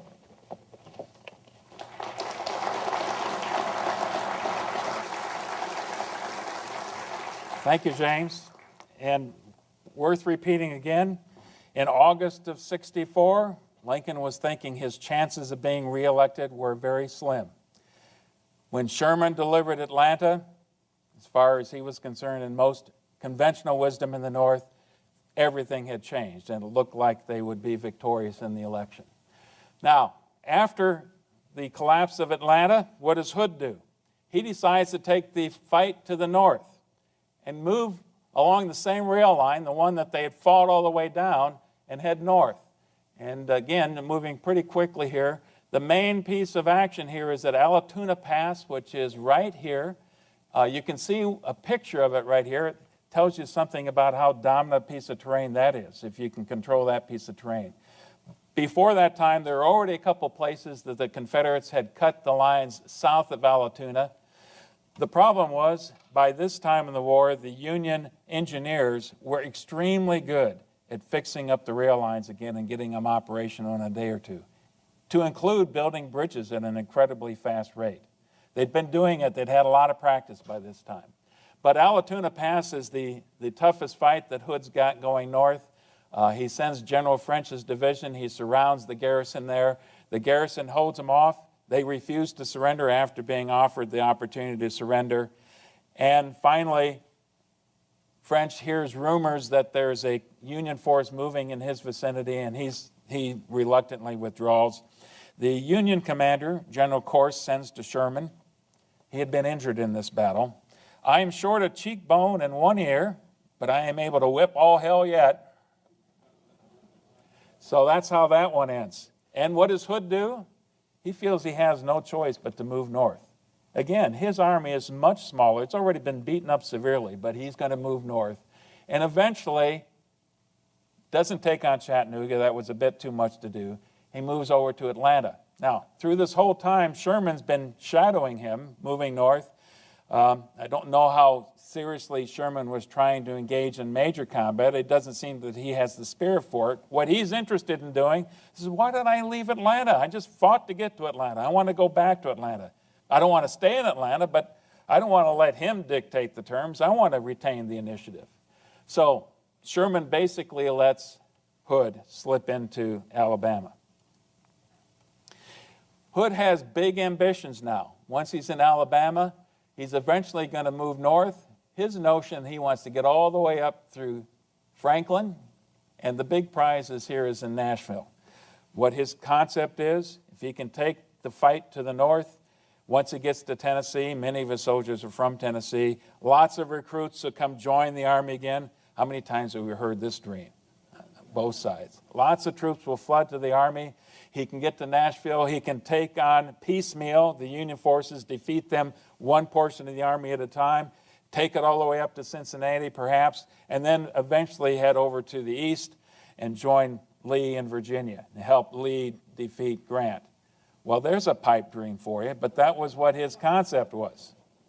And Sherman, as far as he's concerned, is content to let that happen. He had already, long before this time, sent Thomas up north with his army, and they're going to settle in Nashville. Really, Thomas's mission was to guard this portion of the supply line, because you still have Forrest who's raiding in that vicinity. When he sees that Hood is intent to keep heading north, he sends General Schofield and some reinforcements north as well to eventually join up with Thomas. So he feels like he's got more than enough in Tennessee to take care of Hood and do what he wants to do up there. Now, I want to take a little bit of time and explain this. What is the proper objective? And we're going to go all the way back to the beginning of the war. If you remember, Winfield Scott's first plan was the Anaconda plan, that you want to minimize casualties, you want to set up a barricade or blockade on all of the major ports, seal off the South's ability to get any of their cotton out of the country, divide the South on the Mississippi River, but then just squeeze them. This is economic warfare.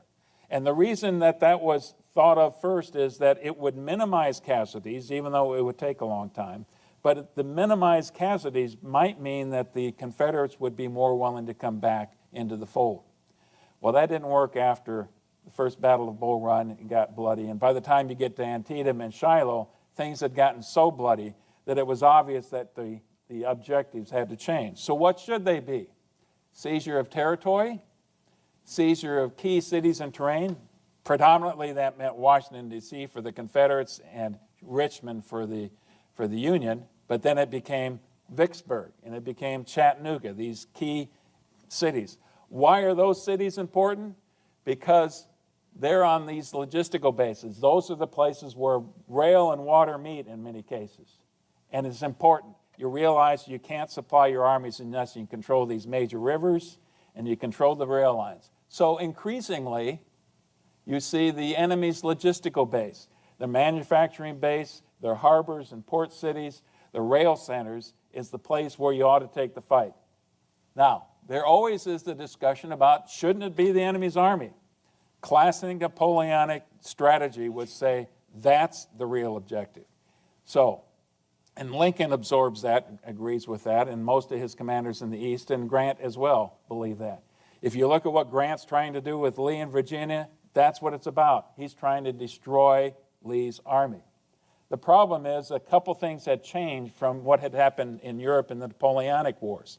It's not easy to do that.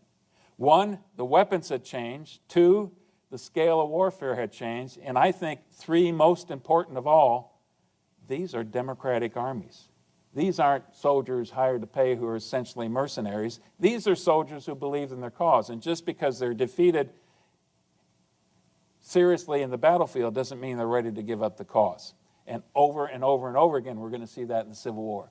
So all of that doesn't seem to be working. Now, this is where we get to Sherman, because he thinks maybe there's a different way. Maybe we've got the wrong objective. Now, I don't know how subtle or how specific some of this discussion is going to be. Certainly by the time we get to late 64, it's pretty well formed that you ought to have a war of exhaustion. Now, what's the difference between attrition and exhaustion? If you're a war of attrition, which is what Grant is doing now in Virginia, he's wearing down Lee's army at Petersburg and at Richmond. And it's long, and you've got a siege, but you just eventually are going to wear them out until the army is exhausted. A war of exhaustion means not just the army, but the people. And that's connected with this logistical base and their ability to resupply. Now, here's the final step as far as Sherman's concerned, what's important. He now is going to go after the will of the people. He wants to go and punish the South so severely that they recognize we can't win this. It's not worth it.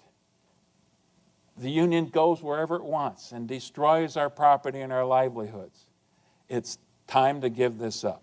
That's what Sherman's objective is now going to be about. And that's where he comes up with this concept of marching to the sea. I propose that we strike out with our wagons for Savannah. And this is what he's telling Washington, D.C., Grant and Lee, Lincoln in particular. Until we can repopulate Georgia, it is useless for us to occupy it. But its utter destruction of its roads, houses, and people will cripple their military resources. So you've got now from the early fall all the way up through this time frame when they've given up on Hood and let him go into Tennessee and Thomas to deal with Hood, that Sherman has been bugging Washington, D.C. with this concept. And then first they're saying, what, are you crazy? You go into there, and then you go in and start marching from Atlanta all the way to Savannah. You're just going to lose your army in there and they'll just pick at your sides until there's nothing left. That's the thought. But as you get farther into this and more realization that Hood is determined to go north, and so there isn't really much of a Confederate force left in Georgia, the attitudes in Washington, D.C. decide to start to change. And Sherman's telling them things like, I can make this march and make Georgia howl. And finally, Grant sends him a message on November 2nd, go as you propose. Well, that's what Sherman's been waiting for. And this is the part of the presentation probably most of you have been waiting for now. The order of battle, 4 corps lined up right here in 2 wings. And they're basically, what Sherman's plan is, he's going to march through Georgia on 4 parallel lines of advance, a corps on each of these 4 lines. So you've got the 10th or the 20th Corps under Alphonse Williams. You've got the 14th Corps under Jefferson Davis. And on the right wing, you've got the 12th Corps and the 15th Corps. Now, you notice that John A. Logan isn't there anymore. He went back for the election. He went back to Illinois for the election. That's where Logan's at. And then you've got a large cavalry division under Hugh Kilpatrick.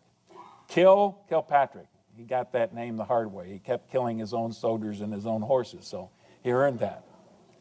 3,500 rebel cavalry and a division of Georgia militia. That's really all the Confederates have to show for it in resisting what Sherman was going to try to do. Not nearly enough. The day before Sherman leaves Atlanta, he orders the destruction, not of the city, but of all military resources in the city. Now, remember when the Confederates withdrew, they already destroyed a considerable part. And when their stragglers left the city, they didn't do so with a light hand. There was a lot of property damage as well. Now there's one of these controversies. 30% of the city of Atlanta is eventually destroyed. Now, if you were to ask most Southerners, they'd probably tell you, about 80 to 90% of the city. It's roughly 30%. But there is much more than just hardcore military facilities that are being destroyed as the Union leaves. Now, I need to have a period of time here. We're going to play part of what Sherman is going to issue, his Special Order Number 120. And this is right before they begin the march. His instructions to his soldiers. Now, mind you, his soldiers don't know that Savannah is the target. His corps commanders do. The people back in Washington, D.C. knows. But he doesn't need to have his soldiers know exactly where they're going, just that they're heading east. And here's the instructions. It's going to take a while, but I think it's important that we listen to this. Paragraph 4. The Army will forage liberally on the country during the march. To this end, each brigade commander will organize a good and sufficient foraging party under the command of one or more discreet officers who will gather near the route traveled corn or forage of any kind, meat of any kind, vegetables, cornmeal, or whatever is needed by the command, aiming at all times to keep in the wagons at least 10 days' provision for the command and 3 days' forage. Soldiers must not enter the dwellings of the inhabitants or commit any trespass, but during a halt or a camp they may be permitted to gather turnips, apples, and other vegetables, and to drive in stock of their camp. The 2 regular foraging parties must be instructed the gathering of provisions and forage at any distance from the road traveled. 5. To Army Corps commanders alone is entrusted the power to destroy mills, houses, cotton gins, etc. And for them this general principle is laid down. In districts and neighborhoods where the Army is unmolested, no destruction of such property should be permitted. But should guerrillas or bushwhackers molest our march, or should the inhabitants burn bridges, obstruct roads, or otherwise manifest local hostility, then Army commanders should order and enforce a devastation more or less relentless according to the measure of such hostility. 6. As for horses, mules, wagons, etc., belonging to the inhabitants, the cavalry and artillery may appropriate freely and without limit, discriminating, however, between the rich, who are usually hostile, and the poor or industrious, usually neutral or friendly. Foraging parties may also take mules or horses to replace the jaded animals of their trains, or to serve as pack mules for the regiments or brigades. In all foraging of whatever kind, the parties engaged will refrain from abusive or threatening language, and may, where the officer in command thinks proper, give written certificates of the facts, but no receipts, and they will endeavor to leave with each family a reasonable portion for their maintenance. 7. Negroes who are able-bodied and can be of service to the several columns may be taken along, but each Army commander will bear in mind that the question of supplies is a very important one, and that his first duty is to see to them who bear arms. Now, what do you suppose the Union soldier, the average Union soldier, heard out of all that? Forage liberally. And they did.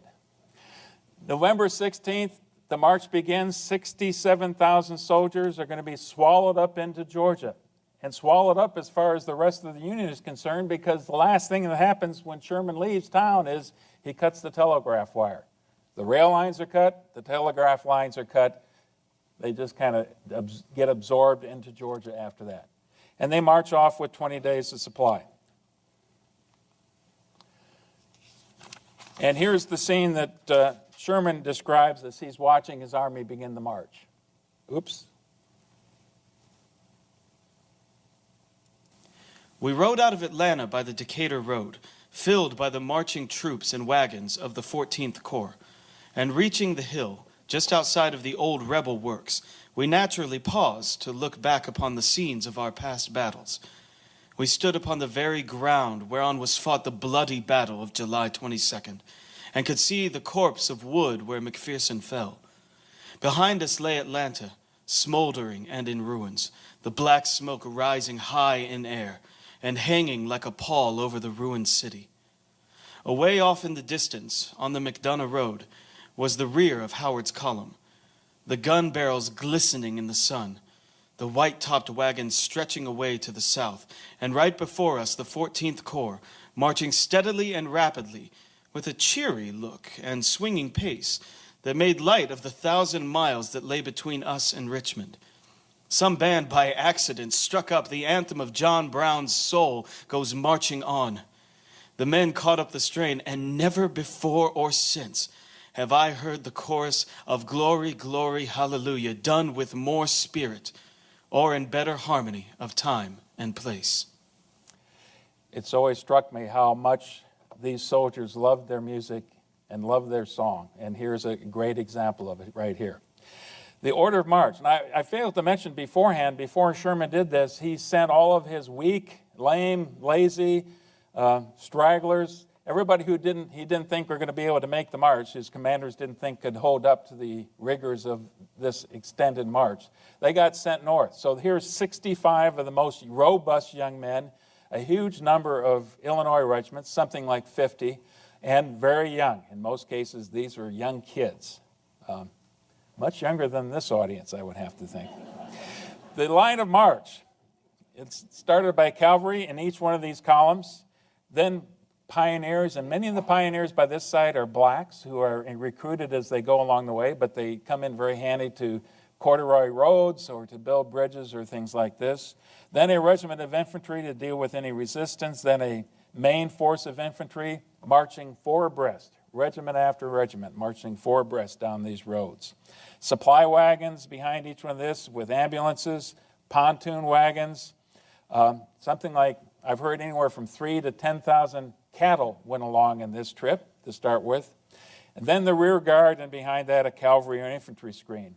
And over time, as they are marching through the breadbasket of Georgia, they're collecting lots of freed slaves. Some of the slaves, some of the young men who are in good shape are incorporated into the columns, but most of the women and children, the older men, if they're following along behind all of this. Destruction of the railroad, that's what this picture right here illustrates. This is what you would call a Sherman necktie. And what would happen is a group of soldiers would get their bayonets or ramrods or clubs or something like that and wedge themselves underneath the rail lines and pry up those rail lines until they can just kind of roll a huge section of it over.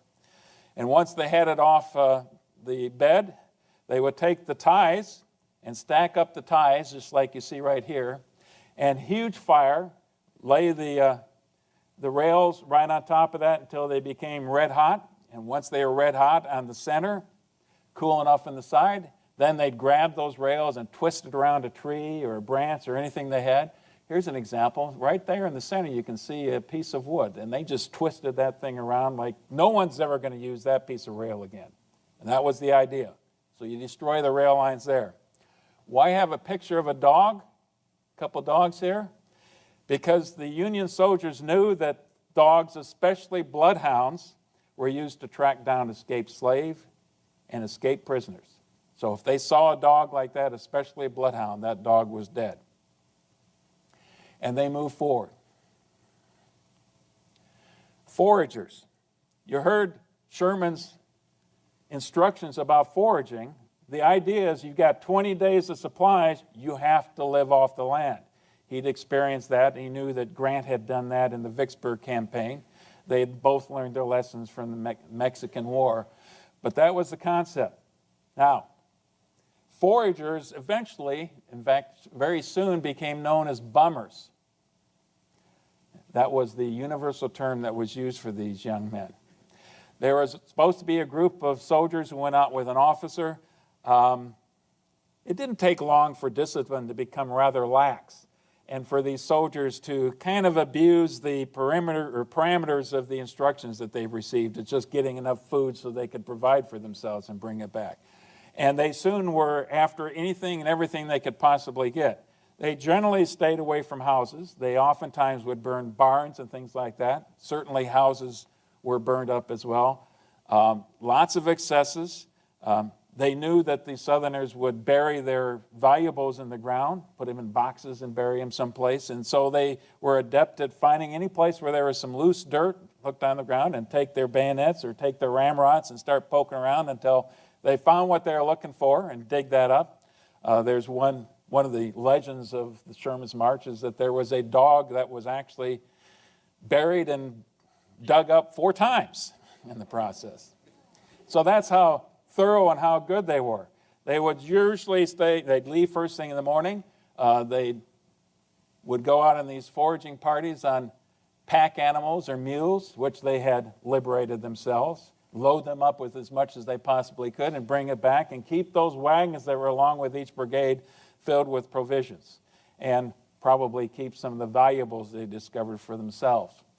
So there is a policy against destroying property, but some people would say they could watch the advance of the Union Army by looking at the fires in the distance and seeing the fires in the distance. So it did occur.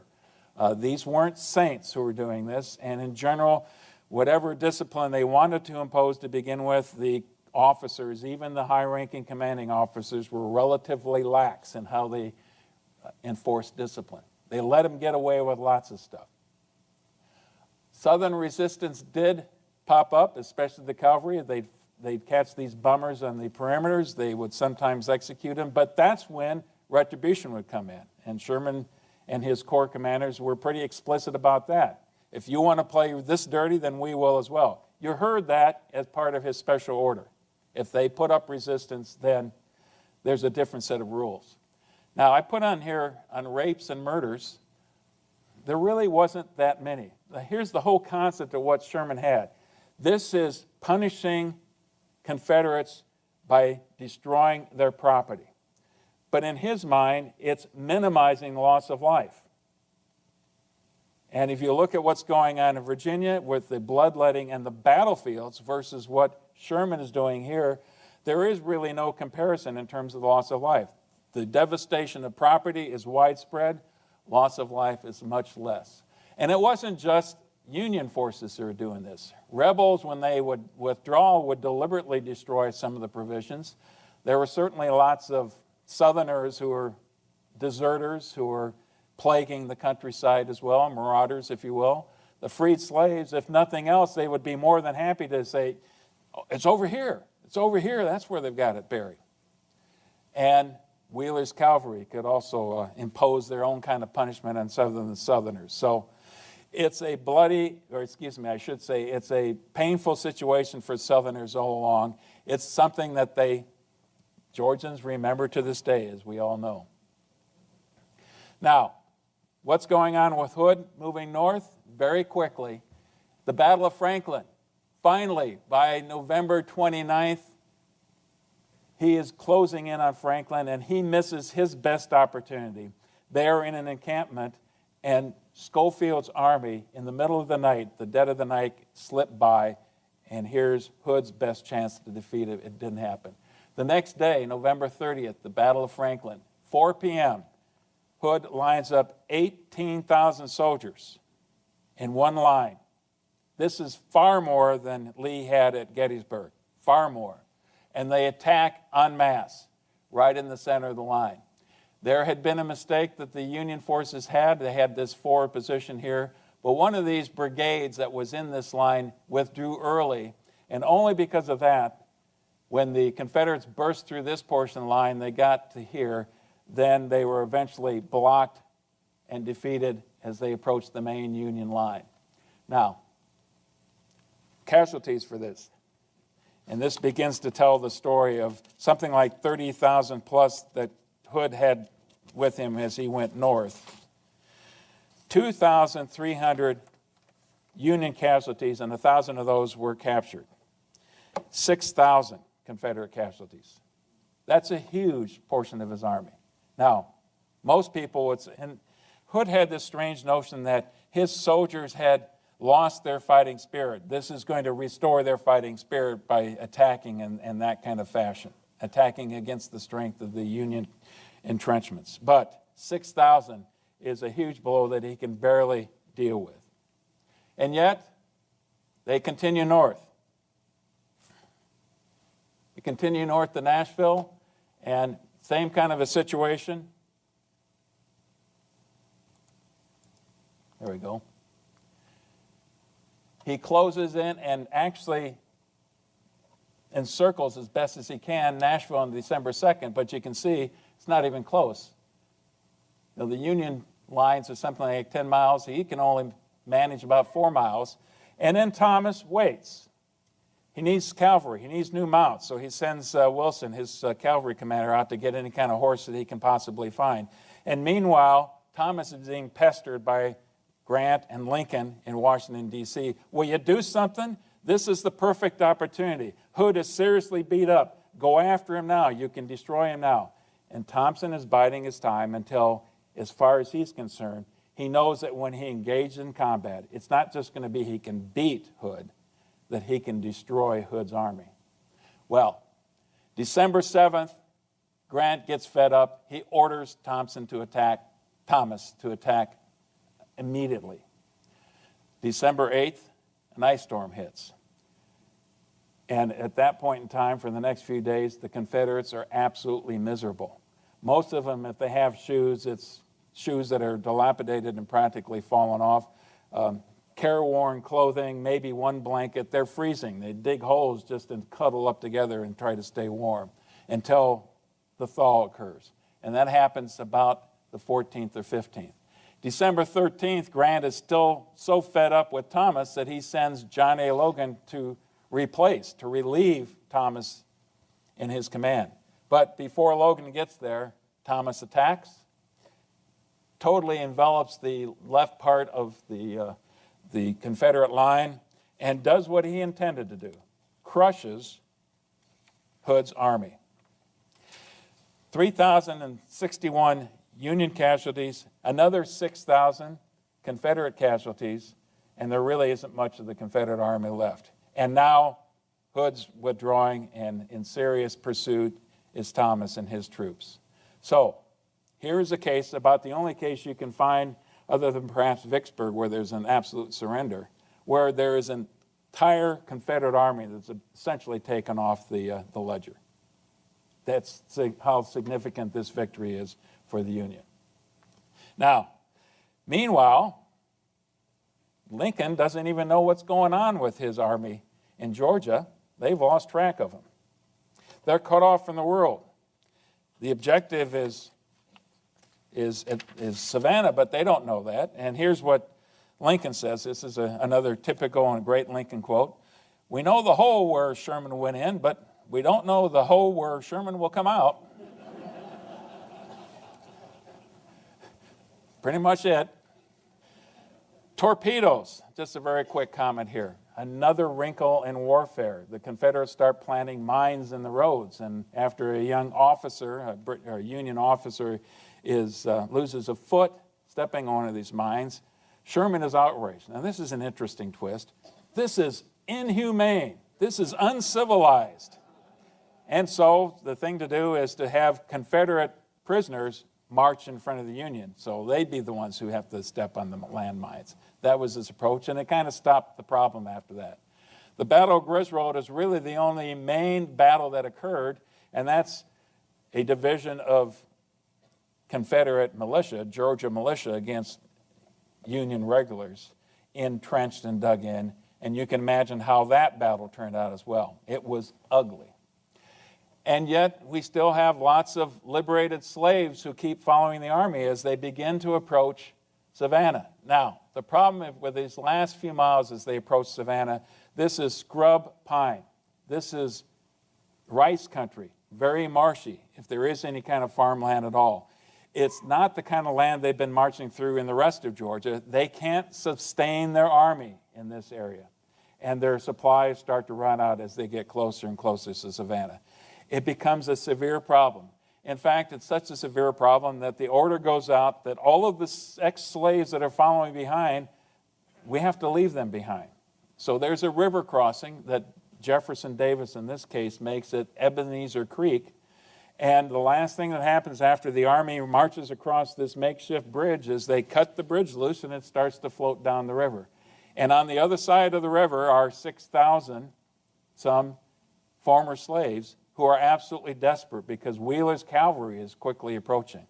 They are so desperate that many of them jump into the river, scores of them are drowned, and an ugly scene, one of the worst moments of this entire march is that incident at Ebenezer Creek. And that's something that both sides remember to this day. That tells you how desperate the ex-slaves were, that they would not end up being enslaved again.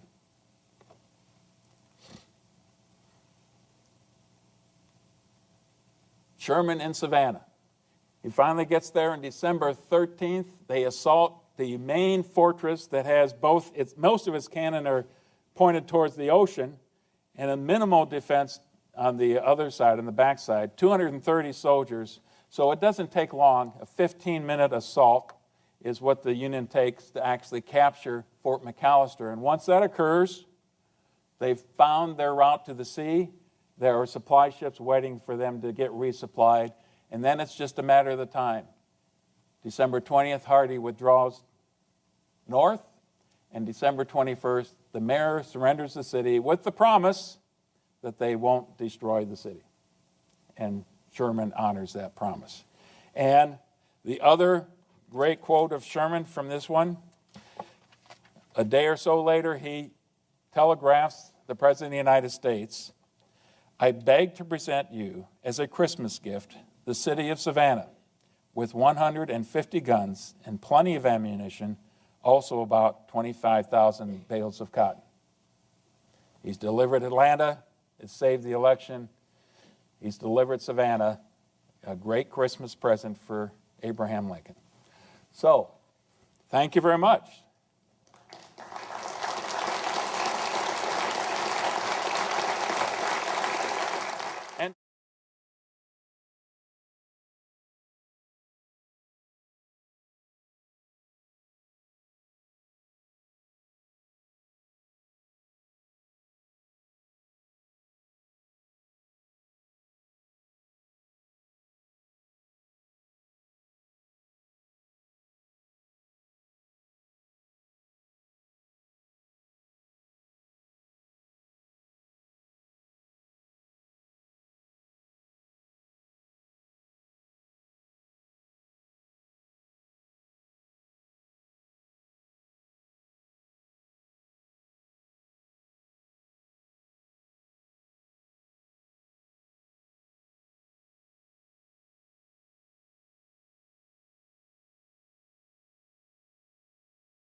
Thank you, Eileen.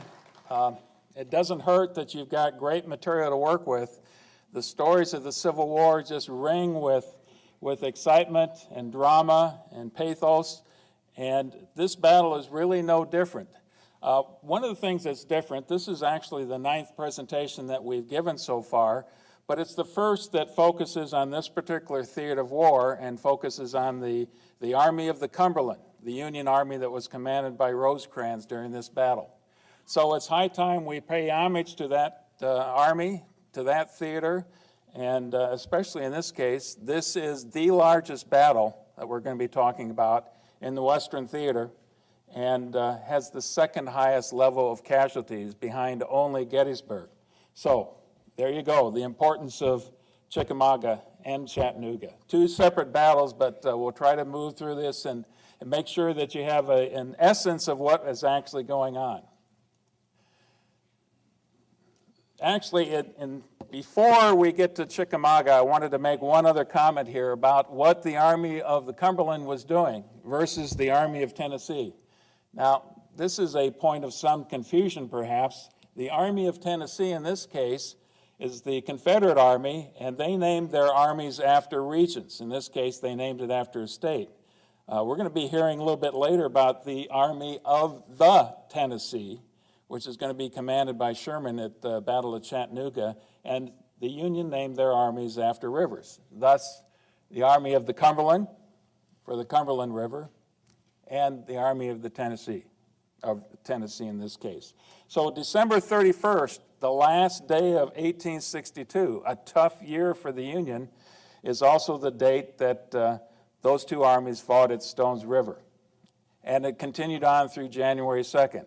It was a tough battle, but at the end result, General Rosecrans beat Bragg by virtue of Bragg retreating farther south into Tennessee, and so it's a Union victory. And that's where we need to pick up our story. So, as we oftentimes do, we start with a map and kind of show you the terrain. And what you're looking at here, the dark lines are actually the railroad systems. Railroads are going to be very important. And this battle illustrates this better than any other battle I think we've encountered. And we've talked a lot about railroads already. You can see several different colors here. We'll take another look at this later.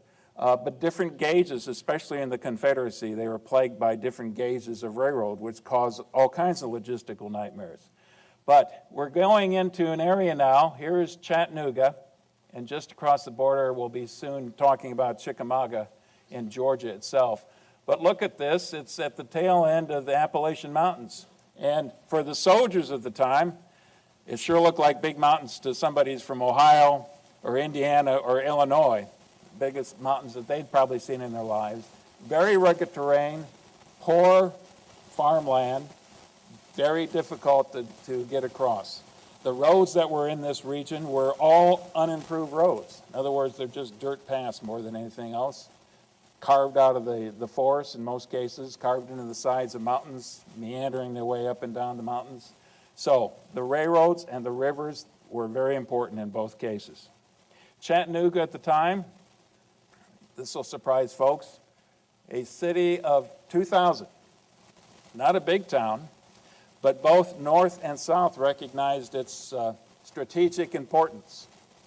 And it was because of two things. Because it was on the Tennessee River, and the Tennessee River wrapped all the way up into the Ohio and then down the Mississippi. So it was, great transportation, especially when you consider the roads of the day. And also, look what's here. A confluence of railroads, all converging on Chattanooga itself. So small town, but very important. Both sides recognize that. Now, a little bit closer look now of the Chattanooga area. You've got these rugged mountains on the north side and even more so on the south. So here's Sand Mountain and Raccoon Mountain right here. And then further south here, you've got Lookout Mountain. Now, you're thinking it's not a mountain, it's a whole ridgeline, and it is. A very prominent ridgeline. But right at the tip of this, overlooking Chattanooga itself, is this dramatic rise and overlooks the city, and we'll see pictures of that later on. Further south, you've got Missionary Ridge. That's right through here. And just on the other side of Missionary Ridge is a fairly broad valley where the Battle of Chickamauga is going to be fought. In the center of that valley, not surprisingly, is the Chickamauga Creek. It's not very large. It's fordable in many places as long as you don't mind getting wet. And then it's rimmed on the other side by mountains as well. So that's the terrain we're looking at. A little bit about our Union commander, William Rosecrans. Old Rosie. Actually, that's a nickname he earned while he was at West Point. Born in Ohio in 1819, West Point class of 1842, fifth in his class out of 56. And as I mentioned before, he earned his nickname there. He graduated and then soon found his way back to West Point, teaching engineering and serving as the commissary officer there. And actually, he missed the war. He missed the big fight. That's what officers who have a future in mind, who are ambitious, want a future in the Army, wanted to fight in the Mexican War. He was stuck at West Point for the entire time. He resigns the Army in 1854, went into mining, engineering, actually opened up a small oil refinery before the war. But in 1861, comes back in the Army and uses his connections and uses his background as a military officer to join the Army, worked with McClellan. When McClellan was successful to take over the western part of Virginia, what's now is West Virginia, really the brains behind that was Rosecrans. Now, a little bit about his personality. He's likable. He inspires a lot of loyalty from his subordinate commanders. He loves to stay up late at night, and he loves to have others to chat with while he stays up late at night. So it drove some of his subordinates crazy to a certain extent, and they wondered where he got his stamina from. Well, that's going to be a problem later on. He also is going to have a problem, though, with his hair-trigger temper. He's a decent strategist that we will see, and he sometimes kind of ignores the chain of command, which is going to be a problem for him as well. Instead of going to the corps commanders, you go directly to the division commanders and occasionally even down to brigade level. You're not supposed to do that. It's supposed to flow through those channels so everybody's aware of what's actually going on. Now, a little bit about this gentleman right over here, James Garfield, future President of the United States. James Garfield, also from Ohio. Now, here's an ambitious politician. I mean, people from Illinois can understand this, I guess. James Garfield makes his way to Washington, D.C. early in the war and meets Salmon Chase. Meets Salmon Chase through his daughter, who is reported to be the most beautiful woman in Washington, D.C. at the time, and a rival for Mary Lincoln, by the way. Anyway, he gets connected pretty soon to Salmon Chase and then makes his way west. He's appointed to the Army of Cumberland, gets there, starts to talk to Rosecrans, and Rosecrans identifies talent, and maybe he identifies ambition, and decides to make Garfield his chief of staff. So here is the Army of the Cumberland. We've got George Thomas heading the 14th Corps, the 20th Corps, Major General Alexander McCook, Major General Thomas Crittenden. And in 2 out of the 3 cases here, these are West Point officers. Thomas is the oldest, born in 1816, 12th out of 42 from the class of 1840 in West Point. Seminole Wars, Mexican Wars, and in the parlance of the military, he punched his tickets as he moved up.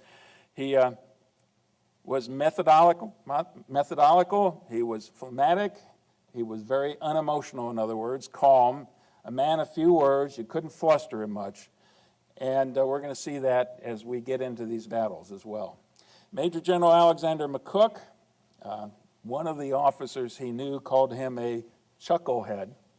Didn't think too much of McCook, but he came from a long line of fighters called the Fighting McCooks. So he came from the right kind of blood. 3 brothers and 2 cousins were generals during the Civil War. So no shortage there. He was a great storyteller, and he had a good singing voice as well. So he had that going for him at least. Otherwise rated as somewhat mediocre, as was Thomas Crittenden, another relatively mediocre commander, at least considered by historians, and even those at the time. He was from Kentucky. He was a lawyer by trade and a Kentucky senator, so he had connections of his own. He had experience in the Mexican War, and that was the way he was able to launch himself into the position. And if you're going to look at maybe one of the problems that Rosecrans had was that he was loyal to a fault to these 2 gentlemen right here. Thomas was clearly of a different cut than the other 2 were. We have a Reserve Corps under Major General Gordon Granger. We'll hear about him a little bit later. And then a small cavalry corps. That was something of a problem. Rosecrans wanted to have a much more robust cavalry because the Confederates he faced included Morgan, included Nathan Bedford Forrest, included Wheeler, who commanded a division of cavalry at one time and later. So that was a concern that he had all the time. And what he did, we're going to talk next about Wilder and the Lightning Brigade. This was an innovative approach to solving a problem. Colonel John Wilder was actually a brigade commander in the 20th Corps, in the 14th Corps, Thomas's Corps. And Rosecrans, needing to have more cavalry, was looking around and wanted to recruit some, see what he could do. Well, Wilder steps forward and says, I will raise a brigade of cavalry. So what he does is he scours the countryside as much as he can, and he finds every mule and horse that he can. He dragoons them into his service, and that was step 1. Step 2 was, had Mr. Spencer of the Spencer repeating rifle came to the camp one day, approached Rosecrans trying to sell his new invention, the Spencer repeating rifle, the one that if you've been to this exhibit, you've seen, the one that Abraham Lincoln tested that in the grounds of the White House. Well, they were all enthusiastic about it, but there was no way the War Department was going to pay for this. So what Wilder does is he takes a vote within his regiment and asked the soldiers, would you like to have these? Would you be willing to help procure these? And they all voted and said, yes, that sounds like a great idea. So Wilder procured the weapons. He got a loan to be able to do that in the first place, and eventually I think the soldiers paid him back for that purchase. But here's the one brigade that's not only mounted, but it has perhaps the best weapon in the Western Theater with this 7-round Spencer repeating rifle, versus what they had with the rest of the Army is the rifled muskets. Tullahoma, that's the first step. Rosecrans, ever since Stones River, is being pressured incessantly from Washington, D.C. Washington, D.C. wants him to do something with this army. Rosecrans said, I need more time. I'm deficit in lots of equipment. I'm going to be moving over some of the worst terrain in the Western Theater. There's lousy roads. I need to build up my cavalry force. I need to start reinforcing the railroad system. I need to start working on the roads so I can, once I do move forward, I could be able to support myself logistically. Washington, D.C. wasn't too terribly interested in that. About the same time as you get into the late spring, there are other things that are going on in the Western Theater and the East. One, you've got Grant trying every way he possibly can to get to Vicksburg. And you've got in the Eastern Theater Hooker, the catastrophe at Chancellorsville, and then shortly thereafter, of course, Lee goes on the move north. What Lincoln and Halleck and Stanton wanted, those are the three powers of the War Department and the President of the United States in Washington, D.C., was for all these theaters to be going on at the same time to really stress the Confederacy as much as possible. But Rosecrans couldn't be pushed until he was finally ordered to do so.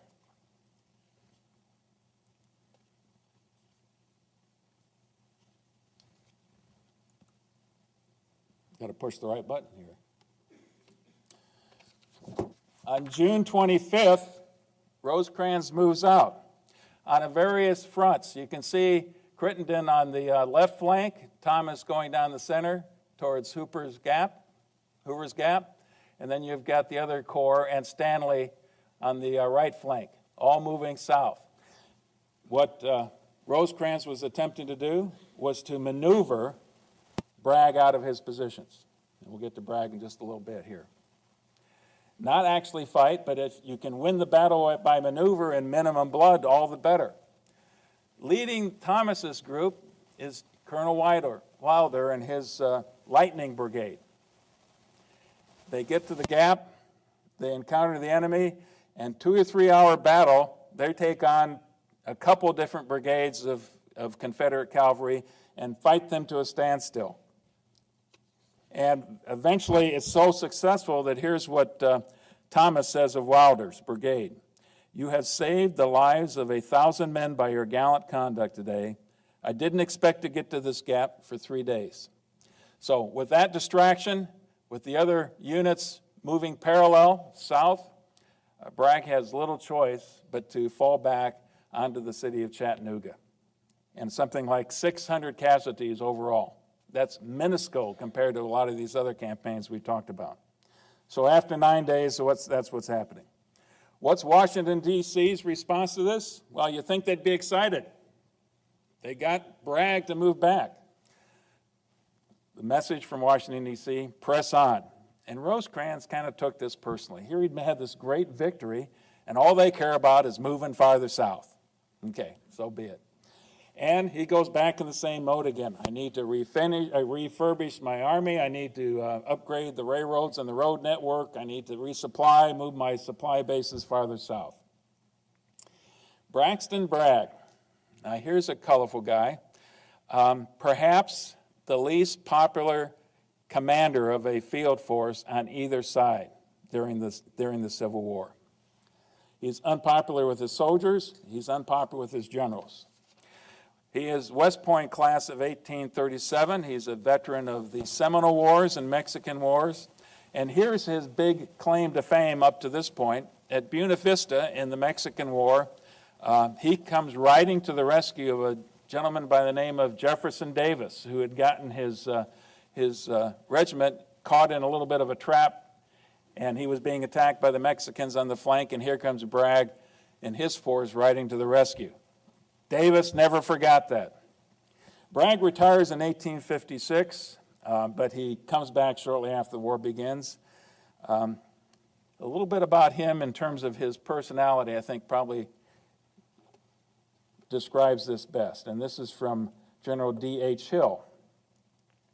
The nightmare upon Bragg was due doubtless to his uncertainty about the movements of his enemy and to the certainty that there was not that mutual confidence between him and some of his subordinates that there ought to be between a chief and his officers to ensure victory. Bragg's want of definite and precise information had led him more than once to issue impossible orders, and therefore those entrusted with their execution got in the way of disregarding them. Another more serious trouble with him was the disposition to find a scapegoat for every failure and disaster. This made his officers cautious about striking a blow when an opportunity presented itself, unless they were protected by a positive order. Just a little bit more about Bragg. He was something of a draconian, believed in discipline, believed that there are rules that need to be followed. He also had some serious health issues, and that seemed to be aggravated whenever he was under a lot of stress. Well, he's going to be under a lot of stress, as we see in the near future. Leonidas Polk, one of the corps commanders for Bragg. Polk is the fighting bishop. Born in 1806 in Raleigh, North Carolina, West Point grad in 1827. In the same year, he converts, becomes an Episcopalian, and goes to the seminary right out of West Point. So he resigns his commission, goes straight into the seminary. He's appointed as a major general in 1861, and he's got a long series of battles up to the point where we see him in this case. General Daniel Harvey Hill in the center here. You might remember him from the Eastern Theater. He's one of Lee's lieutenants, especially at Antietam, getting some fame during Antietam. But he also had a talent of seeming to rub Robert E. Lee wrong, so Lee eventually jettisons him, and he makes his way west and joins Bragg's army. And he's going to have difficulties with Bragg as well. But then just about every general officer has difficulties with Bragg. Then you've got John Breckinridge over here, a name that should be familiar to most of us. Born in 1821 in Kentucky. He's not a West Pointer. He went to College of New Jersey, later to be known as Princeton. Volunteered during the Mexican War, but the reason we should know him is he became a very successful politician from Kentucky, U.S. House for a few years before he became Buchanan's vice president, and then a presidential candidate in his own right in 1860, carrying all the states of the South, while Lincoln carried all the states in the North. Boy, there was a slip. Okay, try not to do that one again. As of August 20th now, this is the Army of Tennessee with Braxton Bragg. 2 corps, Polk and D.H. Hill. By September 6th, we see that the Confederacy has decided to reinforce Bragg in a very serious way as he moves south. And so, he now is going to get 2 more corps, a couple of divisions each. You've got Major General Simon Buckner, who's going to be coming from Knoxville, evacuates Knoxville with, I think it's 8,000 troops. At the same time, John Breckinridge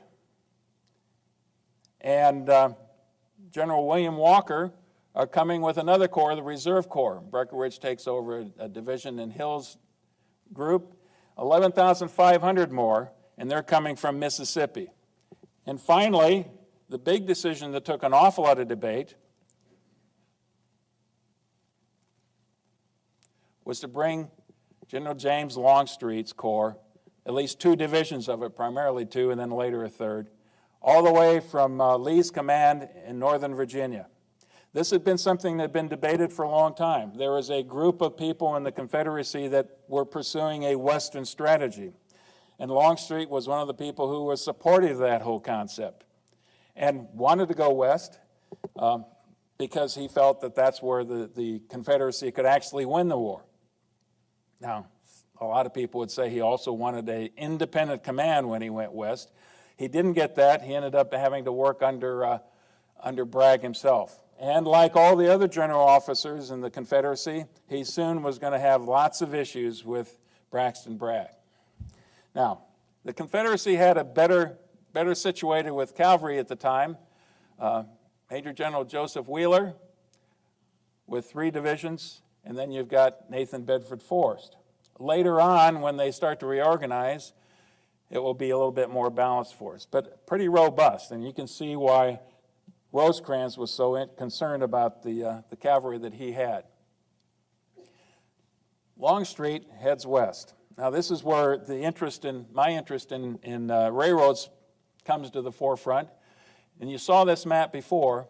The conditions of the southern railroads. You see several different gauges of railroad here.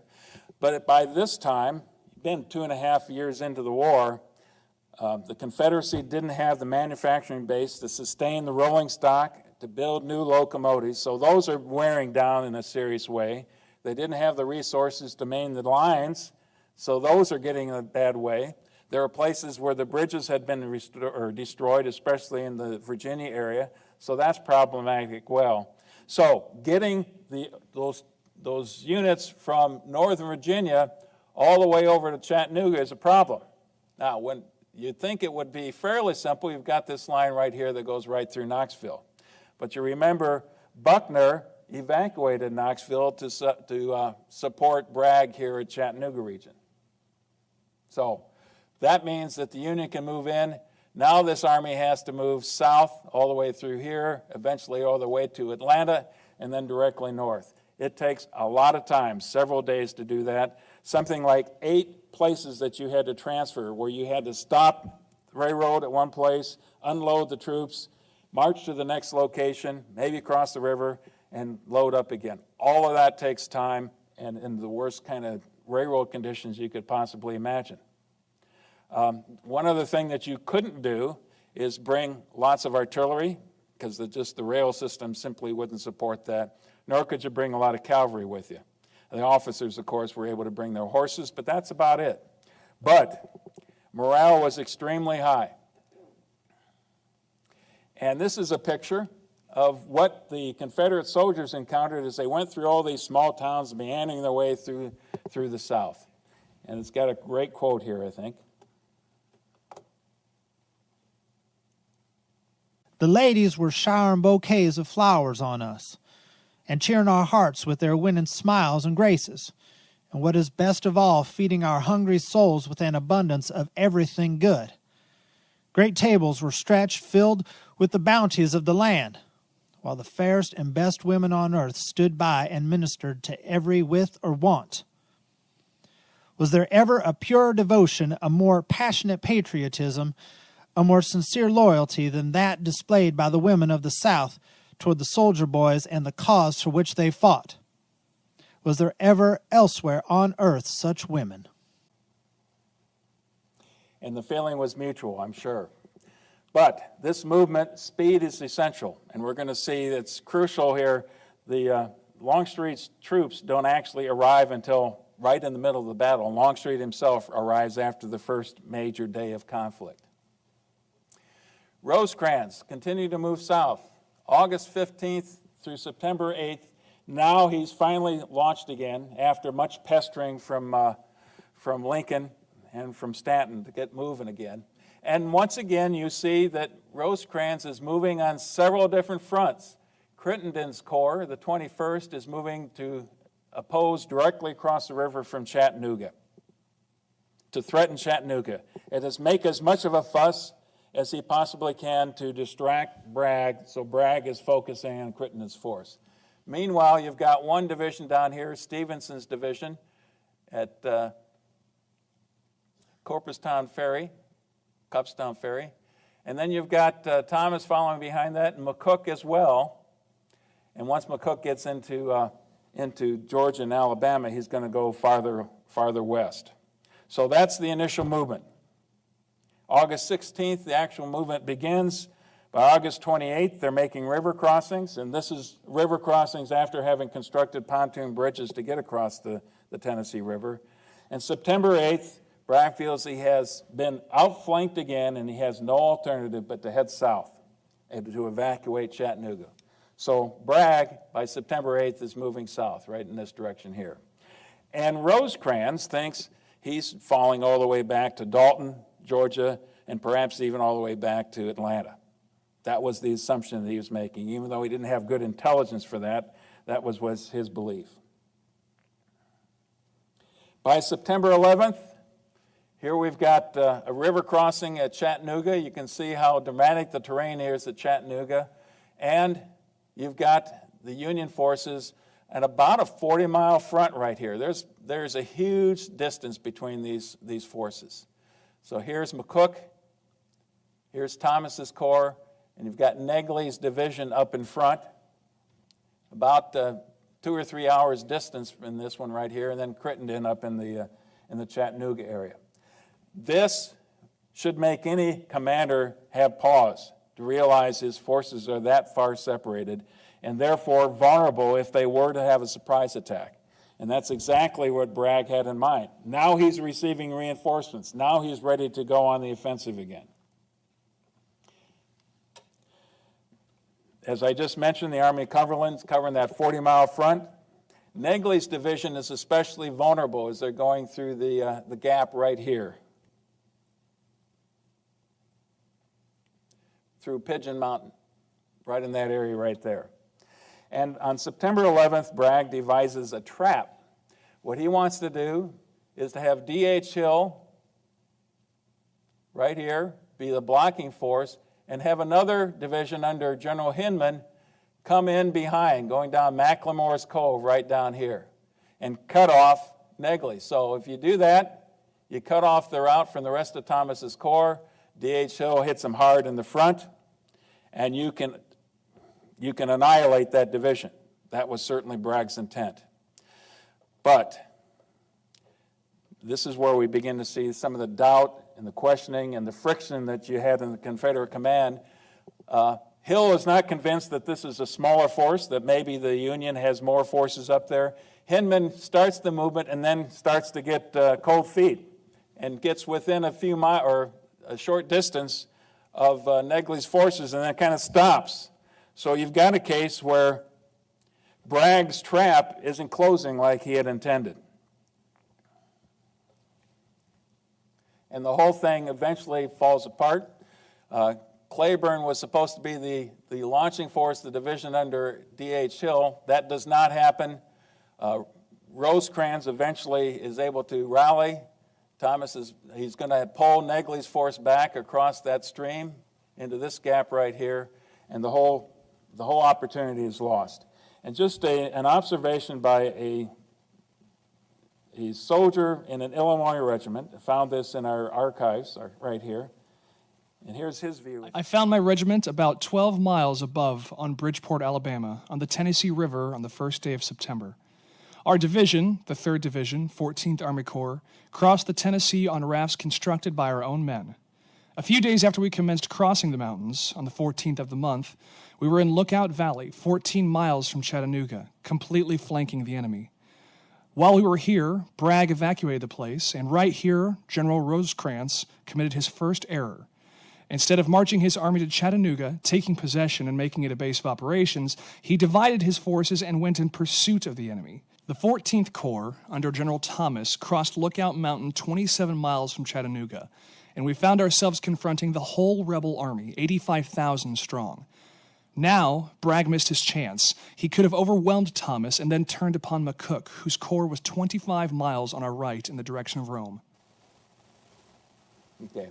A little bit of an exaggeration in terms of the size of Bragg's forces, but that's what soldiers do sometimes when they're under stress. And here you can see the trap is closing. But it never quite closed all the way. Now, a little bit more about the terrain at Chickamauga Creek.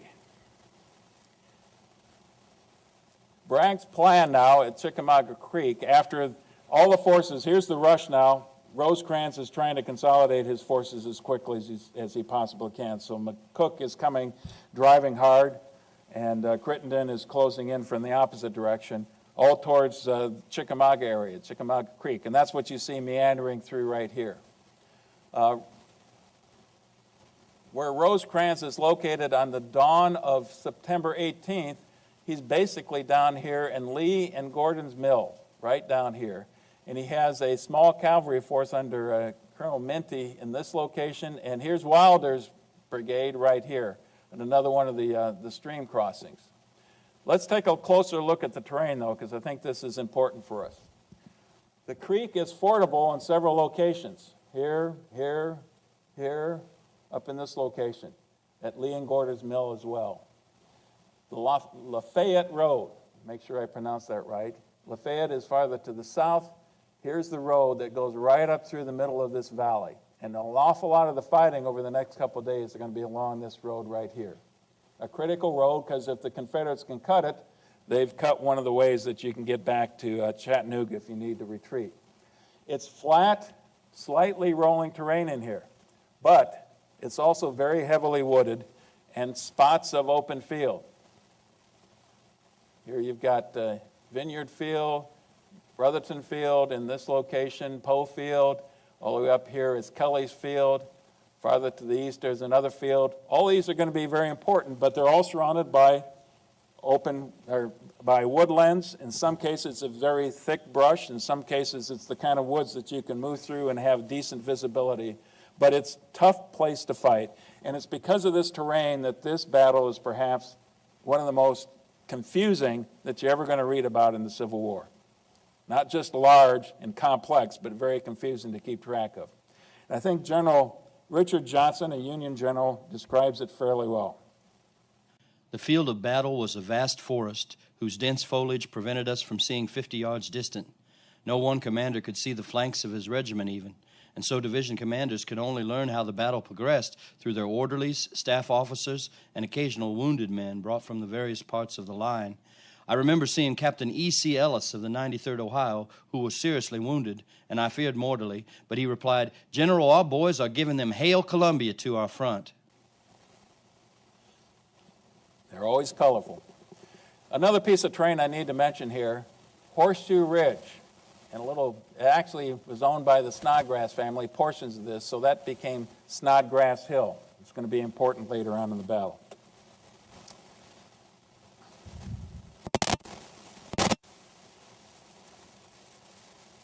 And here's another couple pictures of the nature of the terrain that they're going to be fighting in. Obviously, in this case, we're open fields. Lee and Gordon Mill, fairly substantial structure. But also, you can see the nature of the scrub brush and these dilapidated buildings. And those are in the clearings. And you can see the kind of woods that these soldiers are going to be fighting through.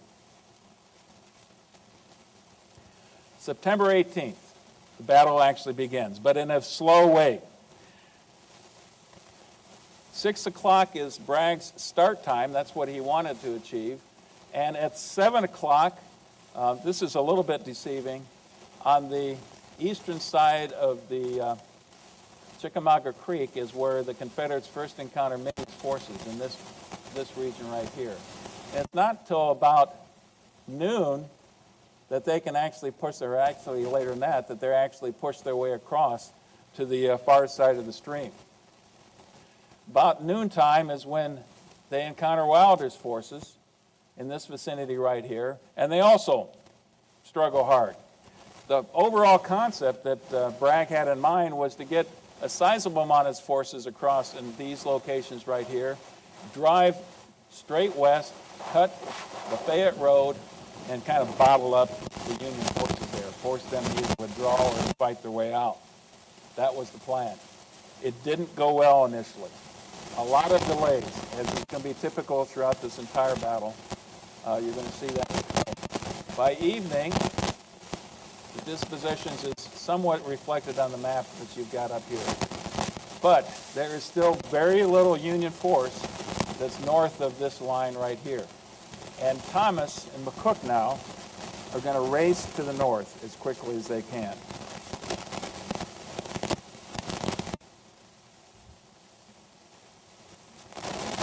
Just a good quote here that I wanted to read to kind of illustrate what it's like to be in these marches, because Thomas's units are basically forced marching all the way through the night to be able to get in position in time. A march upon a bright, clear morning is full of hilarious mirth. The lively story is told. Jest succeeds jest in rapid succession. A march on a rainy, dismal day elicits no small amount of ripening. A march at night is invariably silent. Scarcely a word will be spoken for hours, and when one does address a comrade, it is in the quiet, suppressed voice such as heard in the sick room. And that's what's going on that evening of 19 September. But it's crucial because the Confederates aren't aware that now Thomas is going to be in a strong position as he moves north. The first action is going to be up in this sector right here, at Winfrey's Field. The Confederates are in position here. Actually, General Brannan attacks in this direction right here, and both sides end up funneling more and more forces into here. Now, as we go through the Battle of Chickamauga especially, I'm really skimming over the top of all of this because what's actually occurring is combat at brigade level and at regimental level. And it's a lot of piecemeal units being fed into the action. A regiment by this time, supposed to be 1,000 men, but by this time in the war on both sides, they're lucky if they have 400 or 500. In many cases, 200 or less is what they've got in a regiment because they didn't necessarily reinforce. But very confused battle. This is beginning to kind of lay out what we're going to see as typical for the entire day. Limited visibility. And imagine now when you have a regiment on line, they might stretch 200 or 300 yards as they start to move forward, usually two abreast, two ranks as they move forward. In some cases, there would be a line that would be in open fields, and then it would extend into the tree line as well, and they would all move forward at the same time. And again, you can see how quickly discipline could start to break down in that, and coordination between the various units. So this is the ultimate challenge in command and control into this particular battle. It really places the premium on the initiative of the commanders. And communication is also going to be very important. The people at the level of Corps Command or Rosecrans and Bragg, most of the time they're going to be confused. They can be issuing orders, but if it takes an hour or so for those orders to get up to the front lines, things have changed dramatically. And those subordinate commanders have to have a little bit of latitude in how they execute those orders to do things that make sense in the battlefield. This is going to be a huge problem throughout this entire battle. In the afternoon of September 19th, going farther south in the center of the line,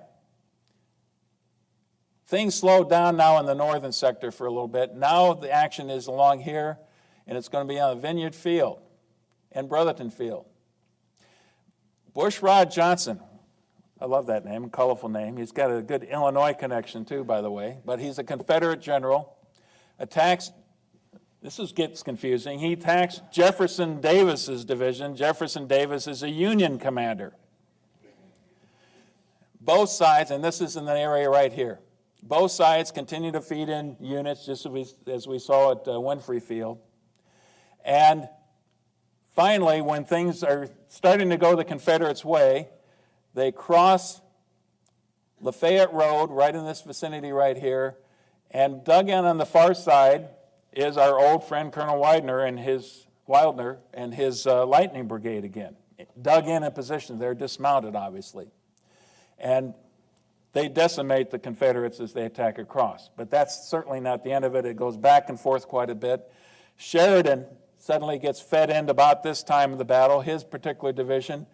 And here's one of the lovely ironies of this battle. As Sheridan is coming through and his forces are passing through the line of Wilder's troops that are dug in, Wilder's heard to say, "Make way for Sheridan! Make way for Sheridan!" so that the troops can go through. Shortly thereafter, they see Sheridan's troops come stumbling back through the lines, and what do the soldiers themselves say? "Make way for Sheridan! Make way for Sheridan!" They come streaming back through. To get a sense of the nature of the combat here, we need to listen to Lieutenant Ambrose Bierce of the 9th Indiana. My brigade was withdrawn to protect several batteries of artillery. Before our men had actually reached the guns, the line in front gave way. A moment later, the open field was gray with Confederates in pursuit. Then the guns opened fire with grape and canister. Nothing could be heard but the inferno din of their discharge, and nothing seen through the smoke but a great ascension of dust from the smitten soil. When all was over and the dust cloud had lifted, the spectacle was too dreadful to describe. The Confederates were still there, all of them, it seemed, some almost under the muzzle of the guns. But not a man of all those brave fellows was on his feet, and so thickly were all covered with dust that they looked as if they had been reclothed in yellow. "We bury our dead," said a gunner grimly. Towards the end of the day, Bragg decides he wants to push again in the northern sector and commits Cleburne's division, attack in the north, and they then were able to push back the Union forces towards Lafayette Road. So that's how the battle ends on that first day in September 19th. In the evening hours. By the time you get to 5 to 6 o'clock, it was definitely getting dark in the battlefield. So now we've got all this carnage laying out on the battlefield. This has been horrific fighting all along Lafayette Road and in Winfrey Field. And a lot of these soldiers are now laying in between what is essentially no man's land. It's cold, even in that sector of northern Georgia, and most of the troops aren't able to build fires. So they've sweated hard during the day, and now they have to lay there waiting for the next day. The other problem that you're going to see, this really starts to wear on both sides' command leadership. They've been basically at it for several days, and Rosecrans and Bragg are both near exhaustion by this time. And yet, they both know that there's going to be a vicious battle the next day that they have to get ready for. Bragg's strategy then. He wants to, again, reinforce his right flank and drive down something similar to they had the day before. Drive the Union forces back towards Lee and Gordon's Mill, cut off Lafayette Road. He's in a decent position to do that. And he's planning to have an echelon attack. So starting from the north, with General Polk in the north, attacks hard, and then by echelon afterwards. By this time, as you can see in the picture here, this is about the time that Longstreet himself arrives on the battlefield and makes his way himself to Bragg's command. Nobody was there at Ringgold Station to meet him, so that was a little bit of an oversight on Bragg's staff itself. Here you got this senior general officer stumbling around in the woods at night, and it's dark. So fatigue is playing a problem. What's going to be happening in Bragg's case now is he never is able to convene what we'd call a council of generals, get all of his general officers together at the same time. He also decides to reorganize his army. In the middle of a battle, he decides he wants to reorganize, and he places Polk, General Polk, as the commander of the Confederate right, and under him would be two corps commanders, D.H. Hill and General Walker. Both of those corps are going to now answer to Polk. Problem is, Hill never really gets the message for that until early the next morning. That's going to be a serious problem. On the other side, Longstreet, who's just arrived in the battlefield, is going to take the Confederate left. He's got General Hood and General Buckner's corps and Hinman's division to support him on the left going through this. And so you can imagine Bragg is going to all these different locations and talking to his subordinates, but they're never there at the same time to talk among themselves, to coordinate among themselves, and that's going to be a serious problem.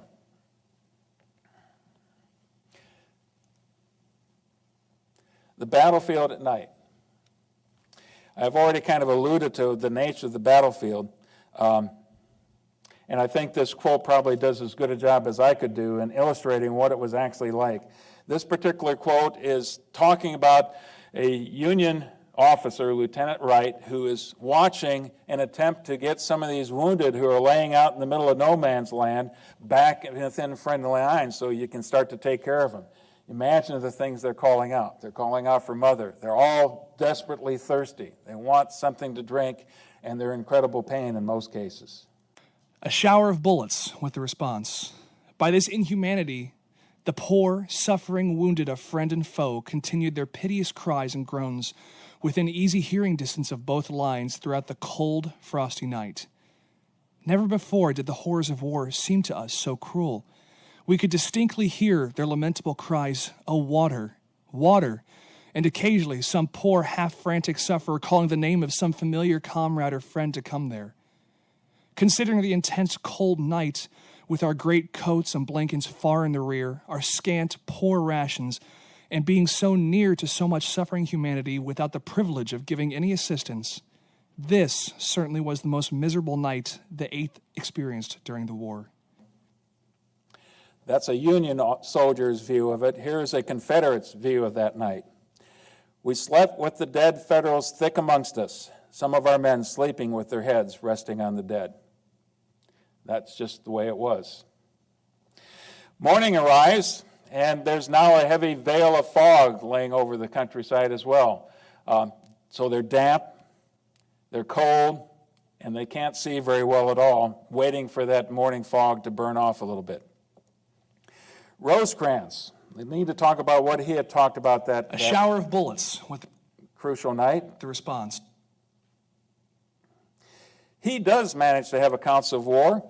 He decides to stay and fight, that we will stay on the defensive. So in his case, it's a little bit simpler to do that than it is what Bragg was trying to accomplish. Thomas is going to stay in the defensive around the Kelly Field area as in the north. Now, you have to remember that here when they look at future maps here. McCook's corps was be withdrawn across the road and situated in the center part, and then Crittenden is placed in reserve. Now, here's where the fatigue on the Union side starts to play havoc with what's going to be happening in the next day. Early in the morning of September 20th, Rosecrans is trying to readjust the line. Thomas keeps calling for reinforcements on the northern sector, and he wants to get General Negley to move north. And so Rosecrans essentially agrees to that, and he orders General Woods to move his division into the location where Negley is going to be abandoning. And shortly thereafter, he finds Woods just kind of dallying, hadn't moved much at all. For whatever reason, Woods had a tendency to take his time and to be a little bit resistant of Rosecrans as well. So at 9:30, Rosecrans encounters him and says, "You are to replace Negley's division on the line, and I want you to do it as soon as the Lord will let you." So a little bit of a reprimand for General Woods, and Woods takes it personally. I think most of us might in that case.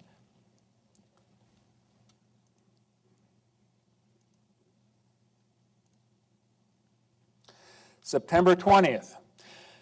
The plan for the Confederates was that at dawn, the attack would begin on their right flank against the Union left flank, at dawn.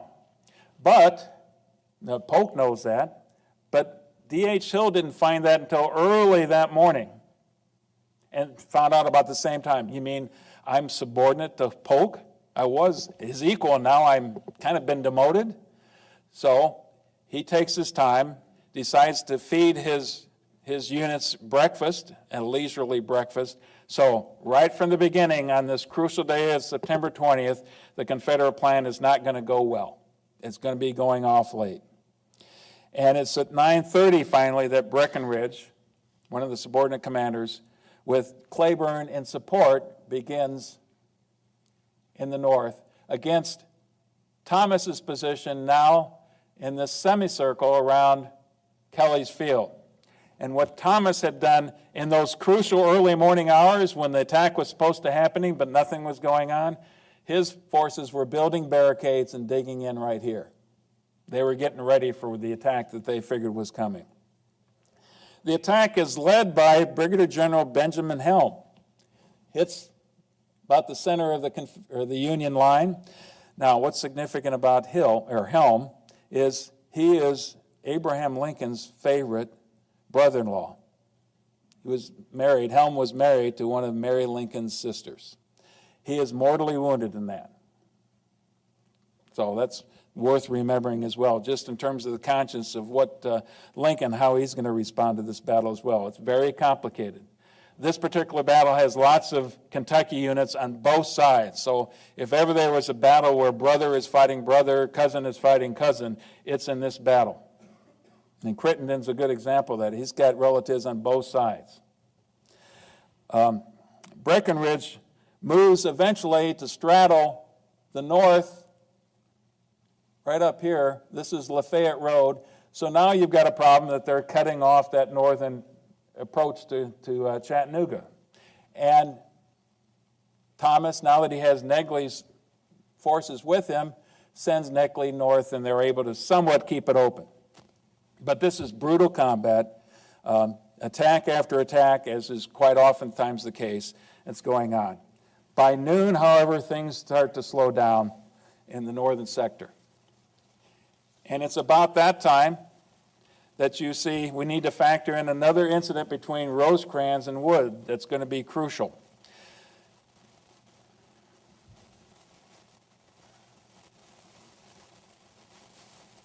Here's our General Thomas Wood right down here. He has a second encounter with Wood. This time it's very similar. Thomas, in desperate straits, had asked for General Brannan's division to also move up north. Brannan was one of his division. One of the things that happened the day before is all these units got mixed up. You know, there was no longer corps integrity or division integrity at all. But Thomas thinks he needs Brannan. Brannan is ordered north. He starts to make arrangements to move north. They get in contact with Wood, says, I'm leaving. I'm heading out of the sector. You need to backfill me. Somebody needs to fill this gap, and it's going to be General Wood. Those are the orders now that Rosecrans is going to issue to General Wood. And in fact, at the same time he encounters Wood shortly thereafter, finds him lingering, not moving. He says, by your damnable negligence, you are endangering the safety of the entire army, and by God, I will not tolerate it. Move your division at once, as I have instructed, or the consequences will not be pleasant for yourself. So at that point in time, Wood moves his division forward. Now, it's about this time also that he gets these very confusing instructions that he has to now replace Brannan on the line. Wood was down in this location right here. Here's Brannan. And now he's told that Brannan is going to move. But he looks over to his left, and he sees Brannan still in place. And he knows that if he moves his forces, there'll be a huge gap in the Union line. So Wood makes a vain attempt to try to patch up to have somebody else move into his location. But after having been reprimanded twice by General Rosecrans, he wasn't going to disobey an order this time. So he moves his division north, and leaving a very large gap right at the time when General Longstreet is going to charge through. So the next piece of action, Longstreet's assault. 3 divisions. This is a massive attack, something like 10,000 in 5 lines. You've got 3 divisions, Bushrod, Johnson. The names get a little confusing here because the commanders keep moving up and down the chain here. But there's 3 divisions in 5 lines that are now going to plow through right where Wood had previously been. They do that, and they are incredibly successful, and they soon are routing every Union soldier that's in the vicinity. Brannan starts to break. Wood starts to break. Everybody starts to stream north. They soon get to the Confederate, threaten the Union headquarters, and it turns into a disaster of gigantic proportions. Here's General Bushrod Johnson, who again is one of the leading commanders in this attack, talking about the attack itself. Our lines emerged from the forest into open ground on the border of long open fields over which the enemy were retreating. The scene now presented was unspeakably grand. The resolute and impetuous charge, the rush of our heavy columns, sweeping out from the shadow and gloom of the forest and into open fields flooded with sunlight, the glitter of arms, the onward dash of artillery and mounted men, the retreat of the foe, the shouts of the hosts of our army, the dust, the smoke, the noise of firearms, of whistling balls and grape shot, and of bursting shell made up a battle scene of unsurpassed grandeur. Shortly thereafter, General Hood is injured. You might remember Hood was seriously injured at Gettysburg. He had just barely recovered and got to this battle and is seriously injured again.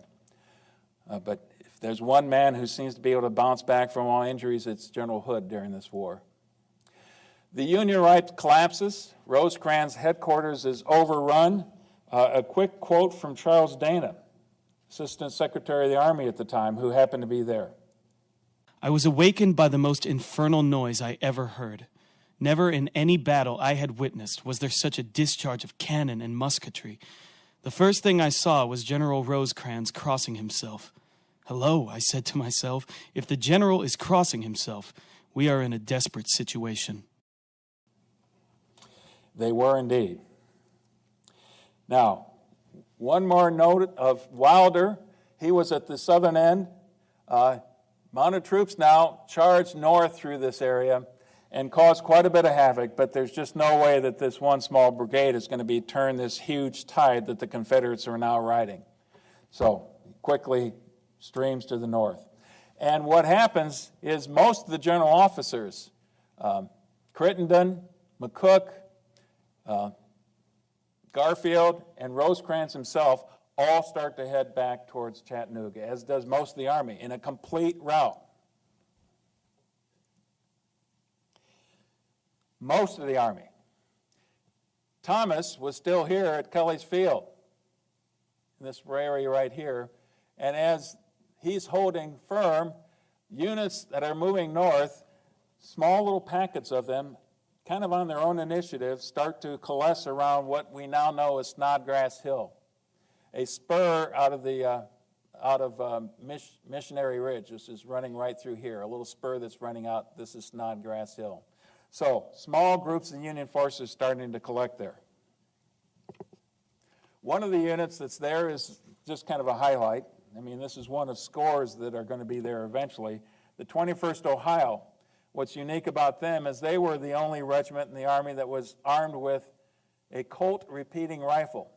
A 5-round, just like a Colt pistol. It operates the same way. Can fire a much larger volume of fire. The problem they're going to have is ammunition, because most of the trains, the ammunition trains, are going to be heading north as the rebels continue to push. But what happens now is that on the plus side, you had Granger's Reserve Corps, which had been up here a couple miles north, been hearing all this commotion of the battle, and you'd wonder why Rosecrans had never committed them in the first place. Now Granger decides on his own initiative to come south and join the battle, and that makes a huge difference. Sheridan had retreated, and he also turns his force around, and most of his troops are again able to funnel south. So you've got Thomas here, and this collection of disparate units are starting to form on Snodgrass Hill as the forces continue to press. This is about the time now that you have Rosecrans, who decides he needs to send a message down to Thomas and said to hold as long as you can and then retreat towards Chattanooga, along with the rest of the Army, sends Garfield on that mission. And here's what Garfield had to say about finding Thomas. I arrived here 10 minutes ago via Rossville. General Thomas has Brannan's, Beard's, Reynolds's, Wood's, Palmer's, and Johnson's divisions still intact after terrible fighting. Granger is here, closed up with Thomas, and is fighting terribly on the right. Sheridan is in with the bulk of his division, but in ragged shape, though plucky in fighting. The hardest fighting I have seen today is now going on here. I hope General Thomas will be able to hold on here till night, and will not need to fall back farther than Rossville. I think we may, in the main, retrieve our morning disaster. I never saw better fighting than our men are now doing.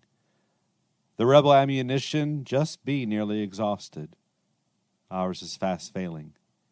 If we can hold out an hour more, it will be all right.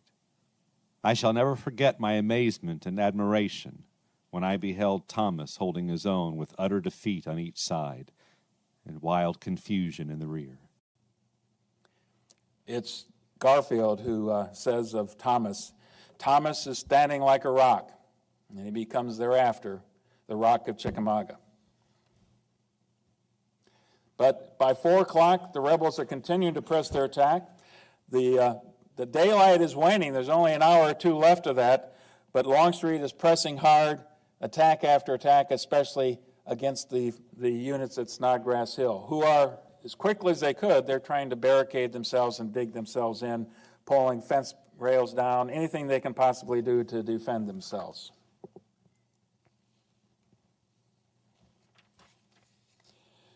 The Union retreat, once they get there, they know that they can't stay there forever.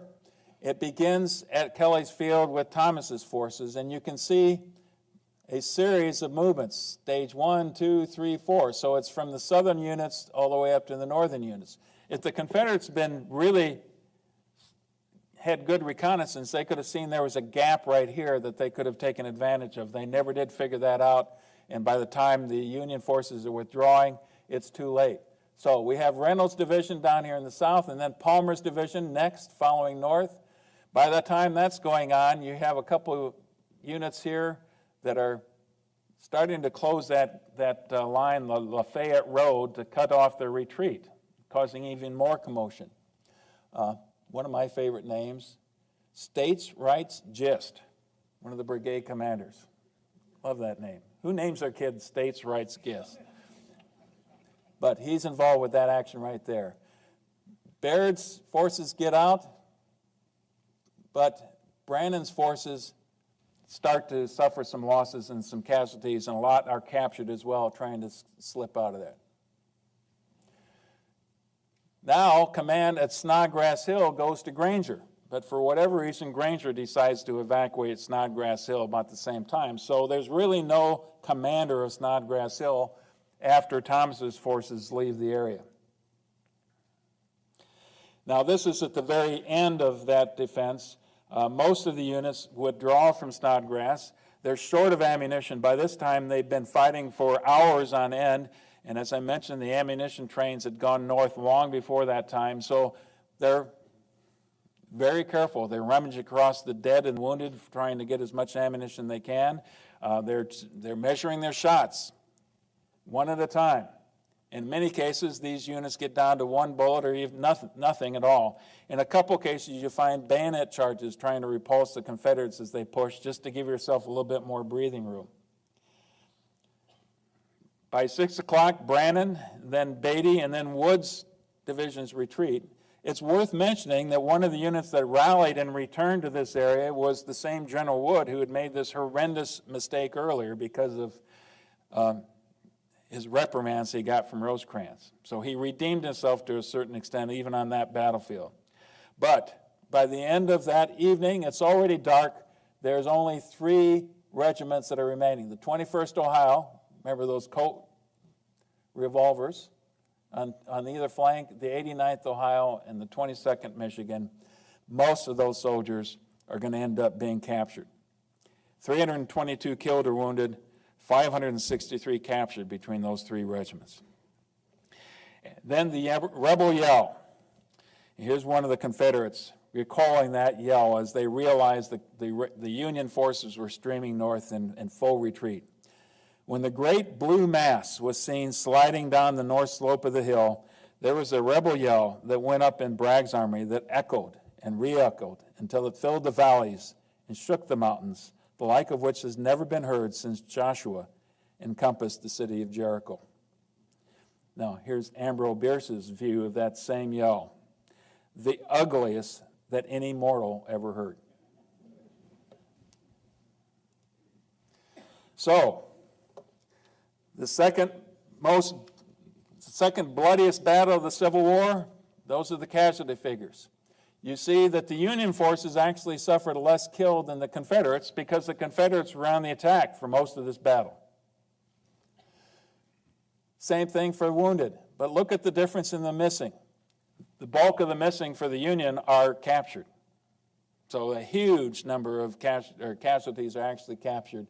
So still fairly close in terms of the overall numbers, 34,633 Again, second highest in the Civil War. But here's the cost for the Confederacy.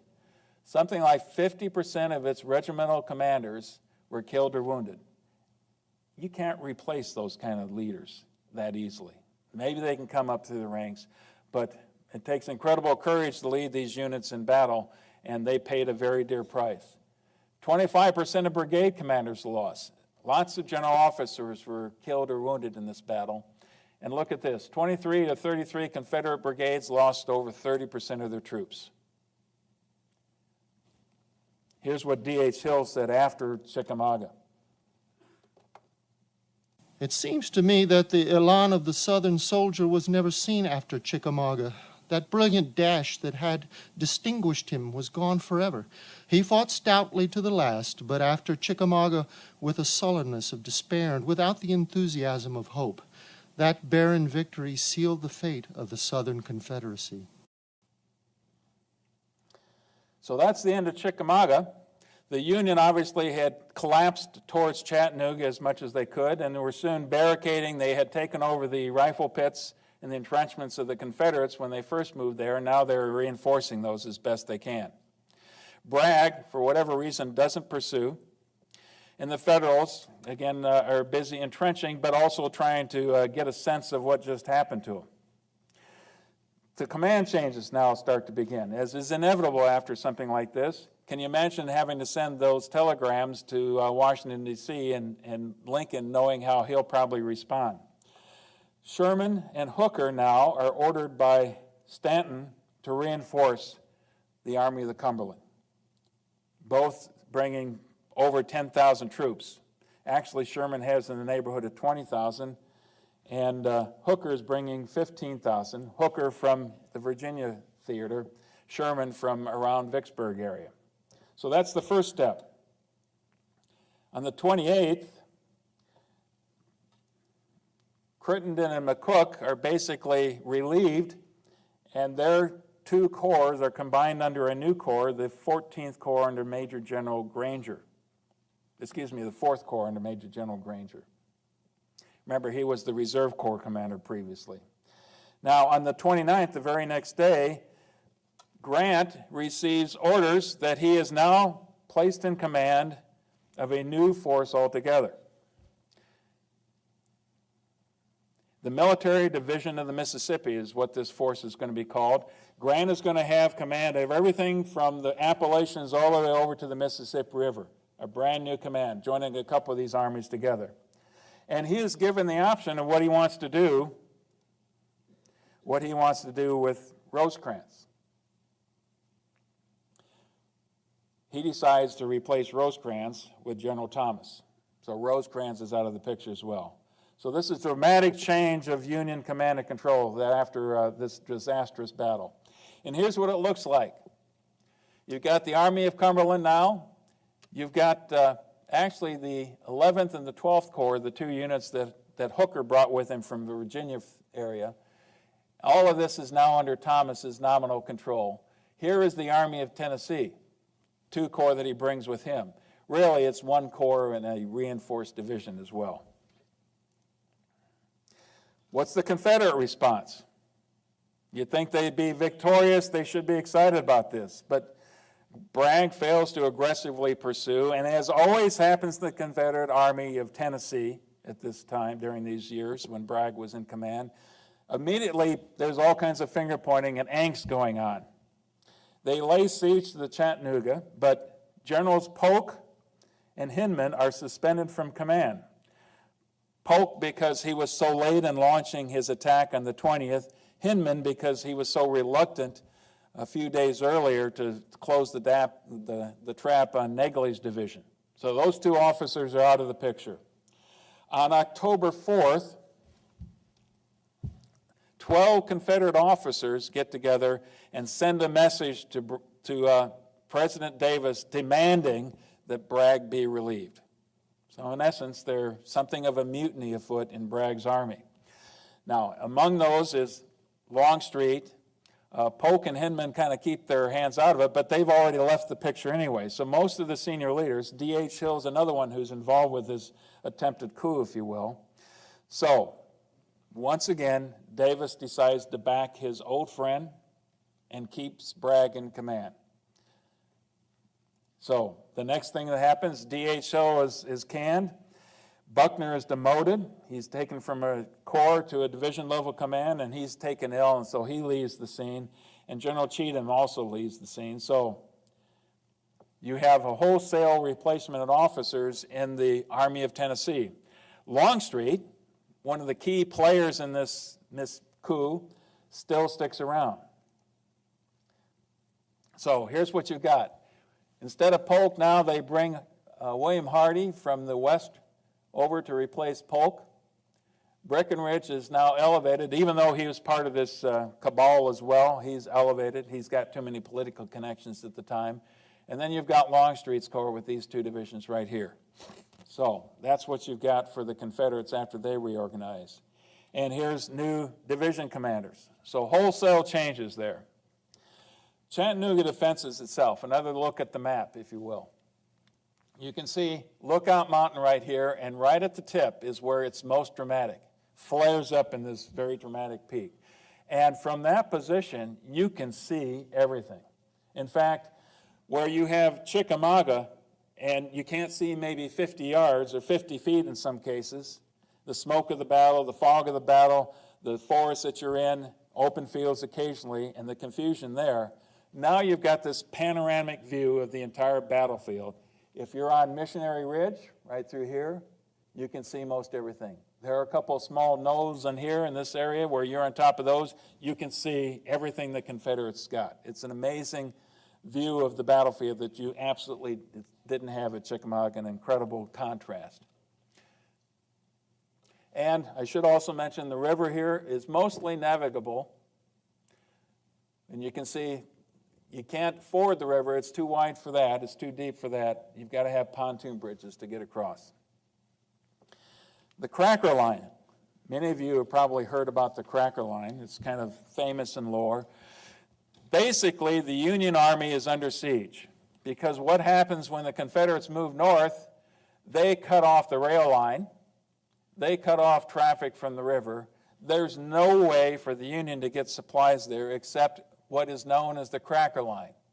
It goes over here and then comes straight across right through this area. It doesn't look bad. In fact, it looks like there's a road there.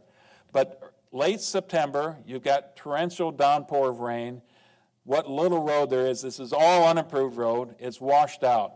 And it's nearly impossible now for the Union to get supplies there. So they go on half rations.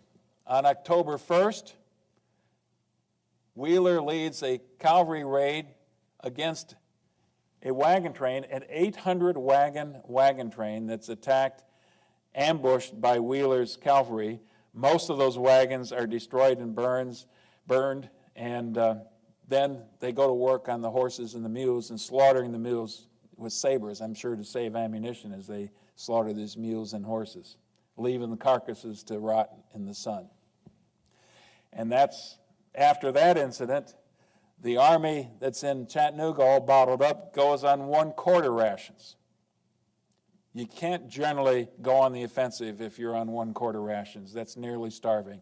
And at the same time now, prices within Chattanooga, with civilian population still there, they skyrocket as well. So the Union Army is in desperate straits.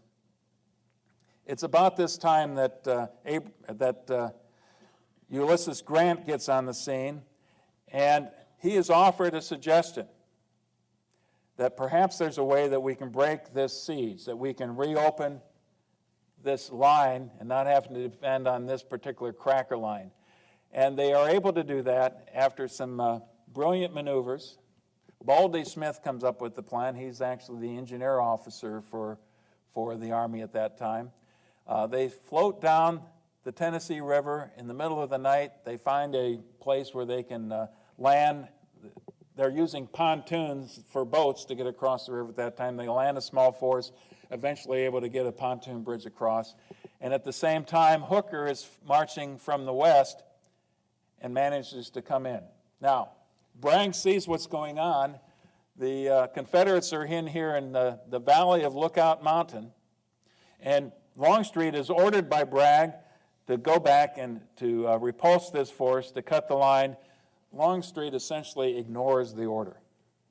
When he sees that Hooker is marching from the west, he's ordered again, and reluctantly, slowly, in a late way, finally responds, but never in enough force that he's able to recut the line. So the Union are finally able to open things up and start to reinforce the troops that are still in Chattanooga. It's going to take time, but they're no longer on 1/4 rations. Maybe they've been elevated to 1/2 rations. They're starting to eat a little bit better and see some hope.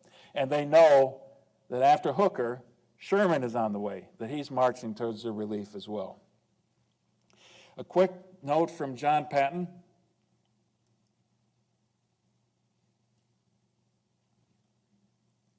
Says it's thinking about it. Much of the drive was over mountain crests and ridges. The ascent of these was sometimes steep and always rugged. Often it was over the outcrop of ledges of rock. Over these rock-ribbed steps the mules would clamber and climb and strain to their utmost to draw the loaded wagons up after them. Descending these rocky steps, the wagons would dash from side to side and jolt and toss about in a way that might cause one to think that they would soon be dashed to pieces. But few of the cracker boxes after the arrival of our trains at Chattanooga had whole crackers when opened, and some of them were nothing but a box of crumbs. The intense knocking and jarring of the wagons having broken and pulverized the crackers. The rain poured down for days and nights in succession till the water rushed in torrents down the mountain and tossed and roared in the gorges. Every low place in the road became a pool of water. The water filled the ruts cut by the wheels, and in many places the wheels worked down in the mud and the water axle deep. Teams by the hundreds floundered and stuck in the mud.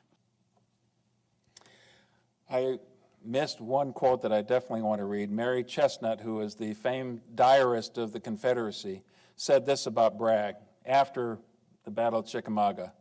Bragg always stops to quarrel with his generals. Next, we'll move quickly through the next stages here.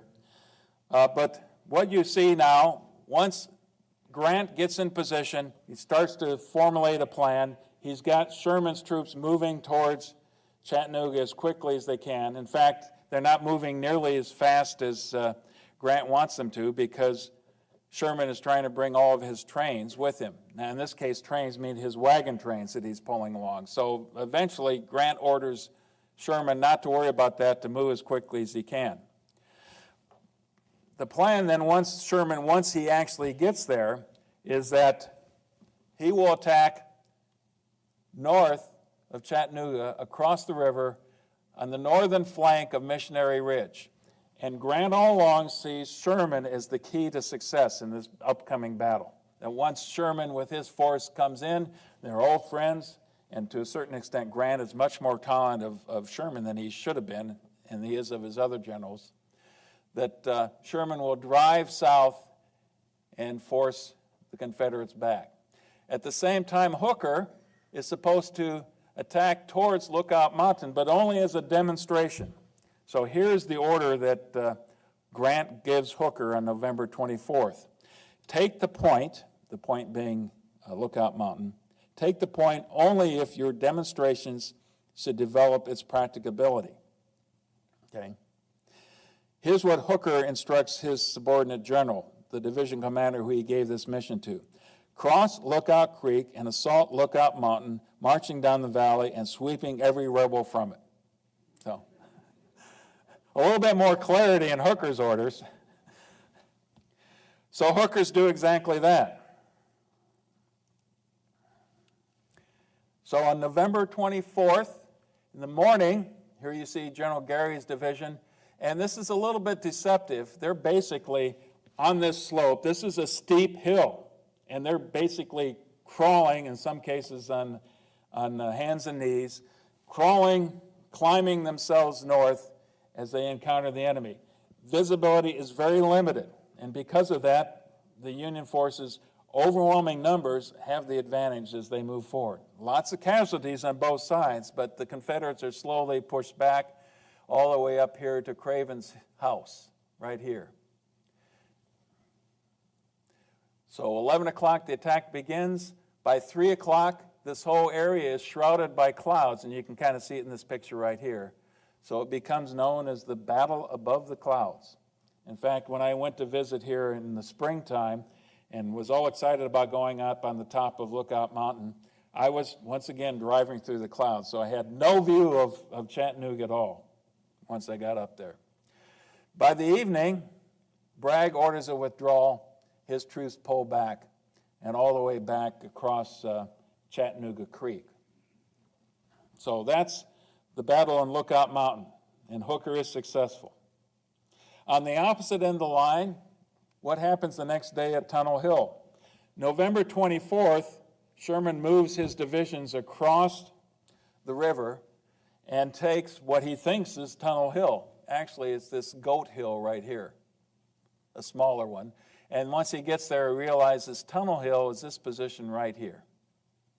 Tunnel Hill is the end of the Confederate line, and it is exactly that. There's a rail line that goes through the tunnel right in this vicinity here. And you can see this line bows out. You can see it up in this map. Hopefully you can see that. That's where General Claiborne is ordered to place his defense. And of all the Confederates in the Battle of Chattanooga, General Claiborne deserves the most praise because he's going to put up an incredibly determined defense. One of the problems that Sherman has is he can't really deploy all of his forces as they're going against this. He's only deploying a brigade at a time, and eventually only 3 brigades out of the 3 divisions, so something like 30% of his forces are in the battle in that point. You can see Claiborne's defense right here. Incredibly stout defense, and then at 4 o'clock, Claiborne launches a counterattack and sweeps the Union forces that had gotten partway up the slope and then kind of hunkered down. Here comes Claiborne's force in a counterattack and pushed them back down in the valley. So Grant wanted Sherman to be the decisive unit in the battle. It doesn't work that way at all. But now we get to take a look at Missionary Ridge, the center of the line. November 23rd, the Union forces move north and they attack Nob Hill, which is basically a small hill.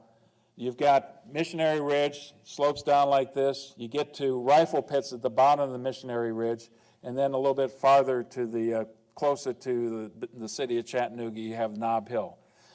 He orders units. Wood is one of the divisions that is involved with the attack. Sheridan is another. They're supposed to recon towards Nob Hill. They take Nob Hill, and Grant decides to keep the order like it is, and eventually he's going to observe the entire battle, the next battle on Missionary Ridge, the entire panoramic view of the battlefield from Nob Hill. Bragg's forces are depleted. Now, what I want to do is kind of take a walk through and explain why the Union forces are eventually going to be successful. Bragg's forces are depleted pretty seriously. You've got Longstreet and Buckner. Now, after Longstreet had done such a miserable job keeping the Cracker line closed, he was sent to Knoxville, as was General Buckner. So he leaves the scene, and with him all those troops. So now the forces are seriously depleted that Bragg has to play with. He gets rid of one of his most troublesome generals, but all the same, he doesn't have the forces he needs.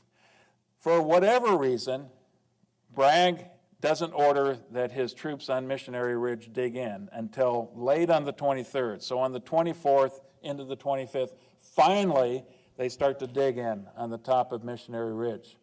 The problem is they dug in on the topographical crest right here. That's the highest point on the ridge. And it's not generally the place that the military soldiers would want to in position. Wow.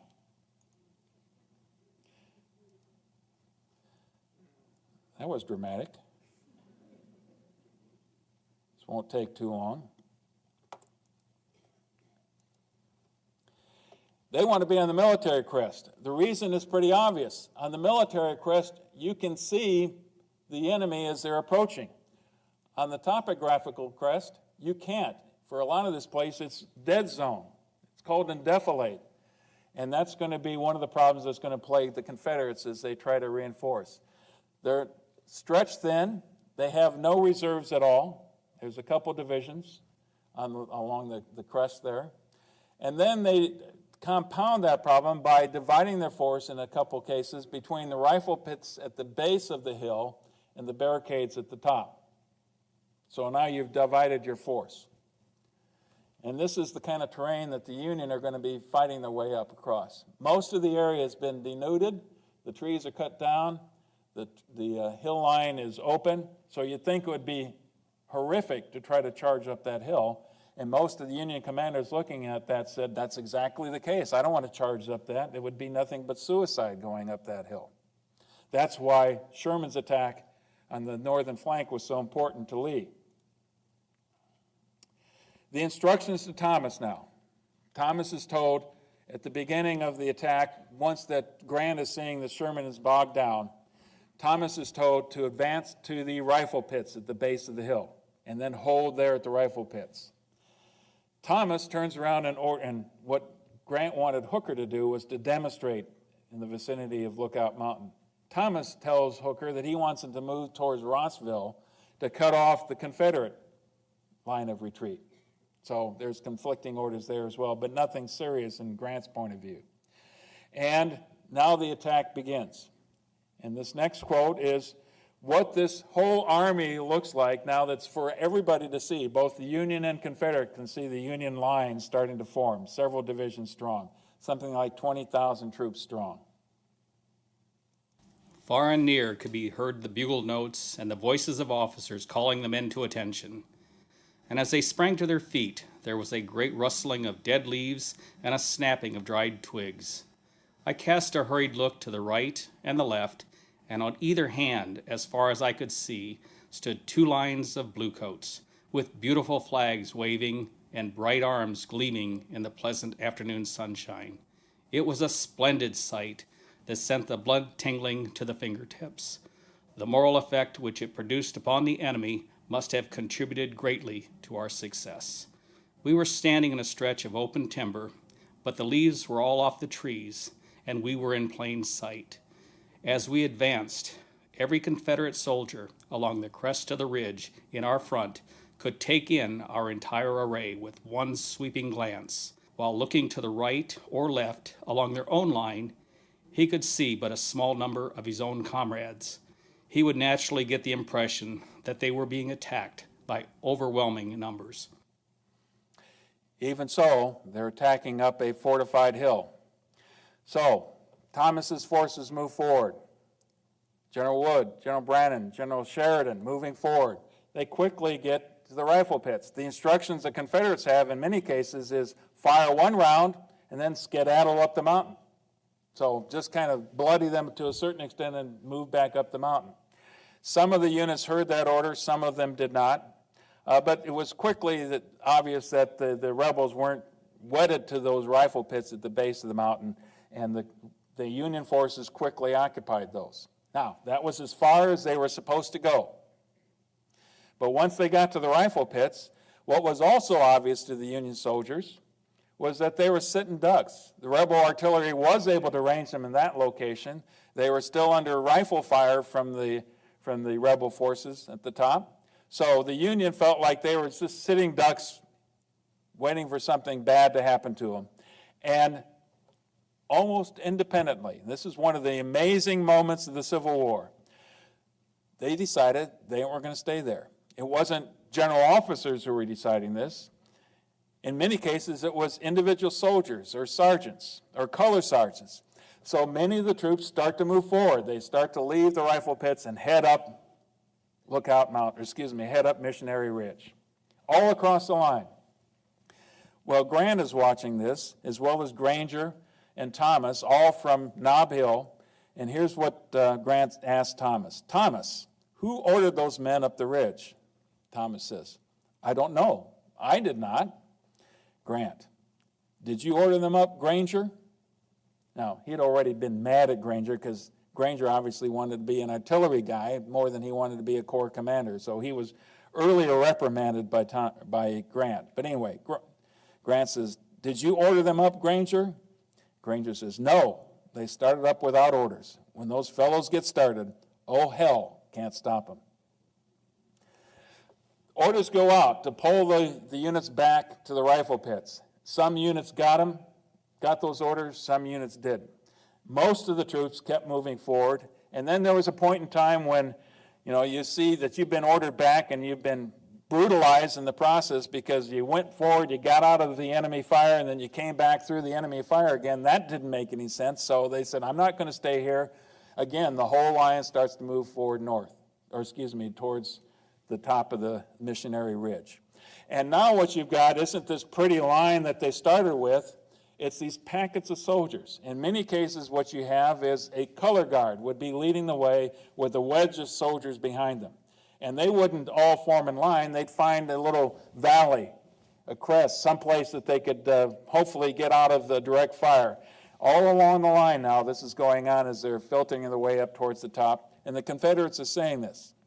The other problem is those soldiers in the rifle pits, the Confederates, when they started to withdraw, that causes problems for their comrades at the crest of the hill to fire because they have to wait for their own men to get out of the way. Because the Union forces are so close on their heels, this combination of errors now, not well dug in at the top, being on the topographical crest instead of the military crest, the forces of their own forces trying to withdraw up the hill, and the elan of Union forces who were fed up hearing Sherman's troops and Hooker's troops giving them a hard time because of what happened at Chickamauga. They wanted to prove that they were every bit the soldiers that these other troops were. So they carried the entire hill. A lot of debate about which Union troops got there first.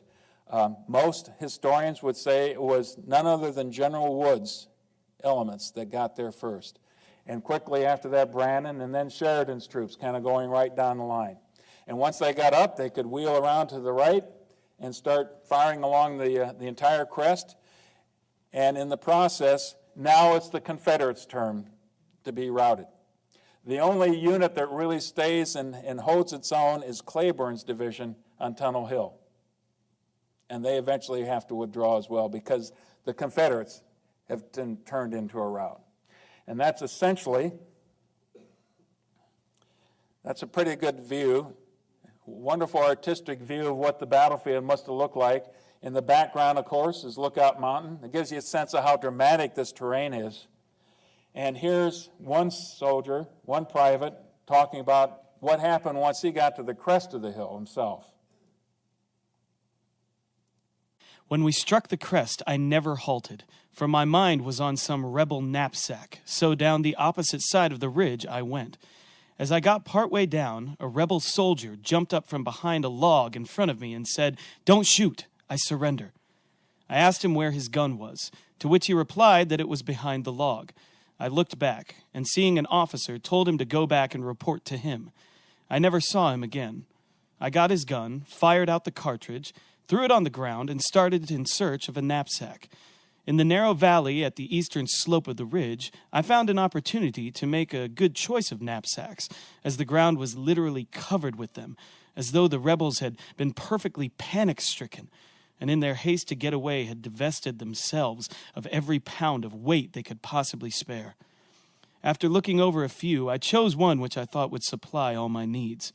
Upon examining my prize, I found a good government blanket, 2 shirts, 2 pairs of drawers, a pair of light summer pants, a nightcap, a plug of tobacco, and a corn pone. Soldiers will be soldiers, after all. One other point to illustrate the miracle of the battle on Missionary Ridge. And this is about the only case during the entire Civil War you're going to find a successful assault on this scale. Think what just happened at the Battle of Gettysburg and Pickett's Charge. Just the exact opposite. 7 color bearers win the Medal of Honor for their actions that day. 7. And among them is one Lieutenant Arthur MacArthur, who, of course, is Douglas MacArthur's father. Here's the casualties. Much smaller level casualties than we saw for Chickamauga. Equally dramatic effect. And in this case, because the Union is on the offense, they have a higher number of killed. But again, look at the missing. What we're really talking about is captured. 4,146 was the official count, but Grant counted something in the neighborhood of 6,000 when his reports. They lose 41 cannon, the Confederates do. And at the end of the battle, what to do with all the dead and the wounded? General Thomas's view is that just put them in common graves, mix them up. I'm tired of states' rights. Shortly thereafter, Bragg offers his resignation as the Army's retreating towards Dalton and then on their way farther south. He offers his resignation, and this time, finally, to the surprise, the pleasant surprise of all of his subordinate commanders who despise Bragg, Davis accepts the resignation. So there's more to the defense, but I think that's where I'd like to finish today because I'm running just a little bit long. One more view of the dramatic views that you got from Lookout Mountain. And there's a whole procession of people who love to have their picture taken at this exact point on Lookout Mountain. And why not? You can see everything from up there. So I think we've got time for a few questions if you'd like.